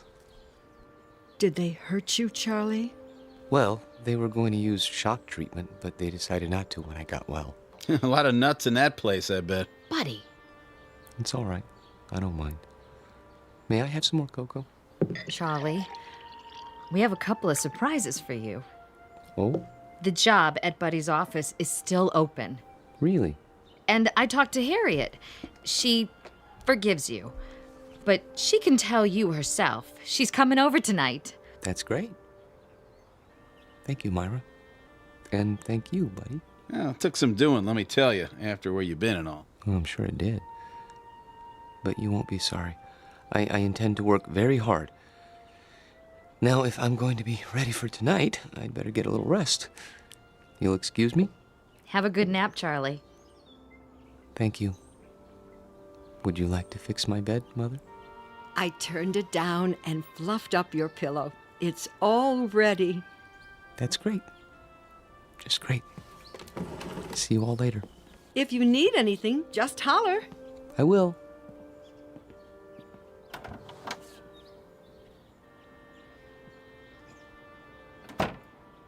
right, I gotta go by the house. Be back in a while. Okay, honey. You want me to pick up some chow? That's not necessary. We're all going out tonight. We are. Okay, then. See ya. Take your time. Drive carefully, buddy. Sure, no problem.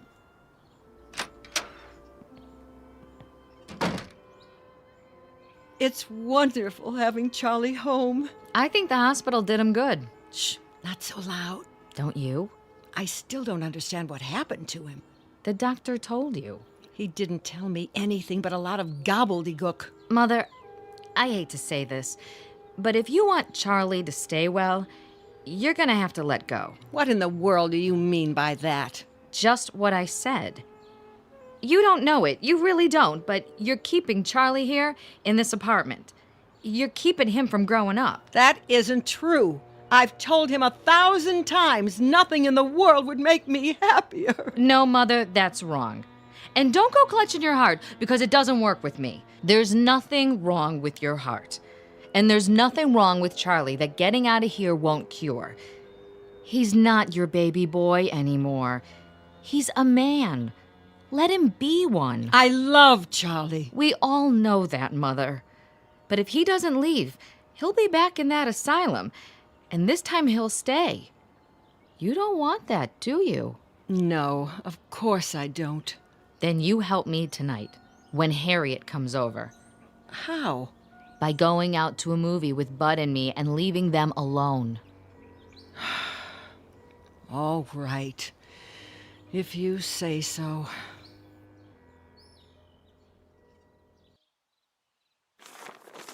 Pass the sports page, would you? Here. You should check the movies. Oh, yeah, sure. There's Harriet. Already? You better tell Charlie to get ready. Charlie? Hi, I made it. Ooh, new dress? Yeah, cost me something too. Hi, Bud. Hey, Harriet. Charlie, your company is here. Charlie? Charlie! What's the matter? Can't wake him up? He must be tired. It's locked. Charlie never locks his door. Hey, Charlie boy! Up and at him, pal! Maybe he doesn't want to be disturbed. Nobody could sleep through that. Break it down, Bud. Gee, I don't know. Break it down. Okay.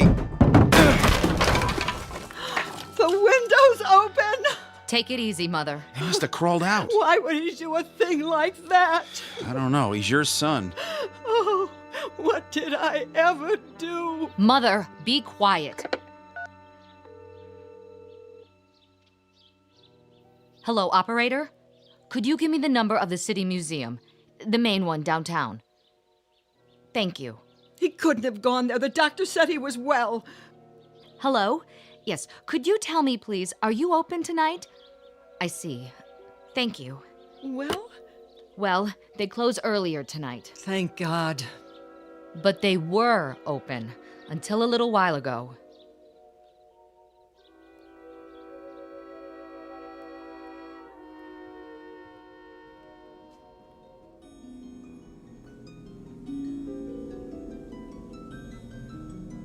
Hello. I see they got your glass case repaired. I'm so glad. They tried to tell me you weren't real. Of course I knew better. But I had to pretend. Otherwise, I never would have seen you again. I love you, Alice. Maybe if I keep telling you, you'll believe me. Your world isn't simple, is it? No world with people in it ever is. There's loneliness and misery and heartache. Oh, look at you, crying because you're alone. I've been alone all my life. People try to understand, but they can't. You could. We could understand each other and help each other and love each other, if only. Wait! Someone's here. I have to hide. But where?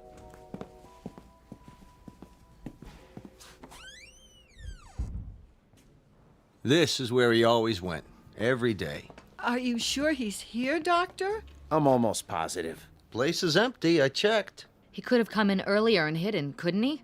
Where? This place is deader than a doornail. Shine your flashlight over there. What about those Egyptian mummy cases? Say, that one isn't supposed to be open. Could a man hide in there? I guess. Nobody's allowed to touch him. It's against the rules. Mrs. Parks, would you do something? Anything for poor Charlie. I'm sure he can hear you, wherever he is. Are you going to take him back to the hospital? I think it would be wise, don't you? Before anything else happens, call him. Ask him to come out. Charlie? Louder. Command him. Charlie, this is your mother. Come here. Again. Charlie Parks, you come here this second, young man. You hear me? It's too late. He's not going to listen to you now, Mother. Hey, Charlie boy, let's go. What do you say, huh? Can you turn on the lights? Yeah, at the main switchboard. Do it. We're gonna have to search the whole place. Hey, is this the dollhouse? That's the one. And the doll, is that her? Yep. Say, what? There's two of them now. A man and a woman sitting on the piano bench. I don't remember that. All right, let's start looking. Yeah. Yeah, I'll get the lights. Charlie! Charlie, please. This isn't funny. Yo, Charlie! Come on, Charlie!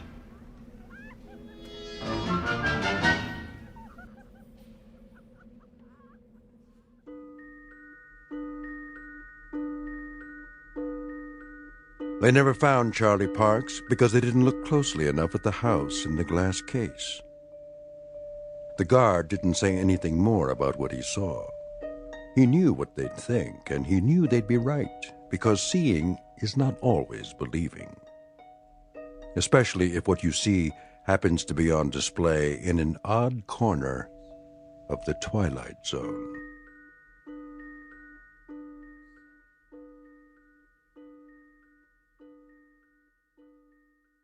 We'll return to the Twilight Zone in just a moment. You are about to enter another dimension, a dimension not only of sight and sound, but of mind, a journey into a wondrous land of imagination. Next stop, the Twilight Zone. Hi, this is Stacy Keach. I'd like to take a moment to tell you about our Twilight Zone website at twilightzoneradio.com. At twilightzoneradio.com, you'll find the latest information on these Twilight Zone radio dramas, including behind-the-scenes photographs, plus the newest product releases, trivia contests, ways to contact us, other Twilight Zone-related info and merchandise, plus links to other fascinating websites. So make your next stop twilightzoneradio.com. Visit twilightzoneradio.com to purchase these Twilight Zone radio dramas on cassette and CD, or call toll-free 1-866-989-ZONE. That's 1-866-989-9663.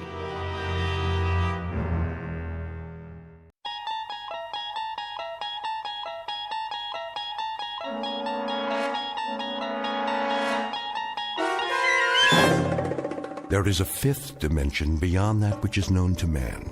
It is a dimension as vast as space and as timeless as infinity.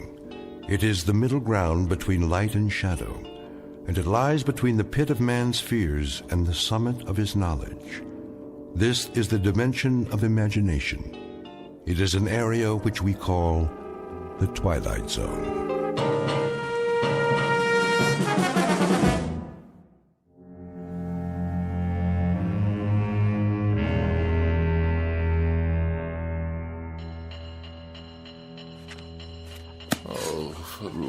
What's the matter, dear? Don't you hear it? Of course I hear it, Walter. It's that nice janitor fixing the pipes. Why don't you go on reading your book until he's finished? And when, pray tell, might that be? I'm sure it won't be much longer. Then the radiator will get just as hot as you want it. Isn't that what you told him? Yes, I know what I told him, but why does he have to make so much noise? I'm sure I couldn't say. The decibel level in this apartment is beyond human endurance. Well, I suppose it's what they have to do with steam heating, that sort of thing. What I really don't understand is how you can sit by, knitting away, oblivious to this assault. Did you see the new wool scarf I'm making? It should keep out absolutely all the drafts. While that infernal pounding goes on and on and on. Wait till you try it on. I picked out your favorite colors. It's much thicker than the other ones.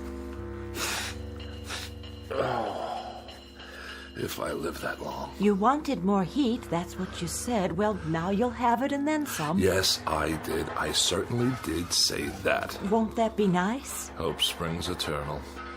The question is, at what price? Are you sure you're comfortable, darling? Am I what?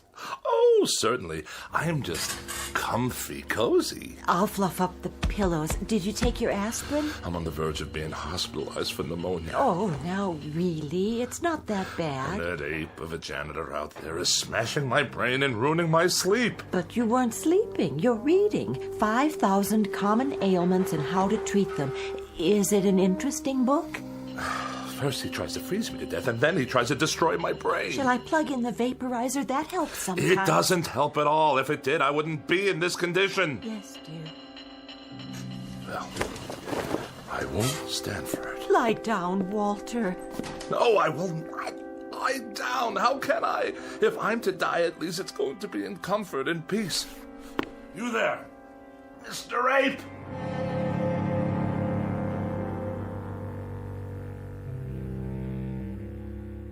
Witness Mr. Walter Bedecker, age 44, afraid of the following: death, disease, other people, germs, drafts, and just about everything else. He has one interest in life, and that's Walter Bedecker. One preoccupation: the life and well-being of Walter Bedecker. One abiding concern about society: that if Walter Bedecker should happen to die, how will it survive without him? But there's one thing he hasn't asked himself yet, and it's simply this: what happens if, despite all his precautions, Walter Bedecker should happen to stumble, not into the grave, but into the Twilight Zone?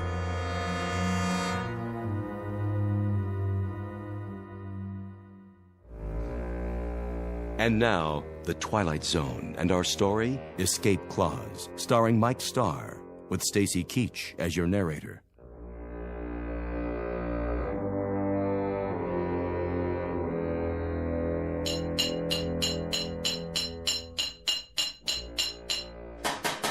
I asked you a question. You want more heat, don't you? That's not the answer, so I'll ask you again. How much longer? Put it this way. In 20 minutes, it'll be about 105 in here. Hot enough to fry an egg. That good enough for you? 20 minutes, you say? After hour upon hour of your clanking around in my living room while I'm on my deathbed, I have to wait 20 minutes more?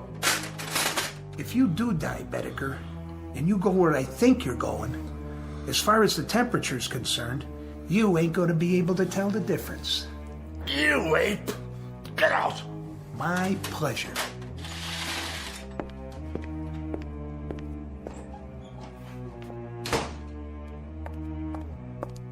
Are you all right, dear? Quick, Ethel, get the doctor. You mean again? There's a tightness in my chest. It must be my heart. Come back to the bed. Call him now. Tell him to hurry. I don't think I have much time.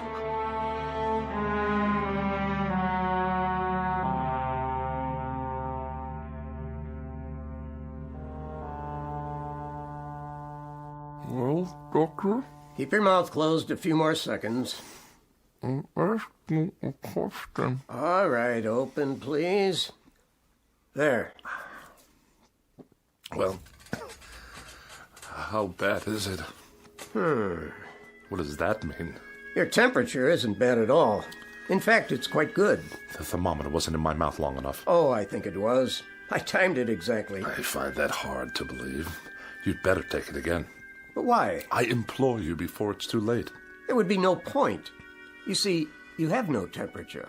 What about my vital signs? Blood pressure's fine. Respiration and pulse, all normal. My throat? It's dry and achy all the time. Well, that's because it's so hot in here. No sign of infection. Throat clear. Ears and nasal passages clear.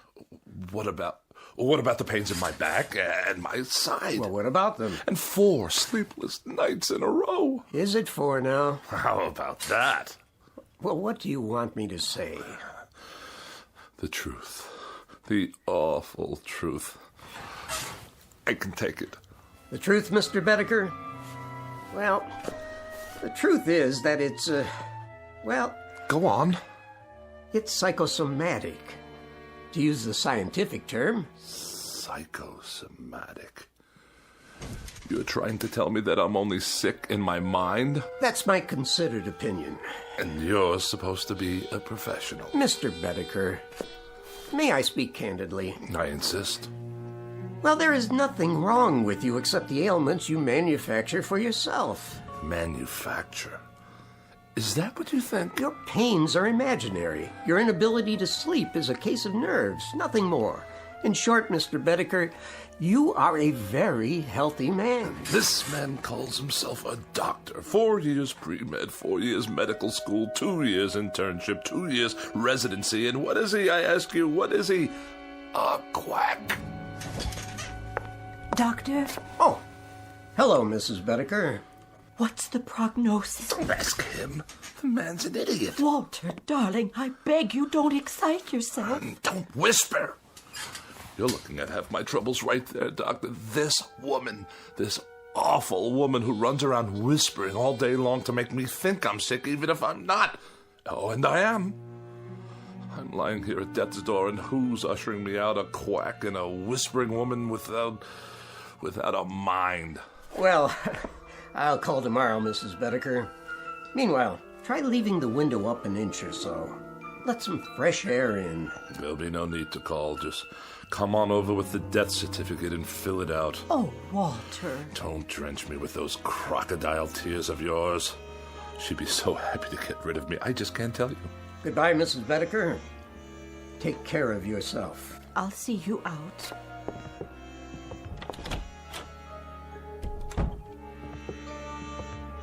No need to show me the way. I know it by now. Doctor, how is he, really? Mrs. Bedecker, your husband is one of the healthiest patients I have. But he's sick most of the time. Is he? He won't let me air out the house. He says for every cubic foot of unfiltered air, there are 8,900,000 germs. Well, he's probably right. And he's just quit his job. The 5th job he's quit since the first of the year. He says they make him work in a draft. Well, I suppose I'm oversimplifying it when I say there's nothing wrong with him, because in a sense, there really is. This constant worrying about himself is an illness of a sort. Has he always been this frightened a man? Ever since I can remember. When he was courting me, he told me he was in the final stages of TB and only had a week to live. I only married him because I felt so sorry for him. Oh, I don't mean that was the only reason. I think I understand. Do you? You see, people change. Sometimes for the better and sometimes in ways that aren't entirely healthy. We all assign blame. Your husband is taking it out on those nearest him. It's not your fault. But it must be. He never stops complaining. The problem isn't physical. He's getting older, so he sits here spinning his wheels. He needs to get out, do things, prove he's still strong, that there's a place for him in the world. Oh, Doctor, I'll do what I can. I'm sure you will. You already have. It's up to him now. I'll give you a call tomorrow. I don't think it would be a bad idea if you took some vitamins yourself. You look run down, Mrs. Bedecker. I do? Just a little too pale. Ethel, there's a draft in the air, and I feel a coma coming on. Yes, darling, I'll be right in. Now, you remember about those vitamins. Promise? I promise. Here's a prescription. Get some of these items from the drugstore for yourself. Thank you, I will. You're very kind. Goodbye, Mrs. Bedecker. Goodbye. Did you say there's a draft? I did. From where? The window. But it's only open an inch. Freezing air blasting into the room. I'll close it for you. Do you know how many germs live in 1 cubic foot of air, Ethel? I think I do. 8,900,000, that's how many I know you want me gone. Walter! Gone from your life, and that's why you leave windows open all over the place. But as a point of common human decency, couldn't you find a way to do it more subtly? The doctor said you needed air. He said it was stuffy in here. Oh, the doctor said. Tell me one thing. Yes? What is going on between you two? Nothing, Walter. I saw the way he looked at you. Oh, now you are imagining things. What's that slip of paper in your hand? What do you mean? Oh, it's only... Give it to me. Oh, now I understand. Well, if you'll let me explain. When did he give you this? Just now, before he left. If you'll listen. I'm not sick, he says, but nonetheless he gives you a prescription for medicine for me? Not a thing wrong with me, he says, but while I lie here helpless, he's out there telling you that I've got a life expectancy of 20 minutes. He said nothing of the sort. Don't deny it, Ethel. I smelled the collusion the moment he left the room. Now I suppose he's making time with you behind my back. The two of you can hardly wait for me to expire. What a great day that will be. But just remember, it will be on your conscience. Yours and that quacks. The prescription was for vitamins, Walter, not for you, for me. Vitamins for you? I lie here while the life seeps out of me and that charlatan prescribes vitamins for you? What has he done for me? Not a nil. A big fat goose egg, that's what. He comes whenever you call. He's very interested in your condition. Very interested. Oh, isn't that nice? I'm dying and he gives her vitamins. Sit up. I'll turn on the vaporizer. Never mind. Go on, get out of here. Leave me to die in peace. All right, Walter. What? I meant I'll let you alone so you can take a little nap. Then maybe you'll feel better. I can't nap. Why does a man have to die anyway? I'm sure you're not dying. Oh, are you? I asked you a question, Ethel. Why does a man have to die? I don't know, Walter. The world goes on for millions and millions of years, and how long is a man's life? This much, a pinch, a drop, a microscopic fragment. Why can't a man live 500 years or 1,000 years? Why does he have to die almost the moment he's born? I told you I don't know, dear. No, you wouldn't. Go on. Get out of here. Yes, dear. I have to take my own pulse. Give myself a checkup. A doctor couldn't care less. My sinuses. It's moved from my chest to my sinuses. After that, it'll be my brain, and then poof. As if I never existed at all. What's the point? The point, indeed. It's a crime for a man to live such a short span of years. A crime. What I wouldn't give to live a decent number of years. 200, 300. Why not 500 or 600? Yes. Why not? Or 1,000. What a miserable thing to contemplate. A handful of years and then eternity in a casket down under the ground. The dark, cold ground. With worms yet? Of course, with worms. And bacteria in the soil, and all manner of filth and decomposition, toxic waste. Who are you? Cadwallader's the name. And immortality's my game.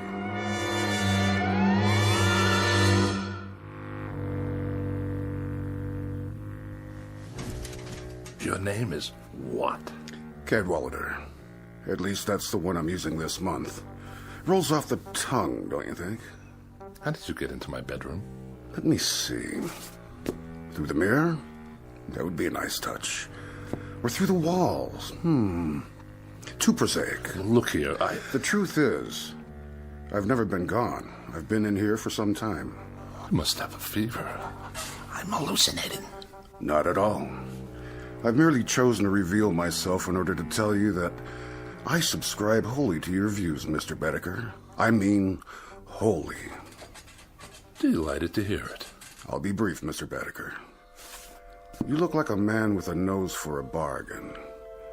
I'd like to make a proposition to you. What kind of proposition? Each of us has something the other wants, and that seems a relatively solid basis for a bargain. Do we? Indeed. What in the world do you have that I could possibly want? Oh, many things, Mr. Bedecker. You'd be surprised. Many things. Varied and delightful. Now, what do I have that could remotely interest you? Actually, a minor item. Minor? Extremely. Are you sure? Smaller than minor. Insignificant. Of no importance whatsoever? Absolutely none. Microscopic? Teensy-weensy. What did you say your name was? What's in a name, Mr. Bedecker? Just a question of semantics, after all. Language, a stretch of words. For example, what is it you want? Can you put it into words? I think you already know. You want an extended lifespan. Doesn't everyone? A few hundred years to play around with. Some people would call it immortality of a sort. But why give it that kind of description? Why make it sound so imposing? What would you call it then? Let's call it some additional free time. After all, what are a few hundred years in the grand scheme? Or a few thousand? A few thousand? Or 5,000? Or 10,000? What's the difference? The world will go on ad infinitum, so what's a few thousand years more or less, give or take, add or subtract? And this little item I'm to give you in exchange, or what do we call that? What do we call it? That's a linguistic conundrum. We could call it a little piece of your makeup, a little crumb off the crust of your, structure, a fragment of an atom, so to speak, from your being. Or a soul? Or whatever. After all, what is it? And when you're gone, thousands of years hence, what will you need it for, practically speaking? Yes? You're the devil. What's in a name? I'm at your service. Good Lord. How about it, Mr. Bedecker? Why not? That must be a good reason. There must be. You'd deed me over your so-called soul, and I'd give you immortality. Life everlasting. Or as long as you want it to be everlasting. And indestructibility, Mr. Bedecker. Complete and total indestructibility. Nothing can hurt you ever. Now that part's fun, let me tell you. Nothing can hurt me? And I live forever? Why not? Certainly. Forever. Again, Mr. Bedecker, just terms. And everything's relative. For you, it's forever. For me, it's a walk around the block. But we're both satisfied. Think about it. Oh, I am. I am thinking about it. To be without fear of dying. To be indestructible. Invincible. Not to have to worry about disease, accidents, pestilence, war, famine, anything. Governments and institutions disintegrate. People perish. But Walter Bedecker goes on and on. Walter Bedecker goes on and on. The ultimate dream, is it not? Mr. Cadwallader, about this soul, you say I won't miss it. You'll never know it's gone. And you say I'll go on and on, quite unable to succumb? Quite. No tricks, no hidden clauses. I'll just live as long as I want to live. Is that it? That's it. That's precisely it.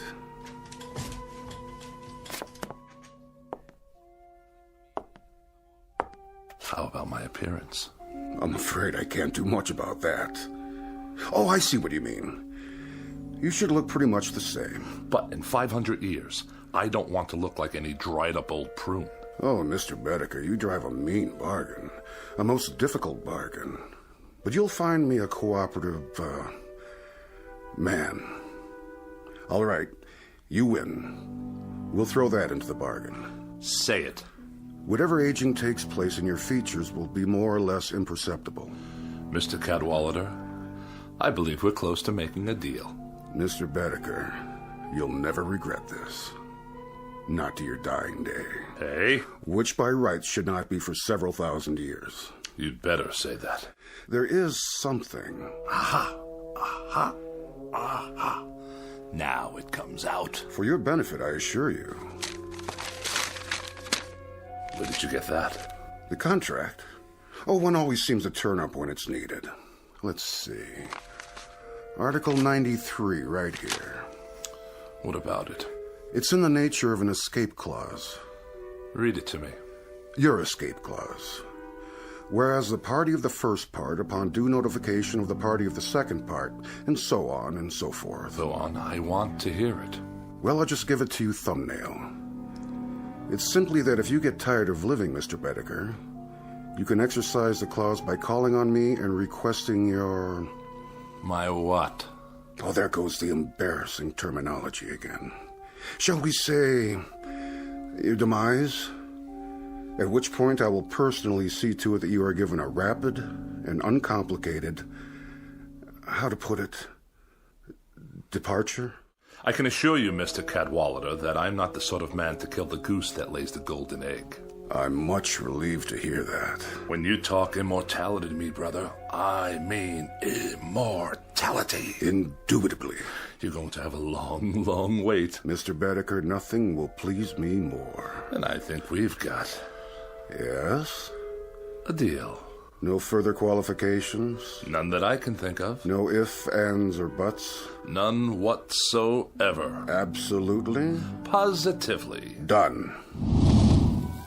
Oh, no fires in here, please. Only a small one to heat up my seal. My cartouche, as it were. Do I get a copy? This is your copy. Where's yours? Already on file, in a very safe place. If you say so. You sure keep it hot in here. Mm-hmm. Quirk of mine. I think the wording seems to be in order. Cadwallader, where did you go? Walter, did you call for me? What? Oh, no. I was only... Only what, dear? Talking to myself. You were? Not that I make a habit of it, mind you. What are those papers? Nothing. I was just looking over my life insurance policy. Whatever for? To be sure you're protected if anything should happen. Ever, to me, that is. Don't be silly. Your health's going to improve. It's already improved. Hit me. What? Hit me. As hard as you can. In the stomach. Or anywhere else you like. Anywhere at all. But why? I want you to see how strong I am. Strong as a bull. As a bull, dear? And as indestructible. 10 bulls, 100. Walter, you're not yourself. Come sit with me in the other room. It's warmer there. The radiator's going full force. Is it? See for yourself. Yes, I think I will. Watch this. What are you doing? Don't touch it. See what I mean? Walter, your hands are burning. No, they're not. That's just it, Ethel. They're smoking, yes, but they're not burned at all. I'll get some bandages. Sit down. Where do you keep my pills? Which ones? All of them, every last one. Over here on the tray. Give it to me.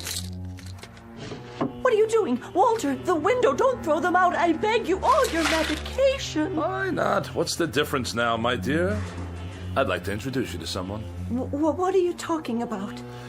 Meet the new Walter Bedecker.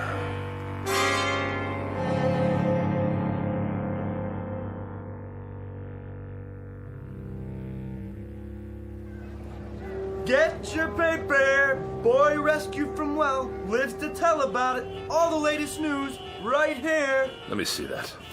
Sure, mister. 2 bits. A little boy, huh? Yeah, the one that fell in the hole. They got him out alive. Ain't that something? It's something, all right. A 10-year-old boy, and he's on the front page of every newspaper. He was down there for 18 hours. Can you believe it? And everybody thought he was a goner. It's amazing is what it is. Of all the news stories in the world, this little nobody makes the headlines. You think that's amazing? Wait right here. I'll show you amazing. Hey, where you going, mister? You owe me 25 cents. Watch this. Watch where you're going. Excuse me? Hey, buddy. I must get to the corner. Some people are so rude. I don't want to miss the crosstown. Wait your turn, do you mind? Look out! Get back on the curb. There's a bus coming. That man, stop!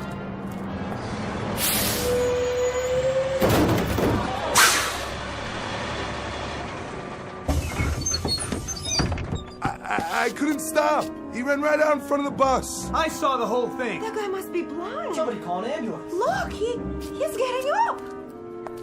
Hey, pal, how'd you do that? Do what?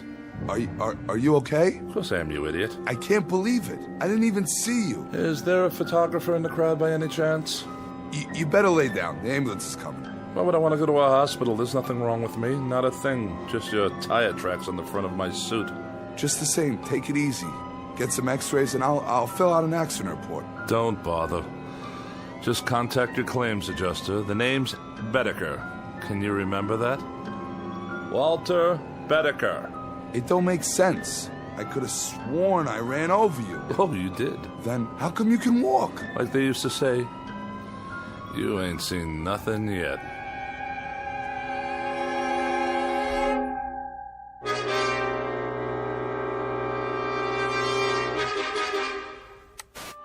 One survivor, Walter Bedecker. By now, these words should be familiar. You've heard them before on the Eyeball News, and if the past is any indication, you'll hear them again and again. It started when he was hit by a bus, then a car, and finally a subway train, but that wasn't enough for Walter Bedecker, the man whose luck never runs out. After an explosion at a construction site, what else could happen? Last week's plane crash killed 23 people, but not Mr. Bedecker. He's certified as the unluckiest man alive and the most indestructible. Is that you, Walter? He's all right, ma'am. Aren't you, Mr. Bedecker? You're all right. When you didn't come home, I was worried. This is my wife. Wait in the other room, dear. Are you sure? I can make you some hot tea. And your friend? He's no friend. He's a claims adjuster. In the other room, Ethel. Now. Yes, dear. You want to sign this now, Mr. Bedecker? $5,000, is that all? For falling down an elevator shaft? Well, considering that you're not even scratched, Mr. Bedecker, I think the company's being very fair. Just keep your mouth shut, will you? I'll sign it just to be done with you.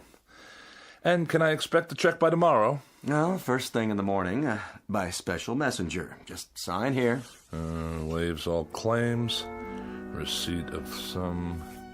Indemnifies company. All right. Very good, sir. Very, very good. I'll show myself out. Hello, Steve. Hey, Jack. What are you... Oh, you too? Yeah, the subway accident. Elevator shaft here. Right. You out, you in. So long, Steve. Yeah, see you, Jack. You have my check, I presume? $10,000, Mr. Bedecker, if you'll sign right here for it. If you insist.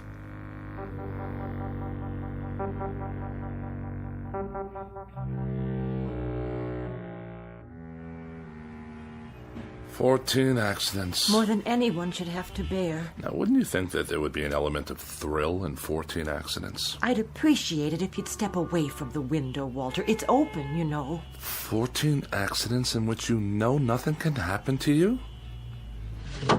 I guess so, dear. Well, it's a fact.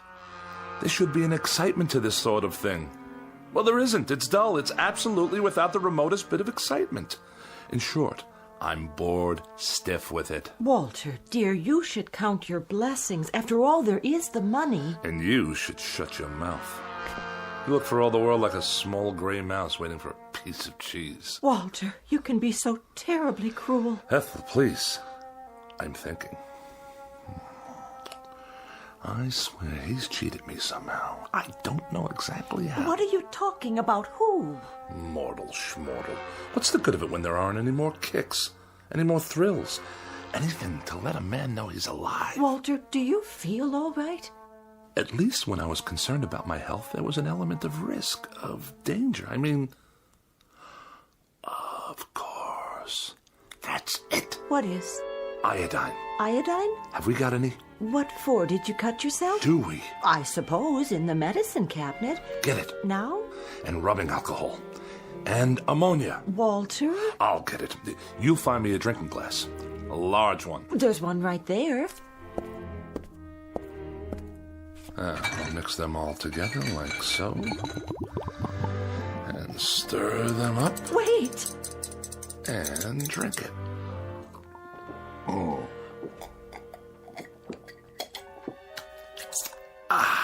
Sit down. I'll call the doctor. You see? What I just drank should kill a dozen men. To me, it tastes like lemonade. Walter. Yes? What's this all about? You really want to know? All right, I'll tell you. In a word, I am immortal. Walter, don't joke like that. It's true. I made a pact with a guy named Cadwallader, who's given me immortality and indestructibility in exchange for my soul. Your soul? More succinctly than that, I couldn't put it. Why don't you sit down? I'll make some tea and then we'll call the doctor. You will not make tea and you will not call the doctor. Why not? If you had any imagination at all, you could tell me what there is I might do to get a little excitement out of it all. I've been in subway crashes, bus accidents, major fires, disasters, one after another, and now I even drank poison. Nothing. You know what I've been thinking? I've been thinking I'll go up on the roof and I'll throw myself down the light well. Smack dab through the light well, 14 stories down, just for the sheer experience of it. Oh, Walter, darling, please. Ethel, darling, shut your mouth and get out of my way, please.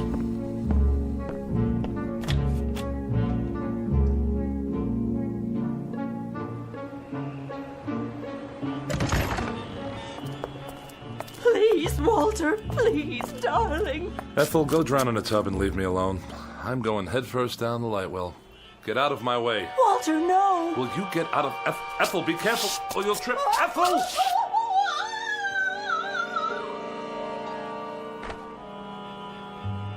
I wonder what that felt like.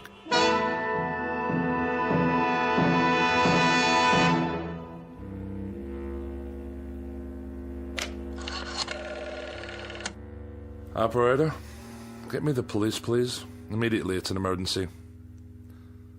Hello? Is this a police station? This is Walter Bedecker, 11 North 7th Street. That's right. Apartment 14B. Will you please come over here right away? No trouble. I just killed my wife. That's right. Yes, I'll stay right here. Goodbye. Now, this is going to be an experience.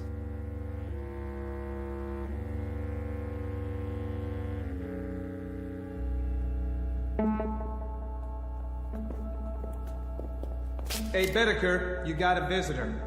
Cooper, the legal beagle. Right in here, Mr. Cooper. No longer than 15 minutes, please. How are you holding up? As well as can be expected. Prisons are boring places, you know. Very, very boring. And you? How am I? I'm miserable, Mr. Bedecker, and I've been miserable since I took your case. I've had tough clients before, but nobody like you. Really? What disturbs you? What disturbs me is that for 5 days in that courtroom, you've acted like a man desperate to get himself convicted. Oh, whatever would make you think that? When the prosecuting attorney cross-examines you, you act like you're betting on him to win the case. The truth will out. Now look, Bedecker, tomorrow's the last day of the trial. There'll be the summing up and it'll go to the jury. And as things stand now, you don't have a chance in hell. That a fact? That is a fact. Now, tomorrow, this is what I want us to do. Cooper, do me a favor, will you? Put it away. How's that? Bedecker, didn't you get what I was trying to tell you? You're about 12 hours away from a guilty verdict on charge of first-degree murder. What will the penalty be? The penalty in this state for first-degree murder is death in the electric chair. Death in the electric chair. Bedecker! And if I were in California? What? How would they try to kill me if I lived in California? Capital punishment there is the gas chamber, but I don't see... And in Kansas? In Kansas, it's hanging, but I'm gonna tell you something, Bedecker. No, Mr. Cooper, I'm gonna tell you something. The only thing they'll get for their troubles if they try to electrocute me is a high electricity bill. Good night, Mr. Cooper. See you in court.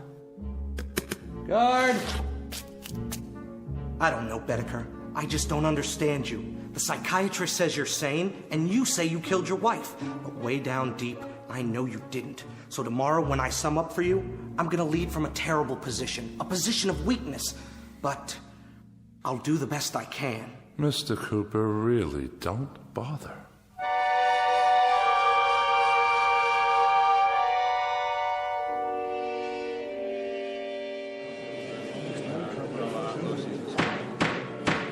Mr. Bedecker, you've been tried and found guilty of murder in the first degree.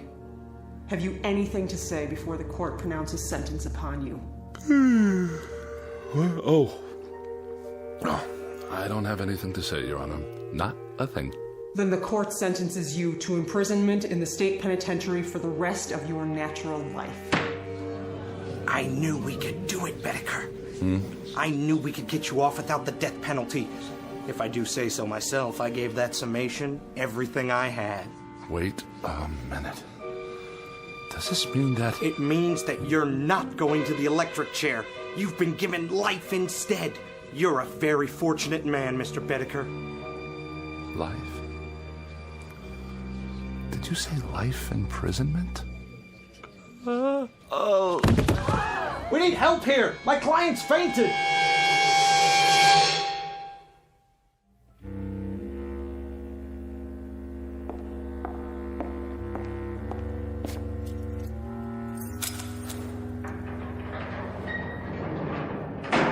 Here's your last meal. My last? With us. You're going to the penitentiary tomorrow morning. The penitentiary. For life. Look at it this way, Mr. Bedecker. What's life? 40, 45 years? You can do that standing on your head. Life. That's all. 45 years. Maybe not even that much. After all, what are a few hundred years in the grand scheme? Or a few thousand? Or 5,000? Or 10,000? No.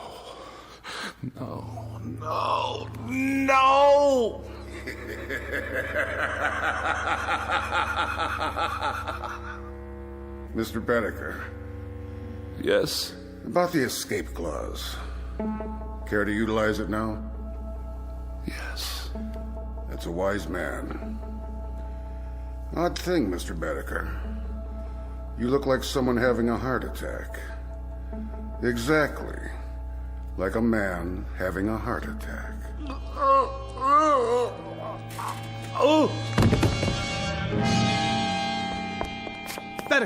Bedecker! You all right? No pulse. Must have been his heart. He's dead. Poor devil.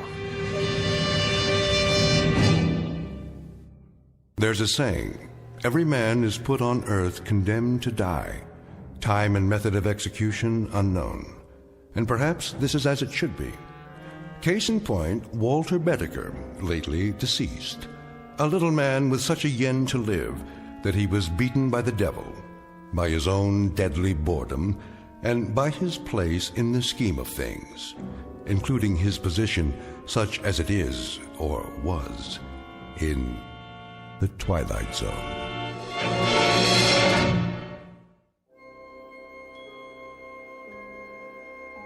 Hi, this is Carl Amari, producer of the Twilight Zone radio dramas. I'd like to take a moment to tell you about our official website at twilightzoneradio.com, where you'll get the latest news and information on these Twilight Zone radio dramas. Plus, at twilightzoneradio.com, you can digitally download 3 free episodes or any of our episodes for only $1.95 each. In this age of ever-changing technology, we've decided to make these episodes instantly available to you by making the Twilight Zone radio dramas a digital download-only series. This means that this series will no longer be offered on CD. The CD collections at our website are now being offered while supplies last at buy one, get one free. So be sure to get your favorites before they're sold out. Be sure to visit us often, and I'll see you in the zone.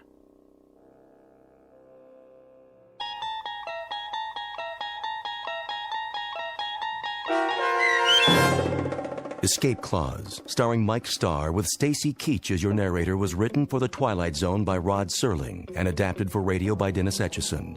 Heard in the cast were Peggy Roeder, Rich Kominick, Doug James, Turk Muller, Guy Burrill, Heath Corson, Larissa Borkowski, Natalia Reed, Peter DeVito, John Starr, Carl Amari, Paul Patch, and Lynn Foley. To learn more about the Twilight Zone radio dramas and to obtain audio cassettes and CDs of these programs, visit our website at twilightzoneradio.com. This copyrighted radio series is produced and directed by Carl Amari and Roger Wolski for Falcon Picture Group. Doug James speaking.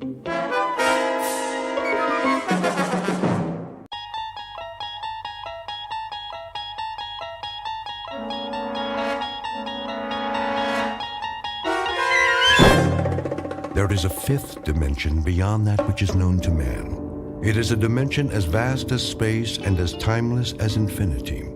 It is the middle ground between light and shadow, and it lies between the pit of man's fears and the summit of his knowledge. This is the dimension of imagination.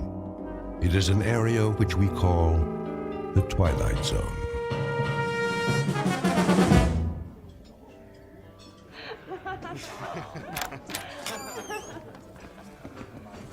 Welcome to Pirate's Lair, gents. What's your poison? Pirate's Lair? Doesn't your sign say Pirate's Lair? It was supposed to say that, but that's what happens when you hire a sign painter that can't spell. Are you here to complain about our sign, or are you here to shuck and drink? He's more finicky than me. Yeah, I won't complain if you bring me a pitcher of beer. Now, I can see you're a big boy. But are you going to share, or is that all just for you? Just for me. And for you? Look, why didn't you just have the painter fix the sign? It's funnier this way. It is? Why? You new to the Everglades? Sort of. I told you, he's finicky. He's a documentary filmmaker. He does the thinking. I'm his cameraman. I do the hauling and shooting. So, you're a working man, and that's why you're doing all the talking, too, so you can get to shucking and drinking. Yep. So, what's your movie about? The plight of the Everglades? I got a feeling you're the sensitive sort. Shall I bring you a Shirley Temple? Yeah, and put an umbrella in it.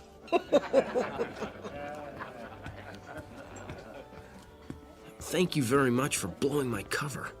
What do you mean? No one knows you're here. I'm here to get a story.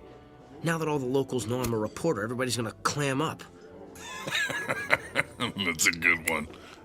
What's so funny? Clam up. We're in a clam bar. You do have a sense of humor. Yeah, I surprise myself sometimes. Now, what's so funny about Pirate's Lair? Would you trust a pirate to tell the truth? No. The sign painter made a mistake. That was the truth when he called this place Pirate's Lair. All pirates are liars. They have to be so nobody finds their buried treasure. If that's true, then why does our placemat have a treasure map on it? Your placemat has a treasure map on it, so you'll have the directions on how to find this place in case you want to come back. Here's your Shirley Temple. Yep. Here's your pitcher of beer. Any other questions? Yeah. What smells like fish? Me. I'm a fishmonger. I do a lot of shucking. Personally, I find that smell refreshing on a woman.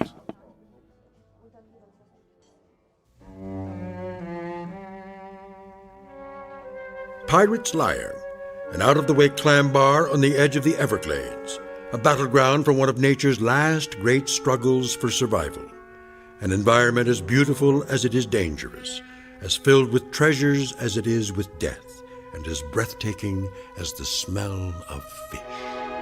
Documentary filmmaker Richard C. Avendon and his one-man crew Mongo Brewster are about to begin a potentially prize-winning documentary as they begin an expedition deep into unexplored regions of the Everglades and the Twilight Zone.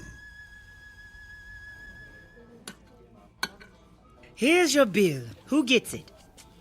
I do. I'll be outside heating some fresh air when you're ready. Are you Charlene? Yep. What's this phone number under your name? That's my phone number for the big guy. just in case he loses his treasure map. Catch more flies with honey than vinegar.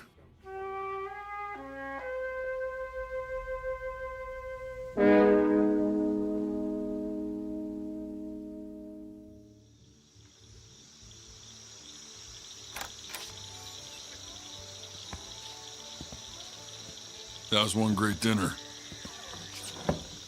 And, thanks for the wonderful service. And thank you for the wonderful tip the big guy told you to leave. So, what are you boys looking for? He's looking. I'm just carrying the baggage for him. You afraid of me? No, I just don't know where to begin. Well, I'll give you a hint. Just take a second and listen. What am I listening to? Nature. It's out there calling your name. Listen.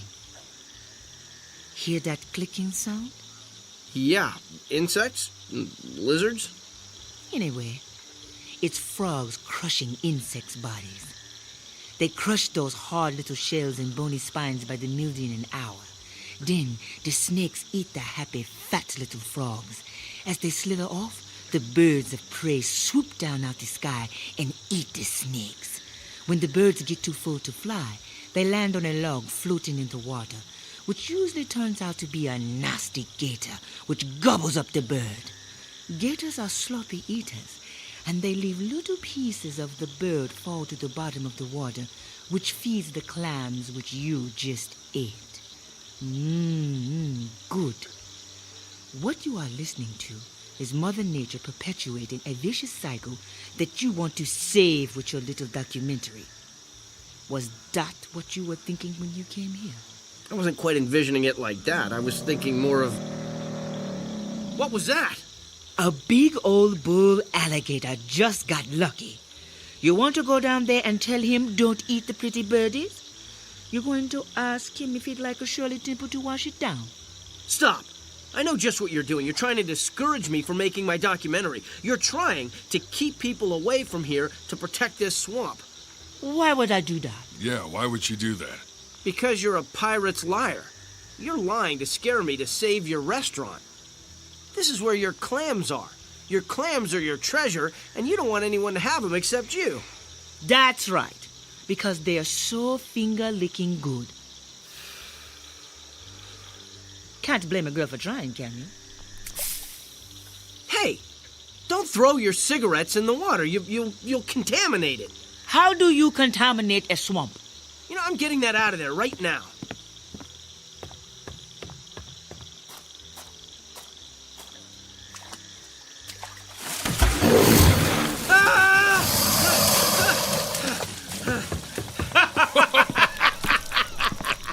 Don't say I didn't warn you. Still think I'm a liar?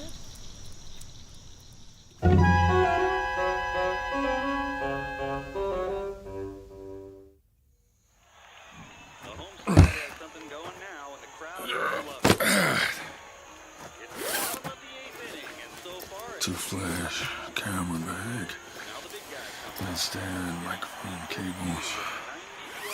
You got everything? Yeah. Now you're finally gonna tell me what we're looking for? The Beewinjapeedee. The what? There was an Indian tribe that lived in the Everglades centuries ago. And? They disappeared. Well, if they disappeared, how are we gonna find them? I don't think they're gone. I think they're still out there. That sounds like a story right out of Pirate's Liar. Well, you're right. The last sighting was reported at that bar by my brother 17 years ago.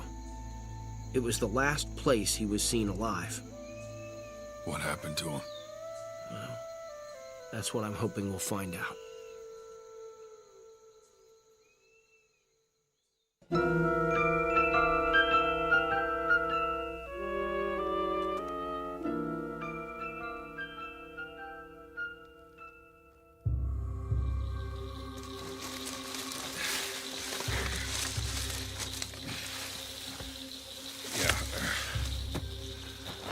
It's getting late.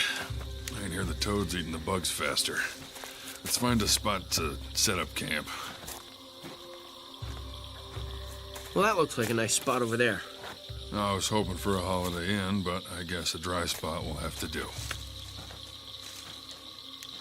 Get a shot of me in the sunset.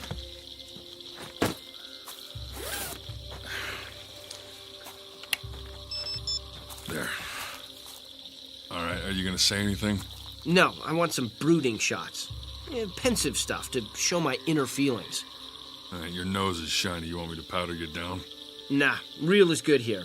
I want me to look like I'm suffering on my first leg of the journey. Capture me ignoring the suffering because I care so deeply. Sure. Move a little to the right. Well, like this? Yeah, that's good. Now, care more. How's this? You look constipated. Well, how about now? That's cliche ennui. Maybe you didn't suffer enough today. Let's just forget it. The moment isn't right. Let's set up camp.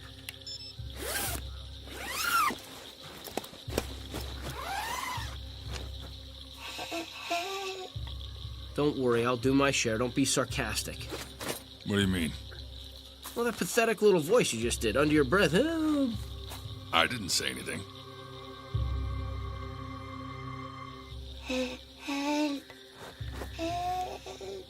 Well, there it is again.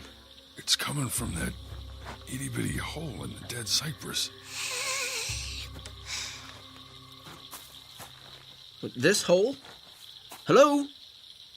Oh, please. Help me. That hole is too small for a person to fit through. Please put string into the hole so I can grab it. I'm stuck. How about a shoelace? What's a shoelace? Where's she been? In a hole. Take off your shoelace and drop it in.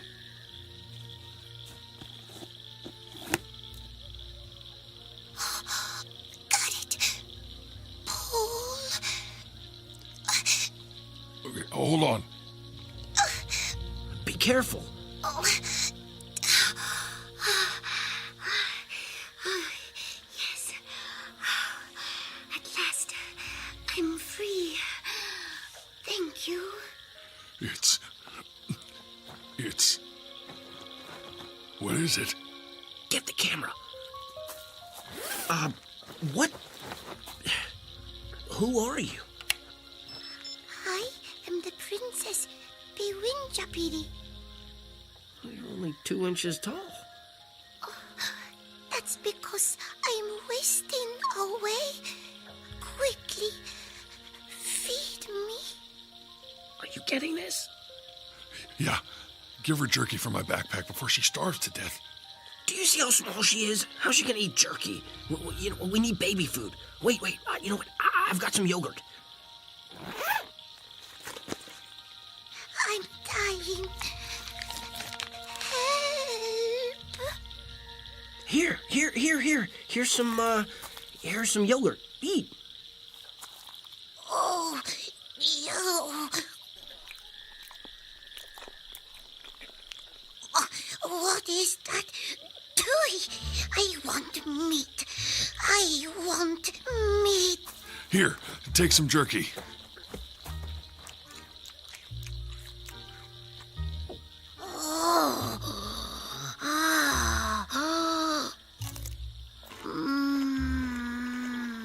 That's what I figured. Indians invented jerky.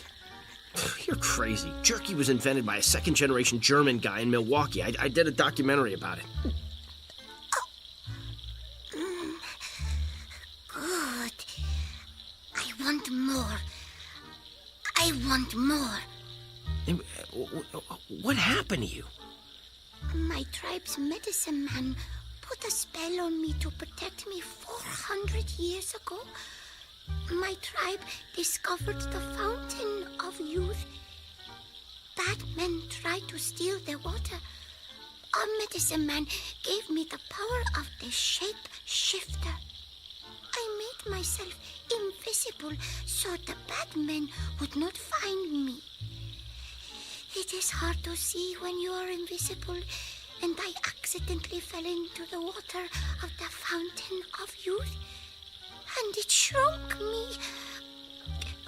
Food. Did you get that? The fountain of youth? It's for real? Yeah, you live forever, but you get smaller. Everything is a trade-off. Give me jerky. Beewinjapeedee likes jerky. How long have you been in that tree? 17 years. Each year the tree grew a new ring around me. I thought I was going to be crushed. I was saved by a brave man who looked like you. Wait a minute. That was my brother. Your brother was a good man. A very good man. He saved me from certain death. He sacrificed his life to save me. And now you have saved me. Are you a good man too? Hey, boss, we're losing daylight fast. It's getting too dark to shoot. Quickly, make a fire. The glades come to life at night, and death stalks from the shadows. Hide me. I am bite-size. I'll set up a tent and hide her. You make the fire. Soda, soda, soda, soda, soda, soda, soda, soda. Is that an Indian prayer? No, I'm thirsty. Your brother gave me soda. I liked it. Do you have soda? Give me soda, soda, soda, soda, soda, soda.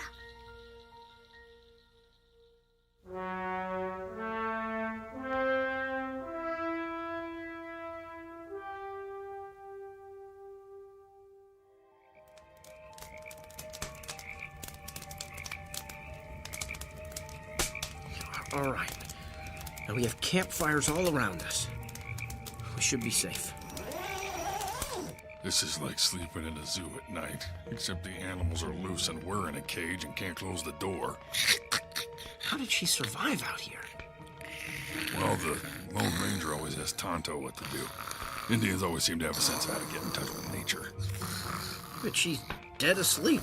She's full of jerky and soda. I don't think she's going to be in touch with anything tonight. Maybe we better put her between us to keep her safe. Good idea.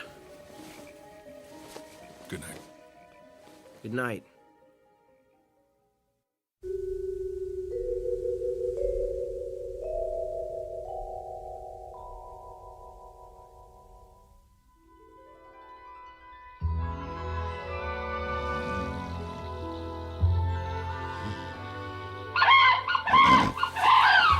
What was that?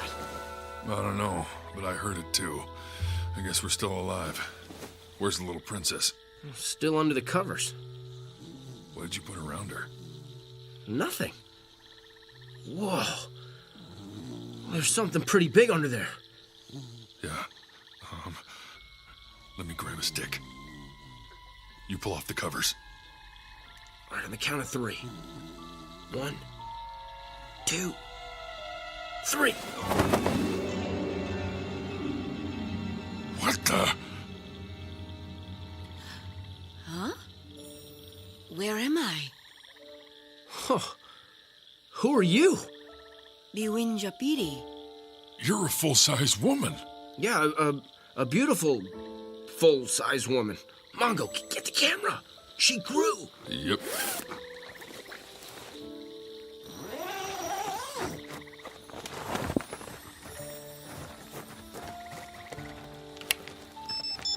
Let me stand next to her. Am I in frame? Okay. This is the 2-inch tall woman we filmed last night. Now she is taller than me. Wait. How do we know you aren't someone else? I still have his shoelace. Yeah, it's not good enough. Like, you could have mugged the little princess and took it. Okay, wait a minute. All right, I've been careful not to mention my brother's name to you. What is it? Your brother's name was Eugene. That's right. God, this is insane. You grew to 6 foot overnight? Are you going to continue to grow? No. Each time I emerge from hibernation, I rehydrate. and I always grow back to the same size I was before I was enchanted. Then what?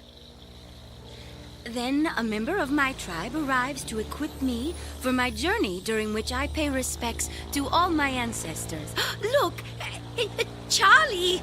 Charlie! Oh, Charlie! Now what? What is that? I think it's one of those airboat things. Yeah, well, it's heading right toward us. Hello, princess! Film this. He's wearing a Hawaiian shirt. Film it! Looks like it just came from a Jimmy Buffett concert. Welcome! Are you a visitor from the past? No, I'm Charlie. I see you found Bewinjapeedee. Charlie, did you bring my talisman? Yeah. And I brought some carry-out from Pirate's Lair. Hey, big guy. Charlene is sweet on you. I know. She gave me a map. She also gave you a lobster sandwich and some calamari. Me, she charges. You get it free, big guy. Here. Who are you, and why are you here? I told you, my name is Charlie. There's not much work for Indians, so I make deliveries for Pirate's Lair because I know the glades. Yeah, I gotta go. Charlene, keep me on a short rope. Hey, wait, come back! What is going on here?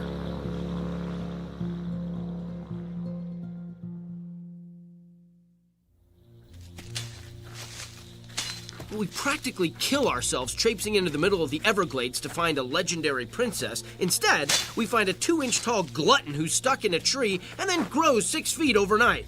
Then an Indian who delivers carry-out to the middle of nowhere in an airboat gives her a magic talisman and then takes off without warning and strands us. I mean, this all seems mighty strange to me. 17 years ago, my brother died out here. I want some answers. Is there any more jerky left? No! Tell me how my brother died. The Everglades claimed him, just like they have claimed me. We are both part of the Everglades forever.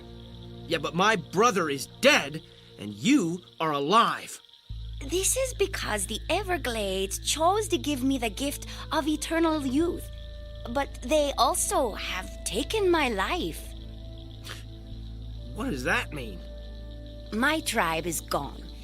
My parents, grandparents, brothers, sisters, husband, and friends died centuries ago. I am eternally alone, struggling each day to remain alive. Your brother, like you, sought to find me. I never asked for that or wished for that. He discovered my hiding place and learned how I could hibernate and live off my own body like a bear, but much longer. I filmed a special about bears. We roused one from hibernation and it wasn't such a good idea.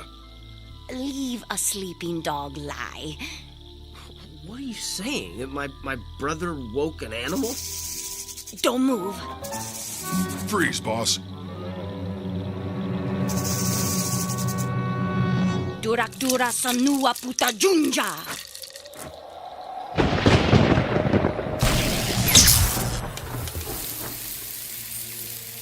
Whoa.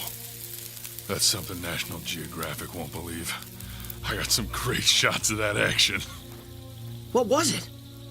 A snake? Look behind you. Ah! Oh. That thing is 4 feet long. How did you kill it? My magic talisman. It keeps me safe. Well, you didn't have one when we found you. Just before I hibernate, my body absorbs the chemicals from the talisman to keep me alive. Will you help me reach my hiding place for the next 17 years? Can we film it? Yes. As long as you never reveal where I am. Deal. Let's go.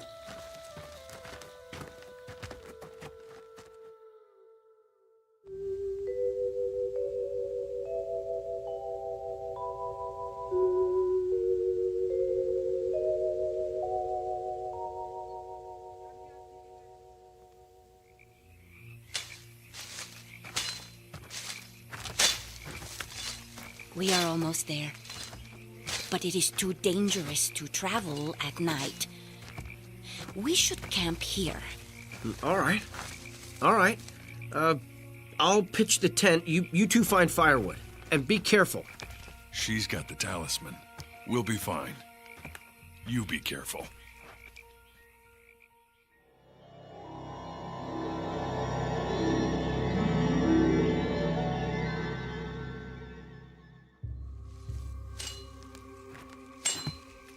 Oh, hey, there's some dead brush over there. It'd be good for starting a fire. What did you think when you first saw us? You reminded me of my husband, a tall, strong warrior. You didn't think I looked like a pack mule? No. I found you attractive. What was your husband like? His hair was like silk, but black as a crow. His body was supple, and he moved like a jaguar. His eyes were soft and warm, and when I looked into them, I found him irresistible. Wow. I wish I had eyes like that. Look into my eyes. Huh? I see irresistible beauty. And a beautiful, soft, mossy clearing. Close your eyes and turn around. Now open them. What do you see? A beautiful, soft, mossy clearing where the dry brush was. How did you do that? This is my home, and it is my time. Come lay down with me. What? Tonight, it is 17 years since I walked the earth. But tonight, it is also 400 years since I kissed my husband. Please mate with me. Oh boy. Okay.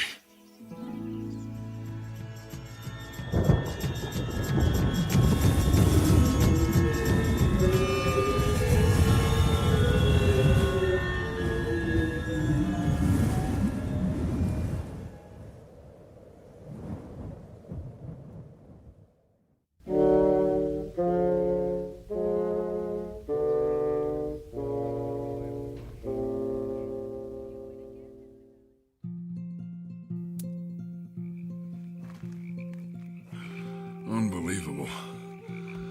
Oh, that was unbelievable. Oh. Princess? Where are you, Princess? I'm over here, by the tree. What are you doing over there? You fell asleep. I didn't want to wake you. Hey, I don't know how to say this, but, don't tell Richard what we did. If that is your wish, I don't want to hurt your feelings, but he just wouldn't understand. then he shall never know. Harum dara dum sumanu watum. You just hold your talisman and say a few words and that's it? Yes, relax. I just turned our bed of moss into a bed of quicksand. Our secret will be buried forever. What? Well, hey! No, hey, I'm sinking! Now you will be part of our homeland forever. You'll always be here with us. With me. No! Help! Help!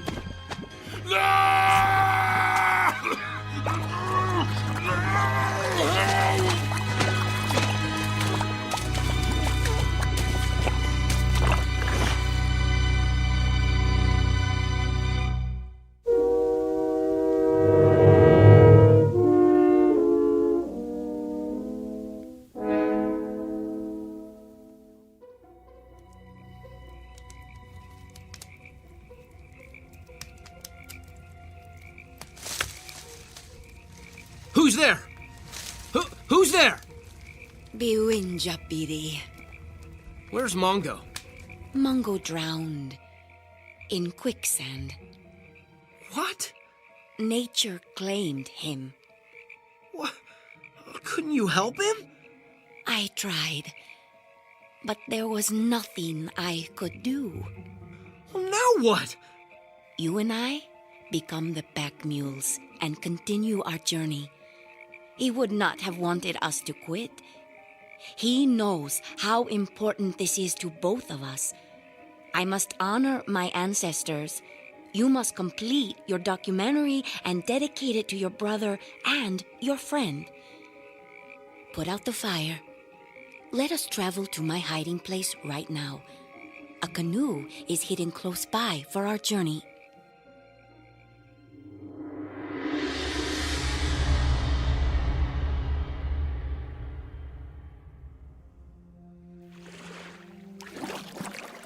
Leave everything in the canoe. You will be leaving shortly.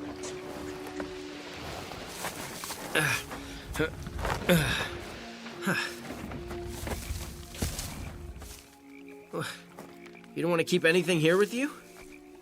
You have given me everything I need. Ah! What's wrong? My shoulders are cramping. You must have paddled too much. Turn around. Let me massage your shoulders.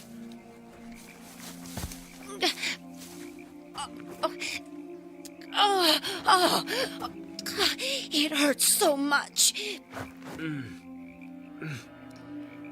I'll try to be gentle, but you got a lot of swelling. Did something bite you? 2 huge welts are forming on your back. Oh no. The skin is splitting. Oh, good. Good. Oh. Your skin splitting is good? Yes. That means it won't hurt anymore soon. This happens every time I reach full size. Oh.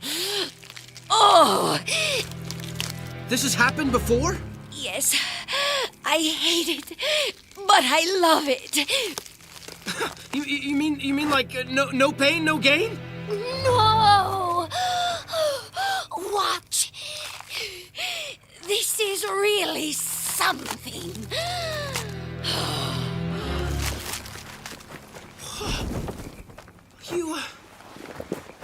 You grew wings. Yes. Yes.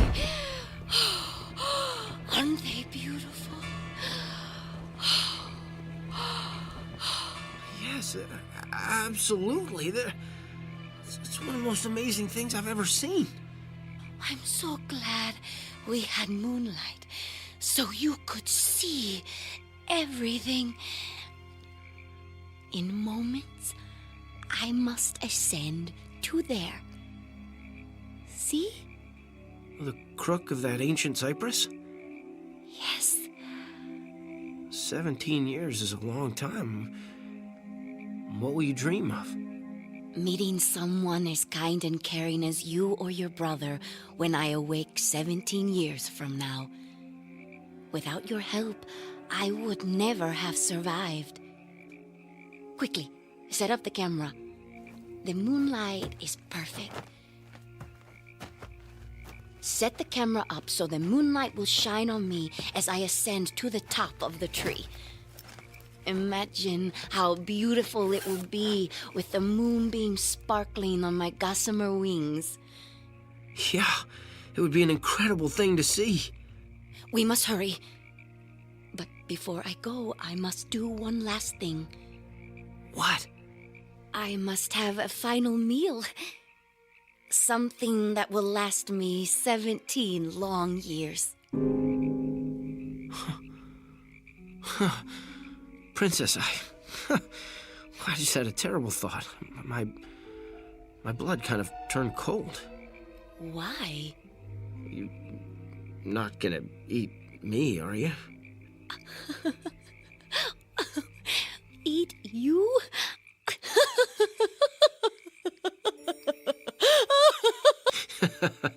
This is a pretty far-fetched idea, huh? Let me put your mind at ease. No, I am not going to eat you. I feel pretty stupid now. Silly me. I just wanted some more jerky and a soda. I love soda, soda, soda, soda, soda, soda, soda. That I can give you. Here. Jerky and soda. It's a special treat I won't have for another 17 years. As I told you, I will survive on my talisman. Start the camera. Okay. All right, and we're rolling. Is the moonlight perfect? Yes. Look, a flock of birds is flying in front of the moon. How beautiful. That is a sign that it is time for me to go. Wow. This is awesome. Goodbye. Goodbye. I'm so sorry. I thought you were going to eat me. Don't be silly, my love. I saved you for my children. What? Those weren't birds crossing the moon, Richard. Like a locust, I reproduce once every 17 years. And those are my hungry babies coming to eat you.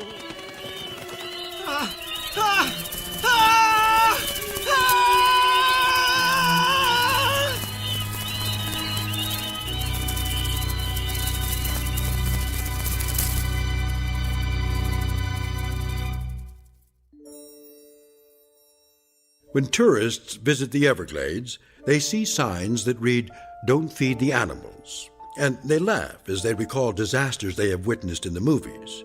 They can't imagine something like that happening in the real world to real people like them. But like all clever predators, Mother Nature is very patient and has a special way of protecting what is hers. And every once in a while, tourists take a step or two off the beaten path and go beyond the boundaries of nature to discover something new and different. So if you do visit the Everglades and see a sign that says, "Don't feed the animals," heed its warning, because Mother Nature always encourages her pets to bite the hand that feeds them. In the Twilight Zone.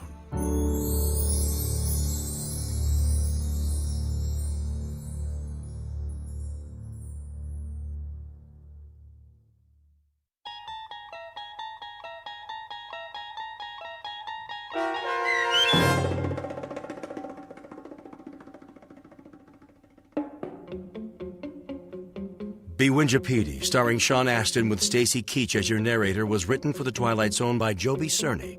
Heard in the cast were Christopher Sullivan, Elizabeth Lido, Tehran Patton, Oksana Fedonishin, and Roger Mueller. The producers of The Twilight Zone wish to thank CBS Enterprises and the Rod Serling Estate for making this series possible. This copyrighted radio series is produced by Carl Amari and directed by Joby Cerny for Falcon Picture Group. Sound design, custom Foley effects, recording, and editing are done in the Cerny American Sound-to-Picture Theater by sound designers Bob Benson and Tim Cerny. Music for The Twilight Zone is provided by CBS and American Music Incorporated, New York.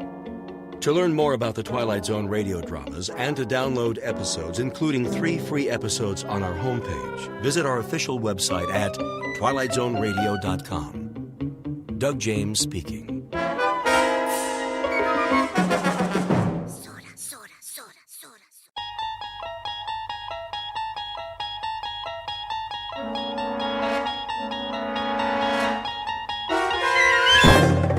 There is a 5th dimension beyond that which is known to man. It is a dimension as vast as space and as timeless as infinity. It is the middle ground between light and shadow, and it lies between the pit of man's fears and the summit of his knowledge. This is the dimension of imagination. It is an area which we call The Twilight Zone.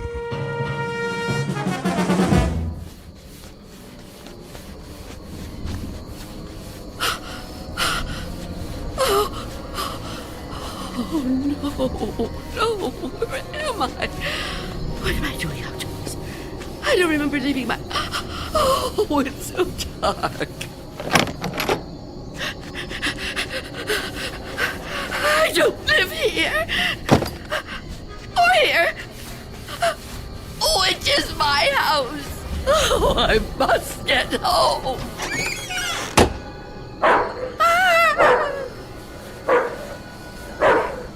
May I assist you, madam? You startled me. I've lost my way. My home is somewhere around here, I'm sure, but I don't know where. Perhaps I can help you find it. Oh, thank you. Thank you. I don't even know how I came to be out here. It's certainly not safe at this time of night. Oh, at any time. Well, surely the daytime when the streets are crowded. No, that's when it's most dangerous. For me. So you see, I never go out. Never? Never. But, dear lady, why not?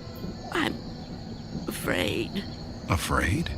Of something or someone? Someone. It's difficult to explain. Please, try me. Oh, I'm not sure you'd believe me. You'd think I'm just a senile old woman. I'd believe you, Wanda. What did you call me? Wanda. That is your name, isn't it? Yes, but I didn't tell you that. You didn't? Are you certain? Yes, I'm certain. How do you know my name? Because I've been looking for you for a long time, Wanda. Oh, no. You've kept me at bay for many years, but no longer. No. Get away from me. There's nowhere to turn, Wanda. You don't know where you are, remember? You certainly couldn't run from me, a frail old woman like you. Please. No, I won't let you. Say that again. It amuses me. You won't let me? How do you imagine you're going to stop me? You really have no choice, Wanda. There's nowhere for you to go now. Come to me, old woman. Take my hand. No. Take my hand. No. No.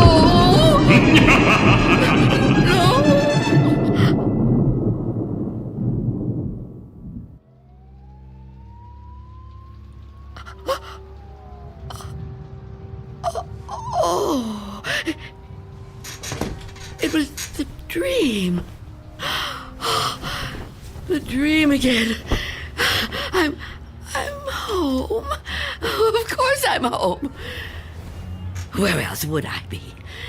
But is it night or day? Oh, that's right. The clock is broken. It's been broken a long time. And I can't get it repaired, can I? Not without going.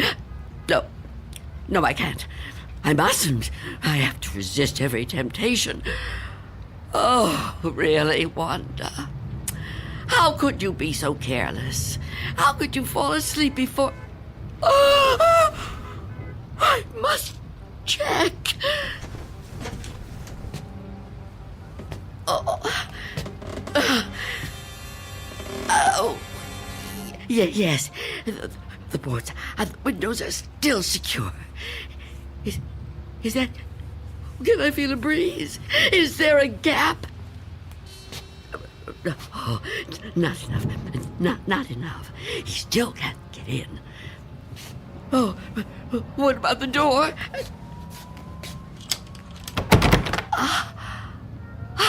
Chain is on. And the door is locked. Good. He can't come in that way either. Oh, yes, I'm safe. Safe for another day. But I've been careless. Really, falling asleep before checking. I mustn't take chances. I can't take chances. Not while he's out there. And he's always out.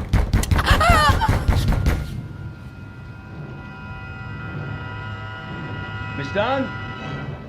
Miss Dunn, are you all right in there? Who are you? It's Barry. Mr. Fabian, you know, from the grocery store. I know we've actually never met, but, well, we've spoken on the phone, Miss Dunn. At least we used to. Do you even have a phone anymore? Anyway, you know me, right? What do you want? I'm delivering your groceries, Miss Dunn. You remember? Charlie, the kid who works for me, was supposed to bring them, I know, but he called in sick. Yeah, kids these days, huh? No sense of responsibility. Anyway, I thought I'd better get them to you now instead of waiting till tomorrow. I figured, you know, you'd be waiting for them. Is that all right? Put the food through the letterbox. The letterbox, right. Okay. Oh. Thank you, Mr. Fabian. Your money is coming under the door now. Under the door. Here it is. Miss Dunn, wouldn't it be easier to just... $6 and Okay. 32 cents.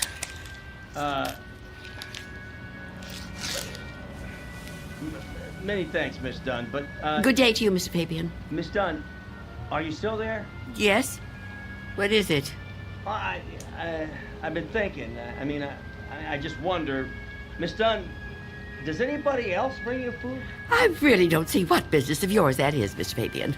Well, no, it's nothing like that, I promise you. I mean, this hasn't anything to do with business.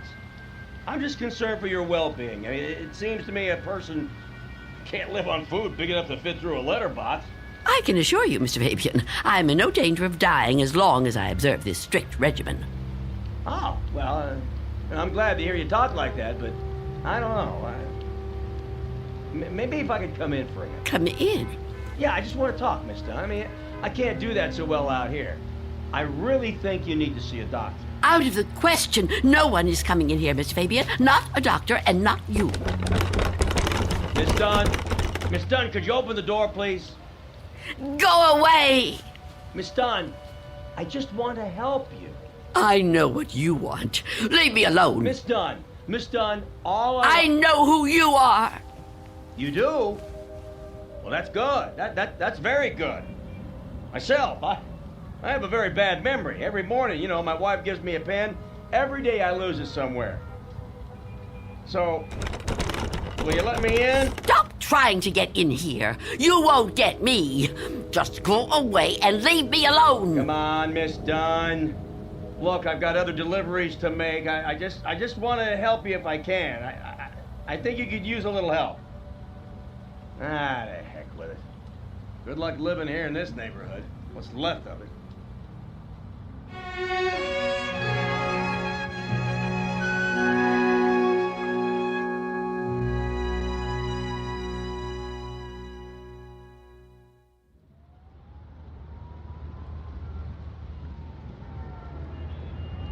Go away. I won't let you in. I won't let you get me. Leave me alone. I don't want to die. I don't want to die. Please! Freeze! Oh.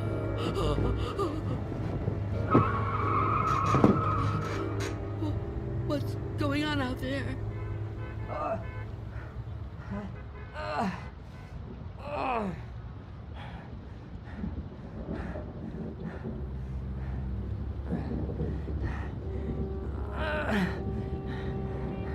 Help! Is anyone in there? You gotta help me. What is it? Go away! I've been shot. I need help. Please. Please do something to help. Who are you? Officer. I'm a police officer. Please, you have to open the door. I need help. I've been shot. You're lying to me. I know you. You can't fool me. No, I'm not trying to fool you. Please. I think I'm dying. You can't trick me so easily. You're no policeman. Why can't you just leave me alone? I know who you are. I know what you are.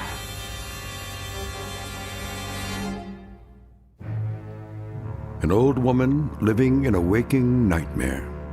An old woman who has fought 1,000 battles with death and has always won. Now she's faced with a grim decision.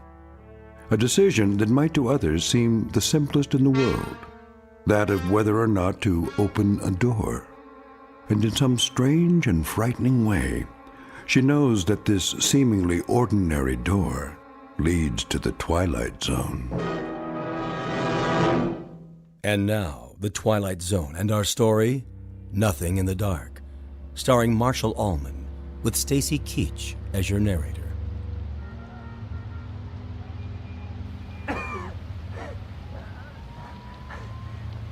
Please. Why won't you help me? Stop this! Why must you do this to me? I'm losing a lot of blood. It's so cold out here. Listen to me. I'm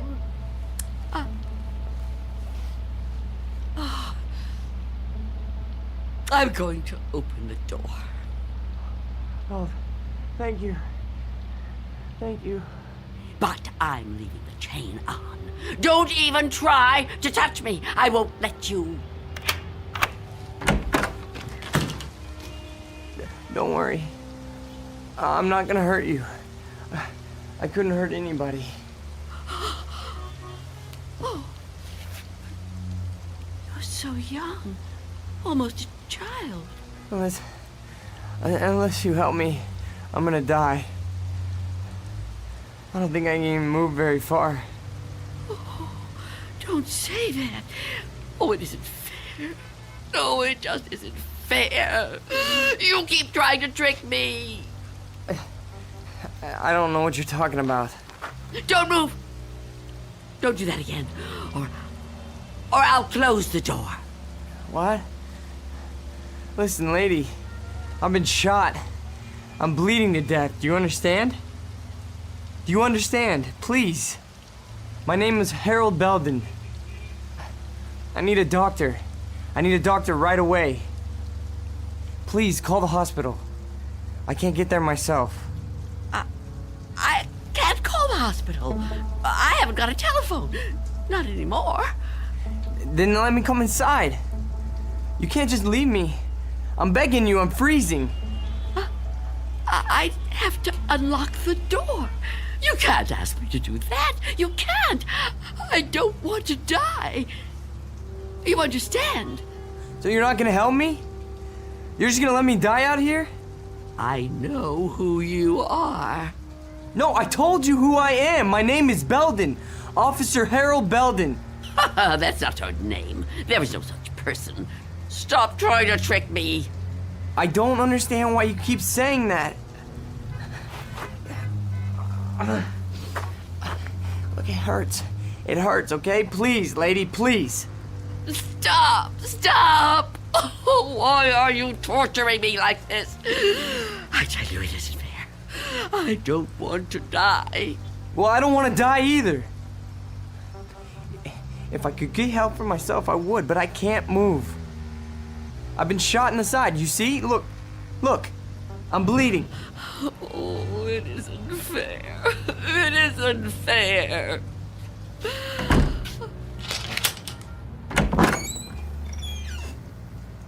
Will you help me? Yes. Yes, I'll help you. Thank you. Take my hand. What? Take my hand. Pull me inside. No, I won't. I mean, I can't. Oh, can't you? Can't you crawl in? Well, I don't think so. Please try. Quickly. I don't want to leave the door open.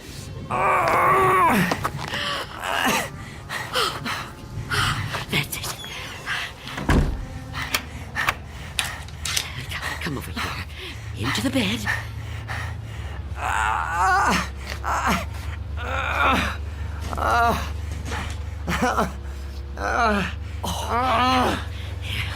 You Just rest. Rest. Oh, what have I done? And what am I going to do?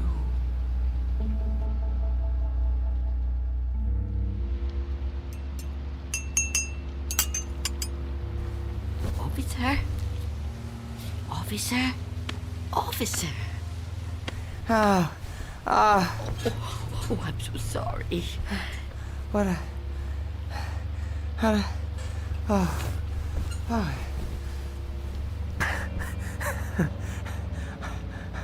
Oh, I'm alive. Yes. Yes, you are. Yeah, you're the lady that helped me. Yes. Eventually. Now, drink this. What is it? Tea. There's no milk, I'm afraid. No, don't get up, officer. Conserve your strength. Yeah, thank you. Thank you.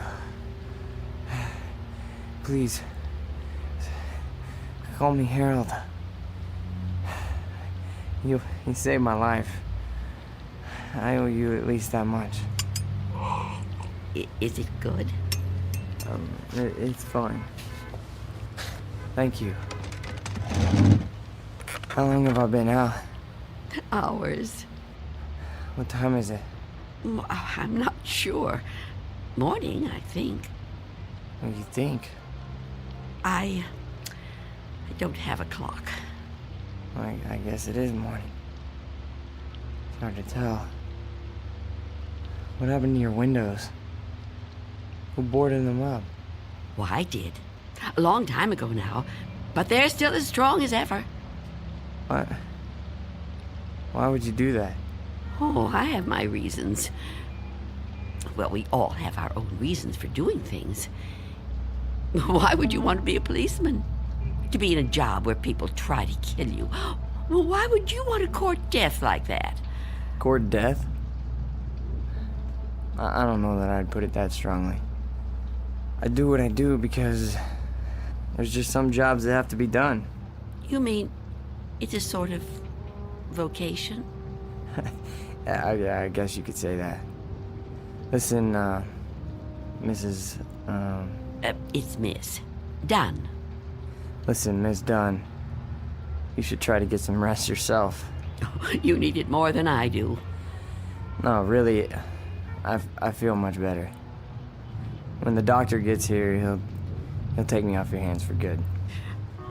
The doctor? Yeah, sure. He'll check my wound, take me to the hospital. You didn't call the doctor? No, I didn't. Why not? I told you last night. I haven't got a telephone. Don't you remember? No, I don't. I was kind of out of it last night, I guess. Oh, of course. Perhaps you could use your radio to ask someone to come get you. Well, you could wait outside for them. No, I busted my radio when I fell on it. You see? Hello. And I don't think I got the shrink left to get up on my own. Look, couldn't you go to one of the neighbors? Oh, there aren't any. What are you talking about? There aren't any neighbors. There must be. Everyone has neighbors. Well, I don't. Not anymore. Why? What happened? They've all moved away. Not all of them. That's impossible. All of them! Trucks came and took away their furniture. First one, and then another. Is something happening to these buildings? I wouldn't know. I'm sorry to ask, but how can you not know something like that? I mean, if it was my home... I don't have a great deal of contact with the outside world. I haven't for quite some time. I couldn't even tell you who the president is. Wow. But there has to be somebody around who can help, you know? Or maybe a phone booth somewhere where you could call a doctor. Perhaps. I don't know. But even if I could call the doctor somehow, I couldn't take a chance and let him in. Why not?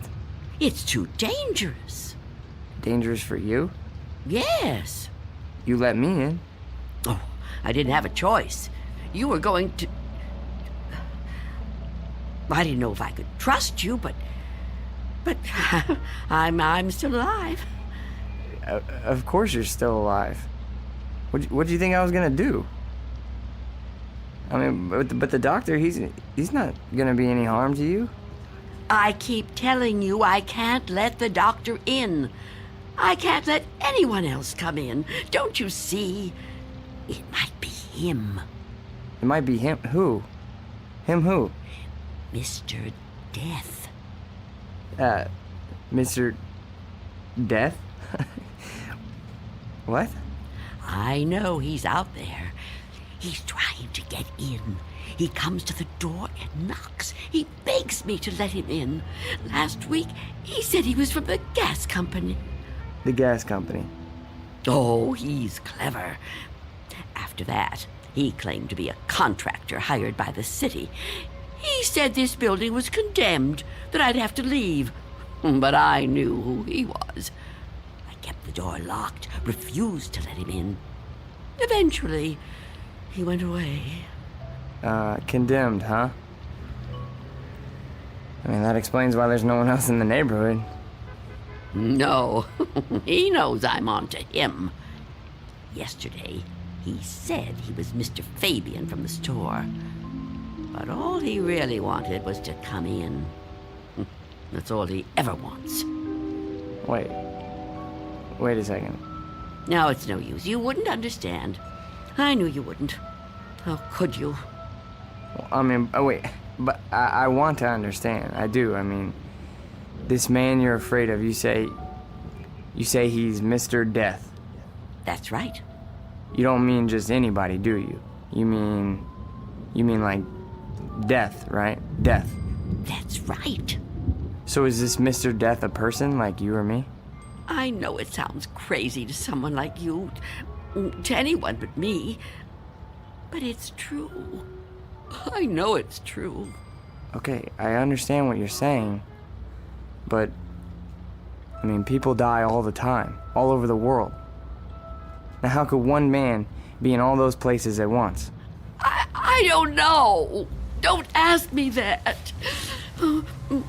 Maybe there's more than one of him. Maybe. I didn't mean to upset you. Please don't cry. I'm not gonna hurt you. I'm sorry.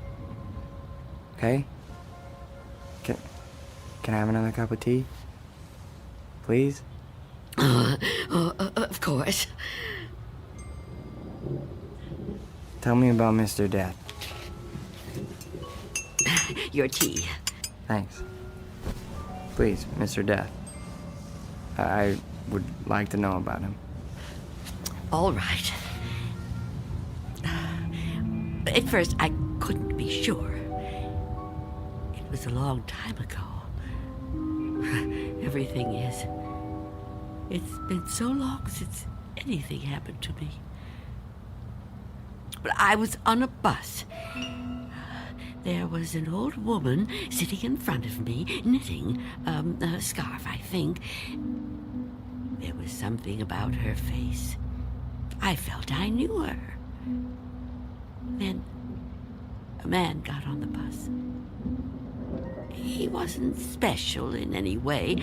Not short, not tall, not fat, just a man. I remember that there were empty seats, but he sat down right next to the old woman. He didn't say anything to her, but I felt that his being there upset her in some way. I couldn't understand why. He seemed like such a nice man. When the old woman dropped her ball of yarn, he bent down and picked it up, right in front of me. He held it up to her.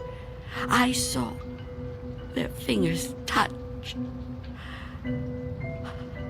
He stood up and got out the next stop. I couldn't move.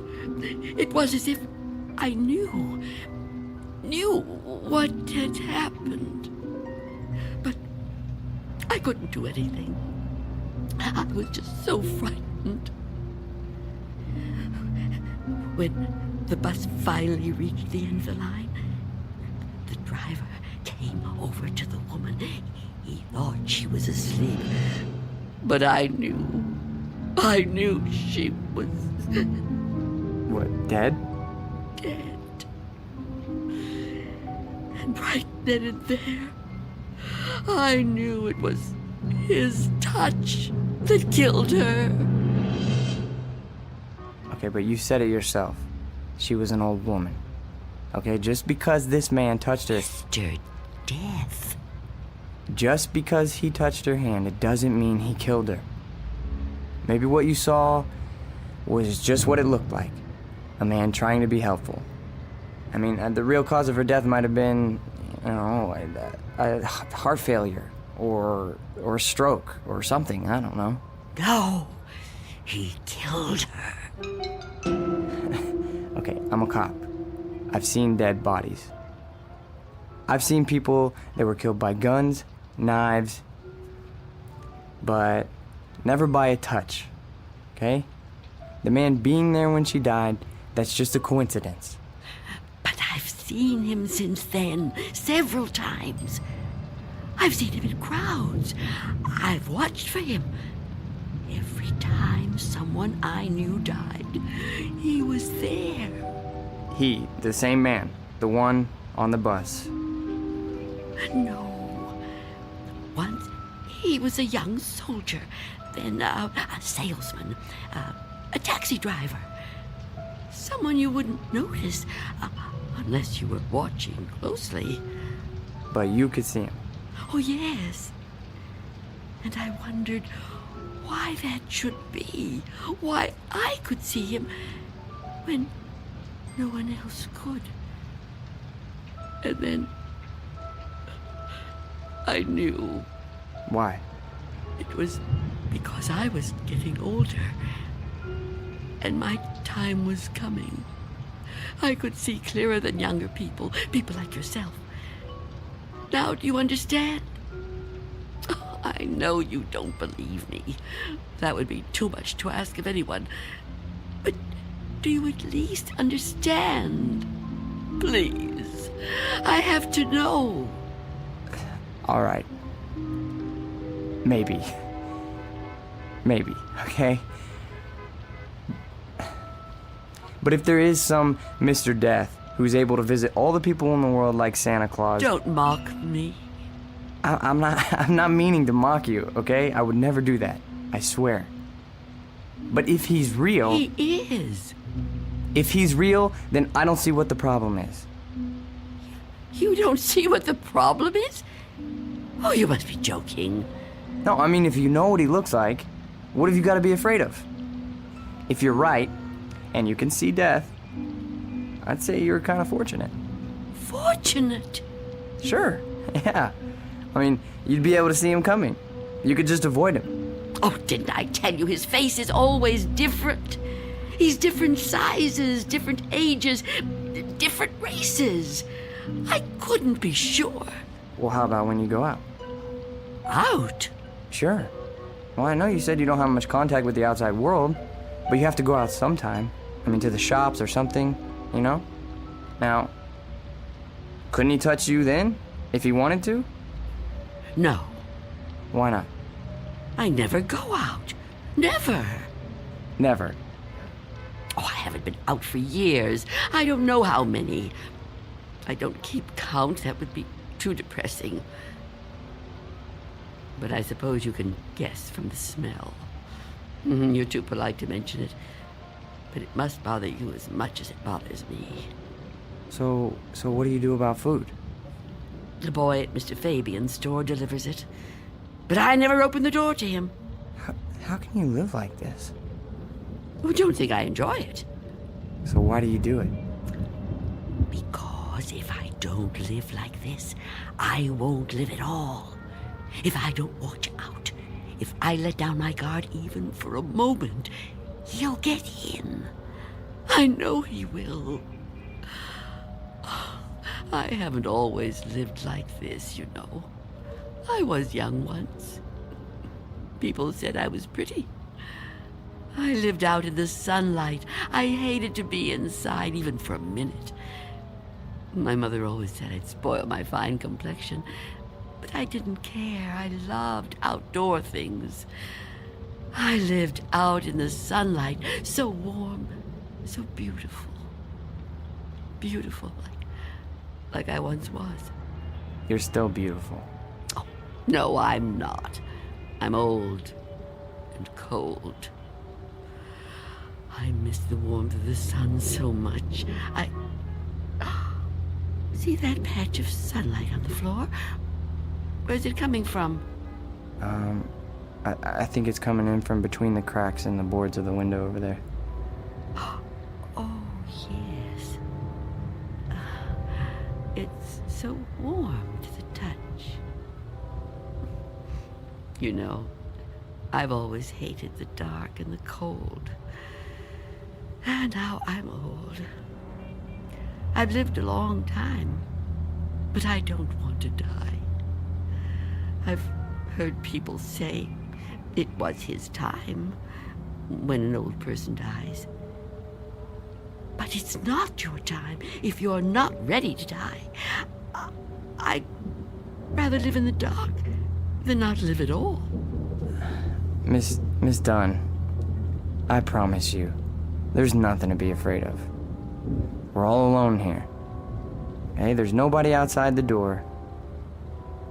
I know you're upset, okay? And you're clearly under a lot of pressure. But I think all you need is some rest.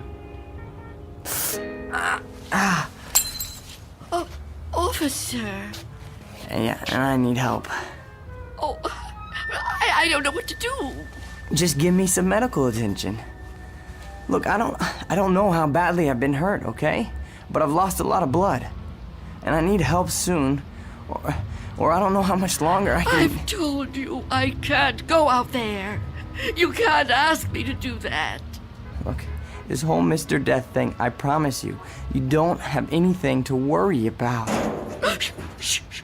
Someone's coming. Well, get them to help me. No! There's nothing to be afraid of. Please, answer it. Go on. That's right. Go ahead. You're doing fine. Answer it. Go on.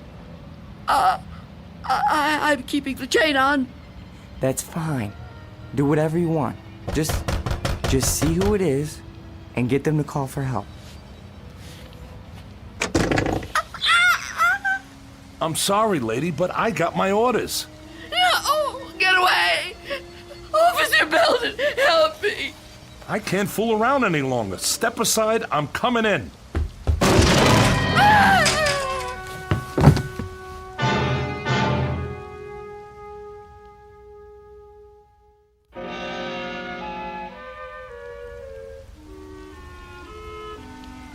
Take my hand.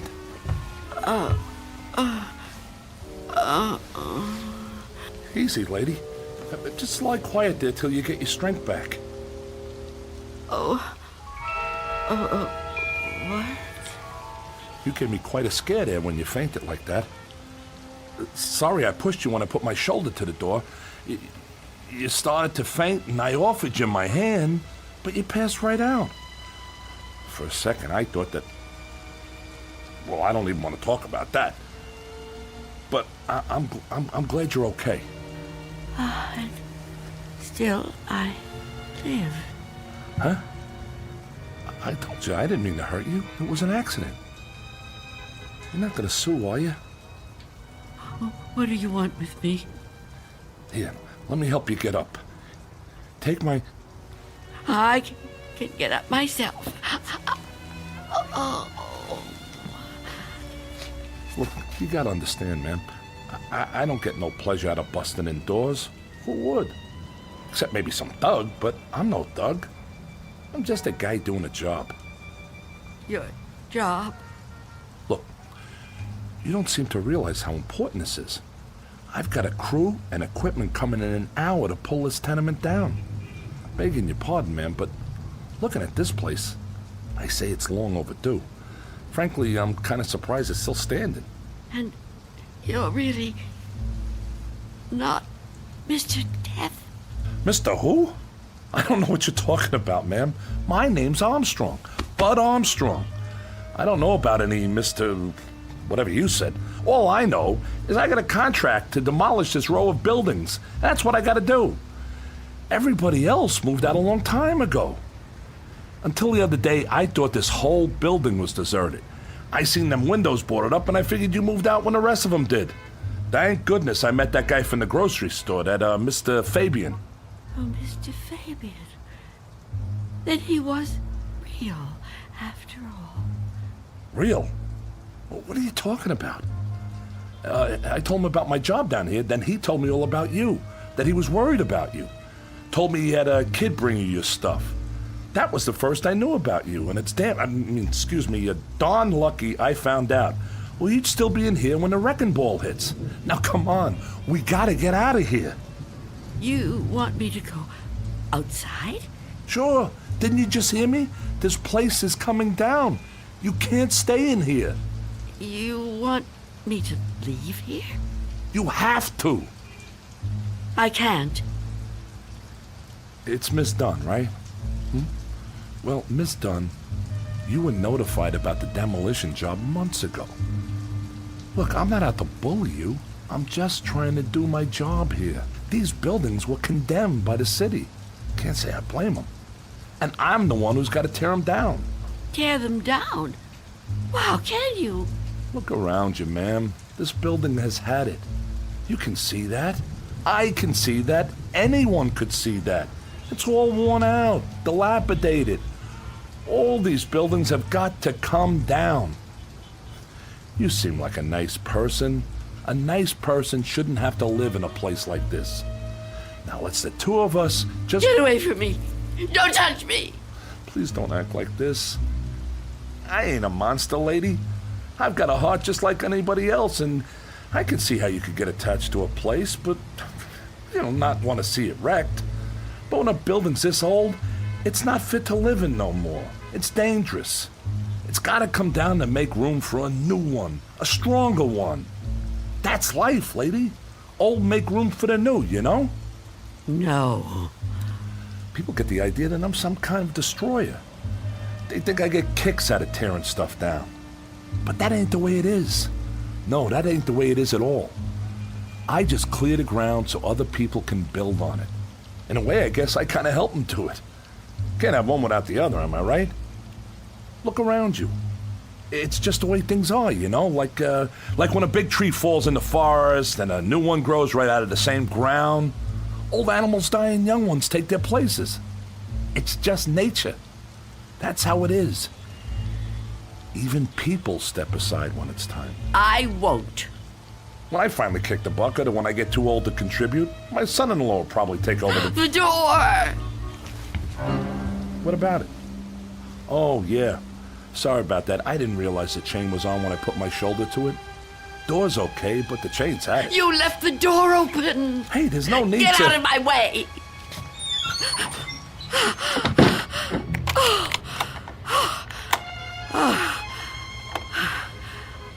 You don't have to do that. What's the sense of locking a door that won't even be here in an hour? I'm on the clock here, and we've waited long enough. If you've got any possessions you want to keep, Miss Dunn, I'd move them out while there's still time. I'll help you. You think you're helping me? I'm not going to leave here. Not with you. Not with anyone. Don't try to touch me. I don't want anyone near me. Now look, ma'am, I've been nice to you. I've been trying to go easy.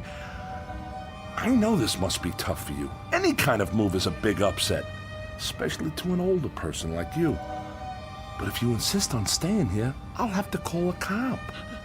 A cop? A police officer? It's just for your own good. Please, cooperate, lady. Hey, where you going? Of course. Mr. Belden! Explain it to him. Tell him the reason I can't go out there. I know you understand. I've told you everything. You'll help me, won't you? You'll help me stay? Well, say something. What are you doing? Who are you talking to? Oh, Mr. Belden is a policeman. Mr. Belden? Who the heck is Mr. Belden? Is he your pet? You got a cat in here? Please tell him. Lady, I think maybe you're sick. You should come with me. I'll get you to a doctor. I don't need a doctor. Mr. Belden, won't you tell him? Okay, I get it. I see how it is. Hey, I'm sorry, but if you're still here when the crew arrives, I'll have to call a cop. I'm sorry. I wanted to make you understand, but... Okay.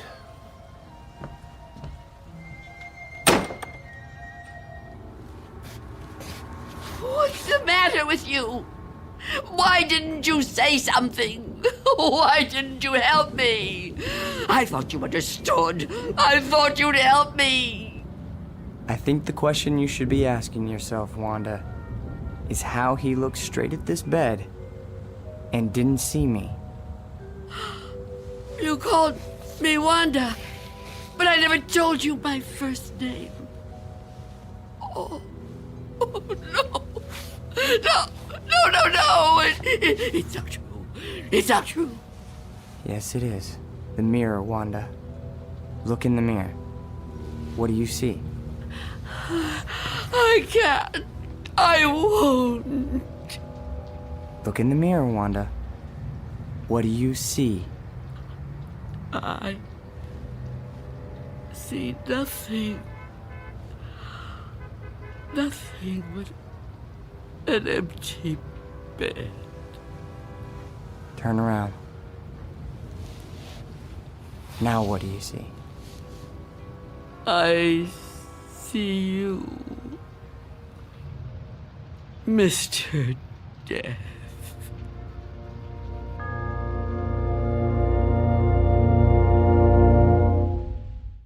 We'll be back to the Twilight Zone in just a moment. And now, Act 3 of Nothing in the Dark, starring Marshall Allman. It was you. It was you all the time. Yes.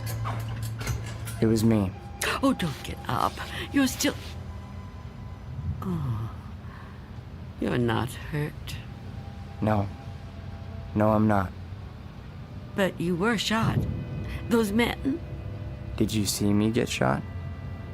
No, but you were bleeding. Do you see any bloodstains now? No. And the men? Did you see them? You were never hurt, were you? I can't be hurt. You tricked me. Yes, Wanda. I tricked you. It was all an illusion. One I created just for you. If it helps, I'm sorry. I would have preferred to avoid it if I could. But why? Why did you do it? The moment I let you inside, you could have taken me any time. Yes, I could have. But you were nice. You made me trust you. But I had to make you understand, Wanda. You see me now, and you've seen me before. Many times before. Starting with that day on the bus. Oh, I was right. It was you. The old lady's name was Iris. I knew then that you were upset. Upset? I thought it was important that you got to know me. What I said to you before, it was true. What you said? When you thought I was a policeman. You asked me why I did what I did. And you said there were some jobs that had to be done. That's right. That it was a kind of vocation. Actually, Wanda, you said that. But I suppose you're right in a way. Now ask yourself, am I really so bad? Am I really so frightening? You've talked to me. You've confided in me. Have I tried to hurt you? Well, no, but... Do you really believe I would ever hurt you? You don't look like someone who would want to hurt me. You see? It isn't me you're afraid of, is it? You know me now. You understand me. What you're afraid of, what you've really been afraid of all these years, is the unknown. That's right, isn't it?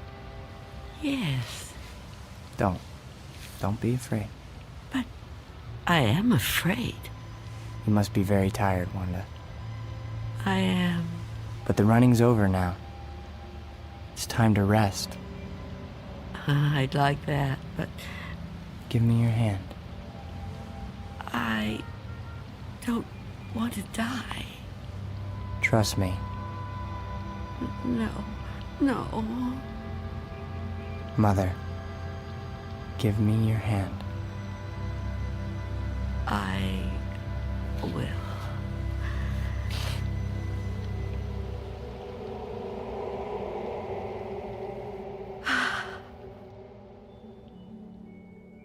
There. You see? See? See what? No shock, no engulfment, no loud thunder. What you feared would come like an explosion is like a whisper. What you thought was the end is the beginning. When will it happen? When will we go? Go? Yes. I'm ready now. Look over there, on the floor. What is there to... Oh. Now do you understand? It's me. It's you. My body. I look so calm. You see? We have already begun. Come with me. Yes. Please. I'd like to.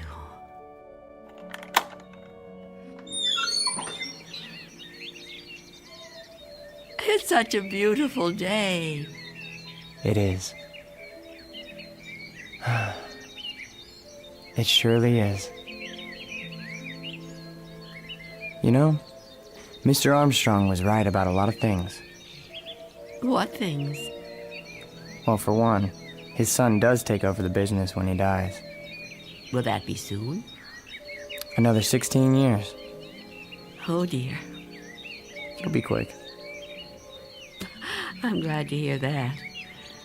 I'm afraid I was a little harsh on him. Now the son-in-law, he lives to be 102. 102? Oh, goodness. I know. It's remarkable, really. Of course, the oldest person I ever met was a lady in Tibet. Well, how old was she? Take a guess. Oh, I'm no good at guessing. Come on, take a guess. You'll never believe it.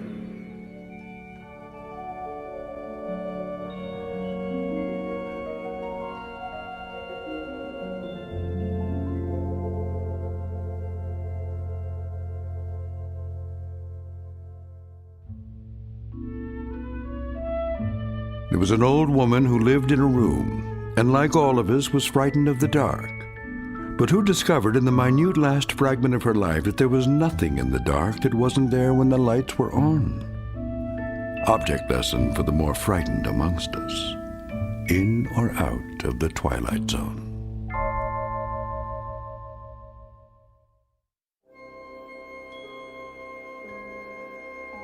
Hi, this is Carl Amari, producer of the Twilight Zone radio dramas. I'd like to take a moment to tell you about our official website at twilightzoneradio.com, where you'll get the latest news and information on these Twilight Zone radio dramas. Plus, at twilightzoneradio.com, you can digitally download 3 free episodes or any of our episodes for only $1.95 each. In this age of ever-changing technology, we've decided to make these episodes instantly available to you by making the Twilight Zone radio dramas a digital download-only series. This means that this series will no longer be offered on CD. The CD collections at our website are now being offered while supplies last at buy one, get one free. So be sure to get your favorites before they're sold out. Be sure to visit us often, and I'll see you in the zone.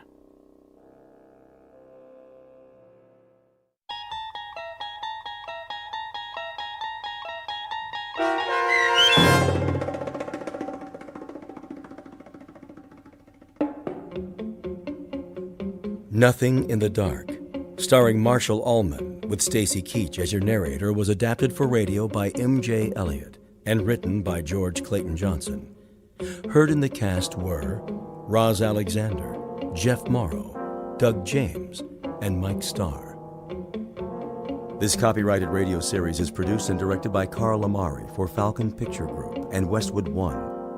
Custom Foley effects, sound design, and mixing are done in the Cerny American Sound to Picture Theater by Cerny American creatives Matt Sorrow, Bob Benson, Todd Beyer, and Tim Cerny.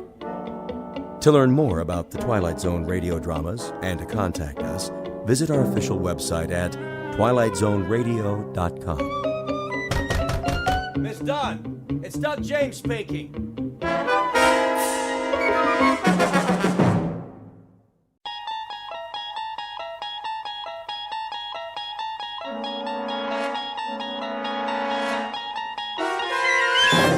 You unlock this door with the key of imagination. Beyond it is another dimension, a dimension of sound, a dimension of sight, a dimension of mind. You're moving into a land of both shadow and substance, of things and ideas. You've just crossed over into the Twilight Zone. Where would I find the thimbles? Well, you'll have to ask Mr. Armbruster, the floor manager, over there, the man with the flower in his lapel. Thank you. Sir? Yes. I'm looking for the thimbles. The symbols? No, you know, for sewing, the pretty little gold ones. Well, that would be in gifts. Oh, thank you.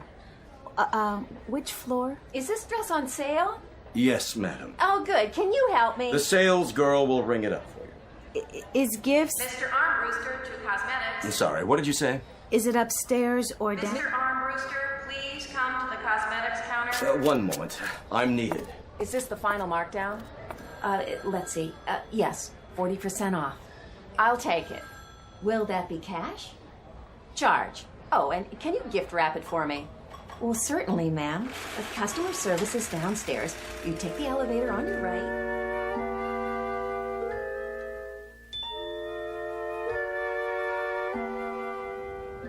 Would you push the button for me? What? The button. My arms are full. Oh, I'm sorry.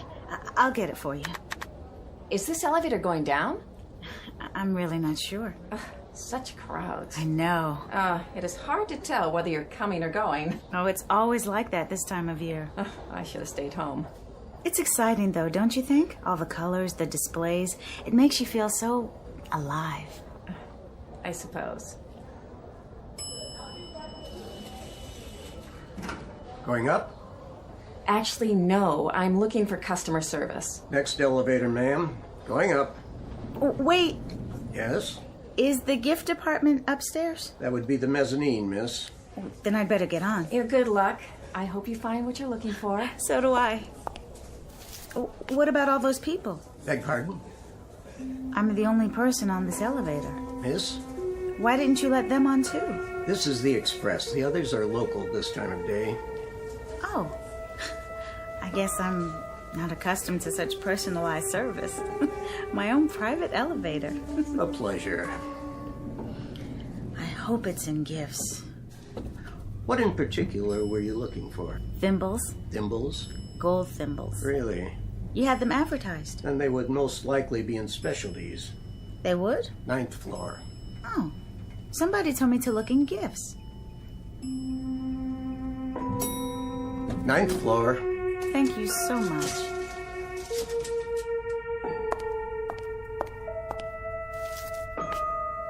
Wait, there must be some mistake. No one's on this floor. I don't even see a salesperson. Wait!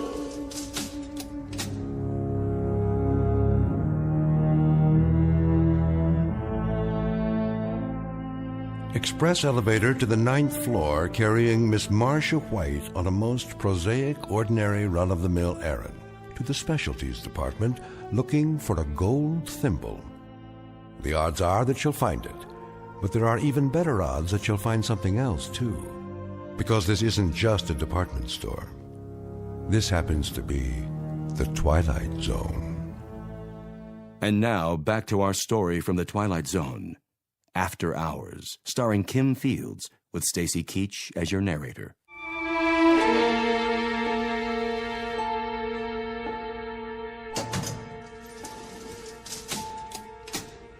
Wait, you can't leave me here.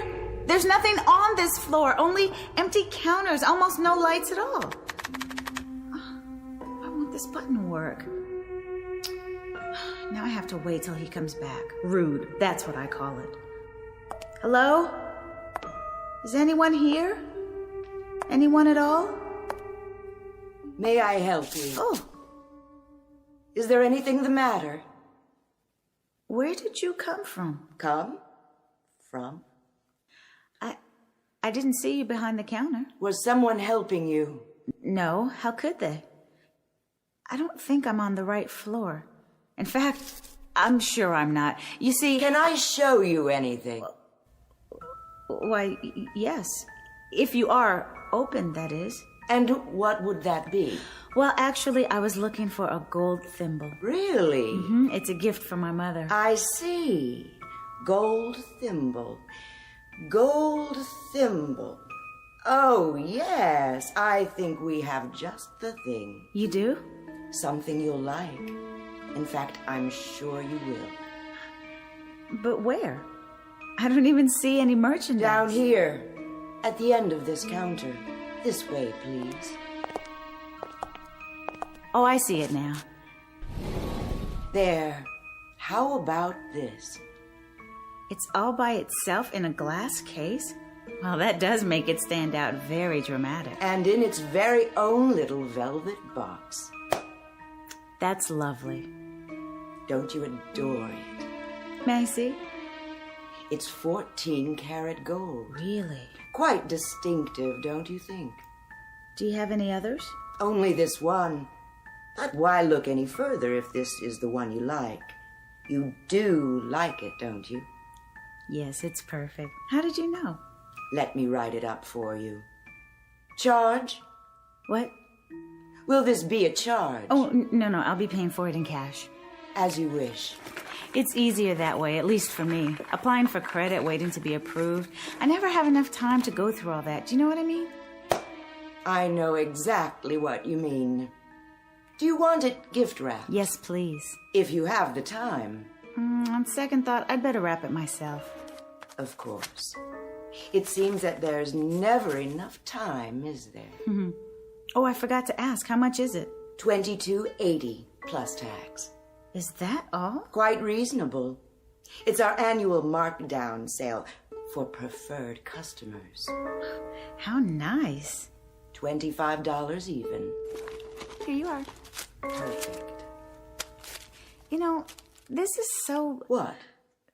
So odd. In what way, Marcia? Well, you don't have any merchandise here in any of the displays except for this thimble. Except for the very thing I needed. Is that so odd? We pride ourselves on catering to the discriminating shopper. I'm not sure. The whole floor looks so empty. And all the cases... You called me Marcia. Did I? I'm sorry. That was forward of me.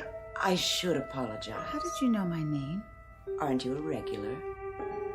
I've probably seen you around the store. No, you haven't. I've never been to this department before, and I certainly have never seen you. Are you sure? Look, I don't want to make a big thing out of this, but really, what kind of place is this? What do you mean? I mean, I go shopping and I want just one small item, a gold thimble, and I end up in this store on a floor where there isn't anything in evidence except the item I'm looking for. Now, you may be more sophisticated than I am. Not at all. But I'd call that odd. Here's your purchase. Well, don't you? Please come again. Anytime. The elevators... But of course, you remember where it is. Yes. Yes, I do, thank you.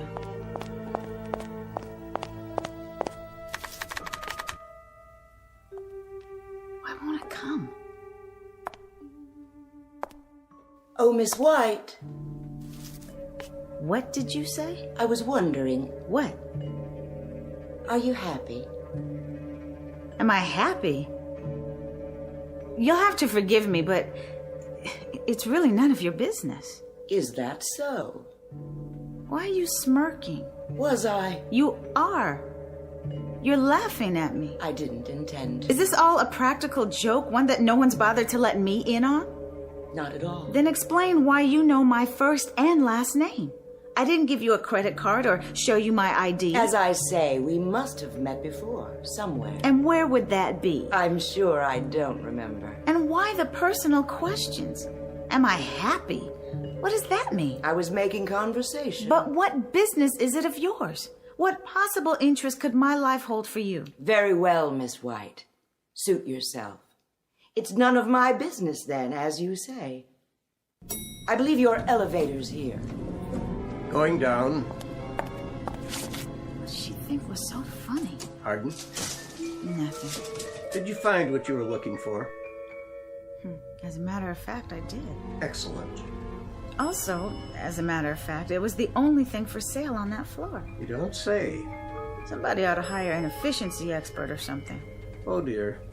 One entire floor devoted to the sale of a single gold thimble. And an extremely odd sales lady. Somebody ought to look into her while they're at it. Odd, you say? You don't believe me? See for yourself. A very nice choice. Wait, this is scratched. I didn't notice. I can't send this to my mother. It's scratched terribly and dented too. You see here? Main floor. Just look at this thing. It's scratched and it looks like somebody stepped on it. Main floor.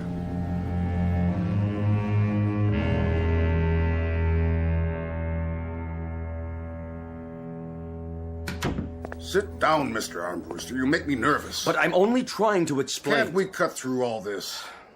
You're in charge of the floor. You're supposed to handle any problems. I have a department store to run here. I know that, Mr. Sloan, sir. I distinctly told her that... What's your point? That all the gold thimbles we have would be in gifts. And that if the item is in its original packaging, we would make good on it, either by replacement or refund. I distinctly told her that, Mr. Sloan. Then what's the problem, Mr. Armbruster? The problem is that the customer claims she didn't get the item in gifts. She got it in another department. Then have her go to the department where she purchased the item. You know the policy. Oh, that's the point, Mr. Sloan. She has some idiotic story about having purchased the gold thimble on the 9th floor. 9th? That's what she said over and over again. I trust you explained to her, Mr. Armbruster, that this store doesn't have a 9th floor? I tried, sir. Lord knows I tried. Mr. Sloan, believe me, I have tried desperately. And I really mean desperately, to acquaint her with that fact. But she insists she was taken up to the 9th floor, waited on by a rather odd woman. An odd woman, no less. A personality trait she would be particularly knowledgeable about. Well, at any rate, a woman who allegedly waited on her... Never mind, Mr. Armbruster. I'll talk to her. Thank you, sir. She's right outside.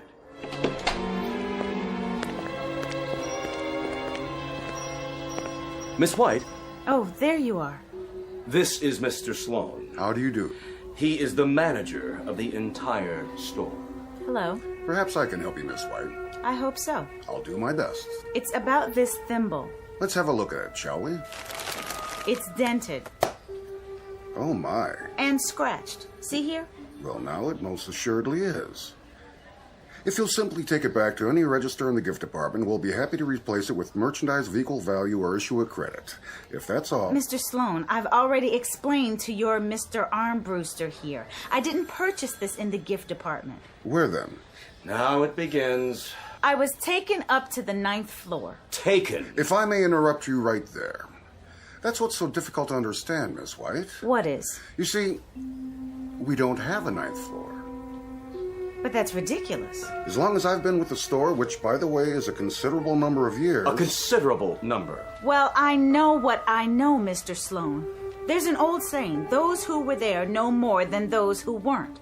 And I was taken up to the 9th floor, definitely. There's no question in my mind. I saw the numbers flash by, and then the elevator operator opened the door. Taken by whom? The express operator. And after that, he took me down again to this floor. Express, did you say? Yes, the express elevator.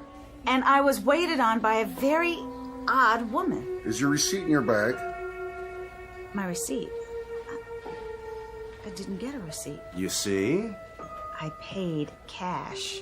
I gave the woman a $20 bill and a $5 bill. Then I was given the thimble in this little velvet box here. It doesn't look like one of ours. Then I took the bag and... From the odd woman. She was odd. Anyone would say so. Can you be more specific? She had a very chic tailored suit with her hair tied back tightly in a sort of bun. She seemed to know exactly what she was doing, so I'm sure she's also been with your company for a considerable number of years. And her name was? I don't know. You see? I didn't ask. All our employees are required to wear name badges like Mr. Armbruster here. So all you'd have to do is glance at the lapel. Voila. And there's the name. I honestly don't think she had one. No, I'm sure. Just the tailored suit with a plain neckline, no jewelry. If you could give me something more to go on. I'm trying. Otherwise, without a proper receipt, I'm afraid... Like that woman. Which? She looked exactly like that woman over there. Where? Standing by the designer collections. The same outfit, same color. That's one of our newest designer suits. It hasn't even been put in the window yet. How did she... Wait. Yes? It not only looks like her, it is her. It is? The woman. The one who waited on me. She's standing right there. See her? Well, this will settle it then. Yes, it most certainly will. Miss, I wonder if you'd mind... She can't hear you. Mr. Armbruster, would you kindly ask her to come over here? With pleasure. Excuse me. Sorry. If you'll kindly step aside, I have to... You? Do you work here? I said... May we have a word with you, madam? This customer says she purchased a gift item from you earlier today. She refuses to answer. If you'll face me, please. My name is Sloan, and I'm the manager of this store. Where's your ID badge? I told you she won't answer. She is not from any of my departments. My salespeople are all trained to be courteous, responsive. Are you deaf? Turn around and let me see your name. You still say this is the one who waited on you, Miss White? What in the world? What's the matter with you, Armbruster? Leading me on a wild goose chase. This is a mannequin. No, I could have sworn. Of course it is. I knew that all along. A small jest, sir. A very small one. Only a mannequin, dressed for display in ladies' couture. Why, what do you say now, Miss White? A dummy. Not a sales girl at all. A mere dummy.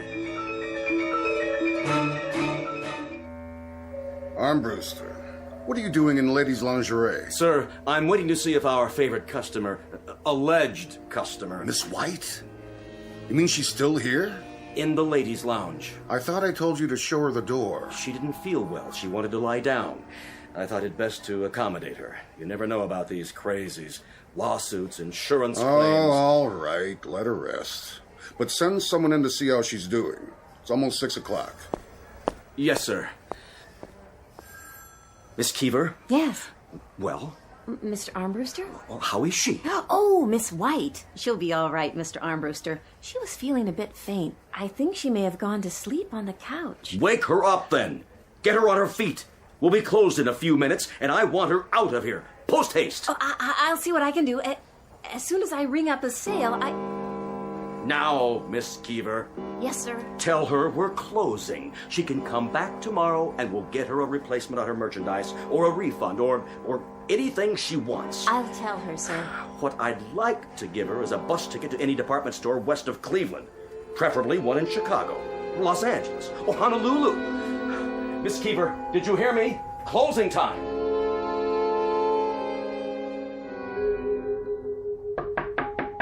Yes. May I come in? Oh, yes, of course. How are you feeling? Better. I must have dozed off. Oh, that's all right. You looked like you needed it. Mr. Armbruster wants to know how you are. I feel like such a fool. He must think I'm insane. No, he doesn't. He and that manager and everyone else. Nobody thought anything. You just had a bad shopping day. I see it all the time. You know, it's strange. I didn't really. You had what I came for, but everything went wrong when I got on that express elevator and the operator suggested... Well, which elevator is that? Next to the regular ones. You know, across the aisle along the wall.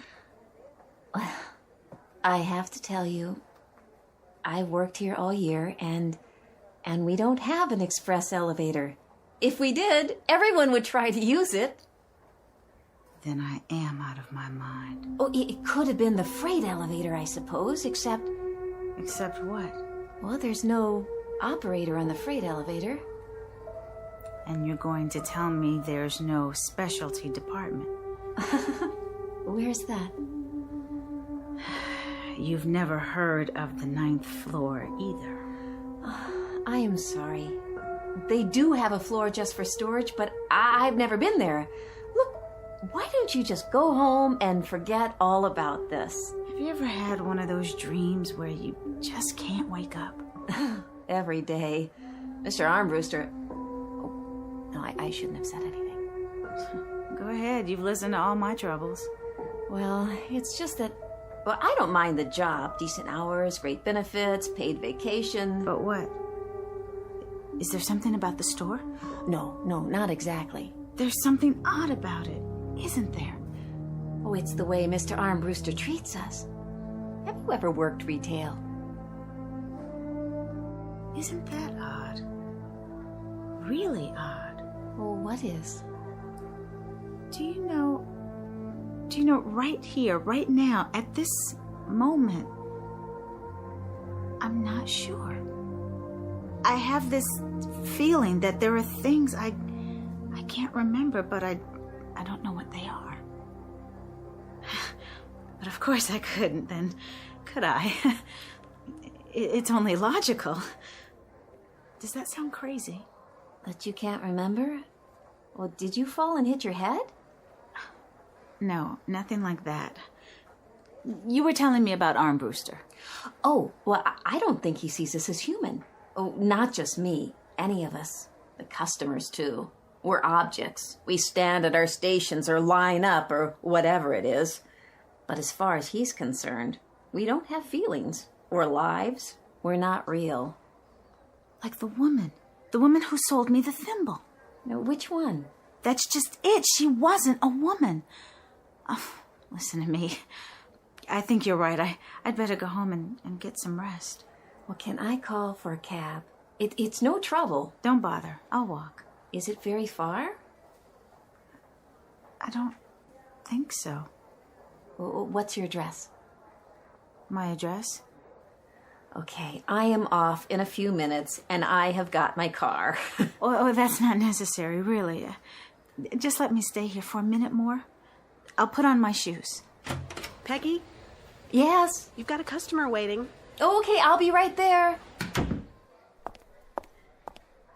Miss White, don't worry about Armbruster. Look at it this way. You're one of the lucky ones. I don't feel very lucky. Well, think about it.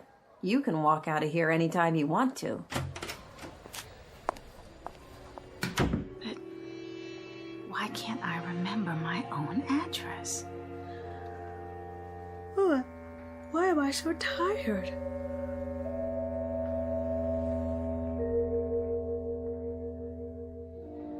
The store is now closing. All customers who wish to make a purchase, please go to the nearest register.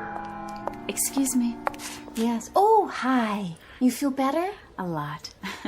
Thank you so much. And for the talk. Sure you can make it okay? Oh, I'm sure. I just wanted to ask you, which is the way out? I think I got turned around somewhere. Okay, now that way. See the elevator at the end of the aisle? I don't need an elevator. Just point me to the nearest exit. Well, you still have to take the elevator. Why? We're on the first floor, aren't we? No, not quite. The second. Oh.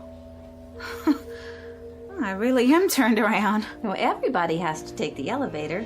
The escalator's not working. Oh, you could take the fire stairs, but they're kind of spooky. No, thank you. The elevator's fine. Okay, then. I will see you next time. I honestly don't think there'll be a next time. Not in this store. Good luck to you. Well, you too. This is the last call. The store is now closing. Mommy, come on. These elevators take so long. My feet hurt. It's these shoes. Got some slippers for my husband, a shirt for my nephew, and a new dress for myself. I splurged. Here comes the elevator. Watch your step. Please move all the way to the back of the elevator. Going down? Yes, I am. Have to wait for the next one. This one's full. Oh, all right. Hurry up, please.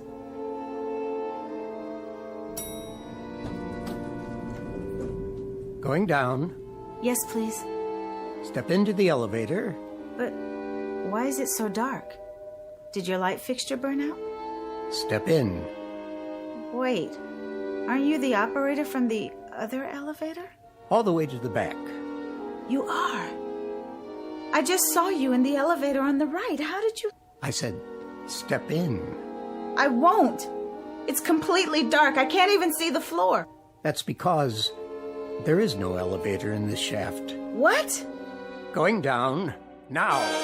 Let go of me.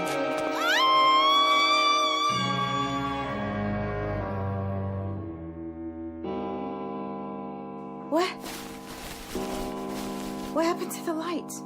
I'm still in the lounge. Oh my God, I must have fallen asleep again. Oh, what an awful, awful dream.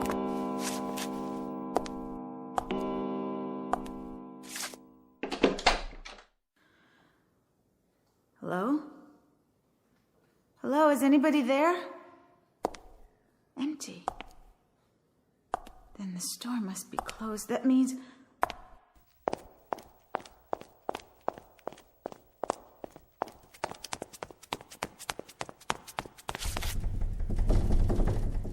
I'm locked in. Please, someone, anyone. There. You. Yes, you, Mr. Security Guard. Oh, please, over here. Look over here. Yes, here. I'm locked inside the store. He must have a key. Of course he does. Of course he does. Here he comes. He'll unlock the door and I'll go home. Just go home and like the girl said, forget all about this. And no, he can't see me with the lights off. Use your flashlight. He can't hear me. Come back, please. Please, oh, please. Can anyone help me? Anyone? Help me. Somebody, please, please. Help me.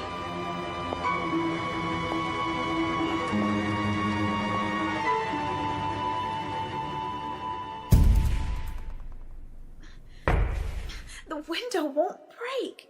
It won't, no matter what I do. Who's there? No.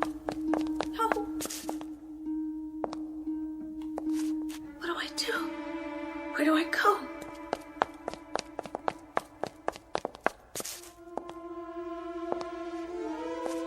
I'll hide.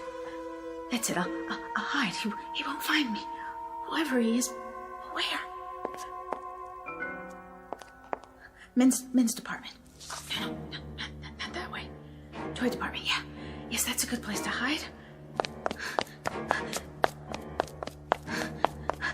Behind these boxes. If I can squeeze down. Hi! Want to play? Bet you can't catch me! Want to play? Bet you can't catch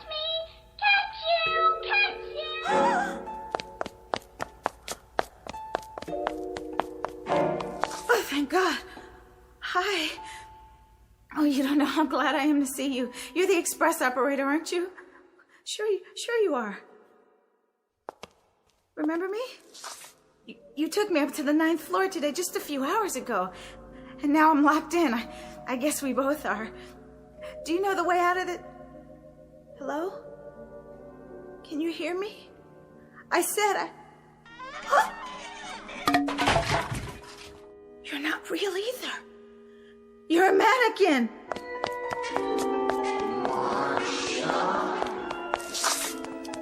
Who do you think you're fooling, Marcia? Come on, dear. Climb off it. You remember, Marcia? You know who you are. We do. We do. We do. A payphone. Yes. Where's my purse? I don't have any change. Help! Someone, please!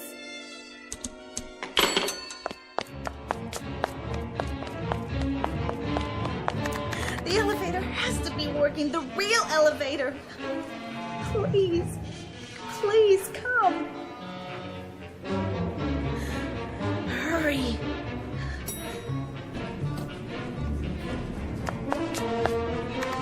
Any floor, I don't care. Move, move. 5, 6, 7, 8. No, not this one.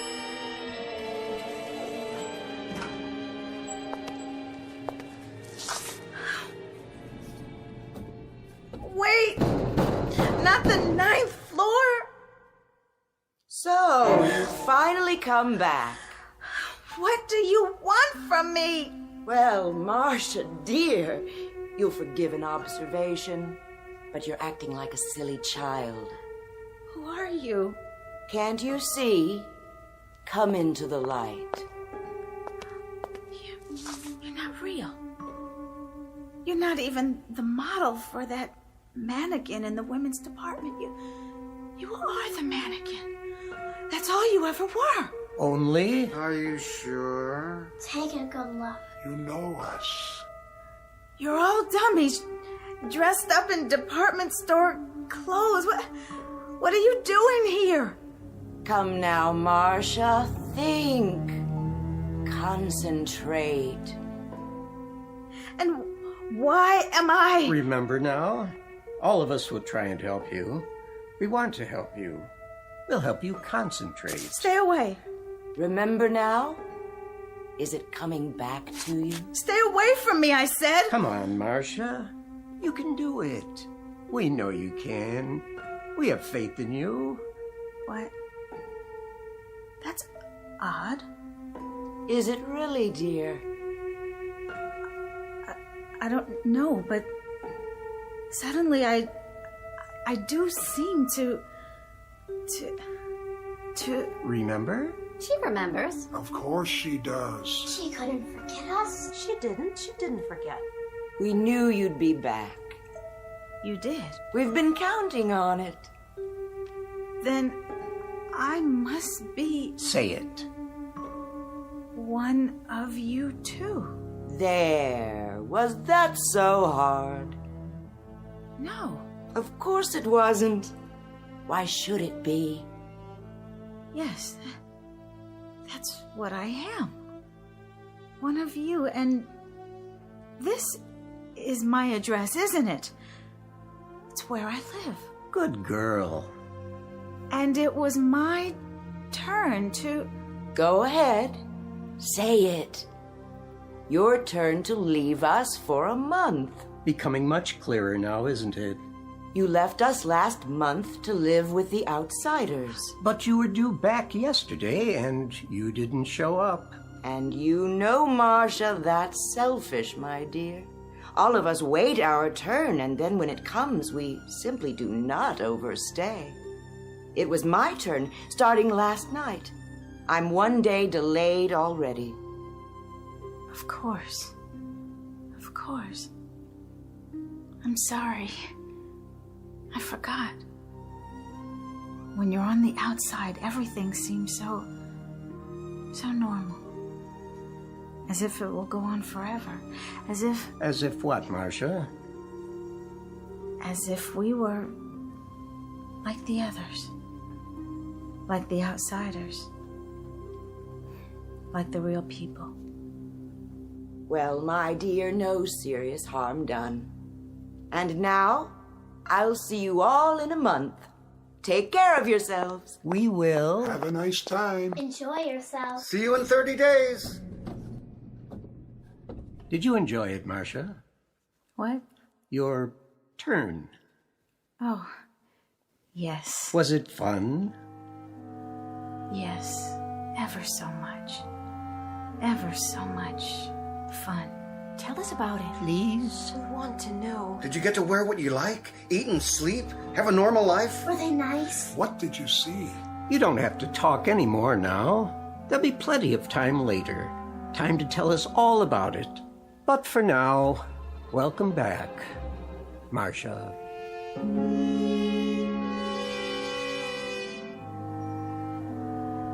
Good morning, Miss Keever. Morning, sir. Ready to set a new sales record? Oh, yes, sir. Splendid. I see the very irritating Miss White finally made it out of the store. Well, I guess so, sir. I didn't see her go. Well, good riddance to her and her little golden thimbles. Excuse me. Yes? Where can I find, well, Speak up. ladies' undergarments? Right here. Miss Keever will help you. You Armbruster? Mr. Armbruster. And you are? Maintenance department. I got another dummy for you. Where do you want it? On the pedestal in the window. As soon as it's properly dressed, of course. Right. Hold on. Yeah? Is that a new model? Don't ask me. For a moment there, that is, reminded me of someone. That right? Someone I believe I've seen in this store. I can almost place her. Oh, well, I'm sure it doesn't matter. I have much more important things on my mind. All right, setting her up over here, Mr. Armbruster. Marcia White, in her normal and natural state, a wooden lady with a painted face, who 1 month out of every year takes on the characteristics of someone as normal, as much flesh and blood as you and I. But it makes you wonder, doesn't it? Just how normal are we? And who are the people we nod our heads to as we pass on the street? A rather provocative question to ask, particularly in the Twilight Zone.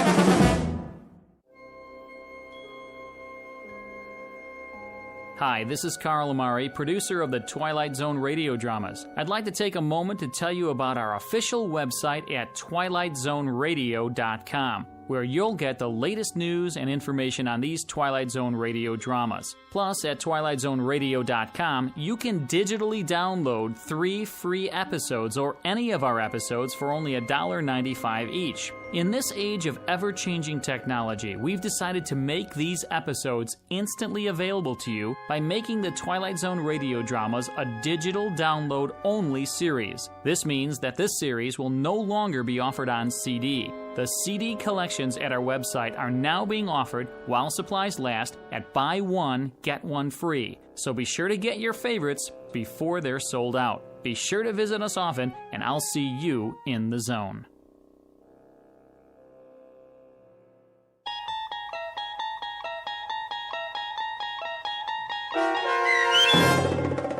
The After Hours, starring Kim Fields with Stacy Keach as your narrator, was written for The Twilight Zone by Rod Serling and adapted for radio by Dennis Etchison.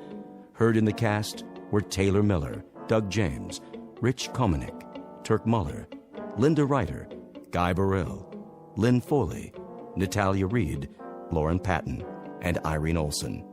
To learn more about the Twilight Zone radio dramas and to obtain audio cassettes and CDs of these programs, visit our website at twilightzoneradio.com. This copyrighted radio series is produced and directed by Carl Amari and Roger Wolski for Falcon Picture Group. Doug James speaking.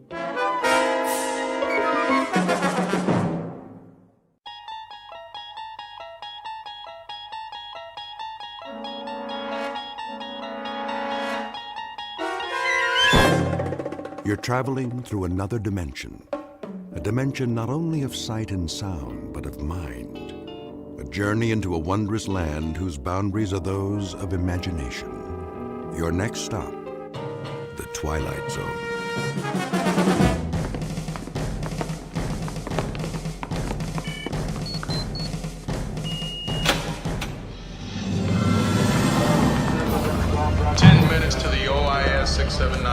Ladies and gentlemen, welcome to the command center at NORAD. This is the nerve center of what was once the first line of defense for the United States.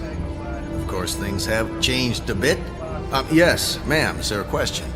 Hi, yes. My name is Jocelyn Reitzman. I'm with the senator. I thought there would be like big TV screens or, plasma screens of the world. Everyone thinks that.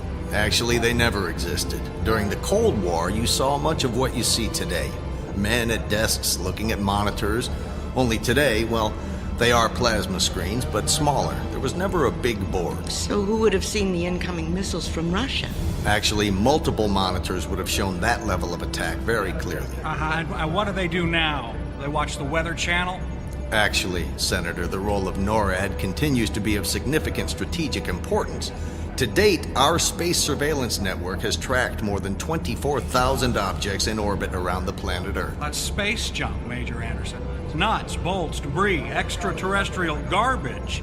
You call that significant? It can be significant. We have thousands of satellites in orbit, many of them critical to national security. We need to know if they're in danger of colliding with the debris. And if a tool bag lost in space is going to collide with one of these satellites, what exactly can we do about it? Nothing, actually, except, of course, understand the nature of the event. And if some extreme group takes power in a country and launches missiles at us, is that what you'll do, Major? Try to understand the nature of the event. Senator, rest assured, we have the necessary defenses in place to identify and track anything in the air, in orbit, in space. Throughout the country, we have air defense services monitoring the skies. But if you think about it, the only way we can be sure of what it is and where it's coming from is to be able to differentiate it from the space junk. We are 1 minute to the OIS 679 event. That's great. Well, you're all in for a treat. We're actually going to be able to see an object in space re-enter the Earth's atmosphere. Dr. Johnson, I think that's why you're here. That's the idea. If you'll allow me, Dr. Johnson has been working with us through her think tank in Seattle and is studying the potential for some objects to actually strike the Earth. What's an OS-69? Good question. Doctor, would you do the honors? OIS, actually. Object in space. We don't call them UFOs. We know what they are. 678 is the number of objects of significant size that have re-entered the atmosphere. This next one will be 679. How big is this thing? Believe it or not, 100 pounds. Mostly lost tools from various shuttle missions. In fact, it may be that tool bag you mentioned earlier, Senator. You've got to be kidding. 10 seconds to OIS 679 event. If you look at the monitors, well, actually any of them, we switch most of them to the event feed at times like this. Event commence. Wow, that was a big one. At least a .75 duration. That's it. That flash of light for a second. Cheyenne Mountain, billions of dollars, and all we use this facility for is watching man-made meteorites flash on screens like static on an old TV. There have been more significant events recorded. Like that one? Oh my God. Well, that doesn't sound good. Do you mean to say you've never seen an event like that second one? Look, there's another one.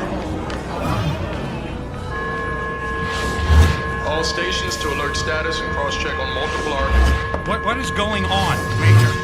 It's like the 4th of July. They just keep coming. Lockdown. All stations transmit all incoming data to ADS centers and confirm ballistic coefficients. Major, it's a simple question. What is going on? I don't know. This has never happened before. I mean, it's Sunday. The commanding officer isn't here. I just do the tours. Can someone please tell me what's going on? No one can. He meant what he said. What we're seeing are thousands of objects in space entering the Earth's atmosphere simultaneously. If this had happened before, we'd all know it. Are they asteroids? No. No, they're not behaving like asteroids. They're coming from perfect Kepler orbits and seem to have very specific trajectories. Like missiles? Yes, Senator, yes. Like missiles. I predicted this. Jocelyn, if I were president, this would not have happened. This is the end of all of us. This is the end of the world.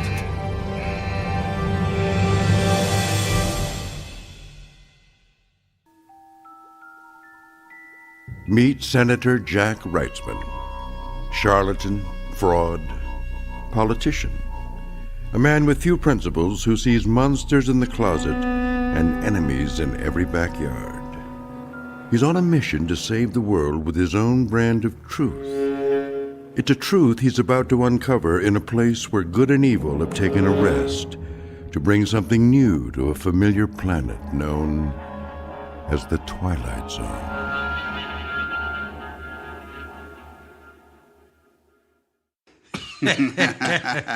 So they have their tanks in these long trenches, and we just put bulldozer blades on two of our tanks and ran along the trench and buried them. We didn't fire a shot, and for all I know, those tanks are still buried out there. It was almost too easy. General, priority call for you, line 1. Yeah, easy was the word. Makes you wonder if we'll ever be able to fight a real war again. General Whitaker. General, we have incoming first strike with counterforce and counter-value targeting. 894 incoming assumed RB missiles due to strike US 48 in 15 minutes. Confirmed? Confirmed. Source? Still unknown. Proceed to DEFCON 1 and prepare preemptive countermeasures.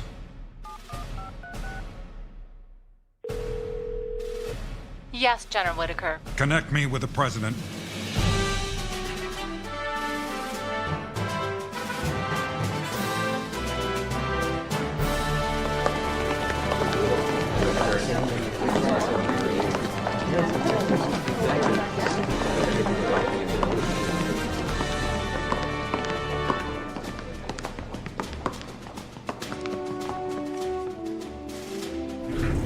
How fast does this elevator descend? Very fast, Mr. President. We'll be 1,000 feet below the White House in another 10 seconds. What do we know so far? The first U.S. impact is estimated to occur in 10 minutes. Who did this? Russia? China? Who could put up so many missiles at once and with such accuracy? The answer is we still don't know, and they are far from accurate. Meaning? Every country seems to be under attack, but then some aren't. Which countries haven't been invaded? Ireland, Madagascar, Denmark, and Monaco.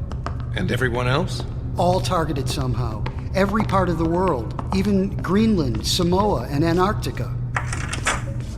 And is someone going to explain why this is happening? We have the Joint Chiefs of Staff, the CIA, and an expert on this subject on the phone who should be able to help. Dr. Anna Johnson.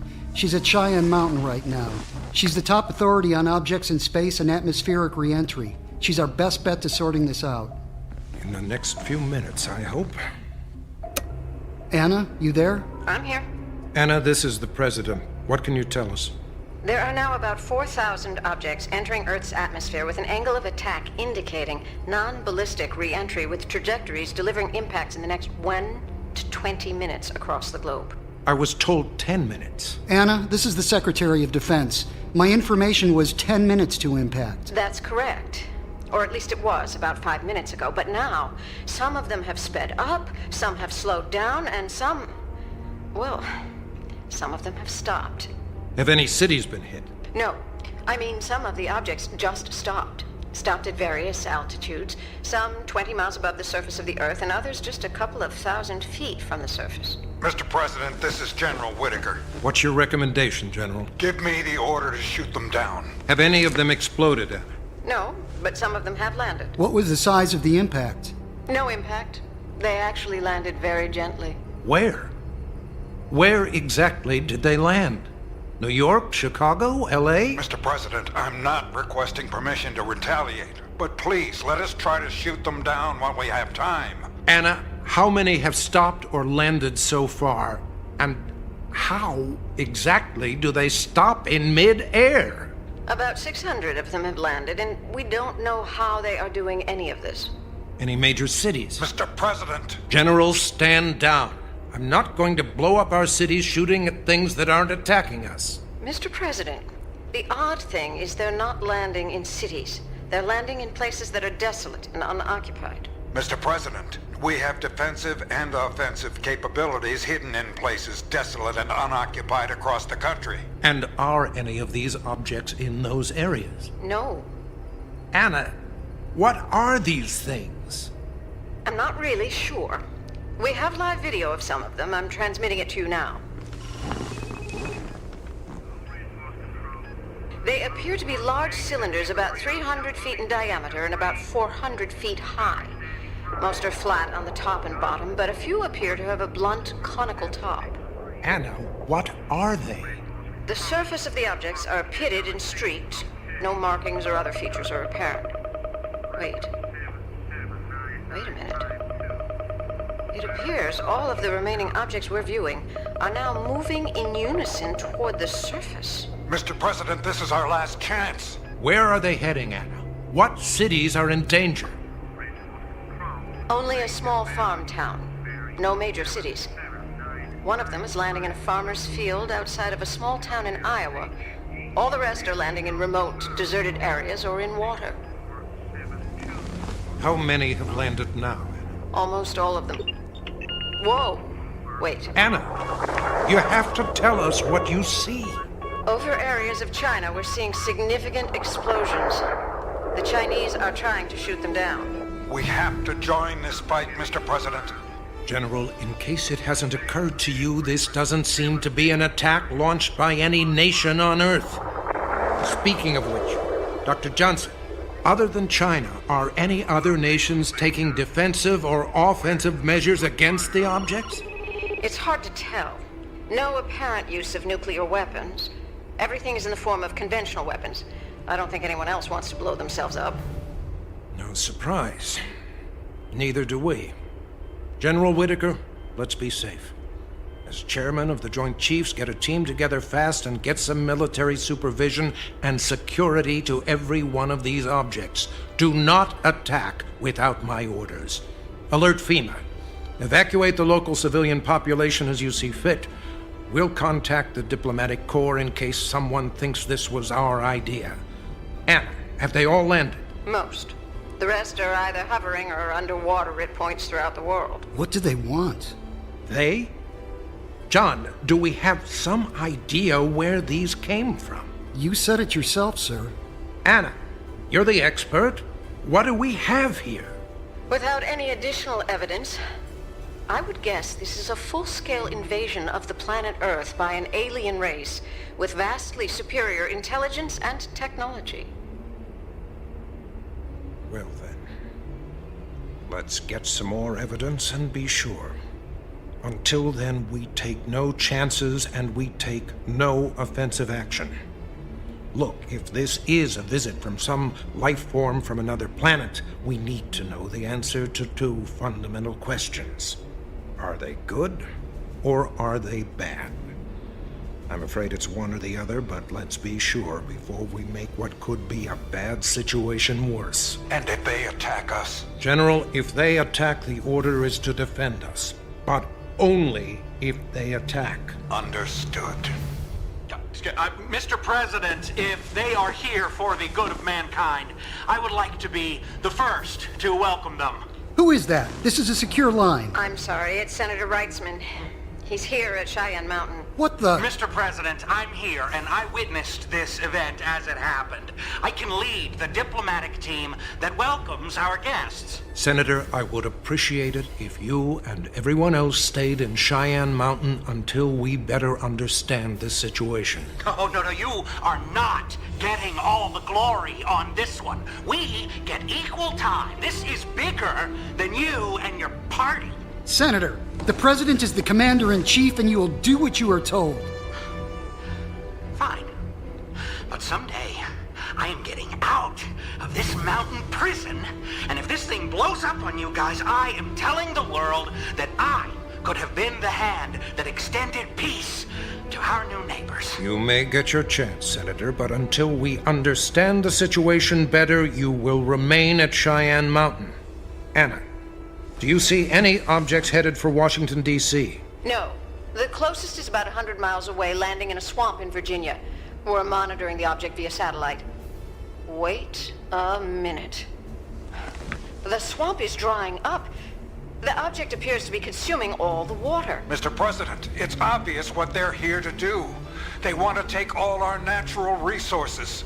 They'll leave us a desert planet, and we'll all be dead in days. We have to act. Anna, are any of the other objects consuming water or any other resources? No, just this one. Maybe they were thirsty. And who is that? Sorry. It's the senator's wife. The room is secure now.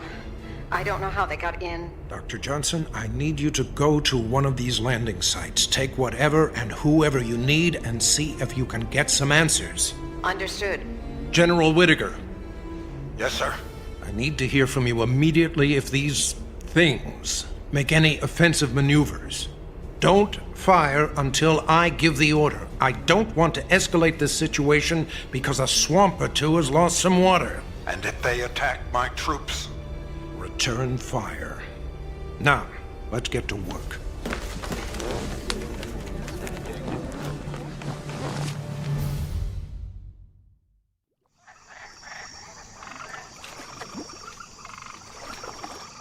Have you got all the gear in the boat? Yeah. You think today will be a good day for fishing?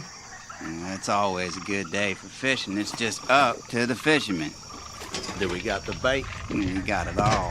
All gassed up and ready to... What in tarnation?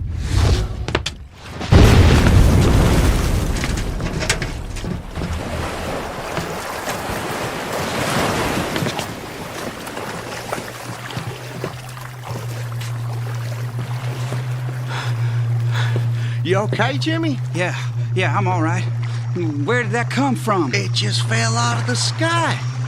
What is it? Looks like a giant tin can. Tin cans don't fall out of the sky, Bobby. It's on your property, Jimmy. You own it now. I own it? Well, what the hell am I supposed to do with it? Kinda looks like an oversized oil drum. Maybe we should call the sheriff. Oh, what's he gonna do, Bobby, but the same thing we're doing, just sit here and stare at it? I don't like this, Jimmy. We ought to get out of here. Yeah, maybe right.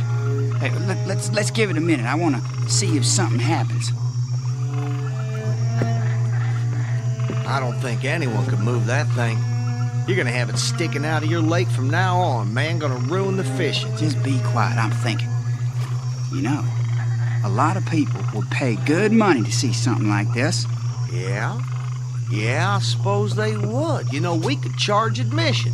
That big field on the old road, heck, you could park a few hundred cars. At $10 a head, that's a couple of grand a day. Let them take all the pictures they want, and then, hey, you know what? We could even have a concession stand. Heck, with the money we're gonna make, we'll open a restaurant. And a big deck where you can eat and look at the thing. Let's go. I want to block the road. People are gonna start showing up soon, and the money starts today. Fell right into our lap, didn't it? Yep, money from the sky. Damn, I knew it. Is that a news chopper? That'll get lots of people here. It ain't no news chopper, it's military. They're gonna make us another Roswell. Damn. It's Roswell, dummy.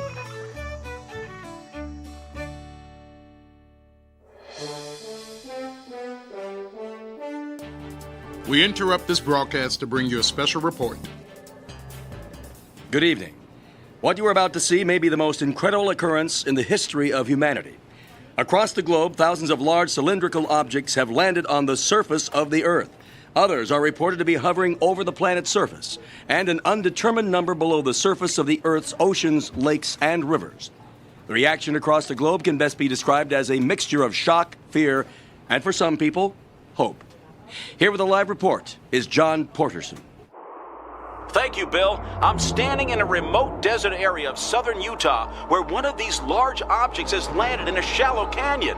The appearance of all the objects is identical, at a height of about 40 stories, cylindrical in shape, and a diameter the size of a football field. There are no markings, windows, or doors, and so far, no sound or movement from the object. There have been reports that some of the objects are siphoning water from lakes and rivers, but that has not been confirmed. Soon after we arrived on the scene, a battalion of National Guard troops arrived, and they have moved us back some distance from the object. We were able to briefly approach it before troops arrived. There's a strong smell of sulfur surrounding the object, and the sides were extremely hot. The entire surface is a streaked combination of black, gray, and dirty rust. Troops continue to arrive and set up gunnery positions, which has all of us a bit nervous. John, has the military given you any information? Is this a dangerous situation, and are they expecting the use of force? The military has simply moved us back from the object. They have given us no information. As far as we can... The jets are bombing the object! We're moving out of the area! All the gunnery positions have opened fire! Go, go, go!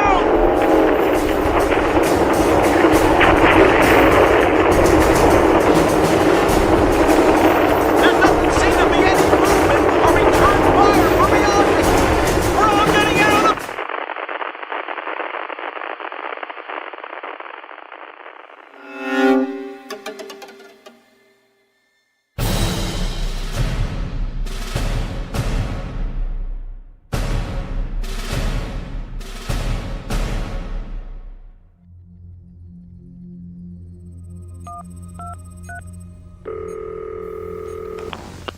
General Whitaker here. General, this is the President.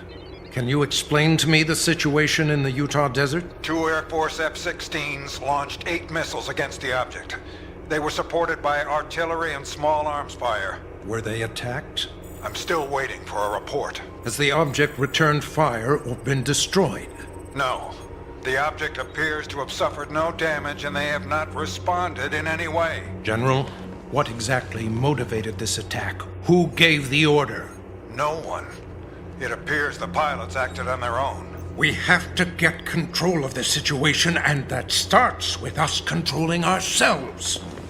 What if these visitors are peaceful? What are they thinking and planning as a result of this attack? Mr. President, with all due respect, if we were to travel to another country for peaceful purposes, we wouldn't show up in 4,000 jet planes. There is nothing about this arrival that can be seen as anything less than an invasion. General, if there is one more incident like this, I am relieving you of command.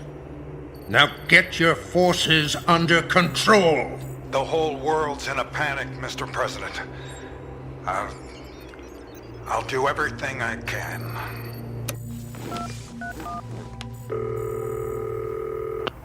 Position 43? Bob, is that you? Yes, Mr. Secretary. Has Dr. Johnson made any progress? I'll patch you through.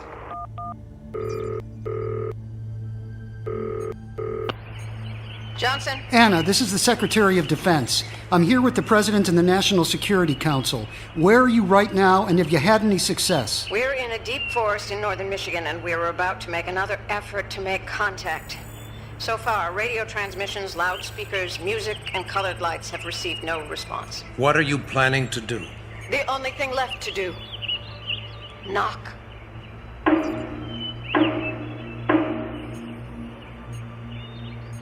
Try it again.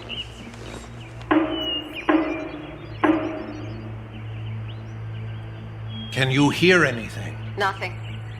We've connected sensors, parametric acoustic arrays, range sounding, even stethoscopes, x-rays, and radar, you name it. We've seen nothing and heard nothing. If there's anything in there, they're not responding. Is it possible these are not occupied? I mean, we send unmanned instruments into space all the time. Why wouldn't another intelligent race do the same thing? Anything's possible. What we can't understand is their purpose. We don't know why they're here or what they're doing. There are no transmissions of any kind that we can detect. No communication between the objects on the ground or the various sections suspended over the Earth and in space. Our only assumption is that the sections eventually rejoin in space and form a large cigar-shaped transport. The few sections with the conical tops are probably on either end of a long tube of sections. Are they after the water? Not just water. We have reports of minerals, water, and air being slowly collected by various objects. If I had to guess, I'd say it's an intergalactic freight train that's come to harvest various materials. So they are, in fact, after our natural resources. Is there any danger that they'll consume the atmosphere? Is that why some of the objects are hovering? That's our assumption. What's curious is there seems to be no danger. They're not collecting that much of anything. Considering their size, the most they've taken is a sample. Could it be a scouting expedition? Preparation for an invasion? Mr. Secretary, 4,000 objects? If this is preparation for an invasion, I'd hate to see the real thing. No, I think this is a peaceful, if not passive, mission. Although they may be sampling resources for future collecting. There's no way of knowing at this point. Keep trying, Doctor. We need some answers. Things are getting out of hand. What do you mean? The military. All over the world. Some countries have taken the offensive, including, I'm sorry to say, our own. An isolated incident, but an attack nonetheless. Have they retaliated? No, not once. Not even after a nuclear detonation in South Africa. Every report is the same. No damage to the objects, no retaliation or response of any kind. Then I guess we can stop knocking. If a nuclear detonation doesn't get their attention, they're not going to pay much attention to our sledgehammer. Mr. Secretary, I have an urgent call from Senator Reitzman. Anna, don't tell me he's with you. No, sir. We left him back at Cheyenne Mountain. Put him through. Mr. President? Mr. President, are you there? Can you hear me? Jack, are you okay? Is everything all right at NORAD? I am not in Cheyenne Mountain. I'm in Montana, I think. We found one of the objects. Senator, the president's orders were crystal clear. You were to stay at Cheyenne Mountain. Yeah, well, I didn't, and the world will thank me for it someday. Jack, are you alone? No, my wife is here, and a lieutenant who I ordered to fly us here in his chopper. We need cameras, Mr. President. The news media, the world has to see this. Senator, the world has been staring at pictures of these objects for almost 2 days now. Believe me, yours is no different. Well, that is where you're wrong. This one is different. This one is different because I am here, and I did it. I'm the one who did it. And what exactly did you do, Senator? Exactly what I said I would do. I made contact.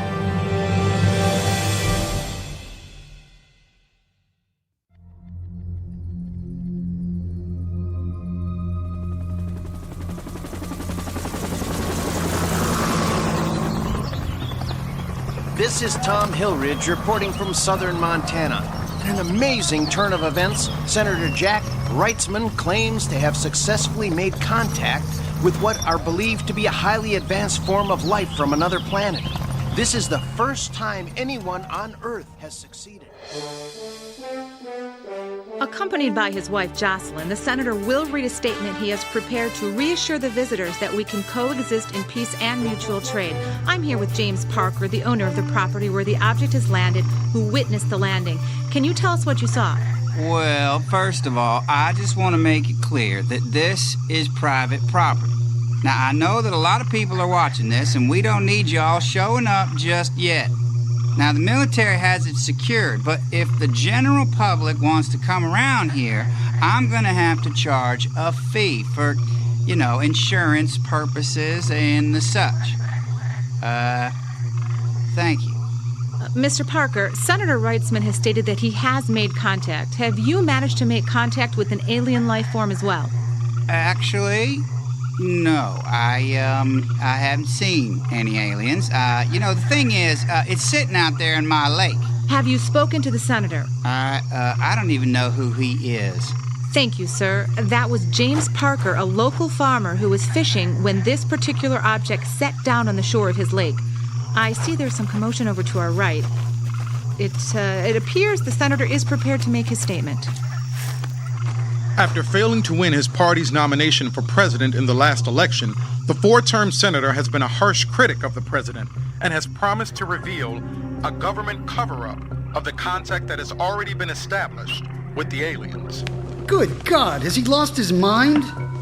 John, this whole situation gets worse every day. No wonder they've ignored us so far. They have to believe we're absolute idiots. What does he think he's going to accomplish with this? I'm afraid we're about to find out. Are we on? Oh, okay. To the people of planet Earth, my name is Senator Jack Reitzman. I am addressing you today from a mountain pass in North America. Right now, more than 4 billion people are listening to this broadcast. And that's good, because I have good news. We have made contact. And I have a message for our new neighbors. I want to personally welcome you to our planet. Welcome you as friends and partners. We are a peace-loving species. And like you, we are explorers. Together we can explore new worlds, new opportunities, and new frontiers. Now, I would like to introduce my wife, Jocelyn Reitzman, who made the initial contact. Jocelyn? His wife made the contact? What did she do? Call them on her cell phone? I just hope she tells us what they said. Hello. Today, I feel truly blessed. When I received the telepathic message from the alien, Oh no, she is such a nutcase. I knew they would be kind. So we should be kind too.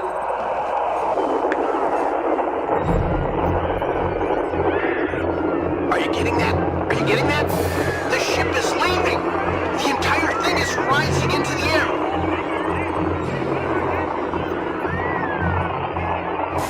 Look out! Look out!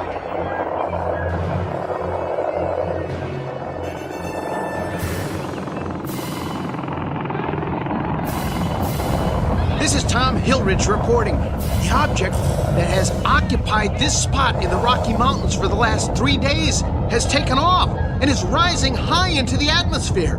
All that's left is a deep impression in the ground. It was pandemonium here for a moment, but people are settling down and most are watching the object rise into the sky and wait a minute.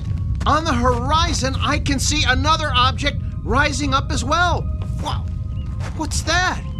Yes, I see it. To the east of us, there's another object rising at a greater distance. Senator, do you think they heard you? Did they get the message? Not only did they get the message, but I'm convinced that it's what they came to hear. That's why they're leaving. That is what they wanted, and I delivered.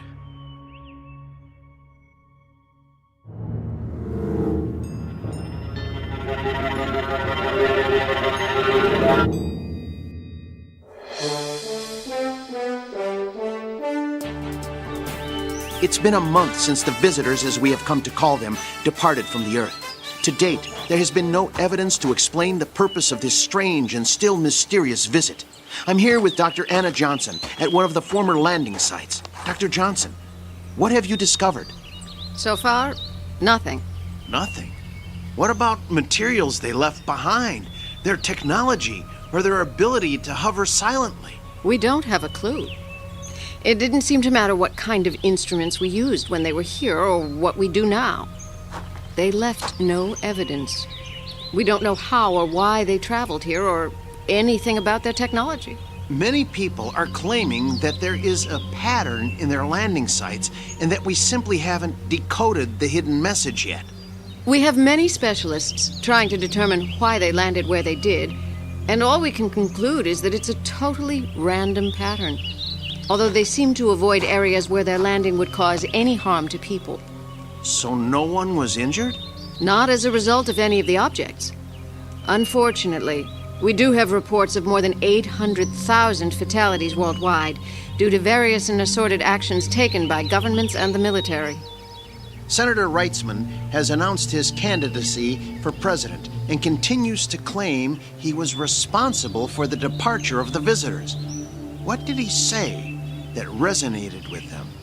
I'm sorry, but objects across the world were departing up to 20 minutes before the senator said a word.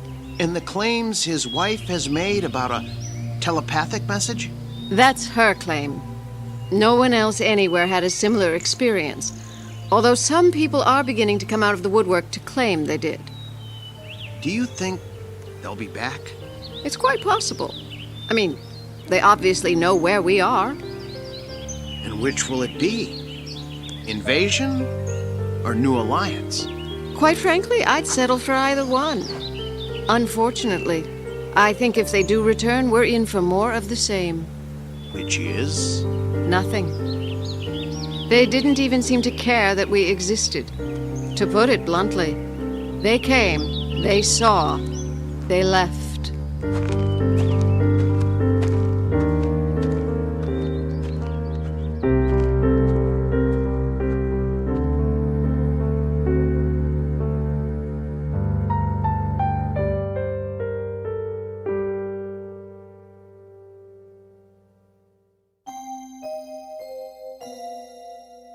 Our first encounter has occurred. An uninvited visit that the whole world was witness to. A desperate world looking for answers and a message. This time the message was clear, and we delivered it to ourselves somewhere between cold indifference, foolish pride, and the raw rage of animal instinct. Will they return? Will they give us the answers we need? Probably not. Unless you're willing to take a moment and understand that beyond a special place in deep space and a very important and faraway destination is that favorite alien rest stop known as the Twilight Zone.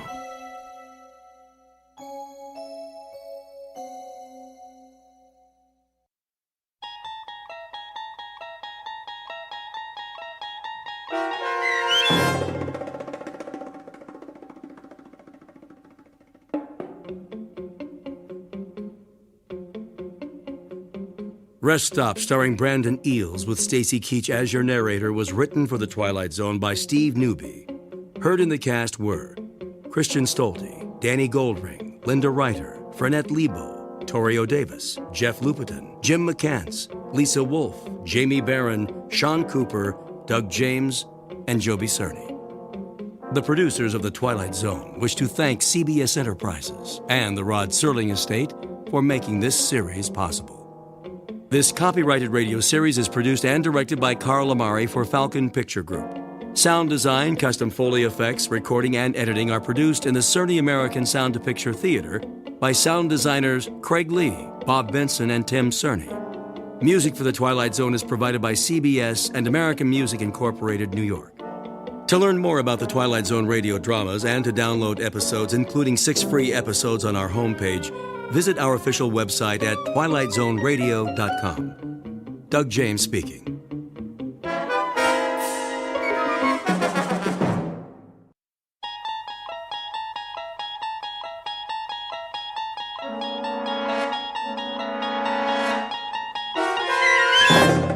You're traveling through another dimension. A dimension not only of sight and sound, but of mind. A journey into a wondrous land whose boundaries are those of imagination. Your next stop, the Twilight Zone.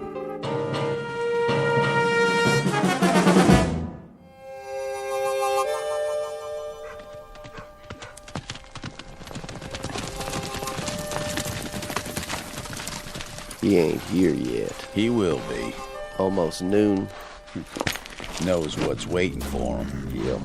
He knows he's gonna get shot. Let's go inside and have a drink.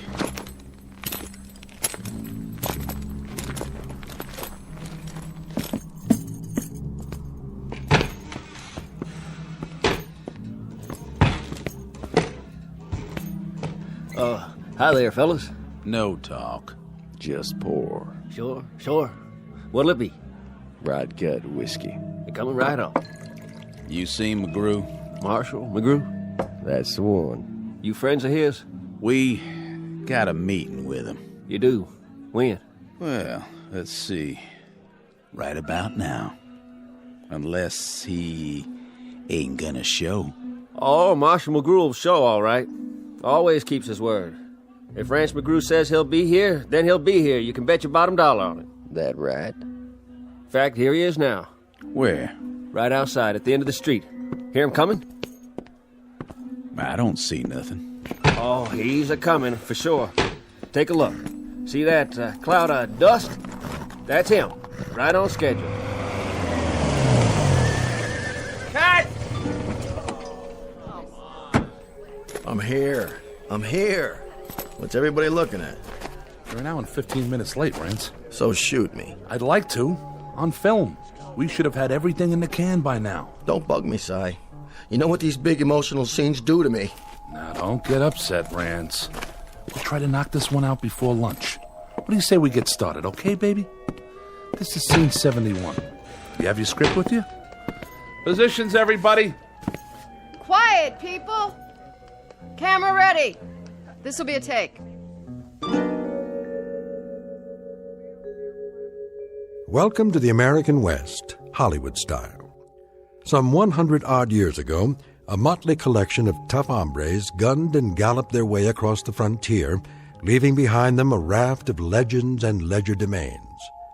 But heroes or hambones, they were a rough and woolly breed of nail-eaters, who in matters of the gun were as efficient as they were dedicated. So it seems a reasonable conjecture that if there are any television sets up in cowboy heaven, and if these worthies could see with what careless abandon their names and exploits are bandied about today, they are very likely turning over in their graves. Or worse, busy getting out of them. Which gives you a clue as to the proceedings that will begin in just a moment. Enter one Rance McGrew, an overpaid sports car driving phony baloney who can't distinguish between a holster and a hoof-and-mouth disease. His claim to fame is that he dispatches these baddies, or actors bearing their names, in gunfights, where the fast draw is simply a matter of cutting and the outcome is a setup, complete with blank cartridges and staged blood. But Mr. Rance McGrew is about to discover that this week's edition of Make Believe is being shot not on the usual back lot, but on a peculiarly authentic location, one found only in the Twilight Zone. And now, The Twilight Zone and our story, Showdown with Rance McGrew, starring Chris McDonald, with Stacy Keach as your narrator. Get me a key light on the end of the bar. Coming up. Props, where are the breakaway bottles? Right here. You know the scene, Rance? Read it to me. Interior saloon, cover shot of two bad men at bar. Rance McGrew enters through the swinging doors. He walks slowly to the bar, glancing sideways, left and right. But glancing left and right? That's what the script says. Well, how am I supposed to do that? Is my head on a swivel? I don't know, Rance. I didn't write it. I'm going to tell you something, Si. When a cowboy enters a bar, he walks to the far end of the room, he gets his drink, he looks at it, then he looks straight ahead and drinks it. He doesn't look left and right. Take it from me. A man lets his eyes roll around his head, he can get himself in a whole lot of trouble. Capiche? All right, Rance. Anything you say, we'll shoot it your way. Now, can we begin? In a minute. My stomach's killing me. A scene like this, it gets to me, you know? These miserable emotional scenes, they're draining. Where are my pills? Right here, Rance. Well, don't just stand there. Give me one.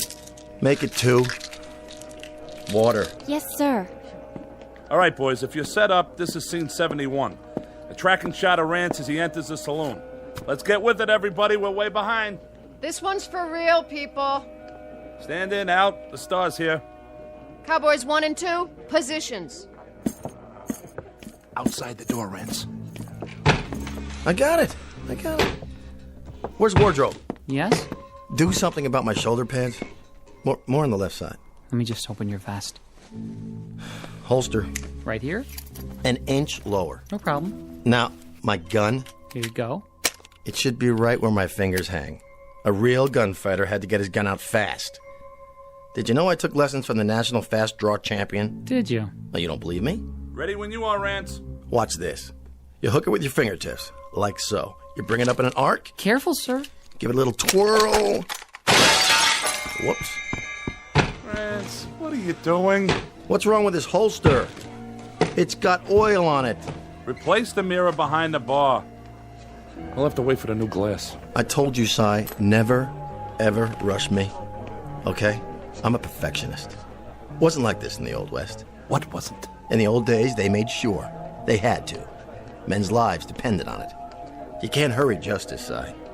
All right, everybody. Lunch!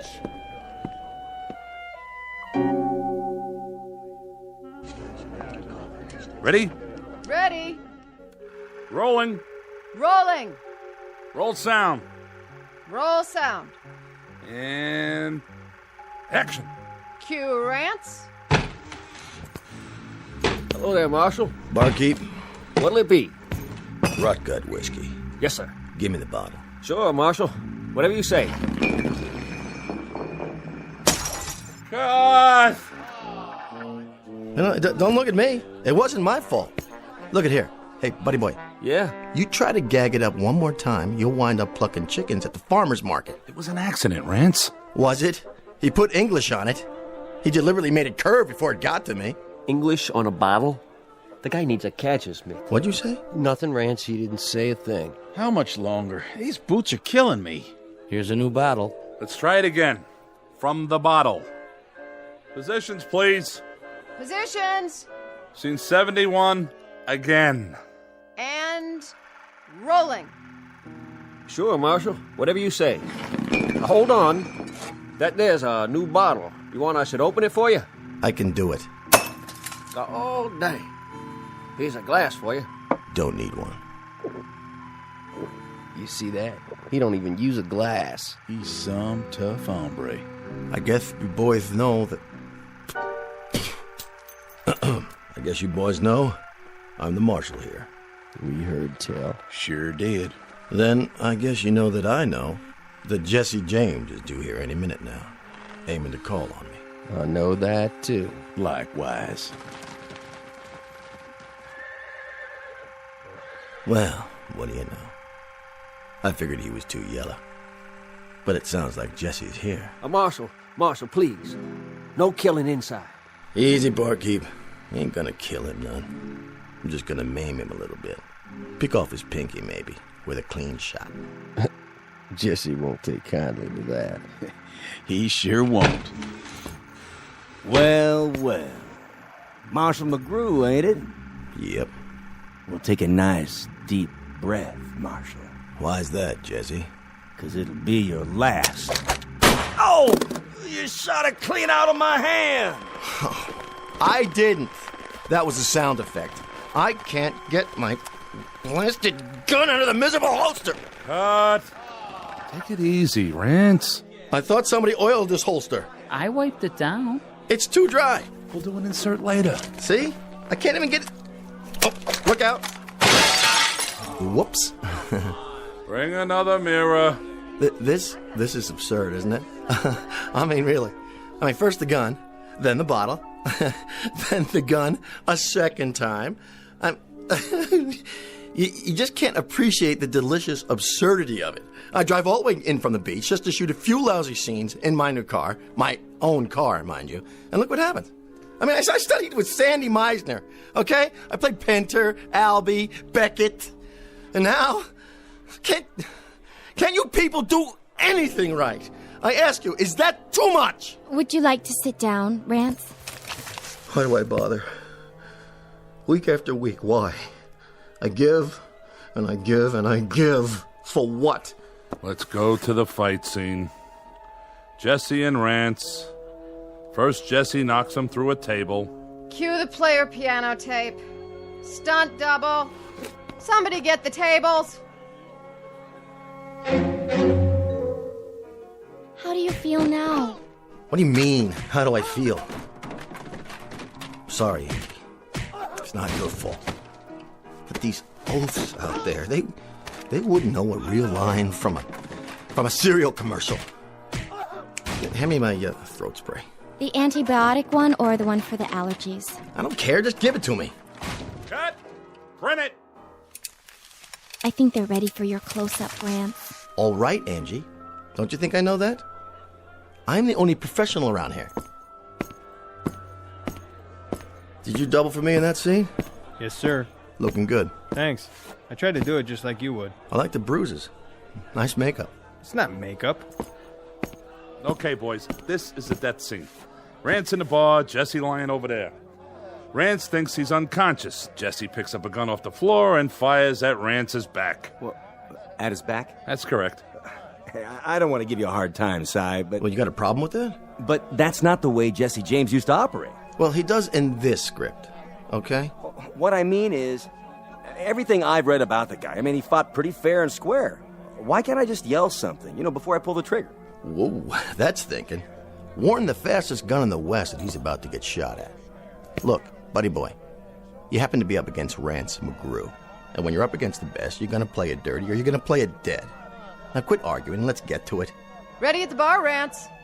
Your marks by the brass rail. Here's the bottle. Hold it. I told you ginger ale. This is cola. It's supposed to look like whiskey, though, Mr. McGrew.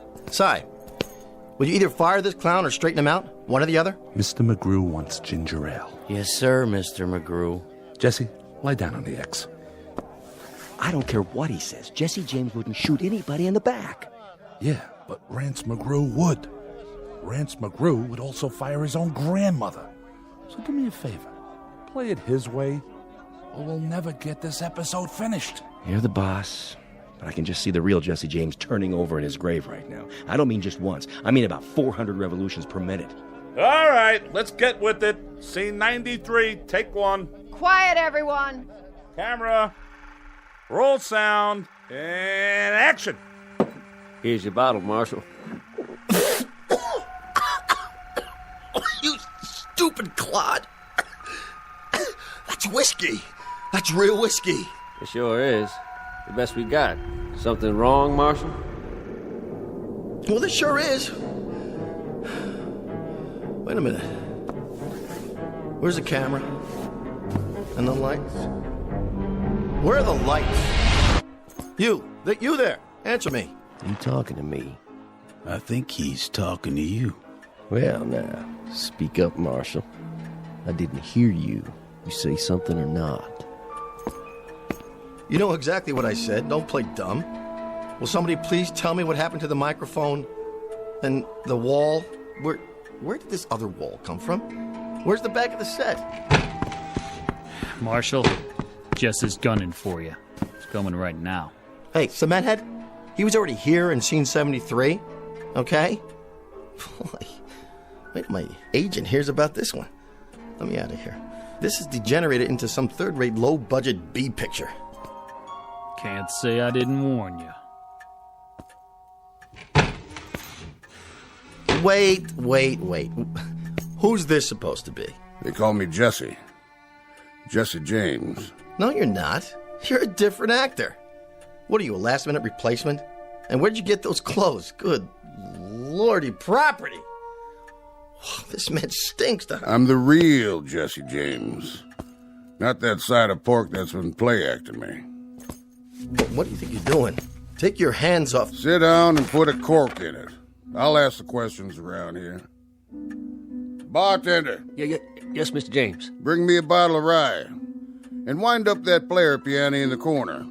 I like a little music with my drinking. Yes, sir. Right away, sir. Turn the volume down. Cut! Shouldn't we cut? Cut already! Will somebody please tell me what is going on?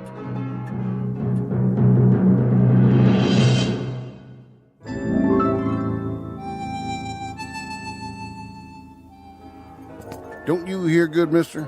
No habla inglés. Sure you don't. Well, habla this. Sí. I'd be looking for the marshal. No es aquí? No. No, señor. Fellow named McGrew. Rance McGrew. So? You know him? Sí. He here? Come si, come sa. Come what? Si? Si? See. Who's Si? The director. Get me out of here! Where you going? That away. You wouldn't be McGrew now, would you? Not a chance. Then what's this badge doing pinned to your chest? Well, where's the fellow who loaned me this vest? I think you and me, we better have a little talk, Marshal. Talk? Maybe a long talk, maybe a short talk, but a talk just the same. Okay. You're supposed to be a tough hombre, but you don't look very tough. No? Know what you look like? I couldn't venture a guess. You look like a marshmallow. A marsh... I do? Don't that rile you none? No, not much. Why not? I haven't been myself lately. It's these allergies. Come on. First we'll have a drink, and then we'll talk. Then we'll have a showdown. A showdown? Where's that bottle? Right here, Mr. James. I gotta see this. Yeah, see what? How you break the neck off without wrecking the whole bottle? Oh, that's just in the movies. Might get broken glass in it. Don't want to ruin good whiskey.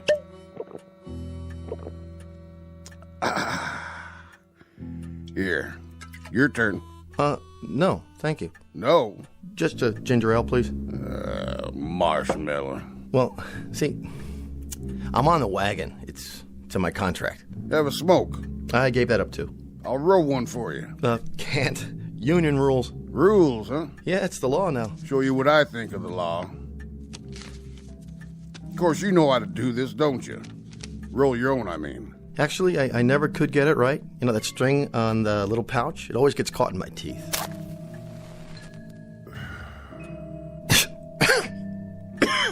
Would you mind not blowing smoke in my face? That rile you, does it? Not really. It's just that it's not good for my voice. Nothing riles you.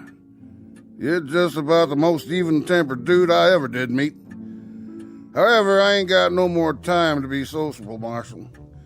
I'd say it's past time we came to a meeting of the minds. Duck and cover, boys. What's everybody hiding for? Think about it, Marshal. Why do you suppose? 'Cause the place is closing? That must be it. Yeah. Curfew time, huh? Well, I'll just mosey on home. Nice meeting you, Jesse. Mr. James. Whoa, just stop right there. You wasn't leaving, was you, Marshal? I mean, you wasn't just gonna up and walk out on me, was you? Me? No, I was just wondering whether it was gonna rain. You know, looks like it's not, though. No, not today. Have a seat. Okay. As long as this doesn't take too long, I got a meeting with my agent after we wrap. You know what I thought, Marshal? I thought you was gonna play some kind of trick on me. Me? Why would I do a thing like that? Remember the time that bad guy had you covered from behind? And you started out the swinging doors, and you swung one door back and knocked the gun out of his hand? That was the opening show last season. Or how about when that rustling gang was waiting in here to bushwhack you? 10 or 11 of them. 13. I was up for an Emmy for that one. That was where you shot from the hip and brung down the chandelier. I gotta hand it to you. Some shooting, Marshal. I did better next week. Horse thief named McNasty. Shot a glass out of his hand. Bullet ricocheted and hit his partner out there on the porch.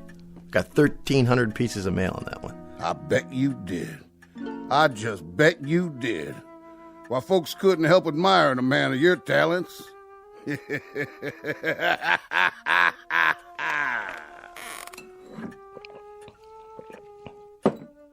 of it is, Marshal. Thing of it is, I don't reckon you ever fired a real gun in your life, did you? Well, not as such. Or hit a man in anger. Or maybe even got hit in anger yourself. Tell me true, Marshal. You ever ride a horse? Oh, yeah, on occasion. A real horse? Well, see, I happen to be allergic. Hives. Hives? Yeah, you know, a rash. Cats give it to me, too. So you don't ride, you don't shoot, you don't bite. You just strut around wearing a phony badge and going through the motions of killing off fellas like me. There was an episode when we let one of the Dalton boys off. You kind of, kind of a complicated plot. It seems he had a kid sister going to school in the East, and she came out to visit him on the day he was supposed to be hanged. She made an appeal to me, and I saw to it that he got a suspended sentence. Mm-hmm. He told me about it. He did? He also told me how you captured him. Jumped 800 feet off a cliff and landed on the back of his horse when he wasn't looking. Stuntman. Heights, they bother me. That figures. So you see, Marshal, we had this meeting up there. Up there? And all us decided, my brother, me, the Dalton boys, Sam Starr, Billy the Kid, quite a few of us. And the consensus was, Marshal, was that you wasn't doing a thing for our good names. Well, see, you have to understand, I don't write these scripts. I mean, I do have input at the development stage, but... We had a little election up there, and they chose me to come down and maybe take a little shine off your pants. How's that? Don't you get it? We see you week after week shooting down this fella, shooting down that fella, capturing a bushwhacker, bringing in a rustler, but all the time winning. Man, you just don't never lose. You're the winningest fella ever come down the pike, and that's for sure. So me and my friends, well, we figured it was about time that maybe you should lose once. Well, that's not such a bad idea. I could take it up with the producer at our next meeting. I don't think there's time for that. I think that maybe if you're gonna lose, you're gonna have to lose right now. Now? But I'll tell you what I'm gonna do, Marshal. I'm gonna play it square with you. A whole lot squarer than you ever played it with us. Face to face, and no, what do you call them? Stuntman. Could you be a little more, precise about the terms? Right out there, on the main street. You and me. Oh, I think there's been a misunderstanding. See, I'm not really Marshal McGrew. That's my name, yes, but it's a part I play. Right outside. Me coming down one side of the street, you coming down the other. Just the two of us. But I've done that before. Did you happen to see Gunfight at Red Rock? Yeah. Then you know. It was lousy. 2 thumbs down. Way down. After you, Marshal.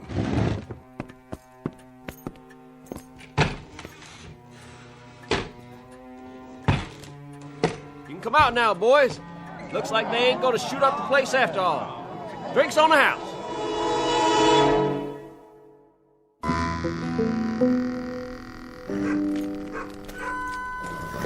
We take 20 paces each. You come around that corner. Which one? By the general store. I'll come around that one over there. Then what? I'll let you make the first move. Nothing could be fairer than that, could it, Marshal? Fair? Oh my, no, indeed. Nothing at all. That I can think of, unless... What? Could we make it tomorrow afternoon? Your girl can call my girl and... This afternoon. Now. You mean now? As in right now? Or in the general sense, as opposed to the past, let's say, or the future, or... Too much John. Let's go. Stuntman? Oh, Stuntman. 14, 15, 16... Better check all my bullets. But they're blanks. All blanks. What am I supposed to do? Ready, Marshal? I'm coming for you. All right, here goes nothing. Talk about method acting. Go ahead, Marshal. Make your move. This is ridiculous. I'm gonna count to 3. Why not 5? Or 10? 1. It never happens this way. Makeup! I got sweat in my eyes. 2. I didn't even want to be in this series. I wouldn't have signed up for it at all if it hadn't been for the residuals. God, that and the fact that they let me use my own name in the title. Rance McGrew, Frontier Marshal. Had a nice ring to it, I thought. 3. Slap leather. Props! Would you fix this holster? Reach for the sky. Okay. There's my gun, see? Hey, you win. Just like I figured. This guy couldn't outdraw a crayon. Jesse, give me a break. Will you give me a break, Jesse? I'm too young to die. Think of all the guest spots I could do after the series. Not to mention the syndicated reruns. You say you got nominated for an Emmy? Twice! Man, you can't act any better than you can draw. What about it? I'll do anything. I mean it. You name it. I'll do it. I'll do it.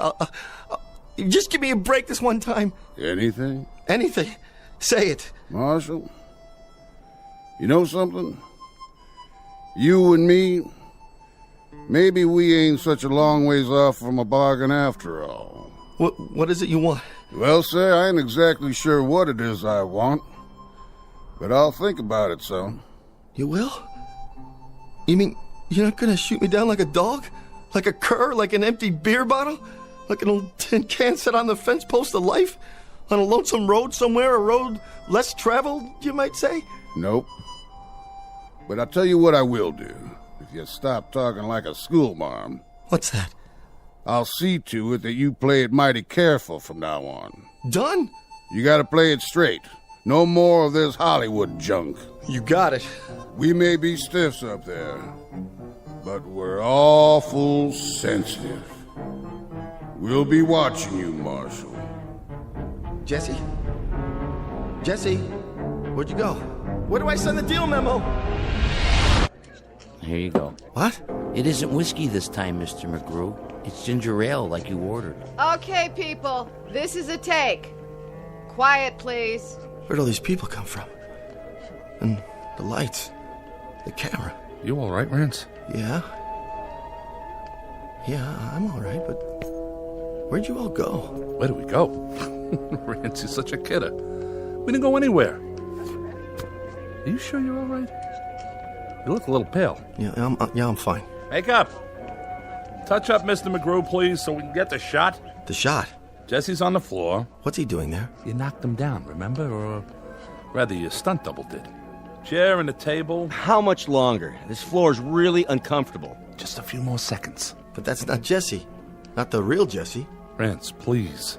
After this one, we'll call it a day. Now, you think he's unconscious, but he tries to get you in the back. Before he can shoot, you fall to the floor, roll, turn over with your gun in your hand, fire, and let him have it while you're still on your belly. Got it? That's what was in the script. Of course it is. Now, do you think you can do that? Somebody wants to talk to you, Mr. McGrew. Can it wait? Tell him Rance is about to shoot a scene. He says he's Rance's new agent. My agent? My agent hasn't come to see me in years. Driving a big convertible with cowhide seats, steer horns on the hood. Like he's some kind of Texas rancher or something. A new agent, Rance? Look, I don't know what your chain of command is nowadays, but go out there and talk to him if you have to. Find out what it is he wants, and what it is you want, and what it is so we can shoot. Sure thing, Si. I'll do that.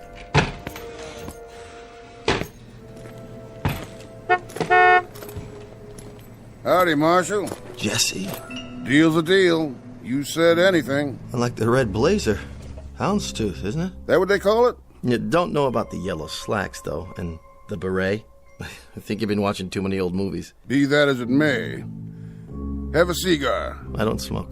That's right, I remember. No offense. Well, now, to get to the point, anything is the following. Let's keep it simple. I'm just gonna stick around from show to show and make sure you don't hurt no more feelings. Such as? Take this here scene. Change it so's the other Jesse don't fire at your back. That would be real cowardly. Say he's lost a lot of blood and he's weak as a tea. But somewhere or the other he gets up on his feet. Then he knocks you through the window and makes his getaway. Got it? Knocks me through the window? Rance McGrew? Understood. Yes, sir. Understood.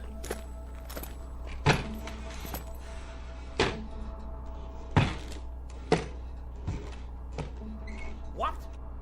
Are you out of your mind? No stunt double? Jesse does what? Scene 93, take 2. Places. Lights. Roll sound. And action.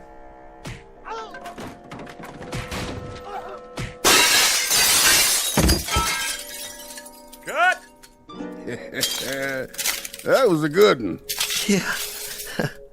Glad you liked it. Now, I was reading next week's episode, Marshal. The one where you knock a gun out of Billy the Kid's hand from a fourth-story window a block away, using the base of a lamp. Well, the network wants to keep the gunplay down. Too much violence. No good? Piece of crap. The way I see it, Billy hears you, whirls around, shoots from the hip, and knocks the lamp out of your hand. How's that sound? Fine. Fine. Now, looking ahead 2 weeks, I think we ought to give Sam Starr a break. He's a nice fella. Awful good to his mother.